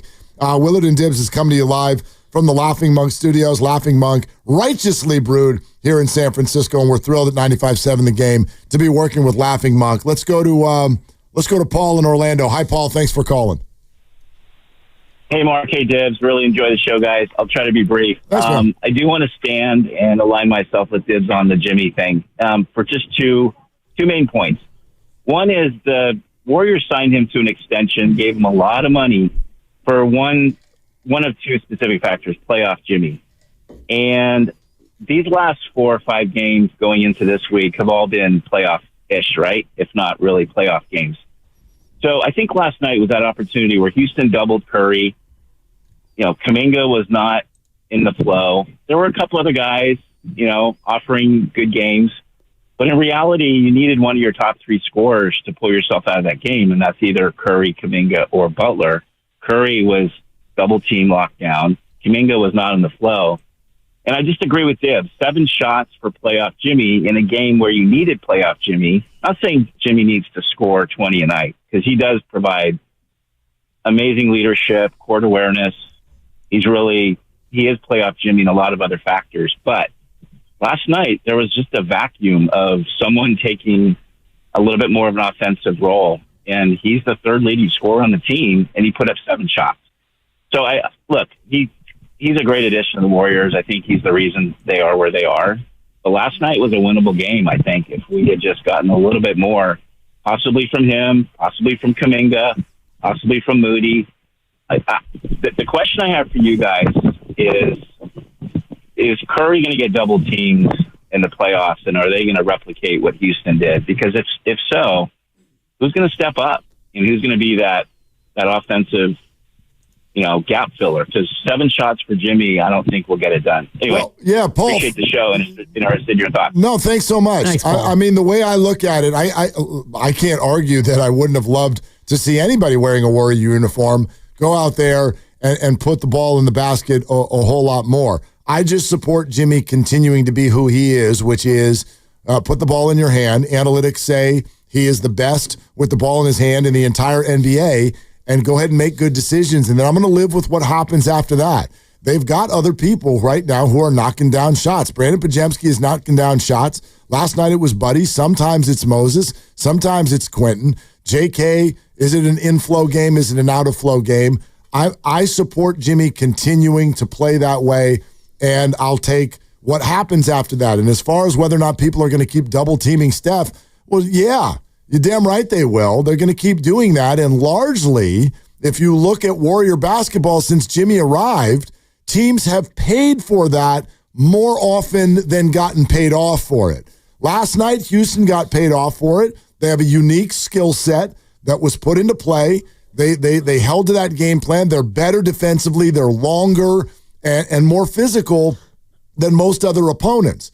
Although I don't think that they can pull that off every night, because also when you get into the playoffs, that's where your name value and the whistle does change a little bit. So I like more eyeballs, bigger TV, all of that. Like, let's see if you can just grab people and start throwing them all over the place off the ball all night long like you did last night. But yes, I think teams will do that, and I think largely what we've seen is they'll pay for it. Well, Houston has not paid for it, and I'm looking at the 3 games that Steph has played against Houston, and he has scored 3, 27, and 19, which is 49 points in 3 games, which is just about 16 points a game, which is way, way, way below his league average. And so what Houston has done, I think, has worked in 3 games. And Steph didn't play in all 5. He only played 3 of the 5, and it's a little bit of a small sample, but I look at what Houston was able to do. And in 3 of the games, actually 2 of the 3, he took 1 free throw and no free throws. He was 8 of 9 in the 1 game that they won. So yes, the whistle does matter when it comes to how they're going to guard Steph and how they're going to officiate Steph. Last night, he didn't really get the calls that you would have liked him to get.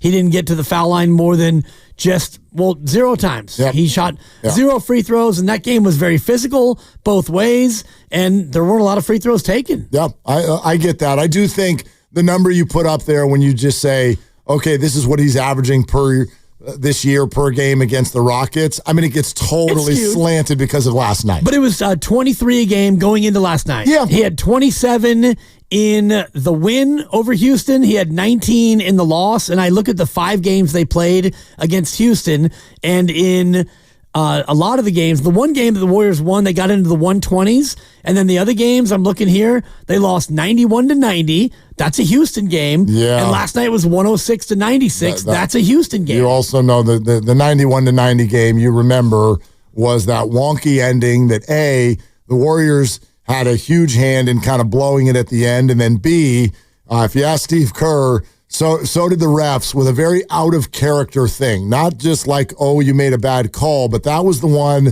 where the Rockets got sent to the free throw line for a scrum on the floor 80 feet from the basket. It's a weird call. Yep. It's a weird call. It was weird. And, the Warriors beat them 127-121 in overtime. Yep. That, to me, is more of a Warrior game. They also beat them 99-93, which is a Houston game that the Warriors were able to win. And they also beat them 105-98, which is, to me, a little bit more of a Houston game. I agree, although I also will say, like, we're throwing these all together, and some of these are pre-Jimmy and some of these are post-Jimmy. Right. They've played the Rockets now twice in the Jimmy Butler era. They've won one. They lost last night. To me, I think the Warriors, they tend to figure this stuff out. You give them 7 tries at a team, right now, I like their chances to get to 4 if it's a strategy session that sort of got created last night. And the first time they won with Jimmy, he shot the ball 15 times. Yep, okay. Just as a point. As a reference point, sure. Yep. We're sponsored by Crystal Geyser. We'll keep taking your calls, 888-957-9570. You absolutely need to know what Ime Udoka said that he told his team with regard to guarding Steph. It's really interesting. You have to hear it. We'll read that to you. Coming up next, more of your calls. Slate's in an hour. Willard and Dibbs. This game day traffic report is brought to you by Crystal Geyser Alpine Spring Water. Right now, if you're headed to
It's 93-86. Jalen Green, right side, working on Curry. Step back off the dribble. 3 is up and good. Goodness. He's been pretty good in the second half.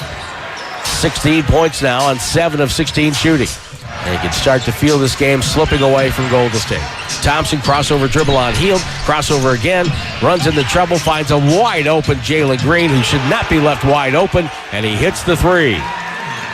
99-86. Largest lead of the night for Houston is right now. Like I said, he's been pretty good in the second half. Rockets exchanging to get Jalen Green on Curry. With the dribble left side. Holds him off. Pushes off. Takes a jumper. It's on the way. It's good. Wow. 101-88. And Jalen Green has been the best player on the floor tonight. 21 points.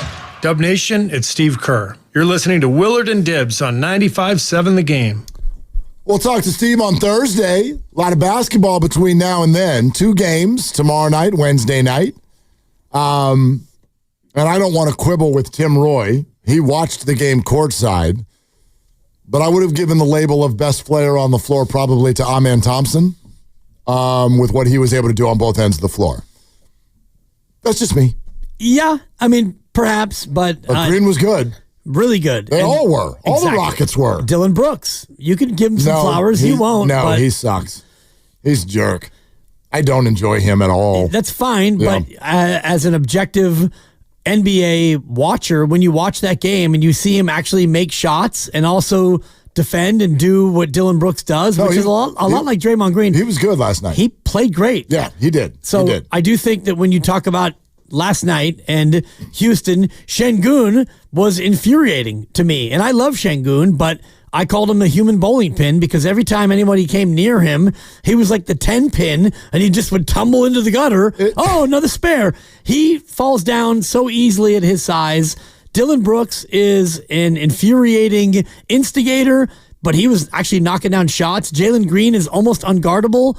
And Amen Thompson, the way he hounded Steph Curry, he took him out of the game. Yeah, so for me, last night was more about how good Houston was than it was Jimmy needs to be more aggressive. Kuminga, where are you? Steph in a terrible game. Draymond got taken out of it and the rest of it. For me, it was more about Houston than it was about Golden State. I don't disagree with that. I just think that in the NBA, and I fully acknowledge that this is the lens through which we see it. All fans, okay? Like fans in another city will all watch Draymond Green play basketball last night. And whatever you think about Dylan Brooks, they think it twice as much about Draymond Green. I got tweets from people out of the market last night who are like, this guy should be kicked out of the league, which is, it's patently absurd. Sure. But I get it. If you're not a Warrior fan and you watch that behavior last night, dude, it'll rub you raw. Like it'll really get under your skin. That's not the issue.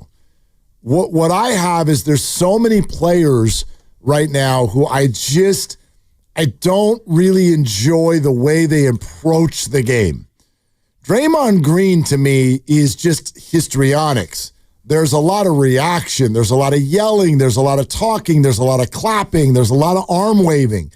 But when he is on the floor and the clock is ticking, what he's doing as far as quarterbacking the defense and telling people where to go, I get it. His elbows, they get a little active sometimes. But I don't think he's the kind of guy that, pulls someone's shorts down and then looks at the ref like, what? Like, Dylan Brooks is out there beating people up. And I know a lot of people want to, they want to compare the two. There's some overlap. But here's what I'm getting at. The Rockets, they will talk about Draymond Green as if he's out of line. And maybe you think that he is. But I don't think you can do that when Dylan Brooks is on your team. So if you want to say that, you get to feel that, but you can't say that if you're a Rocket and then employ Dylan Brooks. To me, that's off the table. Well, to me, it's, they're kind of cut from the same cloth in many ways. Right, and, that's what I'm saying. And Draymond Green and his antics are different than Draymond Green and his cheap shots. And I'm not saying that last night was one because I thought that was a basketball move. I thought that Draymond Green got a pass and he was trying to go up. And if you catch a ball and you're 8 feet from the hoop and you're being guarded by a taller man and you want to try to make a layup, you're probably going to bring the ball up in that moment. Now, if you're Steph Curry, you might try to go up and under because he's a magician, but you're Draymond Green, you don't have that in your bag. So you get a pass, you receive it, you're going up, and as you go up with the basketball, and for those of you on YouTube, you can see, you're not going to go up with your elbows in and present the ball in front of you like a trophy. You're going to bring the ball up and protect it with your arms out and then decide right-hand finish, left-hand finish. And Şengün is in his way, in an illegally guarding position, and he happened to catch a spicy hot wing with barbecue sauce. Might have been Buffalo Ranch. I couldn't quite tell. That's sports. He caught a wing. Yeah, that's sports. And if it was, for example, Steph Curry, then it would not have been an offensive foul. It would not have been a flagrant. But because it was Draymond, now we got to twirl our finger and we got to look at it. Of course. The whole thing. And I'm not excusing it because that is where we are. Draymond Green has earned it. He's earned this reputation where when that happens and Şengün flies back, now we do have to review it. Of course. No, I get it. And I know, you know how the refs, and you know this better than anyone, they're going to head over to the scorer's table and they're going to say 2, 3, with the body, we're shooting 2. Something like that, right? That's the way you talk through a foul. Yep. I'm sorry, that's what this was. What number is Şengün? What does he wear? What number does Şengün wear? 35. But all right, let's go with that. Fine. Whatever. All right. Okay, we're going over to the scorer's table. All right. We got a red foul on number 3, 5, with the face. And we're shooting 1. That's what it should have been. And I know that to some of you that sounds ridiculous, but I'm sorry. Like, there was absolutely, in my eyes, there was no targeted attempt to put an elbow to the face. It was a person with a ball in their hands, as you just said, rising up to try to score. And the face got in the way. Right. That's a foul on your face. On your face. That's a foul on your face. That's right. And face foul. That's kind of what I saw. And you know me, I love the refs more than any other human being outside of the referee association. And I get a lot of grief for it. But when I watched that last night, I have to just keep it real and be authentic. When I saw it, and I watched it again and again because it takes 4 minutes now to review it. No doubt. And then eventually I put up the volume on Kalena and Fitz and got in trouble with the missus because it was too loud. But immediately Kalena was like, no, this is ridiculous. This is ridiculous. And I was like, good, because I kind of thought the same thing.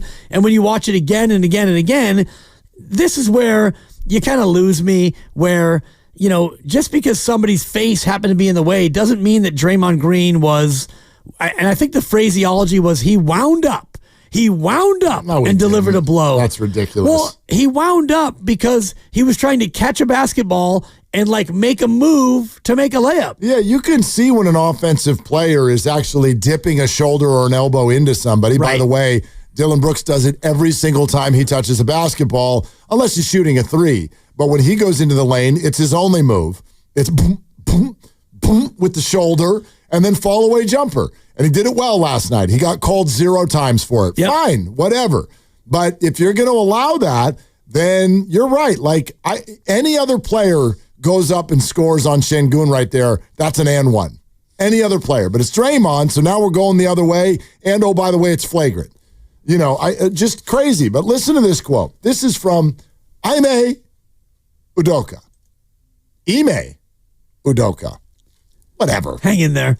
And Şengün was 28, by the way. 28 with the face. Yep. Thank you. Ime Udoka. Quote, when people start complaining about foul calls or crying about physicality, you've done your job.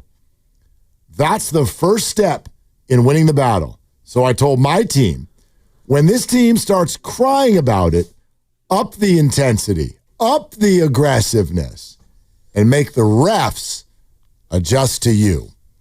So I have 2 thoughts about that. You're not wrong. Like, try to win a basketball game. Any means necessary. Sure. That's so great. If that was your game plan, it worked last night.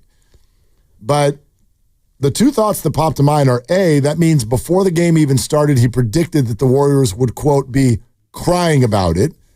And then he says that that's what his exchange with Steph Curry was about right before halftime. Not a reservation at International Smoke. But 2, make the refs adjust to you. They didn't. The refs didn't adjust. And this is the conversation that you and I keep having over the last 2 weeks. And it's my problem with the league. And I am struck by comments by someone like Jimmy Butler, who's played for 4 different organizations, has been around for 15 years, this league, and has been a great player and gone deep into the playoffs, and then says something like this when asked about the way Steph gets defended. What stood out about the way that they did guard Steph tonight, though? He did a good job of whatever you want to call it.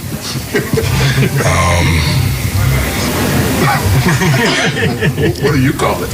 I don't even know. I've never seen an individual get fouled more than he gets fouled. To me, I think that's it's astounding. But it's crazy to say, but he's used to it. It's been happening to him his whole career, and he's found a way through it, around it, under it, whatever you want to call it. That's tough. The fouling, you mean not just tonight, you mean since you've been here? I mean, yeah, I've seen it since I've been here, but I don't know how many years he got. What he got, 16? I'm pretty sure it's been happening for 16 straight years. I get to see it, and it really angers me that he's on my team and he gets hacked like that. Okay, now, if you guys want to dismiss that, that's a teammate just caping up and working the refs, that's a piece of what's going on. But if you want to dismiss it as that, I personally disagree with you. That frustrates me to hear Jimmy Butler, who's played with many a star in many an organization, has now been here for 6 weeks and decided that this is the craziest thing he's ever seen in terms of the way a player is officiated, and that player happens to be the smallest star in the entire league. That's crazy. And to me, very, very validating based on some of the conversations that we've had over the months that have gone by. He's not wrong, and Steph's not wrong, and Steve talks about it as well. My whole thing is then, if we're 16 years in, how do we go about making it so this thing swings a little bit more in his favor? Because you watched last night, and Amin Thompson was guarding him every time he was out there. He was face guarding him, and a lot of times he had both of his arms hugging him off the Steph ball. Curry. Yes. So at times he had one arm literally around him in a 7th grade slow dance position. Other times he just had him bracketed. And I do a lot of 4th grade basketball, and that's how 4th graders will defend people, because they don't know how to move their feet and move your hands, because so you just put your arms on somebody. And so Steph, in that spot, he's frustrated. In a lot of these possessions, he just kind of stood on the weak side, knowing that even if he moved and ran, he wouldn't either get a call or be able to get open. So it worked. And I don't know what you can do as a Warrior organization. And Steve Kerr, you can send in video, and Steph Curry can get mad, and Draymond can get furious and get a tech, and Jimmy can go in the soundbite and whatever else. But there's got to be something else you can do where you don't allow these players to guard him in that fashion. I'm with you, but I don't for the life of me understand it. I just don't. I don't understand. If I'm a ref and I'm looking at this league and I know the greater picture and I'm on his floor, I'm at Chase Center, and I'm watching Dylan Brooks grab him everywhere he goes off the ball. And I'm in a way siding with Dylan. That's what I'm getting at. It's not about every call. It's not about every time down the floor. It's about the tone that a referee or referees set for a game. And what they allowed last night and what they allowed in Memphis earlier this week, look, that's the way it went. And so I think the Warriors actually do a good job of not turning into crybabies about it. Steph Curry is not a crybaby. No. My God, he plays through it. But I don't understand for the life of me why that's what the officials or the league, why they want that. Why would you want that? Why would you what tone we should set tonight? Physicality and 6'9" players bracketing, shoving, kicking, and following 6'2" superstar around the court and taking him out of the game. Take him out of the game if you do a great job. Don't take him out illegally and then allow it. I just don't understand the thought process on that. I don't think it's so much a thought process as it is the idea of sports, where you could call a penalty on every play in the NFL. Sure. And in the NBA, especially when Houston's going to defend him and them like they did, you could look at that game and, I watched it last night and I watched part of it again this morning, and you watch Steph Curry and he's being fouled off the ball on every possession. He's being held, harassed, clutched, guarded, caressed, nurtured, swaddled. Pick your term, and maybe I'm using a lot of toddler terms because I have a toddler, but all these things, they're fouls. But you're not going to call a foul every time down. You're going to wait for it to be egregious, or you're going to wait for it to really affect the play. And Steph Curry's not a flopper. So when he's being held, he's not going to try to make a cut and then throw himself on the ground and look at the ref. He doesn't do that. Maybe he should. You don't want him to. And honestly, I don't want him to either. But what we found, and look at Şengün last night, that Şengün is 6'11", 230, and that man was on the floor more often than the mop-up kids who were out there trying to sweep up after a free throw. Yeah, he was. Look, they did a great job. They did a great job of doing what they were trying to do. I give Houston all the credit in the world. They won that game last night. There's no two ways about that. They outplayed the Warriors. So it's not to say that what we're talking about, at least to me, I'm not trying to say that that's what changed the outcome of the game. To me, this is just a thread that runs through most Warrior games and the league as a whole. You know this about me. Like, let's watch a game that doesn't even include the Warriors. I can't stand it when people are either A, overly physical, or trying to get the refs to feel something happened that didn't happen. Now, Şengün got hit in the face. You'd have thought he was out for the year. I mean, writhing around in the... Like, dude, you are 7 feet tall. Was he able to pull through? He pulled through. Okay. Somehow he didn't even take a break. Yeah. Stayed in the game. Luckily, he got a 4-minute rest so everybody could go look at how awful it was that Draymond Green tried to score. Flagrantly, apparently. I just rewatched the play, and Draymond catches it, and he goes up to score, and he's hit, and he finishes, and the ref, who's looking right at it, he waits a full beat, and Şengün, 2 hands over his face, flies back in the key, and now he's covered up like he's playing peekaboo, and at that moment, the ref is looking not at Draymond finishing, but at Şengün, and then we're going the other way. We're going the other way. Right, because of the force with which Şengün went to the ground. Yep, absolutely. So maybe Steph needs to get some of that in his game. Franklin in Oakland on Willard and Dibs. Hi, Franklin. What's up? All right, now. I hope you guys can hear me because this is killing me. Okay, Franklin, let's ride. Talk to me. I'm a sports fan to start this off. I mean, sports fan mean all sports and everything. Okay? Last night, egregious to try to watch basketball. Okay? Villain against Draymond Green and Dylan, not the same. Dylan Brooks is a clown who plays basketball. Draymond Green is an athletic basketball player. What he did was a basketball move. Everything else that he does, those antics and everything else that you say that he is doing, those are all basketball moves. Or has nothing to do. To have the thing, Dylan Brooks last night, no problem. He was on point. The things that he did, slightly, physically, don't like those, but he was playing basketball. The antics, no good. Let's go to the next point. The foul, the way that the referees were treating Steph Curry, like there was a full on hug, like he almost was, like you could almost call it the R word in a sense. He was hugged during a screen. He looked dead after the referee was standing right there. No call. He was almost landed on, like penetrated. No call after a 3-pointer. Last night, watching the game at halftime, I downloaded and paid for the league pass. If I was an NBA player, no knock on anybody's money, but oh my gosh, I canceled last night because it was to a point I had to go walk outside and pace because I was screaming like, "Do you see this? Do you see this?" I had to put on Lost on Netflix. I was lost. Okay? Yeah. Okay, Franklin. No, Got I it. mean, No, Franklin, that's it. the pauses are incredible. It's funny because I actually just watched the first episode of Lost. I never watched it the first time around. I get so jealous when people talk about watching stuff on Netflix and Hulu and all that. I have them. I have Netflix and Hulu. You're aware of them, right? Yeah, I don't know how anybody has any time or is able to stay awake through any of them. But anyway, go ahead. Yeah, it's a 2-screen thing for me. And so, yeah, it was frustrating last night. And I'm just going through, again, every three-pointer that Steph Curry took.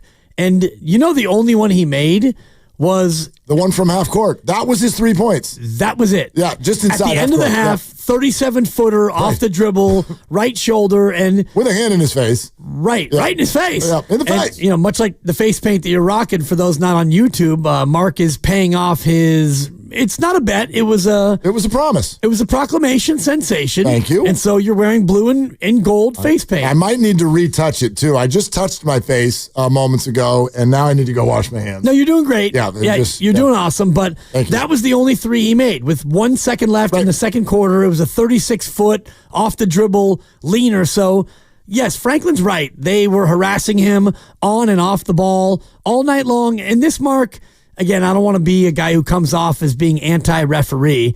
I would never want to be that person. Oh, God, we wouldn't want that from you. No, but what we saw last night, and if you want to transpose that to the Denver game, when it felt like the Warriors were getting a lot of calls, last night it felt like they weren't getting any calls. The officials do have a unique power to, not through, I think, conscious bias, but just the way the game's officiated. For example, last night, that first quarter was a knockdown, drag-out slugfest, which is going to favor the more physical team, which is Houston. No doubt. And look, you have to adjust to that, and last night the Warriors did not have the energy to do so. Houston outplayed them, no doubt. I do want to say this, and I was wondering about this, kind of like what we talked about in the crossover. People come in today, and you're like, in a general sense, I think it sounds like a lot of people are frustrated with Warrior basketball. Right. I have my face painted. Right in the face. And the reason my face is painted is because of how wonderful last week was for the Golden State Warriors. Remember how you felt last Monday. A lot of us were scared. That looked like a really hard stretch. We nicknamed it the Gauntlet. They went 3-1. And they're right in this thing with easier games coming. So I don't want that to get lost here. This was a great week for the Warriors. We just didn't get a nightcap. That's all. You had a great night, and you didn't get a nightcap. Okay? You got to call her again. Okay? You didn't get a nightcap. It's okay. It's a great, great week. We're brought to you by Fremont Bank. Here for you, here for good. Joe, Coach, Kumar, we're coming to you. Anthony Slater is exactly a half hour away on Willard and Dibbs. And it's Dan Dibley here to talk about free.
Draymond now is going to snuggle up to him. Draymond's just getting defensive position. He's not using his hands. Şengün's the one trying to move him out of the way now. Podziemski's going to double him as well. Oh, my goodness. This is absurd. Ball lobbed into Şengün. Şengün left side. Dribbles into Podziemski. Waits. Spin dribble baseline. Goes up over Peyton, powered his way up and in, and a foul. Well, this game just got a little feistier, didn't it? Yes, it did. It's 49-47 Rockets now. And Şengün a chance for a three-point play. And Chase Center has a new villain to boo. He did a good job of whatever you want to call it. I had to put on Lost on Netflix. I was lost. Okay? Bay Area is Draymond Green. And you're listening to Willard and Dibbs on 95.7 The Game. Okay, Day-Day. Look, I'm going to change the energy right now. I'm going to switch it up. Okay. Switch it up. Okay? Look, we're here last Monday, and we had a request. Yep. And it happened, and certain things have happened along the way that could have helped that didn't, like Russell Westbrook, for example. Make a layup. Or just make a good decision. Don't take a layup. I mean, seriously. Or don't foul someone with 0.1 seconds left, whatever. It's all kinds of things that could have changed the way this played out. Memphis hit a buzzer beater in Miami later in the week. There's all kinds of things that have gone into this with this 5-team block that all have 32 losses with a week to go. Denver's got a half-game lead because they've only got 3 games left this week. The rest of the teams have 4. So they've got one more win, but the same number of losses. So tomorrow night, the Warriors can go win in Phoenix. They'll have the exact same record as Denver. And the Clippers play tomorrow night, and this is all going to get started in earnest tomorrow night. Minnesota tomorrow as well at Milwaukee. Right.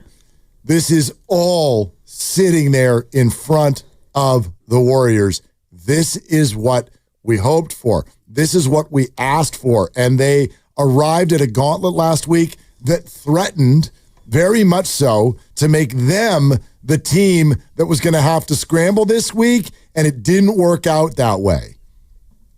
The Warriors have Phoenix, San Antonio, and Portland, and if they just do what they've been very good at doing, which is have Jimmy Butler and Steph Curry both in the game and go win that game, 21-3. If they just go do that this week, they are going to the playoffs.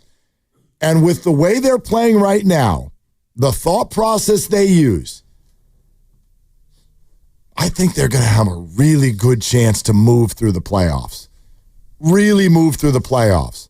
It's not just the Jimmy Steph thing. If you look at the way the Western Conference has fallen, everybody kind of ended up in the same bucket, even more so than we thought. We've known for a while, right? Oh, it's like jumped up in there. We didn't know Denver was going to end up.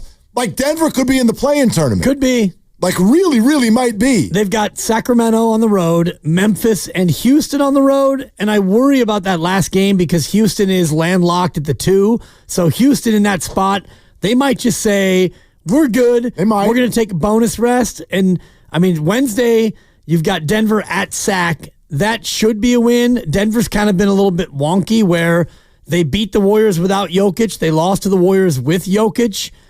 They've got Memphis at home, and Memphis is still fighting tooth and nail to be a part of whatever this is. So Denver, I do think, is in an interesting spot. Yeah, I agree with you. And like there's all kinds of things that could unfold this week based on this, that, the other. Do you end up getting a rest, or do you need to play hard? And what are the teams doing against you? The Clippers are here on Sunday, and we have no idea what. I mean, I got to think that both teams are going to probably need it on some level. I don't know if they're going to need it to get into the playoffs or whatever, but like this is tremendous drama. Yep. And the Warriors did unbelievable work this week to get to this point.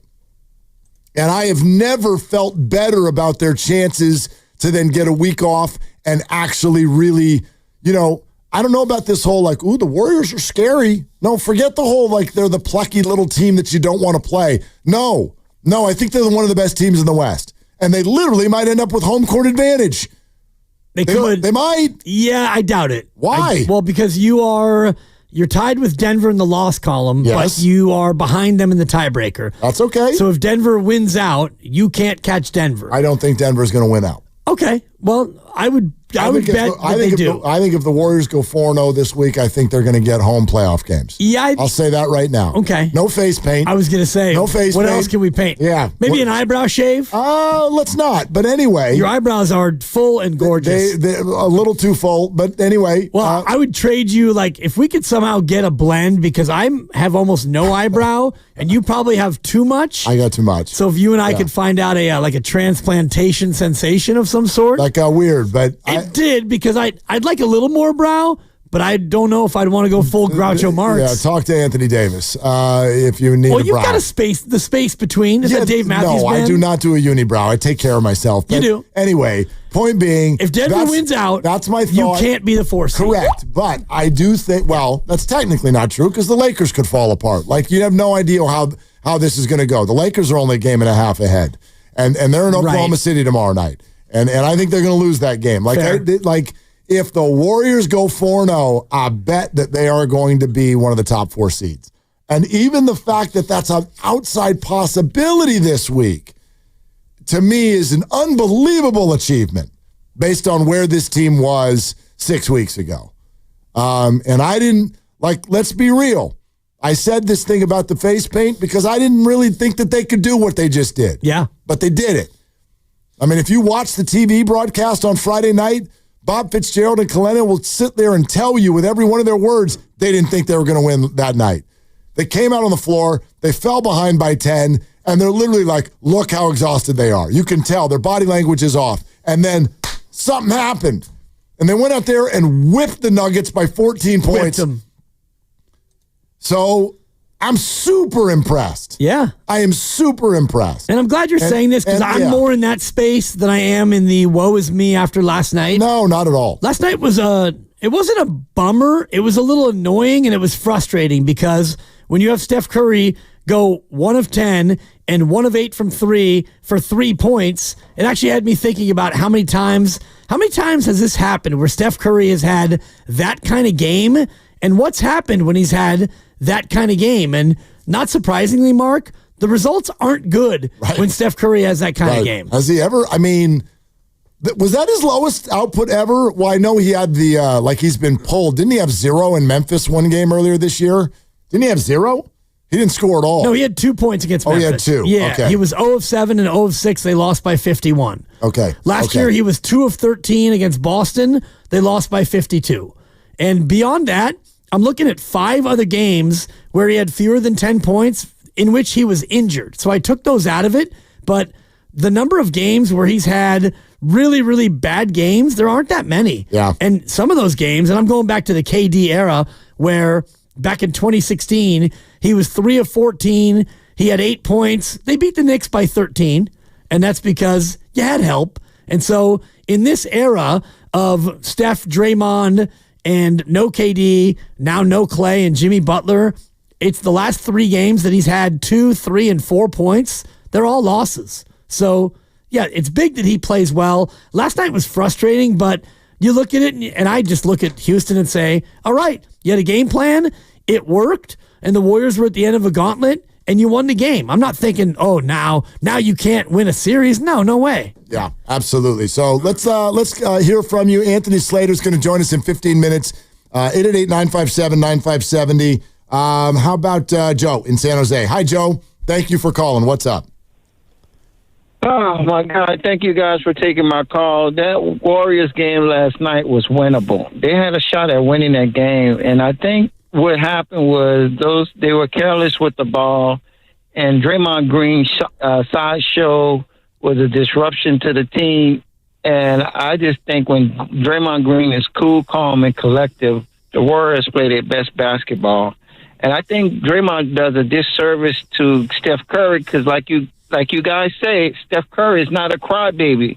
Steph Curry, forget about the play and move on to the next play. That's what makes him so focused and so laser sharp that he just moves on to the next play. He don't cry. He just moves on because he knew he has to stay focused. He know there's the task at hand that needs to get solved, and he's focused. And Draymond Green can throw Steph Curry focus off. And I think Draymond, I think the Warriors got out-coached, and I think that the turnover, they were careless with the ball.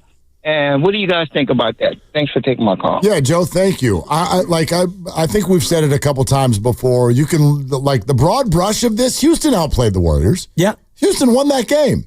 There's no, like, I don't even know how you could see it any other way. We can sit here and pick apart little pieces of all of this, and we have, and I think that that's fair. I don't have to love the way Houston approaches it or the lack of an adjustment in setting the tone by the refs or whatever. But the bottom line was they outplayed them. The Warriors turned the ball over too much. And if they do see this team down the road, the length and athleticism of the Rockets is scary. Period. But I don't think it means that the Rockets are like unbeatable in a playoff series. The Warriors have handled this matchup rather well and can do a better job than they did last night of handling it in the future. That's my take. Without a doubt. And, last night, the whistle from the referees did not favor the Warriors, and the Warriors are going to benefit from a more tightly called game because Houston is going to be more physical than the Warriors are. It's not to say the Warriors are a finesse team, but when Houston has that athleticism, that length, that youth, and that size, they're going to try to play the Warriors in that fashion. And if you look at Houston this year, as far as, defensive rating goes in the association, they're number 3. They're behind OKC and Orlando. The Warriors are number 7. But when it comes to a matchup like this, I do think that Golden State benefits more from an up-tempo, more of an offensive style game. No doubt. Well, yeah, they're not a great shooting team. They're not a great scoring team. They looked good last night. Again, they played very, very well. Yeah. They played very well. They were the more rested team. I thought fatigue did kick in.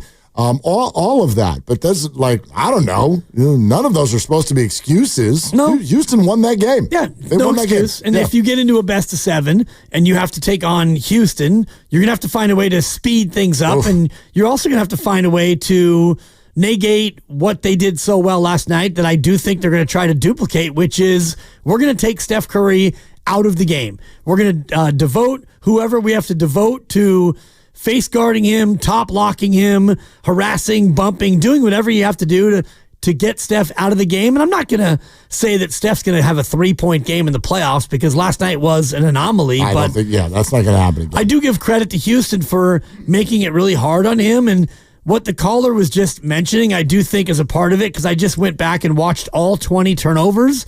And at least 8 of them were just reckless. Yes, absolutely. Like casual, one-handed passes. There was a couple of inbound passes where Amon Thompson just took it away from Steph. And I do think those things sometimes come from fatigue. Agreed, you're not taking care of business. And so that was a piece of that last night. You're listening to 95.7 The Game, KGMZ FM and HD1 San Francisco and Odyssey Sports Station. Always live on the free Odyssey app and now come to you live from the Laughing Monk Studios. I do want to throw that out to some of you, though. Where is the joy? We say this about them. I said this about Klay Thompson. Where's your joy? Yeah. This is what watching Warrior basketball is all about. This is what has been so intoxicating about watching Warrior basketball for the last decade, is the joy. This was a phenomenal week. Not a one of us would have not said yes if this was offered at the beginning of the week. Everyone would have said yes. But just because the last game is a loss, it feels like people want to point to a lot of concerns with the Warriors. I have none. None. Right. I have none. And they're too small. That doesn't count. You can't fix that. There's nothing you can do about that. Yep. You have to play around that. And they have. They've done a wonderful job of that. They have other strengths that teams don't have. I have none. I have no concerns about this team. And I love the way you're phrasing it, talking about the joy, because I'm just looking at the game log, and you make the trade right before the Utah game, and everyone is sad, and you've got Lindy gone, and Slow-Mo gone, and Schroeder got traded 3 times in a day, and Wiggins off to Miami, and you get Jimmy, but you don't get Jimmy yet. You lose to Utah. You're 25-25 at that point. Since then, you've gone 21-7. And I know Jimmy didn't play the next game, and the Jimmy record is this, and the Jimmy and Steph record is that. But even from that moment, Mark, from the trade deadline, you're 21-7. So instead of dwelling on last night, which was a bit of a bummer, they went 3-1 in the gauntlet, and they're 21-7 since that bad loss in Utah. So for me, I'm looking more at that side of it. And yeah, you're still fighting for a playoff spot, but you're 46-32, and you might win 50 games. You very well could win 50 games. They should win at least 49. They absolutely They better. should. Yeah, they better. 48's not getting it done. And I predicted a couple of weeks ago, 48 might get you the 6. And what I tell you? You said, I don't think 48's getting you the 6. They might need 50. Right. And I would say right now, they definitely need at least 49. Well, they need 49 with a win over the Clippers. I think 49 with that win you're would probably right. You're probably right.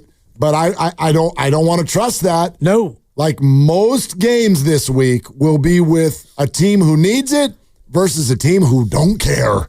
Right. That's the majority of basketball games this week. Minnesota's at Milwaukee, at Memphis, 2 games that are going to matter. The Minnesota-Memphis game is wonderful because someone's going to get a loss. Exactly. Right. So that's great. But that game, those 2 games are going to be like full-blown playoff style, but then they go home to Brooklyn, home to Utah.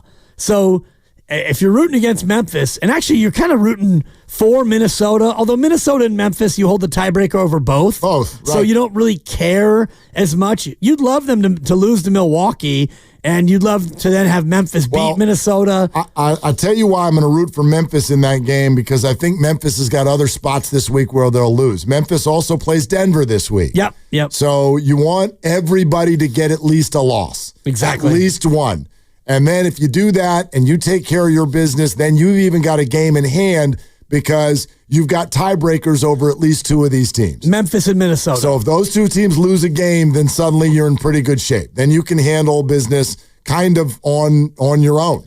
You got the Clippers in there and whatnot, but 2 teams are going to end up in those 7-8 spots. And if Memphis and Minnesota both lose at least 1 game, then the Warriors can go 3-1 this week, and they are clear they will at least be the 6th seed. Yep. And to me, that's actually all I give a rip about. I don't even want to overthink this. 4 seed, 5 seed, 6 seed. Not 3 seed. Don't care. Great. Whatever. Any of them are fine. Just don't play ball next week.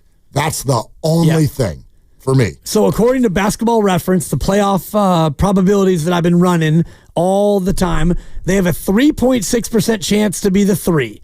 So 3% chance to be the 3. Very unlikely. 13% that they're the 4. Okay. 15.5% they're the 5. All right, so now we're at about a 30, like a 1 in 3 shot that they're a top 5 seed. Exactly. Okay. 21% that they're the 6. All right, so you're just barely over 50-50 to get a playoff spot. 22.6% that you're the 7. Okay. 14.4 that you're the 8.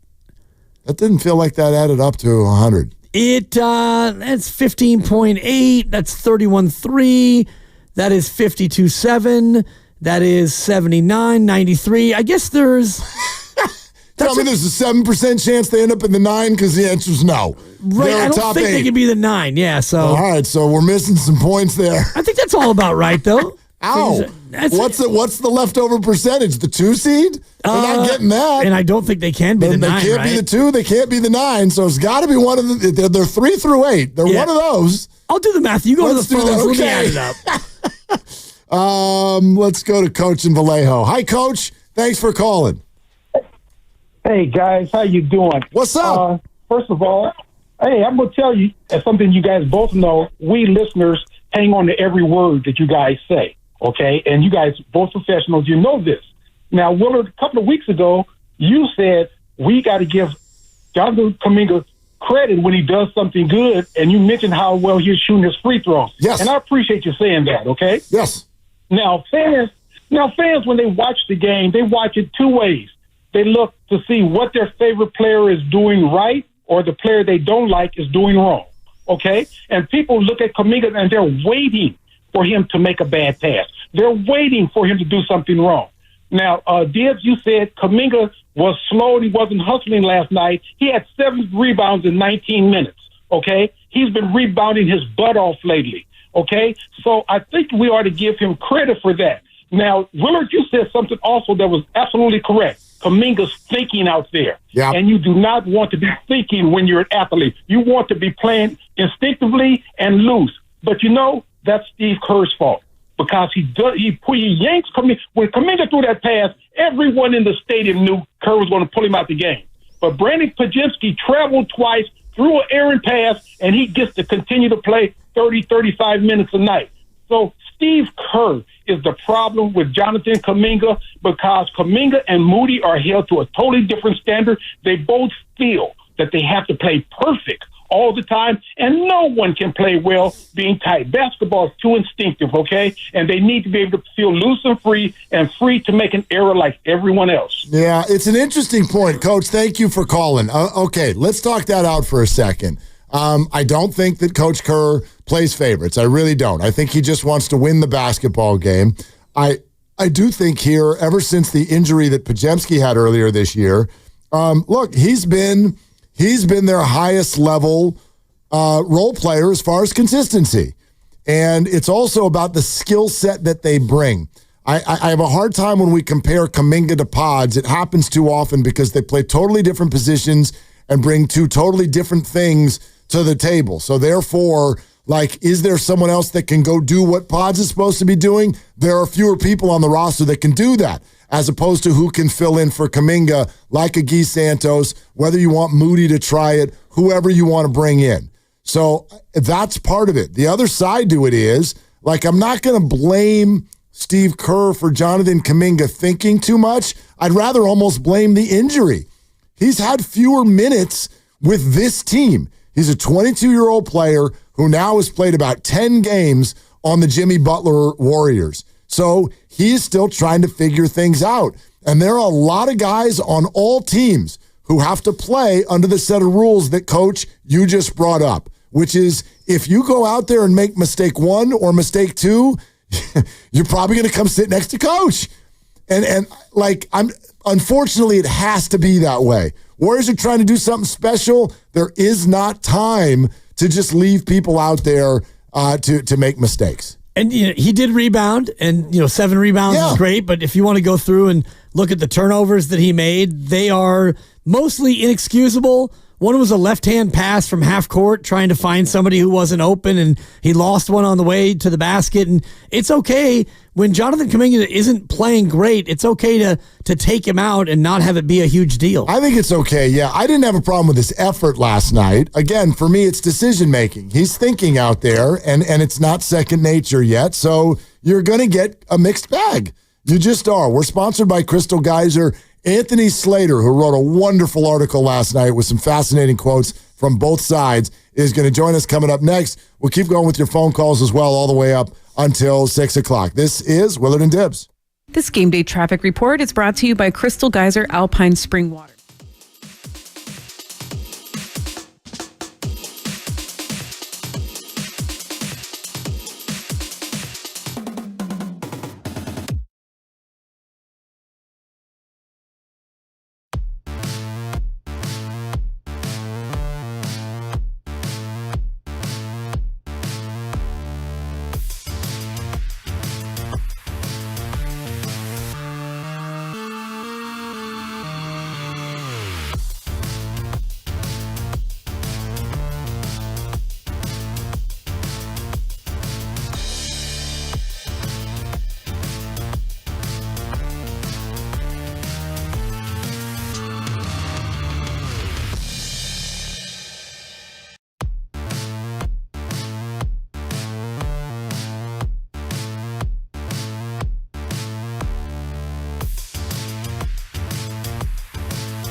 Moses Moody has the inbounds, penetrates, bounce past Draymond, goes up and scores over Şengün. It's an offensive foul. I think they're going to challenge that, even if it's close, because that's going to be his fifth foul. Got to challenge it. Oh, well. No, he was just going up strong. Yeah. I don't know if they're going to. That's a foul on Şengün. No, I agree. To me, here's my dislike of this being an offensive foul. What is he supposed to do when he goes up with the ball? He didn't extend the elbow. He didn't throw the elbow. He was going up in a natural motion to shoot the ball. Now, back to Willard and Dibs on 95.7 The Game. I'm so glad Tim Roy said that. I hated watching this because I'm like, oh, God, we're all going to sound like homers tomorrow. But I'm sorry. Yeah. Letter of the law. He fouled him with his face.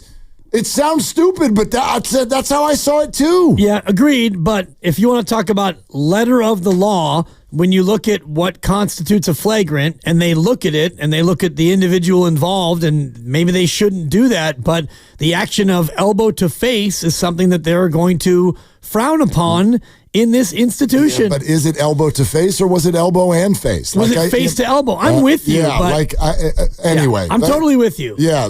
River Island's guest line, let's bring in our Warrior Insider. And a great article with The Athletic last night from Anthony Slater with quotes from all around these two locker rooms. Anthony, what's going on, man? Thanks for coming on.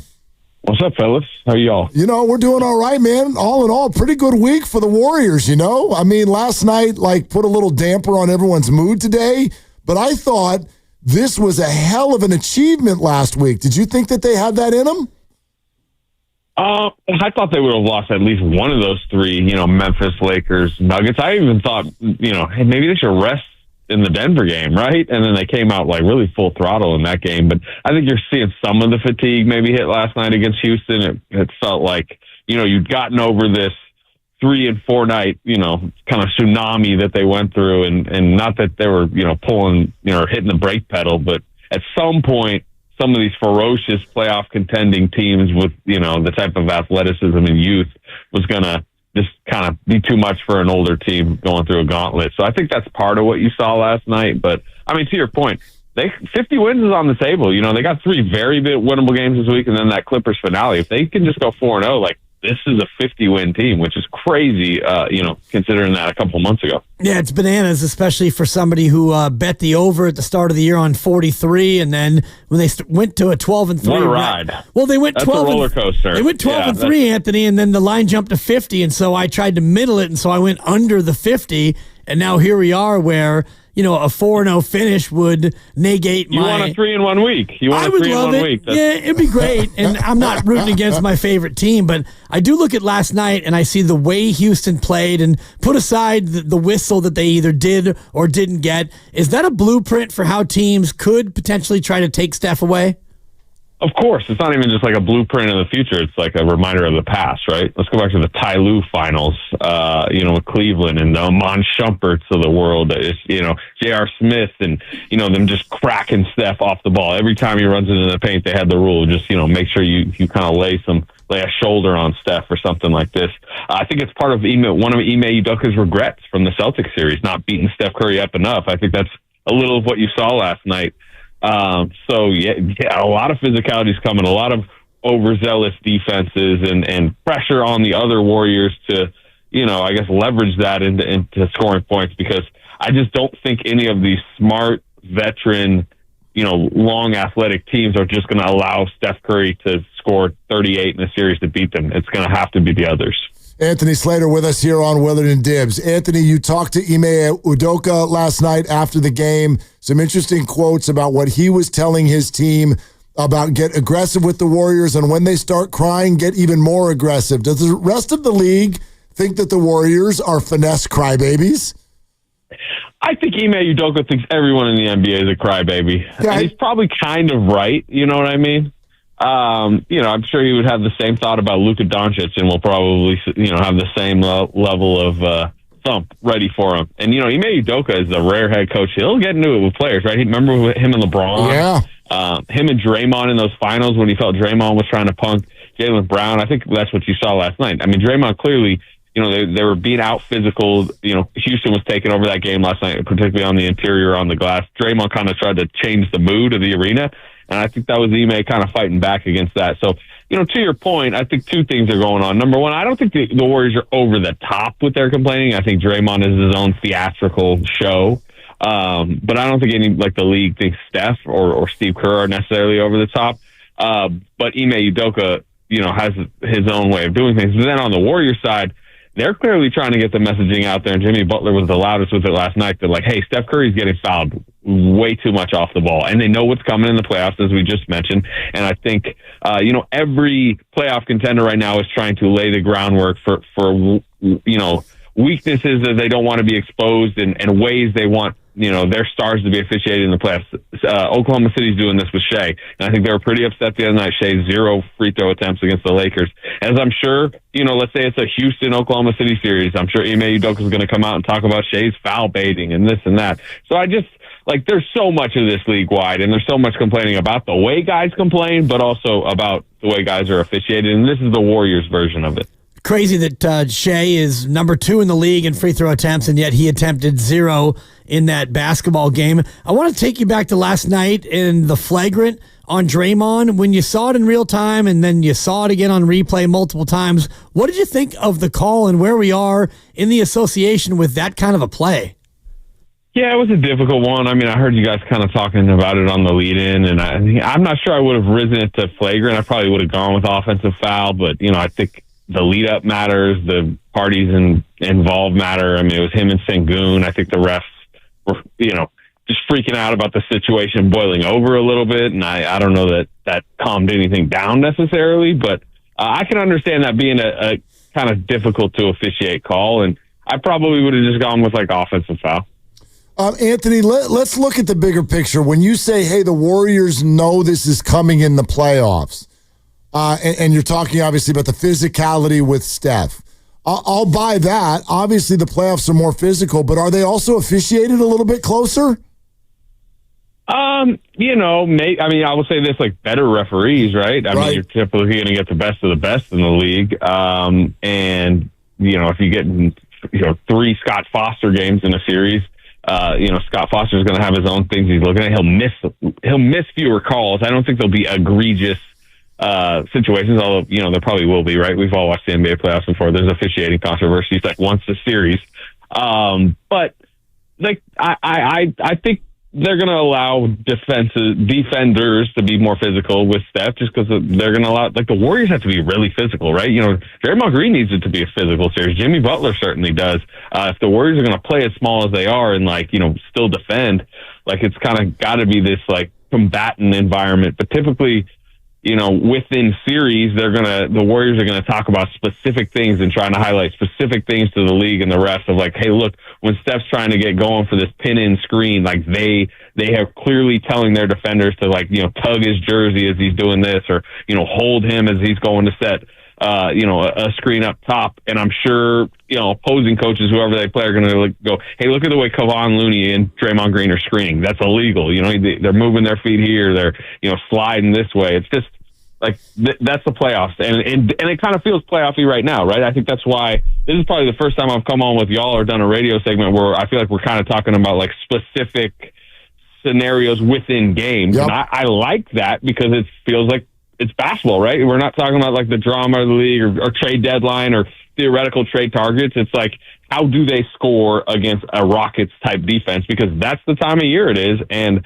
that's the type of conversations that are going to be happening, within referees and within teams. No doubt. I think what we've got right now is some of the best NBA regular season drama I've seen in a long time. So that part is great. Anthony, you guys were also just mentioning Draymond Green and the antics last night. He's largely had such a great year in terms of the behavior and riding that line. But last night might have been a preview of when it gets ramped up in the playoffs. Where do you think he's at mentally in terms of readiness to handle the emotions going northward? Where he always is, straddling that fence, right? And you need him to get as close to the electrocution without actually electrocuting your team. like he had to get them going last night, right? Like we were talking about the exhausting stretch they're in. He is the emotional engine of this team. He's 6'5". I mean, y'all, I'm sure, have stood next to Draymond Green before. He's small for a power forward. And they're asking him to like hold down the interior at age 35 with all the wear and tear he's had in his career. He's been the last two press conferences. Number one, he told everybody how tired he was after the Nuggets win and compared himself to Klay Thompson from an energy level up there. And then last night, I think he did his press conference with Steph Curry because he just didn't want to talk that much, and he was yawning throughout it. I just think this has been a really taxing stretch for him. As he's trying to win Defensive Player of the Year and drag the Warriors out of the play-in, fighting Sengun and Nikola Jokic and, the LeBron James Lakers attack and Jaren Jackson, he was taking, he's kind of absorbing post-ups. That was all in, like, the last 6 days that, like, those were his tasks in all different cities across the country. So I think with that comes a level of, like, a mental toll and a thought process from him that he needs to just charge himself up to allow the Warriors to get to the playoffs. And guess what that sometimes comes with? He does, like, that gets him across the line at times. That gets him in the face of referees and in the face of Alperen Sengun maybe to a level he doesn't need to be. And I mean, you mentioned it right there. It's playoff Draymond Green. Like, he always is going to get close to the technical count, the flagrant point counts. He's always going to push the limit. He's probably once in the first round might lose him a game. You remember the Sabonis stomp from the 2022 title run? We could point to that and go, man, that was a mistake. But guess what? They won the 2022 title, and because he is who he is. So he's a very fascinating character in this whole thing, as we all know. Yeah, and he hasn't missed a game since January 31st. He's played in every game since then, and just one game played away from qualifying for a possible DPOY, which it looks like he's going to get. So maybe he plays against Phoenix and sits out against San Antonio. I'm not sure if he needs the rest that bad, but that'll be something I don't know how locked up it is, by the way. I mean, I know Vegas is like really kind of labeling him the heavy favorite, but like, this is 100 media members, including myself, will vote on the award. Oh. We're starting to see people come out and talk about who, like, I don't think it's decided at all. Has it been decided for you? Like, have you made your decision? No. I'm not going to try to get you to say on the air, but you're still kind of I haven't. up in the air? No, I haven't. I will say, I feel like my first team all defense, which is like kind of your defensive player of the year ballot, like, you're going to have, Evan Mobley on it, Lou Dort on it, Draymond Green on it. Amen Thompson's kind of an interesting case after watching him last night. And people are kind of pumped. Yeah. Dyson Daniels, right, the steals deflections king in Atlanta right now. That's probably like your top 5 candidates for Defensive Player of the Year. And you don't want to judge anything based off the last few games of the season, but don't you think Draymond Green's case is going to feel a whole lot stronger if they're the 3 or the 4 seed than if they're the 8 seed and in the play-in? That's a good point. Yeah. Like I'm a voter and I have not decided. I do not know if I am or am not voting for him for Defensive Player of the Year. And I feel a lot of the people across the country who are voting on this award have not decided. It's a very different, with Wembanyama gone in the middle of the season when he seemed like the lock, it's become a very hard award to vote on. Probably the hardest, I think, this year. And it's interesting because you're so close to the Warriors, and the campaigning that Draymond has done probably doesn't affect you because you see each and every Warrior game up close. And, I think about the Laker game where he had 2 humongous defensive plays late that the nation actually got to see, the containing LeBron and then stripping Luka in a game that they were able to pull out. Yeah, I think the viewing public and probably the majority of voters have seen more Draymond Green and heard more Draymond Green than like Dyson Daniels this season. And even like on Evan Mobley, it's still, he's a popular name, but I don't know how much Cavs people have watched. So, Draymond's stature and almost this idea that maybe it's a legacy award, like tie goes to him, that might help him. Hey, Slates, what do you see in Brandon Pajemski specifically over the last week? He suddenly is threatening to be really consistent scorer. Shooting it really well, right? I think he had an 8 of 10 game from 3. He had 7 threes in another game. The pull-up's been better. All the stuff, like there was a stretch early in the season, he was like 19% from 3, like a month into the season or something like that. Now, again, quicker decision-making. I think the Butler fit, the Butler lineups help him. Steve Kerr keeps talking about how he's running through the catch, which just means he's playing very, rhythmic, and he looks really good. He looks like he's making the leap, that second-year leap that I think they internally predicted he had, prior to training camp, was very sure of himself he was going to make. and then it spiraled for a while. Well, I think as you retell the story of his second season, like it's a very positive second season and a step forward, I would say. Especially over the last month where he doesn't seem to miss any of his 3-point shots. I'm curious about your thoughts on Jimmy Butler, because all they do is win, win, win no matter what when he plays. Yet last night he seemed a little bit, I don't know if it was tentative offensively, but it's not getting to the playoff Jimmy that we all were expecting. What do you make of Jimmy Butler's game individually over the past couple of weeks? Yeah, he's, I think he's shooting it about the amount of times per game he was in Miami. I think it's about 2 field goal attempts per game, down from peak Miami regular season Jimmy Butler. But he's older. He doesn't have that pop and lift to the rim. I think he's hesitant at times to, take challenge shots in traffic against size. I think you saw that in the Miami game, honestly. Remember that Haywood Heisman, the way Bam was playing him, and, Miami kind of has the book on him a little bit. And the other thing is, the jumper just hasn't been there. I think he's 26% from 3 or so since he's come over. He's going to have to hit some threes occasionally in the playoffs. The mid-ranger, if you remember some of those Bucks series, to me, that's where he kind of started. He has got a bunch of 40-point playoff games, and a lot of that is either transition, the stuff at the rim, which you've seen, obviously the free throw line, but it's more jumpers. And I think he just needs to get that jumper to a place he's comfortable. And they're going to need it. And we'll see. He keeps hinting it'll be there when I need it. You felt like it was needed last night, but he's not he's never been your traditional superstar scorer. And I think at this stage of his career, 35, he's even less of that from a pop, standpoint at the rim. So they're going to, I don't think you could just rely every night come the playoffs, he's going to be able to score 30. I mean, certainly some nights he probably will, but you're going to need scoring elsewhere. Kuminga's obviously a name. Maybe he can help you in the scoring category. So he does so much else, though. I mean, I think we all see that. Okay, Slates, we were going to actually let you go on about your evening, and then a big red light went off in our studio that was like, you haven't asked him about Kuminga yet. Oh, geez. And so, I didn't know.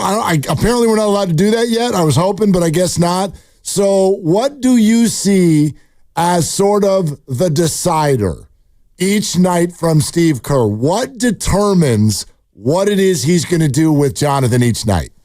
Oh, I think matchups matter, but I say that, and Houston is historically a great matchup for him. He's had great games against Houston. I'm surprised he only played 19 minutes last night. I think he should have played more. I think it was light. I think Steve Kerr's got, a quicker trigger on pulling Jonathan Kuminga off the floor. He had 2 bad turnovers in the second quarter and immediately was yanked. And I think that, limited his amount of playing time in the second half, and that's fine. I mean, obviously, a Guy Santos might come in and, get you some hustle rebounds and make, fewer potential mistakes, but also they needed to score last night. And if you go and watch their 2 or 3 wins over the Rockets this year, Jonathan Kuminga scoring 8 points in overtime in Houston, Jonathan Kuminga scoring 33 points against the Rockets, including that isolation bucket late, in that game. And what did they need last night? They needed athleticism and pop and ability to finish at the rim when Jimmy Butler was unable to do it. Steph Curry was cold. Draymond Green's shot and offense hasn't been there like maybe it was a month ago. Podziemski was helping. Buddy Hield was hitting some shots. Gary Payton was getting some of those easy duck-in layups. But to me, I mean, it's stuff I continue to mention. When they play a Houston Rockets in the playoffs, when they play an Oklahoma City Thunder, when they play a Lakers, as you saw Kuminga in the Lakers game the other day, to me, his talent level and his scoring plays up to a degree. And sure, we may be sitting there in the second round and saying, hey, his mistakes are the reason they lost this crucial game 4, and maybe Guy Santos wouldn't have made those mistakes. My thought is, if you're either getting to the next level with the talent level that Jonathan Kuminga has, filling gaps that your team, I think, weaknesses that they have, or, maybe you're not, but I just don't think you're doing it without him. I think Steve Kerr's getting there a little bit. He played him plenty in the Lakers game. I just think, you relook at last night's game and 19 minutes, at least to me, feels too light for that matchup. Slates, that's great stuff, man. Thank you so much for hopping on today. Big week ahead. Hey, real quick, what do you think they're going to do over these 4 games? I think they're going to win the next 3 because this time of year, if you're not in the playoffs, you are not trying to win, right? Yep. So I would assume. I mean, Phoenix is trying to win, but that's a whole nother story. I think they win the next 3, and depending on what happens around them, like Clippers are a really tough matchup. And Clippers have beat them this year, and I just think they really need Sunday to set up as not like win and you're in the playoffs, lose and you're in the play-in. If it's losing, you're in the play-in, we got a very interesting Sunday in Chase Center. You darn right we do. Yep. Yeah. Zubats, he owns the Warriors. I don't know. say that. All right, Slates, have a great week, man. Thank you. All right, fellas. All right, there he is on the River Islands guest line. That's none other than the Slates. Anthony Slater, yeah. Anthony Slater, man. DPOY voter. Undecided voter. Will there be a town hall either on Fox News or MSNBC? Look, he's dialed in, tapped in. He knows what he's talking about with what the voters around the nation are doing. But I'm also just going to say, like, this is just from whatever, knowing the way people act. Like, you can say you're undecided right now. Something real weird is going to happen this week for Draymond not to win. No one else is talking. No one else is talking about any of these other guys. And I know people like Slater know you're dialed in. They actually know who Dyson Daniels is. But I challenge that group to actually vote for Dyson Daniels over Draymond Green. DraftKings, the odds have been updated for Defensive Player of the Year, DPOY. And they say? Well, just some history. About 3 weeks ago, Draymond was plus 350. He was the second or third choice, and right now he is minus 320, which means you bet 320 to win 100. He is the prohibitive odds-on favorite. Evan Mobley is your second choice at plus 330. So bet 100 to win 330, followed by the aforementioned Lou Dort, and then it's a gigantic jump up to Dyson Daniels at 35 to 1, and then the aforementioned Ivica Zubats. Zubats is 50 to 1 right now to win it. So it's really a 2-horse race, Draymond or Mobley, and Draymond is a huge favorite at this hour. Yeah, he's going to win. He's going to win. Not if Slates doesn't vote for him. I mean, half of this stuff, you can't convince me otherwise. It's just about who talks about it. You know what I mean? It's the same way he said about the MVP. Well, I haven't decided yet. Yeah, we have.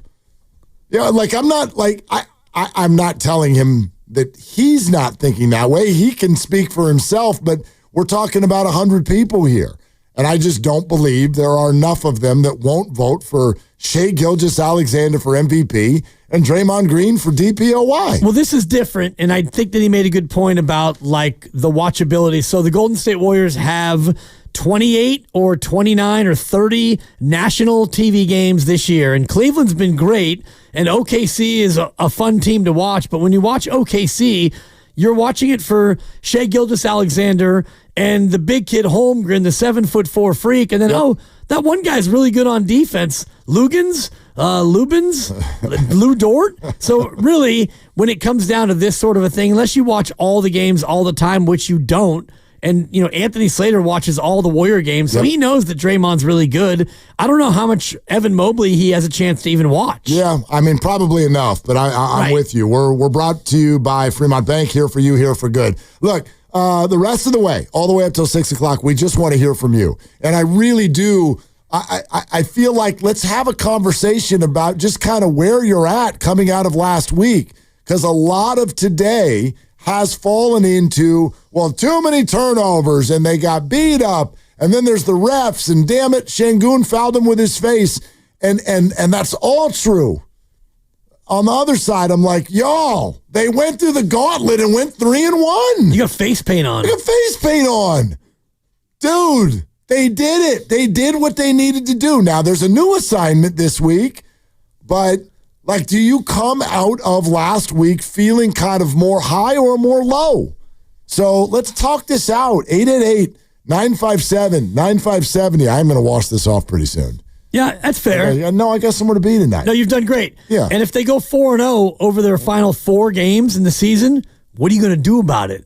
Oh, I got to think about that. Yeah. I mean, what do you want me to do? Well, they probably will go 4-0. Not probably, but good chance to go 4-0. All right, let me think about that. Yeah. I mean, I have these I got more decals. Yeah. I got more face paint. They don't come in a pack of 2. Yeah, I get They come that. in a pack of 12. So I'm ready to go. I got some decals up in here. Interesting question, though, about how do you feel? Yeah. Because after last night, you could feel frustrated and down, but think about where they were when they were 25-25. And now here you are, and you've won 21 of your last 28. You might be a 50-win team after all. Exactly. Crazy. All right, let's talk it out. 888-957-957. We'll take your phone calls right now on Willard and Dibs. Neuropathy is a debilitating condition that is sometimes misdiagnosed.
He did a good job of whatever you want to call it.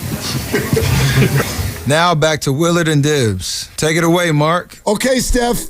You're the dude. Yeah. You're the dude in this town. Well, kind of. I mean, no, he is. I mean, he's averaging 3 points a game over his last one, but other than that, that's the dude. I was told that Amon Thomas actually bought him dinner and gave him a corsage before the game, considering how much that he was groping and fondling. Yeah, they did have a date. They had a date last night. Yeah, about Amon Thompson. Yeah. What did I say? You said Thomas, but it's okay. Lucas is just like showing up for the first time all day to point out your mistakes. No, my retros have been fired today. Don't even lie. You've been all right. And Dibs, you were looking for an audience back here. So remember that time where you were supposed to hit the cha-ching thing and it took you 18 minutes to find it? Well, Do you remember that? It's a bait. Yeah, there's another one that he flat missed. The whole thing. It's funny because when he's on the ones and twos, because Mark Randy in today for the goo, and so Lucas slides over into the active spot. When Lucas is around the corner where I can't see him, he might as well be asleep, and he very well may be at times. You should see what's happening over there. No, because you can see it. I know. Well, and for the audience, I can't see it. I can see it. Here's the thing about my view. I can see him when he wants me to see him. Aha. But I can't see him when he doesn't want me to see him. Like Steven Risotto, he's probably in there right now. Yeah, no, Risotto stands where I can see him. Okay. Yeah. Lucas picks and chooses based on whether he wants to nap. Oh. He kind of like doing what snap. he's, when you were in college and you had one of those classes that had like 100 people in it and you're like, I don't know, hungover or whatever. Dude. And you go into that auditorium and you're like, dude, I'm sitting up here. I'm hiding. Yeah. Or you find somebody who's 6'8". The big guy. Right. And you're just like, I'm going to sit right behind this guy right here. Always, Mark. Yeah. Always. That's what Lucas does. I'd go into one of those auditoriums and find the big fella or the big lady, non-binary here. I'm going to keep it gender fair. And was she singing? It doesn't matter. As long as she was sitting up in her seat and blocking the teacher from seeing me. Come on, Lucas. The class is over if she's singing. Anyway, go ahead. Oh, I get it. Yeah. Was she singing?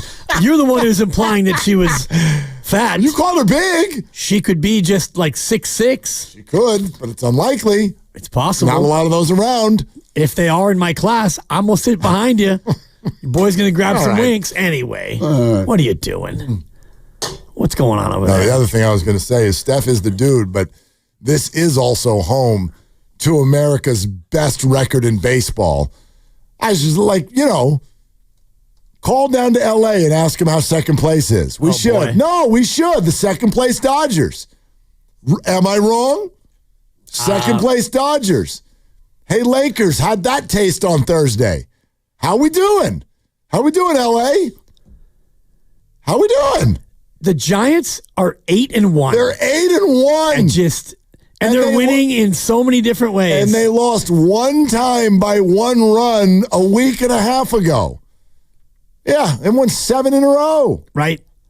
And they win by one run every game. Actually, only 3 of their games. Yep. 3 of their 8 wins are by one run. But, I mean, they're doing it the way... 2 walk-offs over the weekend. Exactly. Yeah, exciting. 2 or 3 walk-offs. They're scratching and clawing, and they're winning late, and they're doing it with pitching and defense and some timely hitting. Wilmer Flores with a big knock yesterday, and it's... put aside the record, although 8-1 is phenomenal, they're a fun watch. They are. They're a fun club. Willie Adames has had the best intro to a fan base while also hitting .213 and he has not homered yet. Yeah. Yet somehow he's found a way for people to be like, I love this guy. He's got a walk-off blooper. He's smiling more than Steph Curry does. He's out there just having a blast. The dude is as infectious as they come. Got a squad, dude. Yeah. Jung-Hoo Lee, what are we doing out there, man? What are we doing? We are catching everything and running into the fence. We are hitting like 350 is what we're doing. We are OPSing at like 900. Love that guy. Yeah. Love that guy. I love what I'm seeing. Logie's on the mound tonight. All right. Here we go. Here we go. 8-1. And if you happen to lose and the Dodgers and Padres win, you're back to third. Oh, yeah. No, you can't lose. No, it's kind of like the Warriors. Kind There's of, no right? losing. Like, that's great. Right. Well, they do have 153 of these to go, so it's not... They do. Is it a must-win tonight, Mark? Oh, aren't they all? You can't fall behind the Dodgers. They're leading 3-2 in Washington right now. Oh, no, they're trailing. No, the Dodgers are trailing. They are so over. Yeah, Shohei Ohtani has homered, and they're still losing. Overrated, totally. Giants might win 120 and scrap for a wild card spot. Third place. Right, That's third place for sure. Anyway. For sure. Anyway. Yeah, it is. It's kind of like the Warriors, man. It's wild in the Western Conference. You're like, we're amazing. We won in Memphis. Look at us. We took you to town, LA. We're exhausted, but we beat you, Denver. Ha, ha, ha. We're awesome. And then 2 days later, you're like, you're in a desperate situation. You cannot lose in Phoenix tomorrow. No. Period. Well, you mentioned it, like 3-1. If you go 3-1 and that loss is to LA, you might be the 7th seed. You're in trouble. Right. 49-33 with a loss to the Clippers, a team against whom you don't have the tiebreaker. That could be trouble because Minnesota, not or Memphis because they play each other, but Minnesota or Memphis could run the table and win 50, and you're stuck on 49, maybe tied with the Clippers, and you lose the tiebreaker, you're the 7th seed. I need Memphis and Minnesota to both lose a basketball game this week. One of them absolutely unequivocally will. Minnesota tomorrow at Milwaukee. They play each other, though. Correct. So one of them is going to get that loss. I need the other one to get at least one other loss. If that happens, I'd argue Warriors are in. Yeah. Because I'm going to predict they do not go worse than 3-1 this week. And if they go 3-1 this week, Minnesota and Memphis both lose a game. Poof. There's 1,000 things that can happen, but I sort of whittle it down to that. That's the easiest entry point to the top 6. Is Minnesota and Memphis both lose a game and the Warriors go at least 3-1. The most likely scenario for me would be Minnesota loses tomorrow at Milwaukee. That'd be great. And then if you go to Memphis and maybe Memphis wins that game, fine. Memphis has to go to Denver after they play Minnesota at home. Right. And the next night, they play in Denver. Well, I tell you what. So what. it's a back-to-back, but it's sea level altitude with a plane flight. Yes, but that's a tough one. If Minnesota loses in Milwaukee tomorrow night, then go Minnesota the very next night against Memphis. Yeah. Oh, yeah. If that 1-2 step happens, then I think you can take a breather unless the Warriors were to trip up tomorrow night. Sure. Which is not out of the realm of possibility. The Spurs don't scare me right now. The Blazers doesn't scare me too much right now. Really young teams that are not really trying that hard. The Suns are a mess, and Durant hasn't been playing, but he might tomorrow. And if that happens, there's just that veteran presence where you're like, dude, could Booker and Durant go off on their home floor? They could. They could.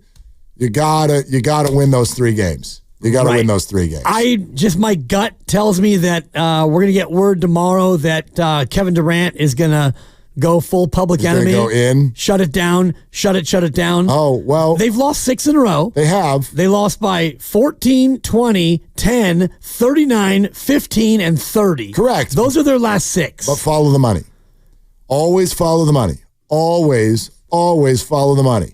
Whose money? Well, Kevin Durant's. Kevin Durant's paid in full. Shout out Eric B. and Rakim. Not necessarily. I don't know if he's got a contractual bonus for making the All-NBA team.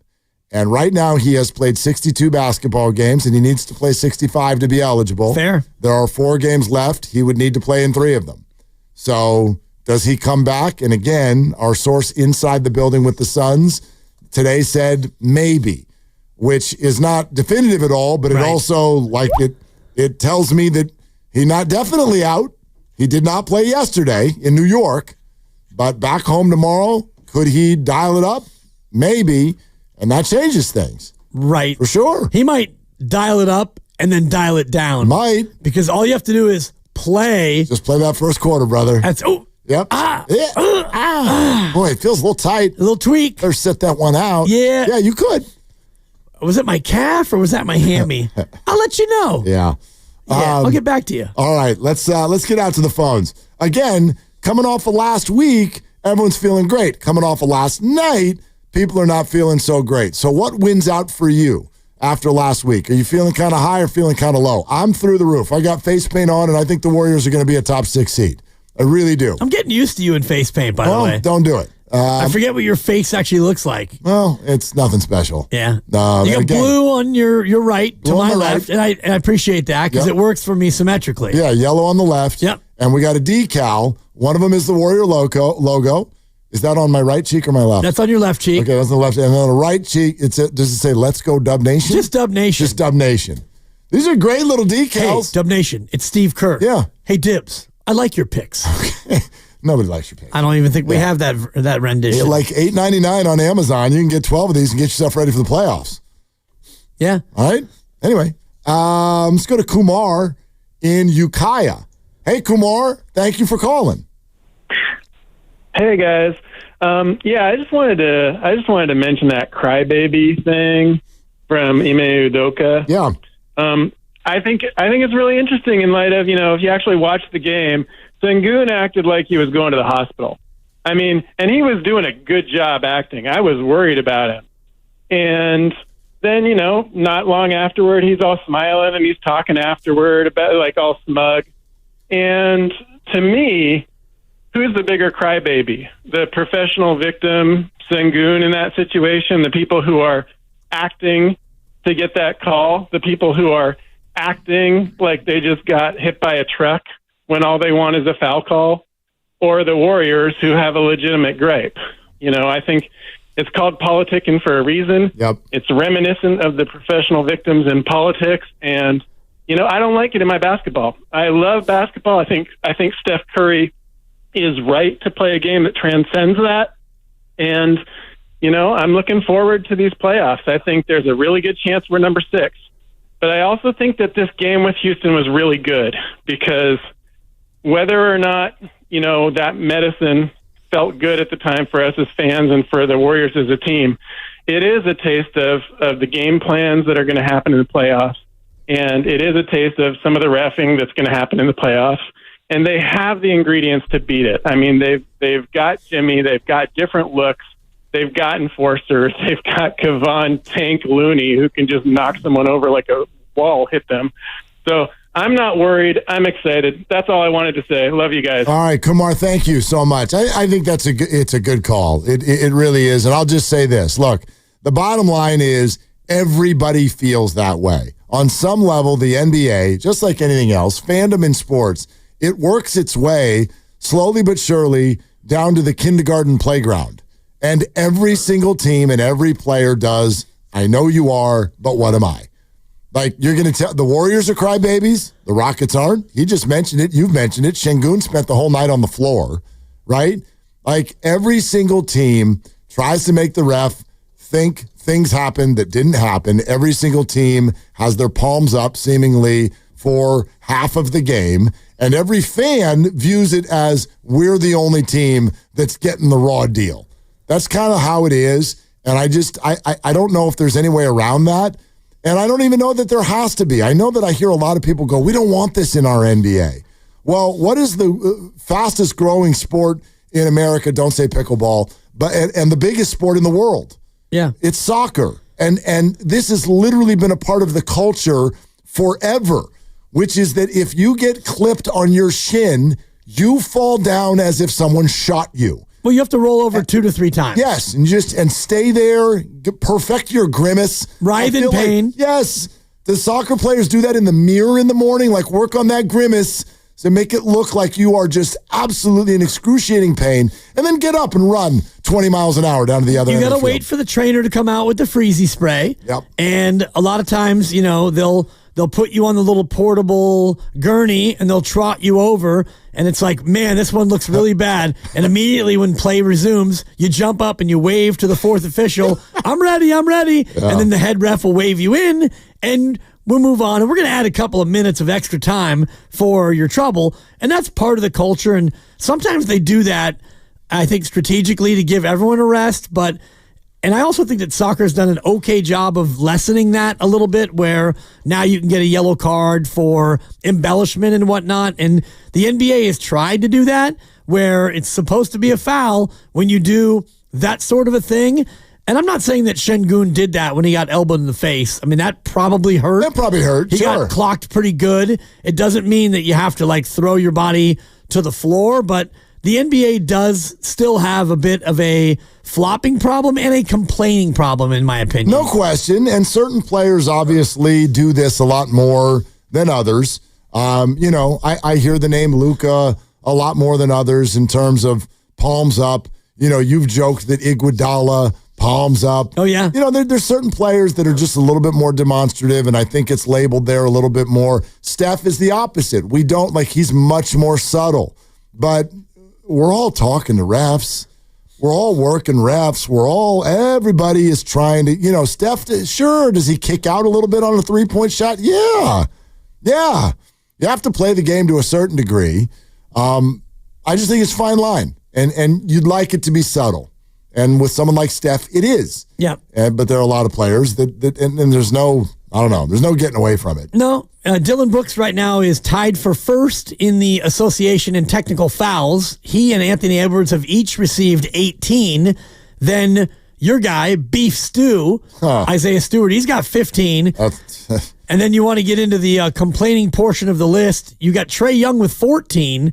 Jason Tatum with 14, and then it's Day, who's now moved up to 6th. Okay. Normally he leads the pack. I don't think he's going to get there this year. I think he's going to fall short. Unless he goes on a real full-scale bender. We need a run. Although Draymond is elite at falling short of the 16, which is when you get an automatic suspension. Right. He knows, yeah. He's got 13. It carries into the playoffs, though, right? No, it's a reset. Oh, it's a reset. Yeah, we restart. Okay. Yep.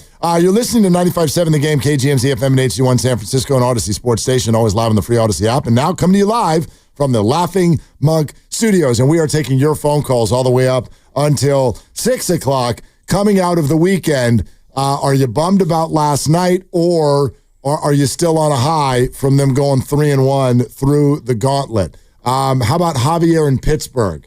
Hey, Javier, what's going on? Hey, guys. Yes, I'm on a high. Thursday night, I live in a little bit older of a neighborhood, and me and my wife were going absolutely crazy. I'm sure the neighborhood thought we were. Friday night, I ended up face painting, throwing on the thong, and running the block. That's all I got.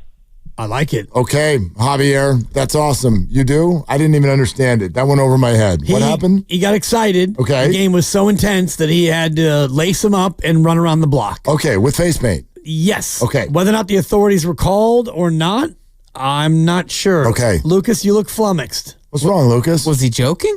I don't know. I mean, the face paint thing made me feel like there was some sort of... Yeah, right? he was making fun of you for sure. Well, that's fine. I don't care about that. But okay.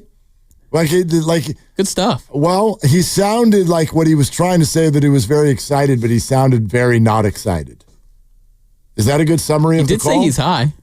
Well, he ain't by himself. No. Yeah. He's in a retirement community, I think, or he lives around a bunch of older people. So perhaps it turned into a 5150 call to the authorities. Well, those happen too. Stacy in Oakland. Hi, Stacy. Thank you for calling. Gentlemen, always a pleasure. Love you. Last week, you guys said all I have to do is ask to come spend an hour in the studio. I'm doing it. Lucas, put me on hold and take my info afterwards. I'm high on them, guys. Ups and downs, highs and lows, they got it. I'm seeing them in the 6 or higher, I believe.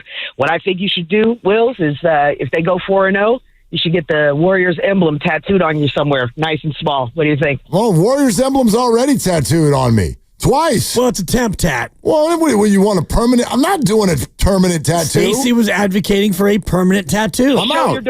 Show your devotion, or your picks stink. Come on. My picks don't stink. Yeah. No. I mean, my March Madness picks, they stunk. Woo, they stunk. Thank you, Stacy. Right on, Stacy. Yeah.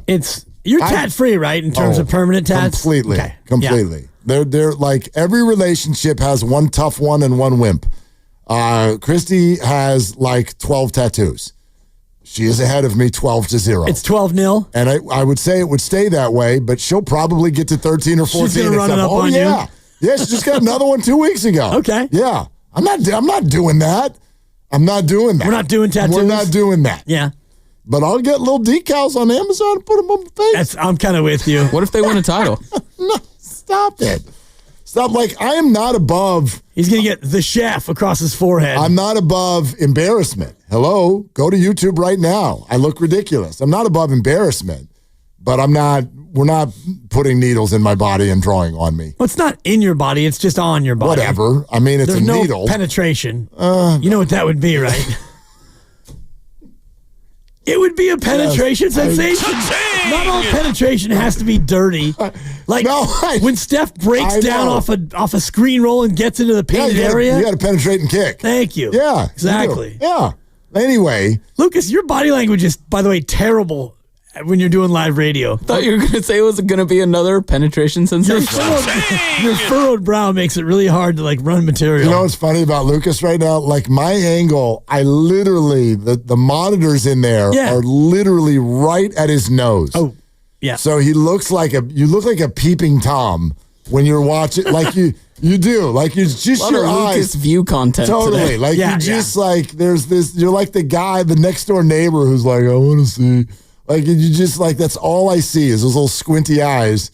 And the squintier they are, it means it's a good joke because I'm smiling. Maybe, or you're giving us the gas face. I don't know what's going on over there. Yeah, it's weird. I've gotten some furrowed brow and some head shakes, but that's all right. I won't look in there anymore. It's not weird. You're just too young. You don't understand the reference to the gas face.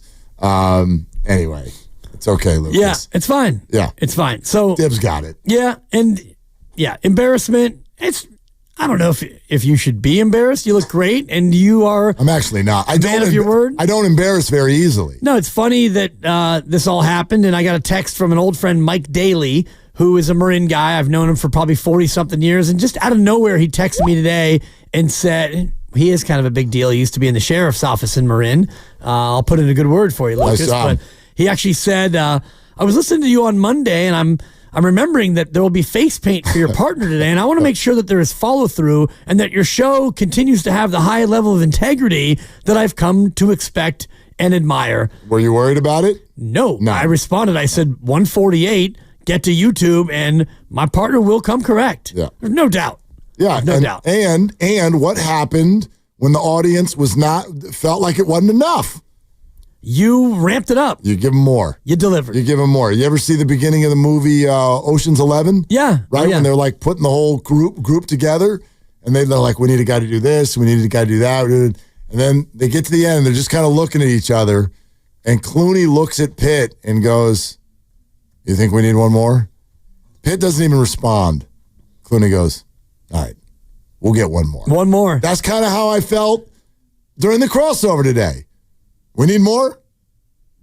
Let's get more. Let's get more. And we got more. You were at about Ocean's 4 when the crossover started, and you got to 11. It goes to 11. It's fine. It took a minute. Yeah, that's fine. There was some YouTube outrage. There was. It didn't last long. No, the commenters were like, oh, no. Oh, heck no. Mm-hmm. Oh, blank no. People, the C was angry. Wait a minute. What does Filmo mean on Filmo? Oh, boy. Put Filmo on the air. What's up, Filmo? What's the matter? Bro, what is you doing to your face, bro? What do you mean, what am I doing to my face? Did you go on YouTube? Bro, that's not a good look. That's not a good look. We can't be having. I love the passion. Filmo. And I know you lost a bet. It's not supposed to be a good look. That's not you, bro. It's not supposed to be. The lovely Christy probably didn't approve of that. Lovely Christy is on YouTube approving right now. She's on her way to see me right now. Okay, well, listen. Say no more. Love is like that, Filmo. It's all good. Hey, it don't even matter sometimes, man. Love is bliss. I love love. See? Love is love. See? Anyway, I love the Warriors. I love you too. But that call, Dibs, I love you, Dibs, but he went up for it's a basketball play. He got Shingunga hit in the nose. Things happen. Love happens. Casey Schmidt happens. Thank you. So my point is, yeah, man, like, if you can't defend this time, bro, I'm like, not. I mean, Filmo, hold on a minute, Filmo, because I love the refs almost as much as I love you.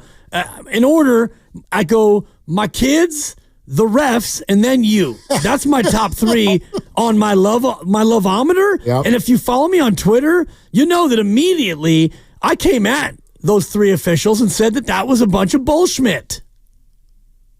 I thank you so much for loving me in third place. Yeah. But you got to switch that, bro. Can we get a swap one time, like 2 to 3?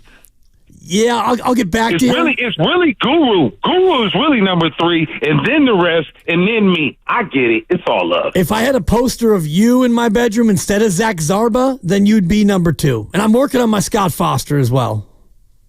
You know what? I'll pass. I'll be number 5 or 6. You got 5 on it. We know that. Yeah, shout out the Loonies. All right, Femo left. And like that. Did he think that you thought that was correctly called? Because Yes. you've said all day the other side. Right, right. And I mean, I've been very clear in that, and and for those of you new to the program, I definitely default on the side of the officials just because I'm a super low level official, and You're I a ref understand. lover. I understand how difficult it is, and yes, I do think about the refs in a different way than 99.9% of you, but I also have an ability to be objective, and in that moment, in that call where Draymond is receiving the basketball and trying to go up and shoot, I didn't think that there was anything malicious in his action, and yes, his elbow hit Şengün, as you like to say, right in the face. In the face. So, literally, get your face out of the way. Right. I know that sounds ridiculous, but I'm sorry. That's the rule of basketball. You are in an illegal guarding position inside the restricted area. There is no offensive charge. Draymond does not lead with his elbow. It is a natural shooting motion. You fouled him with your face. And only because it's Draymond Green could 3 officials walk over to a video booth and decide that an incorrectly called foul was not only correct, but it was also flagrant. Yeah. Absurd. Well, and the rule reads unnecessary contact committed by a player against an opponent. So if Draymond Green had gotten the ball, jumped, and then moved the elbow in an unnatural way toward the face, then yeah, that would have been unnecessary. But I found the contact to be very necessary to the end that he was trying to achieve, which was to make a basket. And Şengün was there. And he did. Şengün was there, and if he was outside the restricted area, it might have been a charge, but he wasn't. And the fact that he caught a spicy hot wing right in the face, it doesn't mean that it was an unnecessary contact. Welcome to sports. Sports, crap. man. Yeah, crap happens out there. Yeah. What's my man's name in right field for the Mariners? Who probably snapped his forearm yesterday? Oh my God, yeah. One of the greatest catches I've ever seen. Great play. Whoops. Sports. You out. That's the way it goes, man. You got to play. You got to play full speed. You got to play hard. And to me, that was all reputation. That was all reputation. And look, that's earned. And so Warrior fans, I do think on a certain level, we have to take our medicine there because Draymond Green has earned this. He has worked very hard to earn this through the years. So that's what you get, and that comes with the territory and all of that stuff. But if that was anybody else, that is not only not a flagrant, it's not even a foul. It is a foul. It's a foul on the defender. Yeah, agreed. So let's go to Rich in Fremont. 888-957-9570. We're taking your calls on whether or not you come out of this weekend kind of feeling high or low. Warriors went 3-1 in the gauntlet, but the last thing that you saw was a frustrating loss last night. Hey, Rich, thanks for calling. Hey, guys, thanks for taking my call. Just driving home after work. I tell you something. I kind of felt like that particular game was a game probably they should have lost simply because they weren't playing well from the beginning, and they didn't show any resurgence in the second half. I think the foul against Draymond was callous, but then, my whole opinion is, the refereeing of the Warriors is atrocious. It's been atrocious for some time, okay? And I'm not just saying it because I'm a Warriors fan. I'm saying it because I've watched other teams, and I've never seen a team get more whistles blown at them than during a game than any other team in the NBA. It's just ridiculous. Now, I was going to ask you guys, too, first of all, I want to let you know, you repeated that story, Mark, last week that I will never get tired of listening to. Okay, and that is the Tiger mauling the football player during the pep rally. I will never get tired of that. Okay, I will listen to that 1,000 times and never get tired of it. It was hilarious. But I wanted to ask your thoughts on the press conference with Draymond and Stephen Curry when they asked Draymond a question, and before Draymond answers, Steph just kind of nonchalantly dropped his head and said, they're setting you up. And I thought it was pretty cool because it's like, Steph actually showed he knows when, the press is trying to set him up for something. And then they had this laugh about the restaurant opening, but I was wondering your take on that. Rich, thanks, man. Yeah, listen, I think these two have been together for so long, and I'm searching for the sound that Rich is referring to. Is it one of these that's on the board here? It's the thing that Steph said was right before what Rich is talking about, and I can get the little tiny that they're trying to say. Okay, yeah, no, I know exactly. It's when he was asked about, because Jimmy Butler made the comment first that he's never seen someone get fouled as often as Steph does. Then Steph gets to the podium, Draymond's with him, and they said, did you hear Jimmy's comments? He says you've been fouled more than anyone he's ever seen in the league. This is what Steph said. I don't know how to answer that question. It's been around 16 years. You've seen it all. I don't ever expect to get calls. I don't ever go in looking for it, try to play basketball, try to play the way I do every night, battle through physicality, whatever. But if I need to say something, you say something, but I don't have any expectations. Okay, so from that point, then the reporter goes, Draymond, what do you think about that? And Draymond just goes, you know what I think about that. Right. And Steph looks at him and goes, they're trying to set you up. Right, to get the wow quote or whatever. But yeah, here's what I took from that press conference between those two last night. They're chilling. My favorite part about it was when they asked Steph about Udoka and him getting into it right before halftime, and he turned it into a big joke. It's like, yeah, you got a reservation at my wife's restaurant, and he canceled it, so I was mad at him. Pretty funny. And then they start laughing. And Draymond's like, dude, you're getting a little plug in there. That's what you want to see from a team that's coming off a quote-unquote tough loss. And I think you saw that because the Warriors damn well know that what they did last week was good enough. What they did last week was so much more good than bad. To look at that run and think 3-1 was daunting. So daunting that I offered face paint. And here we are. It's very daunting, and they did it. So I think even after a loss, I think the Warriors felt pretty good about themselves last night. You have to, and even in the year where you go 73-9, there were 9 games that you lost, and I know this won't net that sort of a result. You might win 50, and you might wind up with 49 or 48. Hopefully you end up winning more than 46, but it's been a good year. You're not going to win them all. You had 4 games in 6 nights against 4 teams that were directly in front of you, and yeah, they probably privately, if you offered them 3-1 before the 4-game gauntlet, would they have taken 4-1 or 3-1? You bet they would have. If you would have offered them the same thing instead of face paint, we're going to give you 3-1 right now over the next 4: Memphis, LA, Houston, absolutely, and Denver. Yeah, you take that. So it's frustrating that you lost, and it's frustrating for Steph the way that all went. And Draymond wasn't great, and Jimmy Butler wasn't as effectual as you'd like. But hey, here you are. You're still in the top 6 with 4 to go. This is awesome. Dude, I don't know about you. I'm scrolling through this week's NBA schedule, and it's like, I can't wait. And a lot of this is going to be unfolding during portions of our show. Memphis is in Charlotte at 4 o'clock tomorrow. LA is in Oklahoma City, 5 o'clock tomorrow. Minnesota is at Milwaukee, 5 o'clock tomorrow. And then obviously we'll run you up to Warriors Live with the Warriors in Phoenix, while San Antonio is at the Clippers at 7:30. That's a lot of games, other than the Minnesota at Milwaukee. It's a lot of games that you look at and go, oh, the good team is going to win that. So the Warriors absolutely need to win in Phoenix tomorrow. Yep. They got to win. And then the very next night, the Warriors will turn around and they'll come home for San Antonio. Meantime, Houston will be at the Clippers. Denver will be at Sacramento. Luka returns to Dallas. I can't wait for that one. Okay, that one's going to be tomorrow night. You mentioned Denver at Sacramento? Yeah, Denver and Sacramento. Clippers hosting Houston. Right, and that's a back-to-back for the Clippers, and that's a game where you really hope that Houston comes to play. And that one, that could go either way. Then you get to Thursday, and you don't have much in the Western Conference except for one very large one, which is Minnesota at Memphis. And depending on what happens in the next 2 nights, you almost don't even need to root.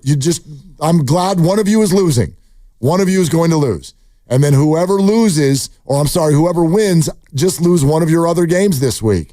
And you're in good shape. And then you get to Friday.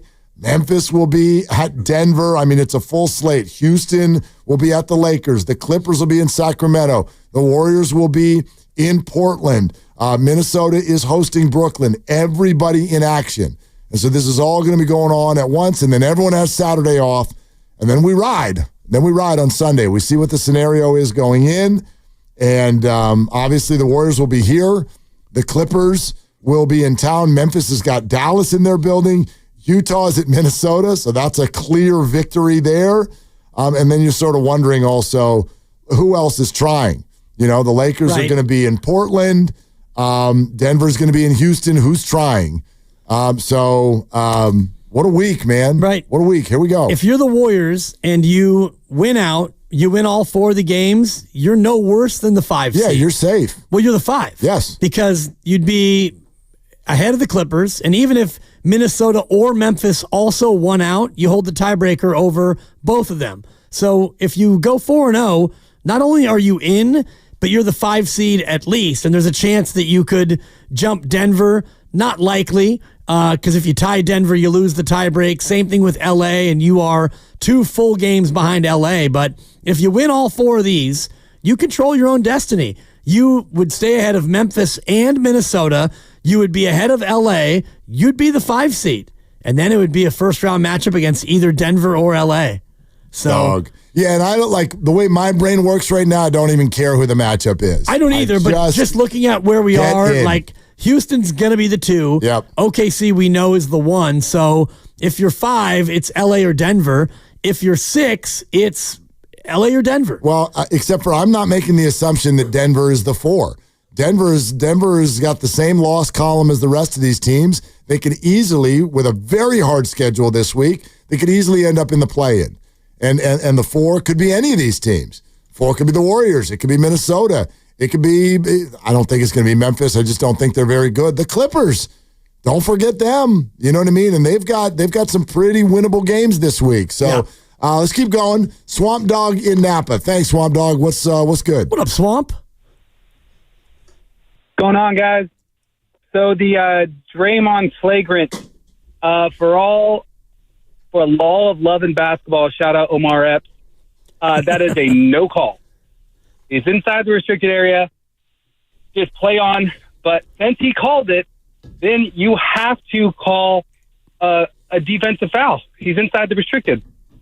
But once I saw the look on the ref's face, the same ref that made the tech before, I was like, oh, no. And I was freaking out, and all my kids didn't even bother me about watching the game. I got a 5, 8, and 11-year-old. They knew not to bother me, and I was like, oh, no, they're going to call it. Oh, my God. I saw that ref. He was petty and pissy.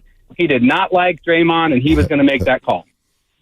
Well, I also think part of it, and Swamp Dog, thanks so much. Petty and pissy. Listen, I don't do all of this like wussification of society thing that everybody seems to get mad at this point. But sports are different. It's funny that Rich brings up the tiger jumping off of the stage at the rally story that we've told a few times through the years, because it's kind of an example of what I'm talking about. You wouldn't do that in 2025. If you're a school, you would not bring a tiger to school. It's laughable, the idea. And part of that is because society has changed. And so when we see now, I think part of this is CTE, it's the NFL, it's all of this. It's review. When we see people get hit in the face or in the head, that just, like, our brains scramble. That's it. We don't even want to hear anything else. Doesn't matter what the rules are. Doesn't matter what the intent is. Somebody got hit in the head. We all have to stop and do everything we can to make that person feel okay. So it was a foul. And in fact, it was a mean foul. It was a foul that we'll call flagrant.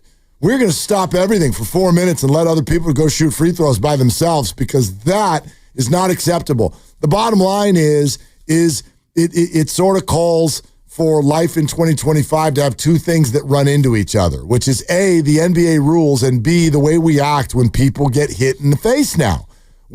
Everything's over when you get hit in the head. You run over the middle of the field in the NFL, you get hit in the head, that's it.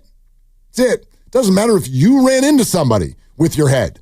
Like, no, it's a hard no. We or have if to you're the stop QB everything. and it was a late Right. slide, and Mahomes did it twice against Buffalo, I think, Yes, right? if you got touched in the head, that's it. It's 15 yards. It's 15 on the defense. And someone might get thrown out. Exactly. And in this case, it's just the way he reacts, and I'm looking at it again. Şengün gets hit, and I'm not saying he didn't get hit hard because he did, and Draymond is a strong, strong player, and he's going up with the ball, and he's got elbows. We all do.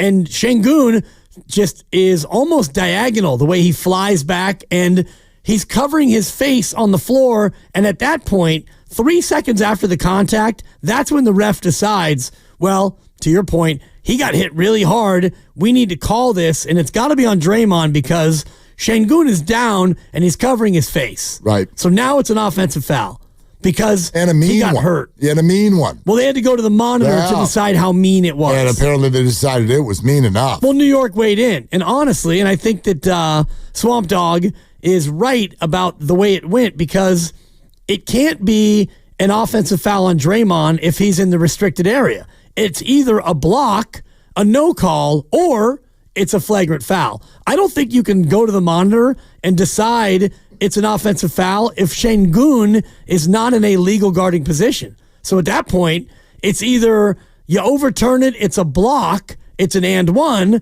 or it's a flagrant. Right. That was number 23, right? Right. Is that Draymond Green? Oh, it's a flagrant. Oh, that's flagrant. It's possible felony. It's at least a misdemeanor. Kick him out. Right. Kick him out. Yeah, absolutely. That's the way it goes now. Sam in San Jose on Willard and Dibbs. Hi, Sam. Thanks for calling. Hey guys, thanks for taking the call. Yeah, man, 3-1 the last 4 games. Pretty pumped. Question for you guys: is there anything in these last 4 that you guys are looking for before heading into the playoffs? Let me know. Thanks. Thank you, Sam. I missed the question. What Is are we there looking anything for? you're looking for in these last 4 games? Yes, And wins. Right. I thought you were going to do your Talia Shire from Rocky. Win. Win. You know? Yeah, we're looking for. No, is it? I mean, obviously, he's looking for something more specific than that. Energy is the first word that comes to mind, and I mean that in multiple ways. What the Warriors have had since Jimmy Butler arrived, and I mean this in more of like your conceptual and emotional way, they've had a very, very good energy about them. But I also mean that in just what is the core meaning of the word. Like they need to have, at their age, they need to have the energy for this. I've worried about that throughout the second half of the season. That's what I worried about going into last week.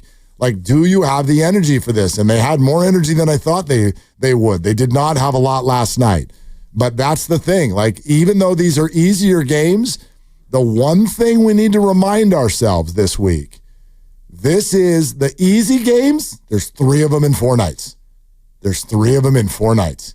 It is Tuesday, Wednesday, Friday with plane flight, plane flight, plane flight. You fly today, play a game. You fly tomorrow night, you get up, you play a game. Then you fly the next day on Thursday and you play a road game. So it goes road, home, road. This is a lot of moving around. And these are, as we've learned, these are NBA players they will play against, even when they're the backups and the whatevers and the we don't cares. And they can get you, man, if you're not on your game. So I'm simply looking for the Warriors to have a very professional, energetic approach to Tuesday, Wednesday, and Friday. Go 3-0. Let's see what the scenario is at that point, and then handle Sunday the way you need to handle it. Yeah, I like that way you described it. I would love to see them make it easier as opposed to make it harder. And you make it easier by taking care of a San Antonio team. You get up 24 after 3 quarters, and then guys can just rest a little bit. And we get Pat Spencer, and we get Noxie, and all the other fellas that we unfortunately saw last night late in that game when you were losing. But make it easy by handling it. I know it hasn't always been that way, and you're right. They're professional teams. I do wonder about the Suns, if they've got one last stand that they want to make before their season ends. They're only, 2.5 out of the 10 seed, which means... I mean, they're kind of dead. They're pretty much dead. Yeah. But, I mean, they could, if they caught some breaks, they could somehow pull out a miracle. I don't like their chances, but they do still have something-ish to play for. So, and you're right about Kevin Durant and his desire. I don't know if it's a all NBA incentive that he'll be playing for or just the love of the game. We don't know if he's going to play, but him being on the court definitely adds another wrinkle to how tough Phoenix will be. No doubt about it. No doubt about it. All right, 888-957-9570. Let's keep going. Jake in Richmond. Hi, Jake. Thanks for calling. Hey, thanks for picking up. Yeah, hey, I had a question. So, right on. So I'm pretty happy with just the whole meaningful basketball. It's been a term that's been getting tossed around on 95.7, and I'm happy for the Warriors, for Steve Kerr, for Curry, that they're just competitive. It would be a lot different. It seemed like we were battling for a play-in spot before Jimmy Butler. Yes, no doubt. Yeah, they definitely were. Jake, thank you very much. I mean, that's, to me, a day like today. I know you have to fight through it a little bit. I hate Dylan Brooks, too. I don't like it when the head coach of the other team is yelling at the chef. All of these things as a fan, they get under your skin. But what I'm doing today, try the best you can to rise up and take a view from 10,000 feet. And if you do that, it's pretty awesome where the Warriors sit as we start the last week of the regular season. You know, if you go back to last Monday, you'd have taken this. And if you go back to January, you'd really, really, really, really take this. You'd really take this. There were days where they weren't even in the top 10. They were the 11 seed. Yeah. So this opportunity that they have provided themselves this week against inferior competition, at least until Sunday, is exactly what they were hoping for. And so, you know, I think it's pretty great. I think it's January 31st. I'm looking at the NBA standings by date, and on Jan 31, they were 24-24. They were the 11th seed. And then you jump to 10, and you don't make much traction, and you're stuck at 10 for a while, and then you get Jimmy Butler, and then 9 and 8 and 7, 6 and 5, and back to 6. And so there was a time recently where they were stuck in that 11 spot. You ready for this? I can't wait. Go. 95.7 The Game breaking news. Kevin Durant's not playing tomorrow night. Kevin Durant is out for the Suns tomorrow night. Who are you? Take care of business. Yeah. Period. Any reason he's out? Yeah, he's hurt. DNP standings? No, he's hurt. Ankle sprain. DNP Phoenix? I watched him walk off the court. He's hurt. He's actually hurt. No doubt. And so he's not ready to play yet. Okay. They said about a week. It's been a little bit over a week. Not ready to go yet. Kevin Durant is out tomorrow night for the Phoenix Suns. Well, there it is. I thought that we'd get that word tomorrow, but we got it tonight. And he's not playing. So, all right, Warriors, go handle it. You should be able to handle it anyway, but this definitely doesn't hurt the cause. By the way, this is all courtesy of our guy Slates, who was just on the show about an hour and a half ago. And he also reports all systems go for all Warriors tomorrow. Okay. Everybody is healthy. There is no injury report to speak of. GP2, you're good. Kuminga, you're good. Curry, you're good. Butler, you're good. Let's ride. Business trip. Get it done. Let's go. Handle it. And, yeah, I mean, Phoenix could be in a spot that they'll only have one team they could catch. Sacramento right now is losing at Detroit. If Sacramento wins, then Phoenix could only have a chance to play for the 10 seed. Right. Dallas Mavericks right now half game behind Sacramento, but I would expect Sacramento to lose tonight, even though it is still a close game. Down by 5, I think, right now. Yeah. Third quarter in Detroit. And Detroit, let's see, I think that, they've got Cade Cunningham back tonight. They've been dealing with injury too. But the Pistons right now lead by 5, mid-third quarter at home against Sacramento. Let's see, where are we at? No, let's hold it. Hey, Lucky, Kevin, Rebecca, stay right where you are. We're going to come to you, all right? We're coming to you. We're not done yet. Obviously going all the way to 6 o'clock. I am going to run in the other room, though, and take the face paint off. You've done well. Yeah. You've done great. Lucas, no, come on, dude. Like, 5:40, that's good enough. And he's got a date tonight with the lovely Christy. Yeah. They've got a big game to watch. Win the big games. Wrong team's colors, too. You don't want those on your face. That's a good point. That's Gator country right there. Yeah. Yeah. Well, no, I mean, yellow. And blue. Blue and yellow, blue and yellow. Could be easily misconstrued for orange. Yeah, we're not doing that. We're not doing that. Do me a favor. What's that? Go scrub up. I'll tell the people about my weight loss journey, and then we'll get back and take some calls. Fine. We're sponsored by Safeway. If you've been on YouTube all day, you take a good look. That's the end of that. If you missed it, that's on you. We gave you 4 hours. Your phone call's next on Willard and Dibs. Head to Safeway this week for this.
Bro, what is you doing to your face, bro? Hey, yeah, it don't even matter sometimes, man. Love is bliss. I love love. Things happen. Love happens. Casey Schmidt happens. Thank you. If I had a poster of you in my bedroom instead of Zach Zarba, then you'd be number 2. And I'm working on my Scott Foster as well. You know what? I'll pass. Now, back to Will and Dibby on 95.7 The Game. Ooh, I had a Schmidt moment in the restroom just now. I hope you washed your hands. Sorry for those of us. That's where you would play the toilet flush if you were really on your game. Oh, gosh, I'm so sorry for the people who are just joining us who don't understand the larger picture of what's going on. What are you doing to your face, bro? No, so first of all, we use the word Schmidt to replace the 4-letter word that we can't say. Right. So, and that's Casey's fault, by the way, because he's the one who came on our show last year, and you asked him, like, what's your favorite sort of use of your last name in kind of a playful way? And he was like, that ball got Schmidt on. Yeah. Right?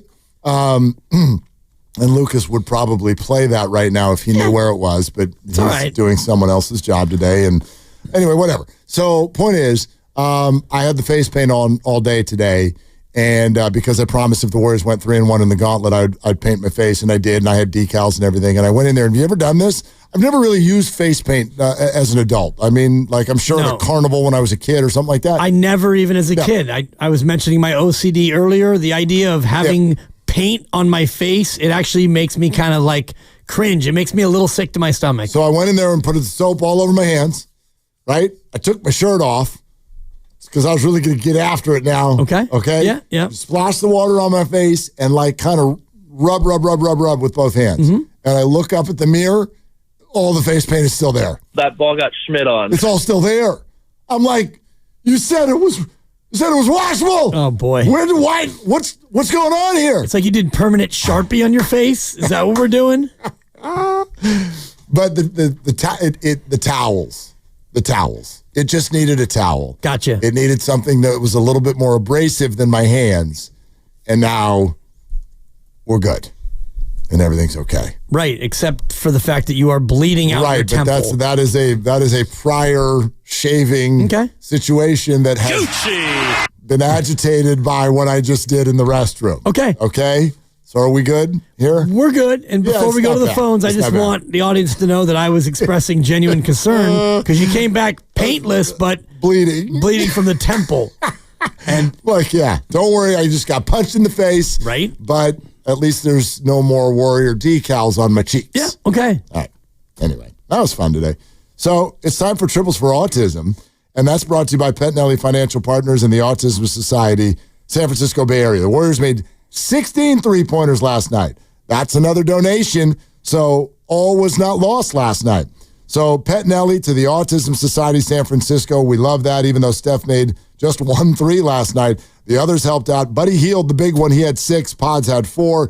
GP2 had a pair. 52nd donation of the year for Triples for Autism.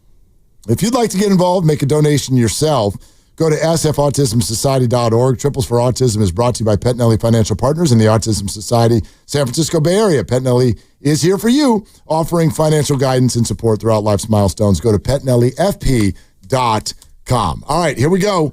Out, back to the phones, Rebecca in Berkeley. Hi, Rebecca. Thanks for calling. Hello, Rebecca. Hi, how are y'all doing tonight? We're great. How are you? I'm good. You know, no game tonight, so I'm doing an active recovery, walking my dog up the Berkeley Hills. I like that, Getting ready for tomorrow. Yep, tonight's a good night to speak to your family. You guys, everybody should do that now tonight. Speak to your family because we got 3 games the next 4 nights after this. Yeah, it's going to be radio silent. Yeah.